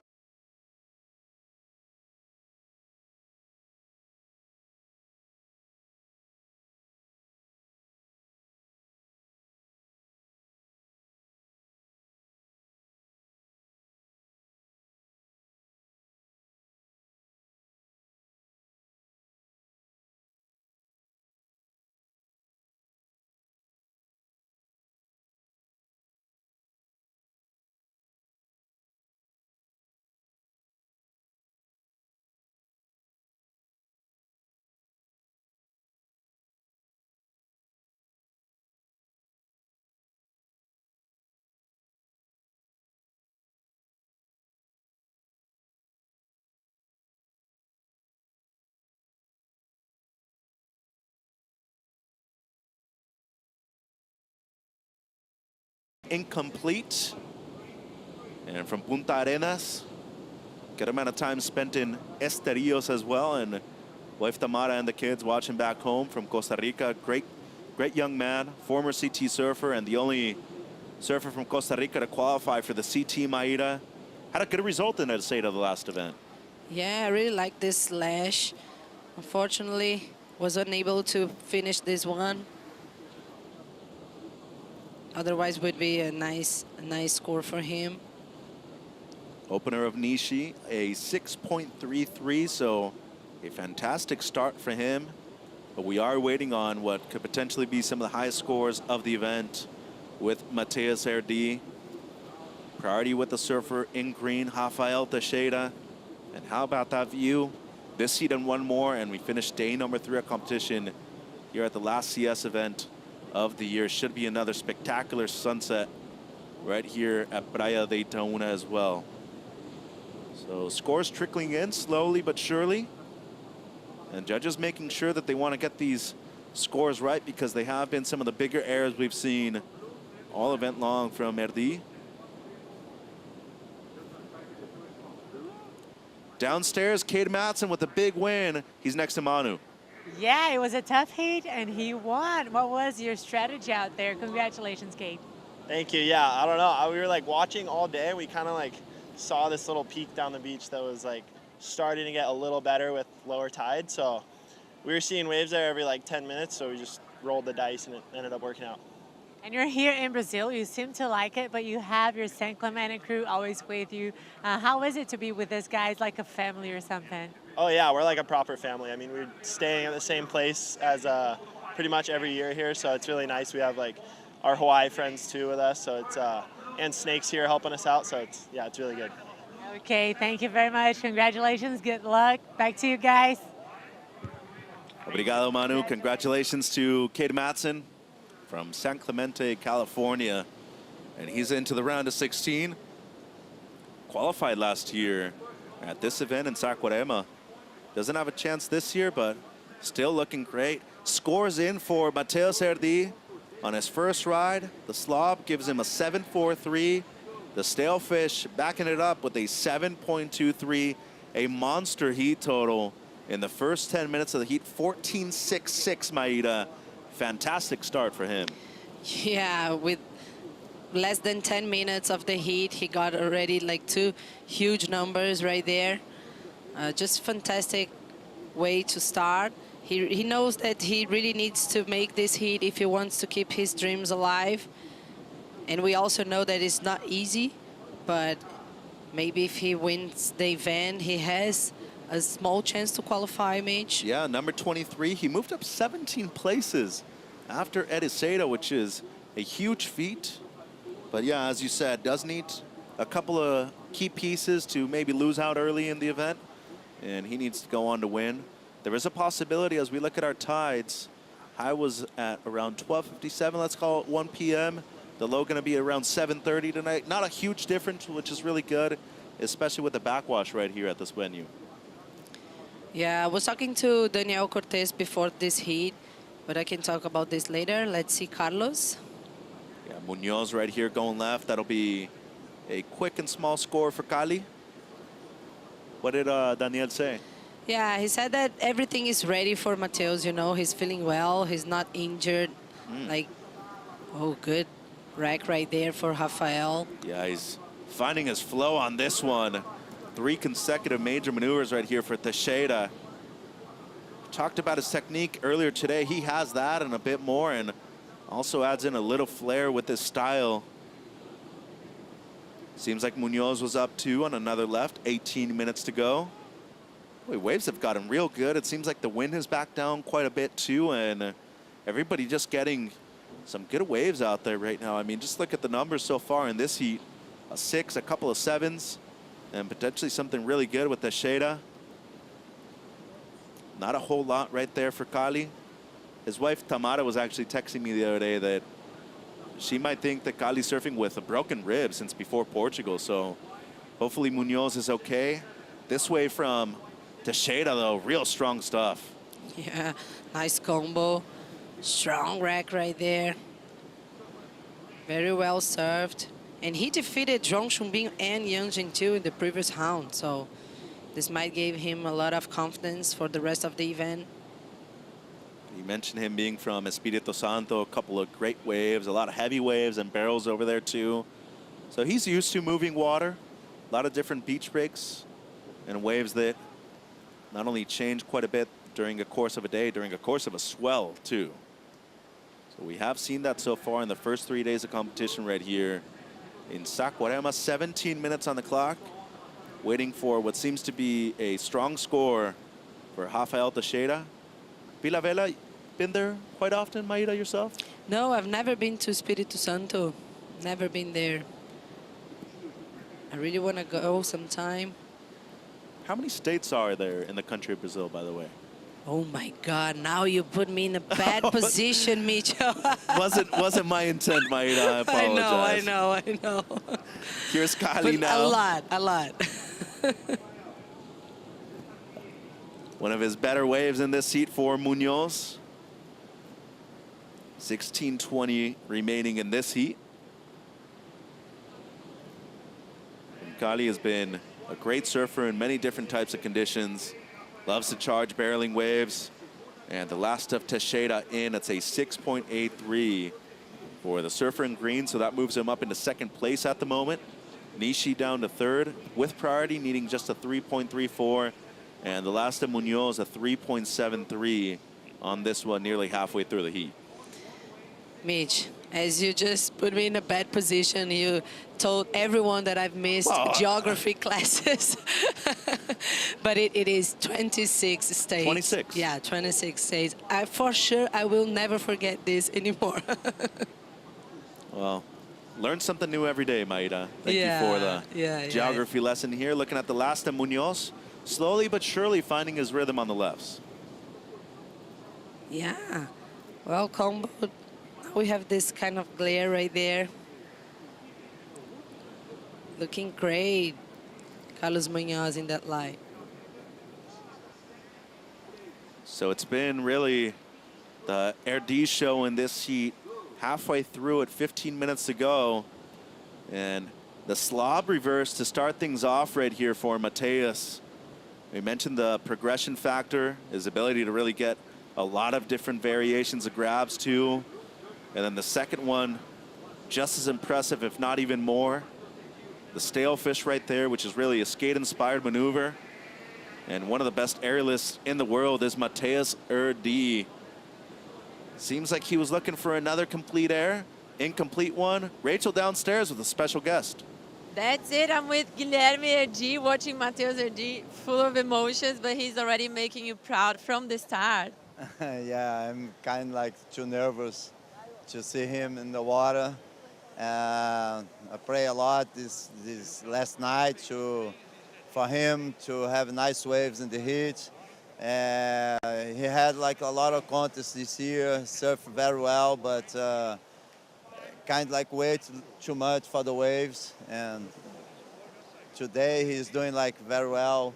Just the beginning, find like 2 good waves and doing what he did best. Always like some good airs, good score, so make me like go down, but still nervous. Now that he had already 2 good scores, he can put a backflip or something. Yeah, that's the thing. He needs to start the heat very good, find like 2 good waves, and make good scores, and then just like surf. You know, I don't put like the pressure in the back. So just go for surf, and he'll be in the position what he deserves. For sure, especially with your great advices. Thank you very much. Thank you. Back to you guys. Obrigado, Rachel, and cool to see Guilherme right there, Mateus' uncle and a former CT surfer. So in support for Mateus. This is Keijiro Nishi. Only his second ride, and boy, he has looked outstanding. In this heat, Munoz with a big air attempt on the left. And despite only catching 2 waves, Nishi might be moving up into second place after this wave too. 12:30 on the clock. A competitive back end of this heat right here. And it's been Matos Herdy with a couple of big scores at the beginning of it that have him in the lead in this one. A 7.43 and a 7.23. And looking at the replay right here of Nishi, his last, boy, he's got a lot of flow on the back end. Yeah, he's being more selective, but it's paying off. He found like really good wave right there. Nice combo, a lot of speed. I like the way he finished it off. And another angle right here. Shout out to his shaper, Wei Takoro, too, who has made fantastic boards for a long period of time, too. Waves are turning on, though. Yeah, I was thinking about this, Mitch. More hollower in the inside. Lower tide. And it's a 5.6 for Keijiro Nishi, up to second place. And he is in a competitive position right now with both Rafael Teixeira and Carlos Munoz. But all heat long, it's been Matos Herdy in the lead, 11:30 on the clock, and much more action to go right here at the Corona Saquarema Pro, presented by Banco Do Brasil. As Herdy looking to add one more air to the show in the back end of the heat.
Finishing the day with the bang right here. It's the local surfer Matos Herdy with a strong and commanding lead at the moment with 9 minutes and 20 seconds to go in heat number 3 of the round of 32 right here at the Corona Saquarema Pro, presented by Banco Do Brasil. Mitch and Maeda with you. Keijiro Nishi, before we went to the break, dropped a 5.6 and at the moment has him in second place. The other Brazilian surfer in the green in this heat, Rafael Teixeira, down to third, eating a 5.1. And the lone Costa Rican out there in the white, Carlos Munoz, with third priority, needing at least an 8.2 to move up into second place. Munoz with the paddle right there should get dropped down to fourth priority. And I mentioned to you earlier that Munoz, very successful in many different styles of waves, whether you went to the east coast of the U.S., to Pipeline, Sunset Beach, Puerto Escondido. He is real good in diversity of waves, Maeda. Yeah, it's true. It was really a bummer what happened to him when he got in the CT, you know. In his first CT event, he got injured. And I've been watching him surfing for so long here in Maresias. I remember him in a QS. Such a good surfer, and was really a shame what happened to him. Yeah. And I think everything like gets in your mindset when something really bad happens. He just need like to wash this out of his mind to try to come back. Well, and he's tried, just like Luca Messina's had, the first Peruvian male to qualify for the Championship Tour. He's coming up in our final heat of the day. But yeah, you're absolutely right. I mean, you dislocate your shoulder. You were already in the quarterfinals too. Major bummer. You know, but c'est la vie, that's life. Been talking to a lot of athletes today, and they're just like, my year hasn't gone the way I've liked, and it is what it is. And it's a sport you choose, right? A paddle there from Herdy in first place. He will be losing first priority, though, but for him, he's such in a strong position right now. He's way out in front. But yeah, just getting back to that topic, an injury can easily derail the entirety of your career. We've seen it before. And hopefully we don't see it too much in the future, especially with technology and so many advancements like that with physical therapy and everything, I feel like we're going to have way less injuries being sustained in the future. Here's Mateus now. Looking for the ramp. Throws the backflip. He pulls it. What? You've got to be kidding me. I thought Guilherme, his uncle, was joking. He throws it out. And guess what? He pulls this one, ladies and gents. Outstanding from Mateus. Oh my God, I think it was Rachel who called. Oh, he's gonna go for a backflip or something. Well, whoever said it, they were right. And now Munoz with the answer. Oh. Watch out for the fins right there. It seems like Kali is okay. And yep, he's all good. 6 minutes on the clock right here. And we have just seen one of the best airs ever in a jersey pulled off in the round of 32 by Matos Herdy, looking to replace, excuse me, a 7.23. And there's the crew. Manager Daniel asking for a 10, Coach Leandro asking for a 10. Even the guys on the beach, they're asking for a 10 too. And he gets it. It's a perfect 10-point ride for Matos Herdy. Competing well at home. He moved up 17 spots on the CS to his last event in Ericeira. Look at that. Not every day you get to see a perfect 10 on the Challenger Series, Maida. Perfect 10. It's just so amazing how dangerous this guy can get when he's confident. He got those 2 scores before, good scores, leading the heat, and then he does that. Oh my God, so perfect. You know, there's been 2 of those done in the state of Rio. Gabe had one in the city of Rio a few years ago, and now Mateus with maybe even a bigger one right here. And in a moment to shine, Maida, you've mentioned he hasn't had his moment at home in Brazil before. Boy, does he have it now. Perfect 10-point ride with the only backflip of the event so far. For sure, Mitch, because it doesn't matter the result. In the end, we're going to remember this wave for so long. We're going to be mentioning this wave for so long here. What an amazing wave. Look, everybody, likes. DVD, Miguel, Alejo. Perfect 10, amazing hit for Matos Herdy. Yeah, it's just what Daniel said. He's ready for it. Here's Nishi now in second. And another great wave by Kajiro Nishi right there, looking to improve on a 5.6.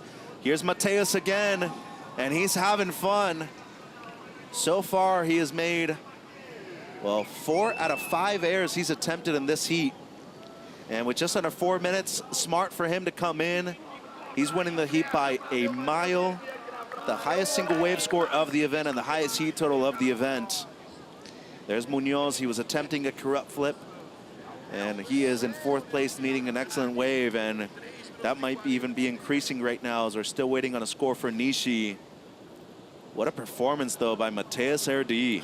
Oh my God, it looks like an espresso session, Mitch. I really like the board as well, the paint. Here's the 10 once again, Maida. The height, progression, creativity, it was all there by the young surfer from Brazil. It's just really amazing how he can pull those things. You know what's even crazier? The amount of speed he got with 2 pumps. Yeah. Literally set up, pumped twice, and dropped a backflip. They knew what they were getting themselves into right there, asking for the perfect 10, and he's got it. And once again, it's not every day that you get a unanimous 10-point ride. To get a perfect 10 nowadays is extremely difficult. And he got it right here in the round of 32. Munoz up and riding. And that's much better. It's not every day that you can come to the beach like 3 minutes before the heat ends. It's just so confident right there. On. Preserve your board, preserve yourself. There's no need to be out there, especially when you have everybody comboed at the moment. Nice little portrait right there by the heat leader. Signaling the perfect 10 right there. What an amazing performance, Mitch. Last of Nishi, a 6.9. And Teixeira right here with a big paddle. He's in third place, needing a 6.41. Nishi extended his second place positioning. The Banco do Brasil 2-minute warning. And Teixeira right here needing a 6.41 or better. It was a well-surfed wave. Is it his second best in this heat? Little over 90 seconds to go. First opinion, Maeda, you think yes or no? Oh my God, I don't think so, because of the 6.9 of Nishi. We gotta watch again.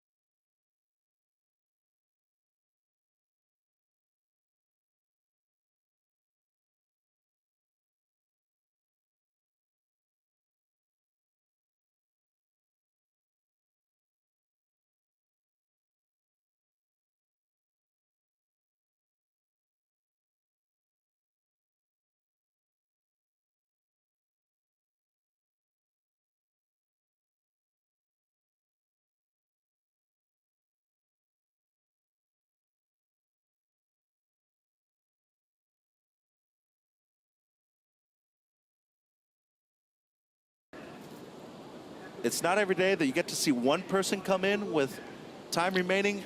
Two people Two have come people in this Yeah, heat. I really didn't get why Rafael gave up. He might thought that he would get the score. Well, it's the single highest wave of the event, the highest wave total of the event for Matos Herdy as well. A perfect 10-point ride, 17.43 heat total for the kid from Brazil. Being congratulated right there by his uncle Guilherme, his coach Leandro.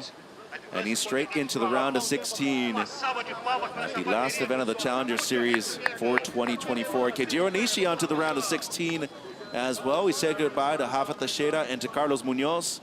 Probably going to see them back on the CS for 2025. Last heat of the day coming up. Morgan Cibilic, Luca Messinas, David Silva, and Gabriel Andre hitting the water after this.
Ah, that's the feeling. Coming in early from your heat, scoring a perfect 10, flying into the round of 16. Matos Herdy.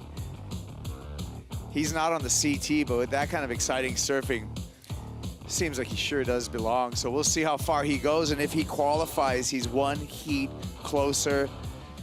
Another heat on the wall, the final heat of the day. Round the 32, heat number 4, Morgan Siblick, Luca Macinas, David Silva, and Gabriel Andre Caipagro, along with Marcos Bukuyova on the call here. Yeah, Cap, what a show from Mateus. He belongs on the CT. It's a matter of when, it's not a matter of if. Haven't seen a black backflip in a long time. I think the finals 2022 at Trestles, we saw Gabe Medina. Yeah, No, on 2021. the left. 21. On the left, yeah. We saw Gabe do that in Barra de Juca also in 2016, I believe. 16, yeah. So I've seen it a couple Postinho. times. Siblick. Open shoulder carve. And the Nova Castrian on a tear. We're just going to cut to David Silva off the start of his wave. Trademark David Silva, you know, throwing buckets always.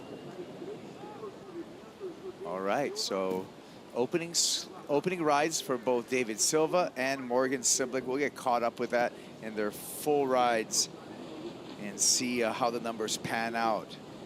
David Silva on the paddle back out, 29 years old from Guarujá.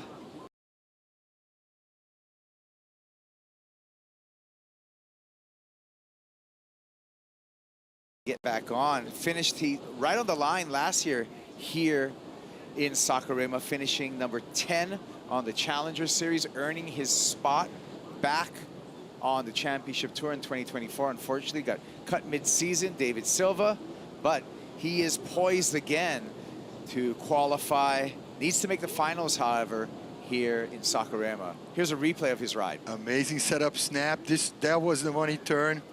Underneath the lip, throwing buckets once again. Another hook, fist pump. Runner-up for Jackie Robinson in Baja de la Cruz, Mexico. Best results so far in his career inside of the CT. Here's the opener for Morgs. Former top 5 a few years back. And Siblick lines up a finish and gets a nice slash to end. I love the last slash. Back to DVD, utilizing that sharp backhand approach. Wants to get a couple of scores on the board quickly. Whoa, he's a shorter, stocky version of Cole Hoshman, and it's in some way in the IQ of surfing. I think he related a lot to Adriano de Souza. He's just got a lot of leverage, right? You talked about grip and leverage. That's what David Silva has to offer on the backhand. And really one of his strengths where you talk about his surfing. You talked about 2021 where he was a runner-up to Jack Robinson over there in Baja de la Cruz.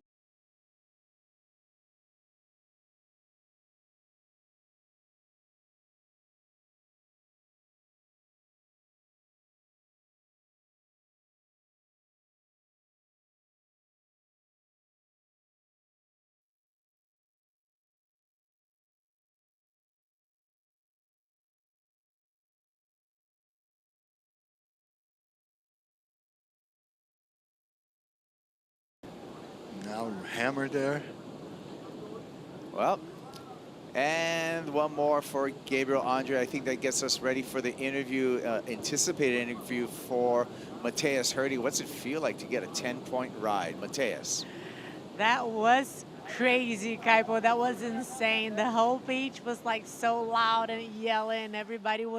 We were not believing in what we were seeing. But before that, you already had the biggest heat total here in Saquarema. How does that feel? Congratulations. Thank you. Yeah, I felt it was tricky. I had those two first sevens right at the bat and felt really good. And then I held priority for a long time, and then I lost priority. Like I paddled for a wave and I lost it.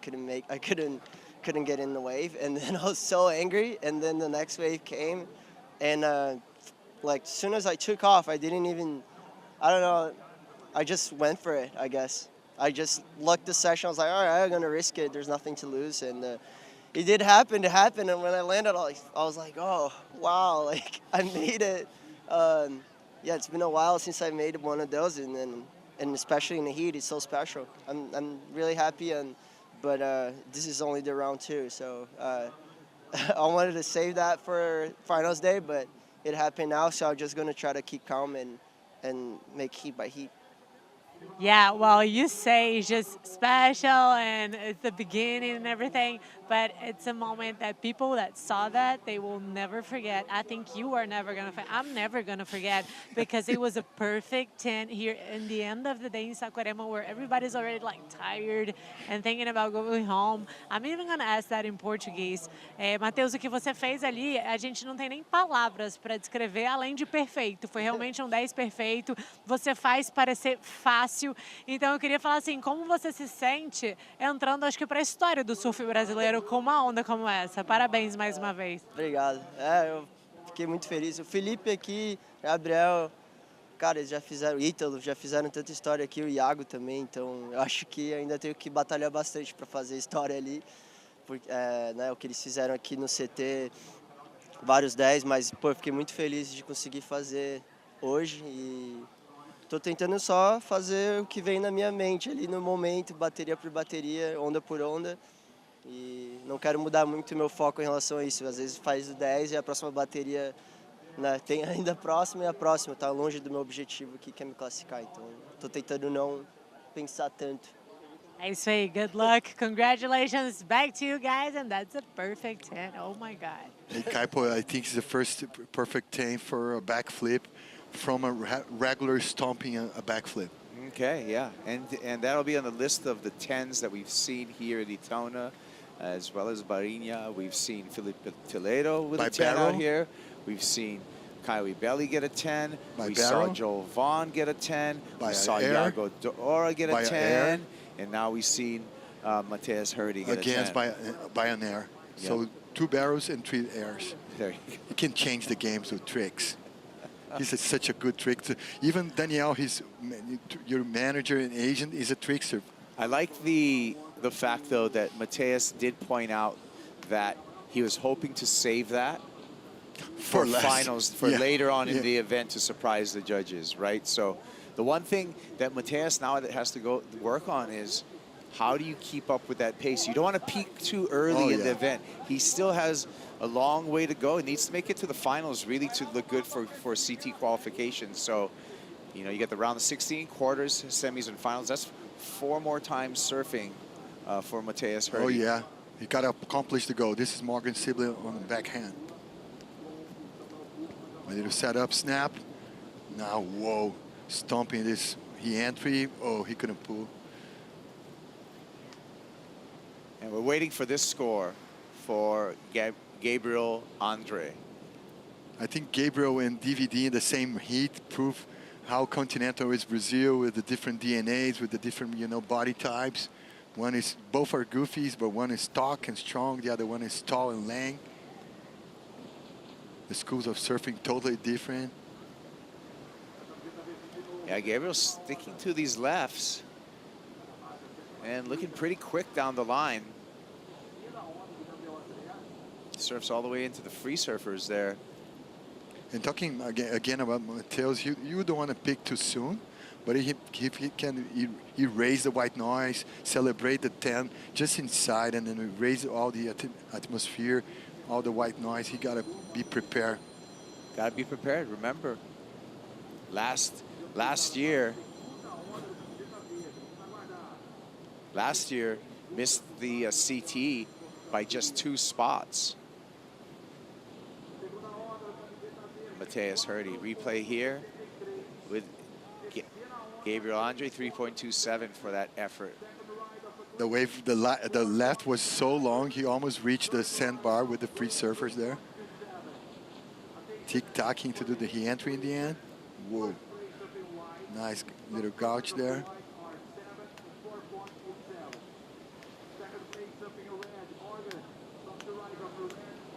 Rise to the occasion, Mr. Matos Herdy. Still understanding the backflip for a regular man.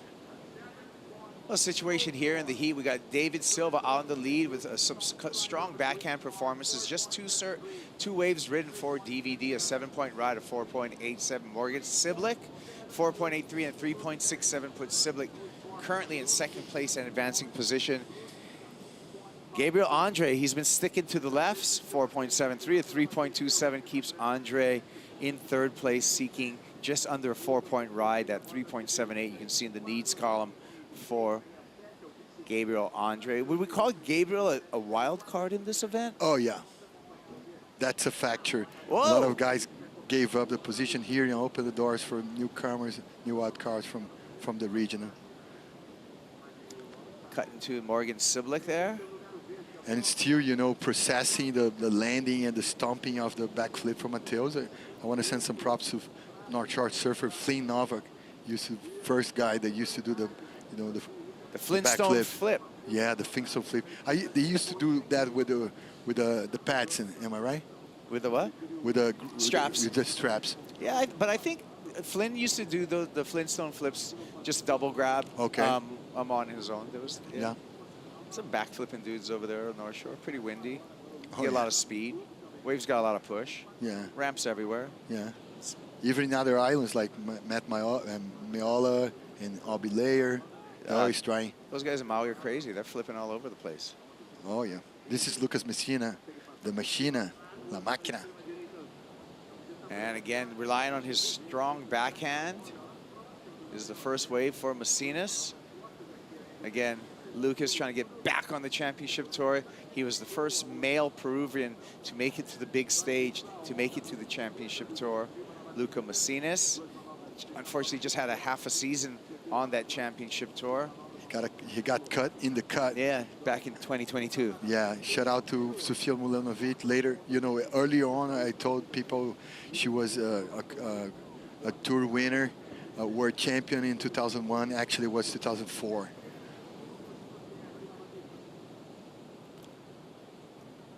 Connecting the dots in a little nugget in the inside. Nice little combo. Unfortunately, he couldn't put the last one. And David Silva got a left right behind Luca. Yeah, he can go right and left and throw buckets at the same level, man.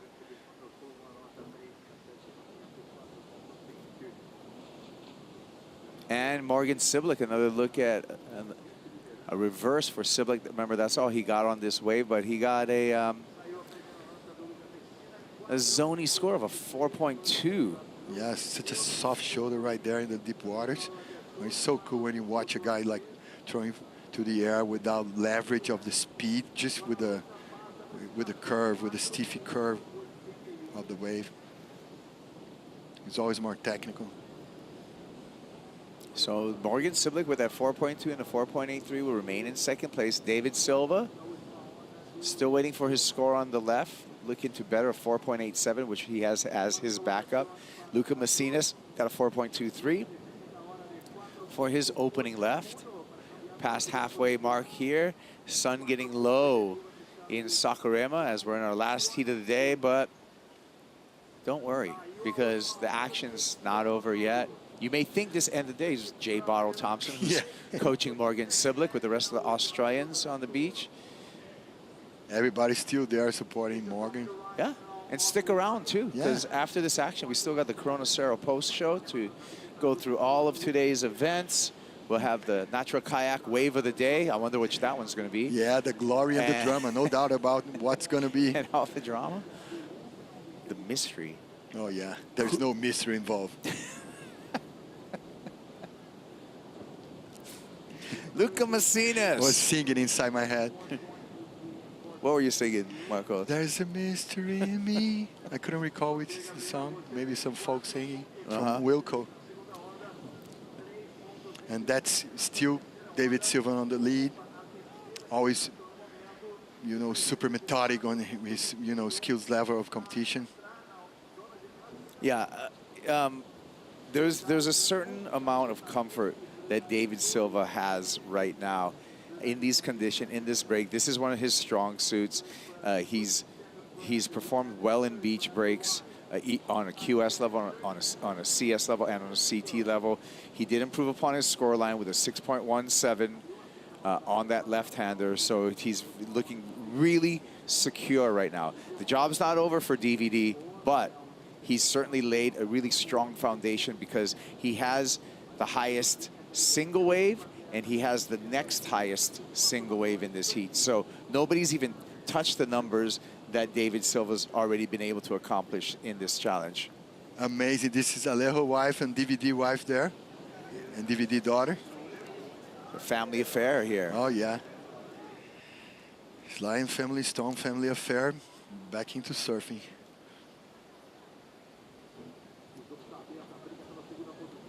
It's kind of a slow pace from the ocean right now. I think the ocean understands that will be the last heat of the day.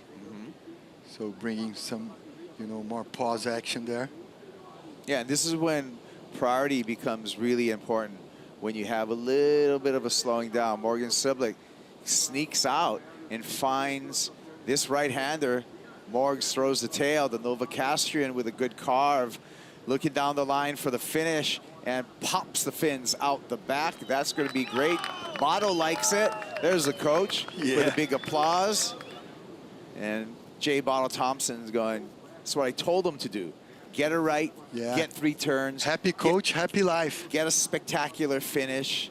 He will improve upon that 4.2. I strongly feel upon that. We'll take another gander at his right. Generating speed for the floater, propelling to the hook.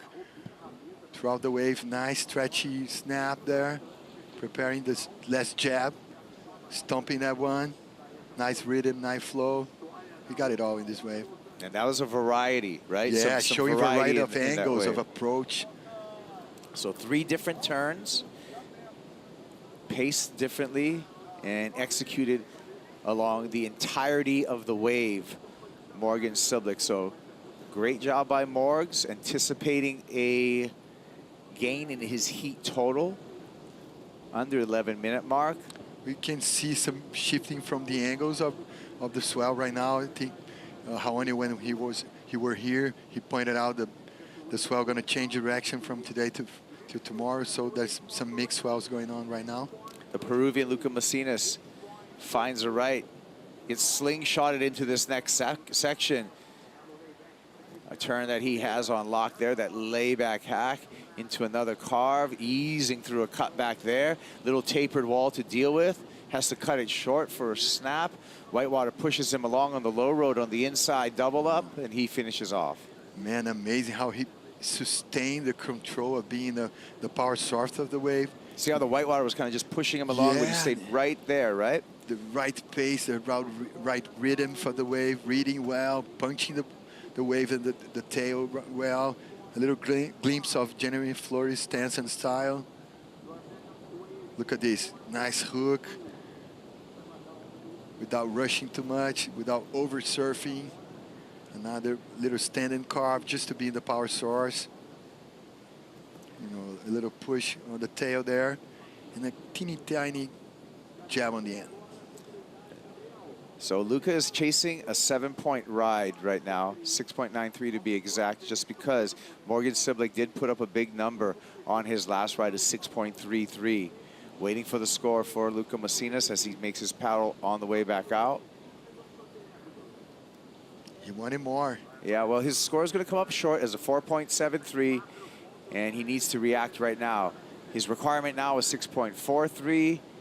Tried to sneak one in under priority, but that one did not work out. We're going to take a break right now. We'll be back with the conclusion. Last heat of the day, heat number 4 in the round of 32. Right now, we got DVD. David Silva, he's out in the lead.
Welcome back to the Corona Saquarema Pro presented by Banco Do Brasil. Heat number 4, round of 32. Out in the water, and David Silva with heat control. DVD has a big lead as well as priority over the other 3 surfers. Morgan Siblick looking good in a second and advancing position. Luca Macinas, the Peruvian surfer, needs a 6.43 to get into that second place position. And this man right here, Gabriel Andre, also needs a 6.43. This happened during the break, Marcos. Yeah, he's putting all his coins on the left shoulder of the sandbar there. Amazing hook in the end. Standing almost like a layback turn.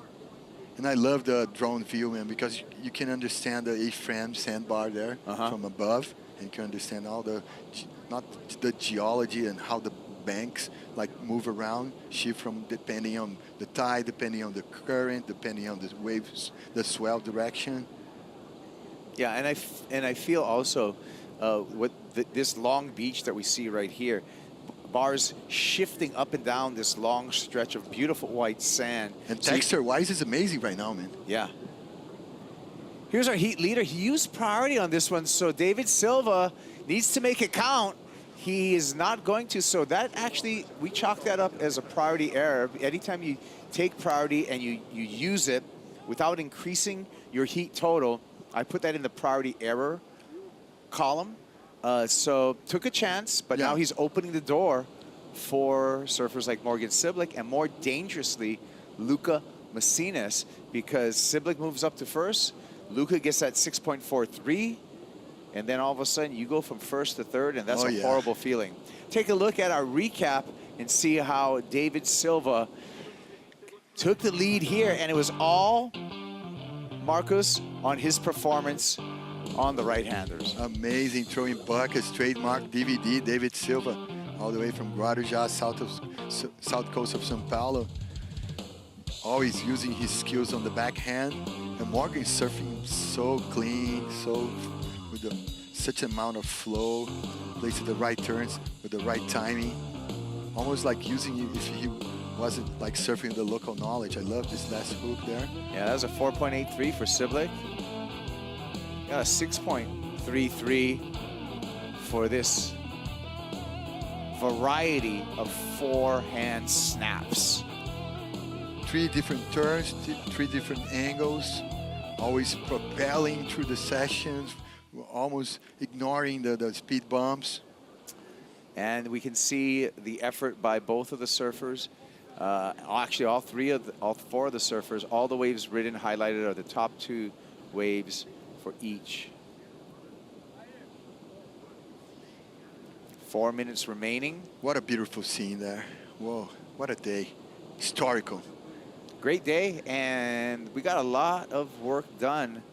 We got a total of 20 heats done today. Well, we will have 20 heats done in under 4 minutes.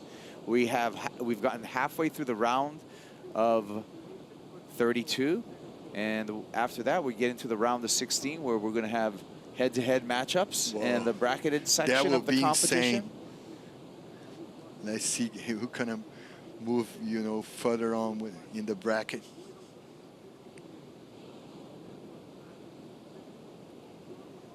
And thank you, you know, Itaúna to provide the right canvas for today. Keeping eyes here on Luca Macinas. He's on the paddle.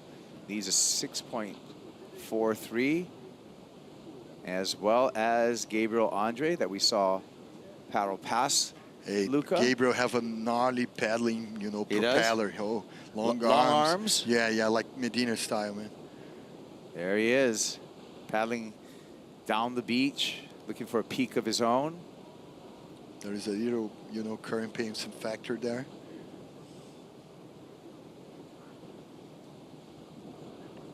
I'm always going to touching that part of the keyboard, saying that so many high-level surfers in Brazil that the superstars kind of overshadow those newcomers.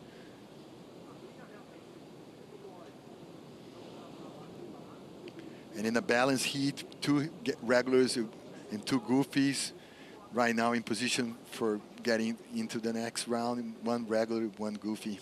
Yeah, so another nicely balanced heat. two former CT surfers. Sky turning orange right now. We're about maybe a half hour away from the lights to be turned on. And oh, yeah. Surfing marathon, Kaipo? Yeah. Nossa Senora de Nazaré at the Yeah. beach. The church, when it gets lit up at night, is absolutely So beautiful with the orange sunset behind it. God bless surfing. There it is. That's the Whoa. look at. It's just Look at this. beginning right now. It just yeah. gets better. It's getting, you know, yellow now and gonna shift to orange. When it gets orange and the lights go on in the church, it's something. If you've never visited this part of the world, you want to make it, especially if you're a surfer, because you get the bonus of having great waves. But in addition to that, you have just such beautiful scenery. Look around this place. Got a chance for Morgan. Morgs carving that sharp eye, keeping the rails clean, looking down the line, and just bounces off that foam. Eject button there. I don't know if he improved upon his score line, but just keeping busy out there. That was the ninth wave ridden for Morgan Sibley. Hey, nice pace for Morgan. He's putting all his effort, trying to do his best on this in tune with the ocean for sure. Quick up and out. Gabriel Andre. First CS for the season for Gabriel. Yeah, the road could come to an end here for Gabriel. Still needs that 6.33, down to 40 seconds on the clock. He will have probably 2 more waves hit the sandbar within these 35 seconds, but things are not looking up as he's just searching for something. Let's see how DVD gonna play the cards. He's so far away from Gabriel. Yeah, Silva, heat control, priority, and a giant lead over the rest of the pack. So we can safely say that David Silva is advancing on into the round of 16. Remember, before any kind of points adjustments coming into this event, we pegged David Silva needing a finals appearance to make it back on the championship tour. We'll see how all the qualification scenarios continue, but it will be the Australian, Morgan Siblick. There's the Australian crowd right there. He's moving on into the round of 16. And there's Morgan on a ride in, as well as DVD, David Silva, moving on into that round of 16. Solid performance for Morgs. And another work day for David Silva. He can hit the beach, get greeted by his wife and children and family. The whole crew. Have a great dinner and get ready to do it all again tomorrow, resting assured that he is in the round of 16 and will be head-to-head competition. The dream is still alive for David. And he can beat any Goliath. Sure. Oh, I like what you did right there. I like what you did right there. Beautiful sunset, day's not over. Coming up next, the Corona Saquarema post-show. Ching ching. Cheers.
day 3 of action here at the Corona Saquarema Pro. It's the Corona Saquarema post show. And what a beautiful sunset right here at Itaúna Beach.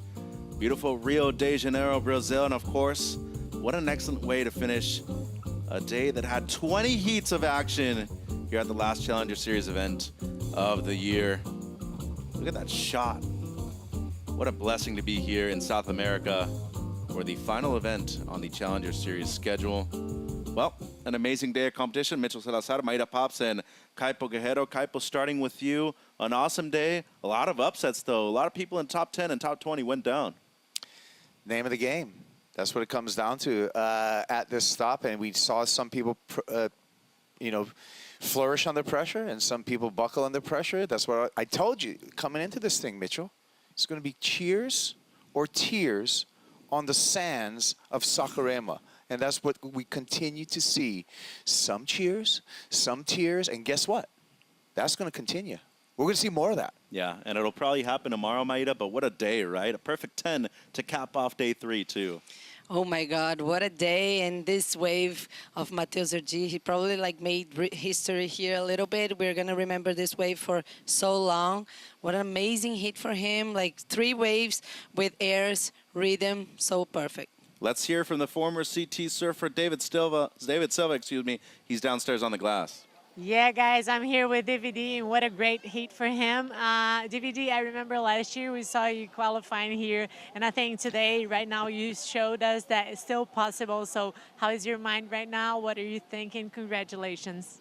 Thanks so much. And I think so put in my mind, I just go to surf, because I know putting my pressure is go to the top 10, because the last years, I think so it's different position, because I stay for the top 10 and then go to the, oh my God, I think so stay or no. And then now I go to down, but I'm very happy to put in the good waves, the good surf in the heats, because the heat is very strong. Because Morgan is competing really good. The Gabriel André is surf amazing. The Lucas Messina surf is amazing too. But I'm very happy to make for this heat. Now I have the good points now, and then let's go to the next round. Boa, DVD, agora em português. Cara, você é um grande guerreiro, você tem muito carisma, eu acho que as pessoas gostam e torcem muito por você. E é sempre muito legal ver aqui o clima que fica em volta da sua família, suas filhas sempre correndo para te abraçar, para te dar um carinho. Os surfistas brasileiros também sempre torcendo muito por você. E tenho certeza que a galera em casa também torce muito para te ver de volta no CT, para te ver sempre performando bem como você fez agora. Queria que você mandasse um recado para essa galera que está aí torcendo por você. Cara, na verdade, eu só agradeço mesmo de coração. A galera que torce e que está em casa também, que torce por mim, sempre manda vibe positiva, são incríveis eles. E é isso, estar com a minha família aqui também é muito bom. Esse ano eu estou tentando ter um pouco mais de calma. Esse ano eu estou fora do top 10, o ano passado eu estava dentro e fiquei naquela pressão de, cara, vou ficar ou não, vou ficar ou não. Esse ano eu estou numa posição diferente, tentando conseguir o top 10. Mas é isso, eu estou pensando na verdade realmente só surfar, bateria por bateria, hit por hit, porque eu estou tentando só realmente pensar só no meu surf. Então, o que vier, o que Deus proporcionar nos próximos dias, está tudo bem, então vamos nessa. É isso aí, DVD, maturidade, gratidão, muito bem. Congratulations, back to you guys. Bye bye, see you tomorrow. Obrigado, Manu, and muito parabéns to the former CT surfer, David Silva. And that's what it's all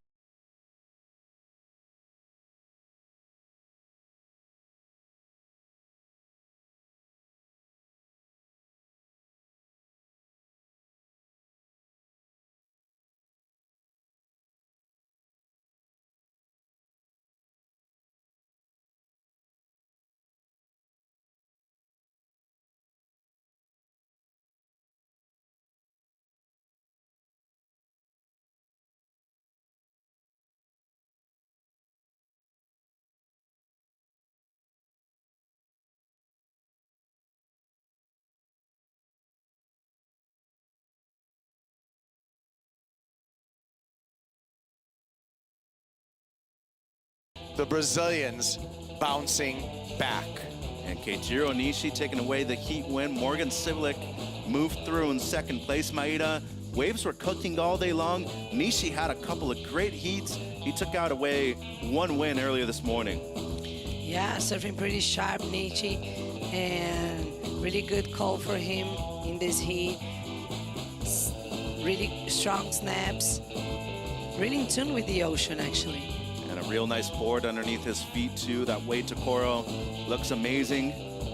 Not only that, but also the rhythm he was able to find out there in the water pipes. And then the finish, just as strong as the outside work for the Japanese surfer. And then you saw Morgan Siblick behind him. He also advanced out of 2 heats today. Yeah, Morgs came through in the round of 64, again in the round of 32. The Novocastrian wants to earn his spot back on the championship tour. He's a couple of heats closer. Look at that sunset right there in Saquarema. Looking at the results of heat number 5, Nishi in first. He moved through into the round of 32. This was earlier this morning. Same thing for Morgan Siblick. Siblick moved through 2 heats today, and he is looking sharp heading into the round of 16. So the qualified surfers so far, 4 women have qualified, only 1 spot left. And as you mentioned, Kipes, all 4 men that have qualified for the World Championship Tour for 2025, representatives of Brazil. The storm is back.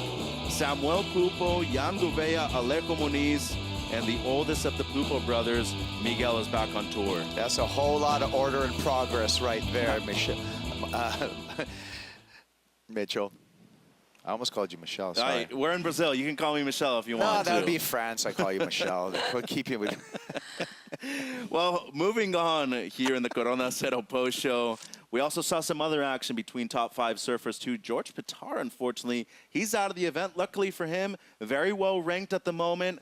But it was Dylan Moffitt with a huge heat win, and the kid just continues to get better. There's GP though, and how about the round of applause for the local kid too, Daniel Templar. He's keeping moving through, a lot of rhythm.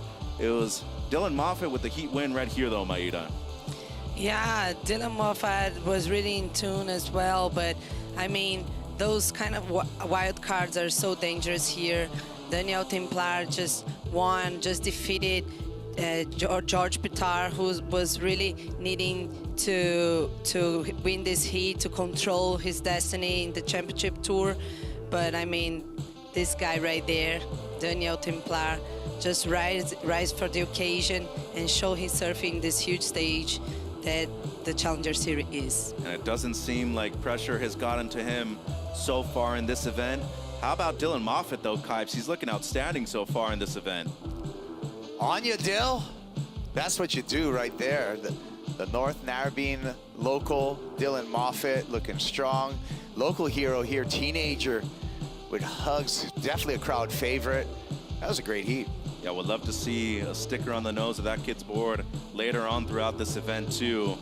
So Templar moves through, Moffitt with the victory, with the number 5 ranked George Pitar out of the event, still with a very enthusiastic ranking though, and he is looking great to qualify still for 2025. Props to Jet Schilling too, had the highest single wave of the heat, knocked out though in heat 13 of the round of 64. Hey, head up Jet Schilling. I mean, I don't think he got the results this year, but I do want to say that the overall surfing coming from Jet has been incredible all year long. He's just had a couple of rough spots. He's had some unlucky heats, but can't wait to see what he does next year. I have all faith in Jet Schilling. Brand new sponsor too, so shout out to Pat Tenori and the whole crew over there for not only supporting Jet, a lot of the other members on the WSL Longboard Tour as well as Kalis Kaleopa'a. They also got Caniela Stewart. But guess what? One of the best heats of the day, Alan Cleland Jr., number 10 in the rankings, still moving through right here. And a sigh of relief, Maida, he was able to advance into the round of 32. Yeah, he advanced in second position, but I mean, this guy right there was so fired up. He got 8.5 in this heat, was the best score of the day by that time. Just an amazing heat for both of them, but this one, he didn't give up until the end of the heat, surfing pretty well comboed. Wow, look good. A couple of 6s, Kipes. Yeah, Mitchell, I could hear the Mexican inflection in your voice every single time. Alan Cleland got a great wave, but Shishi boy, Shion Crawford, what? He not only cranks at Fortnite, he's pretty good at surfing too, believe it or not. It seems like he might have had a few karaage chickens yesterday in order to get him that protein that he needed for the win here in the round of 64. One of the best heats of the day right there. And looking at our top 10 guys, well, Gouveia didn't show up. Miguel Pupo out of the event. He already qualified though. GP out, but still Looking at number good. 5. Yeah. Al Cleland Jr. moved up 2 spots, and Kipes Marco Mignot up up 4 spots, excuse me, to number 9 in the live rankings. The scary thing right there is for Michael Rodriguez hanging on. And looking at the top 20 right here, 11 all the way through 20. David Silva moves up 5 spots. He's at number 11. Joel Vaughn still in the event. Jordy Lawler also still in the event. How about the standout performance? Herdy, Siblick, Wilcox, and O'Hara still in contention too, Kaipo. Yeah, it's dangerous territory if you're right on the line right now because those guys are coming in with a full head of steam. Silva, Vaughn, Lawler, Herdy, Siblick, Wilcox, and even O'Hara.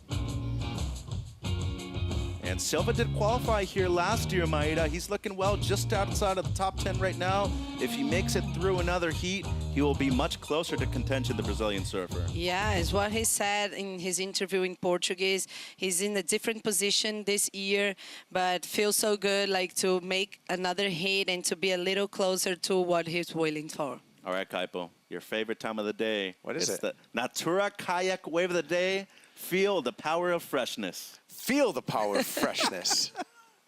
And guess who it was? None other than Brazil's prodigy, Matos Herdy. A perfect 10-point ride. Don't get to see this every single day, Kaipo. Talk about fresh. Talk about clean. Talk about never seen. We never see this stuff. Backflip. Oh, Matos Herdy. And looked outstanding in this heat. A couple of 7s. Highest single wave of the event. A 10-point ride. It was unanimous. Something we don't normally get to see. And Saquarema once again delivering the goods for the young kid from Brazil. Coach says loves yes. it. Yeah. Agent says 10. Coach says 10. Crowd says 10. Judges said 10. I think you guys said 10. There were a lot of 10s going on. Yeah, one of the few we've ever seen right here at the CS level, Maeda. Yeah, and actually I think it's the highest score of the CS this year.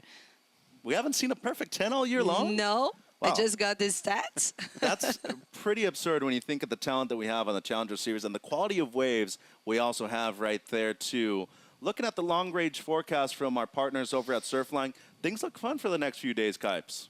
About picking windows. Let's dig into what Surfline's provided to us. Okay, the red blob moved away. We still got some residual south swell. We're going to have a little bit of wind swell. Those are going to equal windows. Really looking at Tuesday, Wednesday as some of our best options. We're going to have to watch the winds. Clean in the morning, but it's going to be the afternoons that we're going to have to watch out for with those onshore winds. Tuesday looking good, Wednesday looking good. We got a backup day on Thursday if we need it, especially Thursday morning, 3 to 4 foot offshore. So we'll play it by ear right there, but looks like we're full steam forward the next few days, Mitch. Yeah, and definitely seems like we won't be lacking any kind of swell right here at Itaúna. And look at that sunset once again. This place providing maybe some of the best sunsets we've ever seen on the Challenger Series, by the way. Well, an amazing day, day number 3, guys, and it's our top 5 of the day so far right here at the Corona Saquarema Pro. Let's start it off with France's own Marco Mignot. He looked outstanding in today's heat, and he needs a big result in order to qualify right here at the last Challenger Series event of the year, Kaipo. Some band stretching first, getting ready for this, popping it in the air, putting it down. Marco Mignot just moved above the cut line, advancing out of this heat. So he's got some momentum, and he's looking really light-footed in the beach break conditions. And made it into finals day last year. He's looking for at least one more appearance this year into the finals on the CS. The local kids getting the work done, Maeda. Daniel Templar, Rickson Falcao, they're in to their next rounds. Yeah, the crowd went crazy with both of them. Actually feeling no pressure at all. Everything to gain, nothing to lose, both of them, and standing up to show their surfing. And Rickson Falcao also surfing with an injury on his back foot.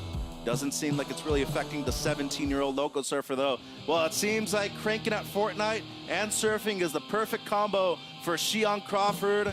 What an outstanding performance by the kid from Haleiwa, Hawaii, Kaipo. Coming back to a place where he had his best result on the Challenger Series in his professional surf career. Again, comfortable in Saquarema, throwing up the airs, Shion Crawford. And filthy stuff once again by the newly minted Requalified CT surfer Miguel Pupo. He's back on tour for 25, Maida.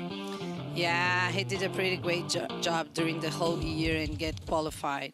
And no surprise that our number one, air perfection, Kaipo. Slob, stalefish, backflip, anything you want, Matos Herdy has got it. Gets a little staley there. And then this was so flippin' good. Matos Herdy. What an amazing job he did in this whole heat. You know what's really funny? Rachel called it a few minutes before that happened. He went out and did it. Daniel, his manager, loves it. Leandro, his coach, loves it. Gets one of the few perfect 10s we've seen at an event here in Saquarema. Well, guys, awesome. Thank you very much. Day 3 was great. Day 4 could be just as good. 6:45, potential call for a 7 a.m. start right here in Saquarema for the Corona Saquarema Pro, presented by Banco Do Brasil. Nos vemos mañana. Cheers.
This copyrighted event broadcast is produced by the World Surf League for broadcast around the world and may not be retransmitted, reproduced, rebroadcast, or otherwise distributed or used in any form without the written consent of the World Surf League.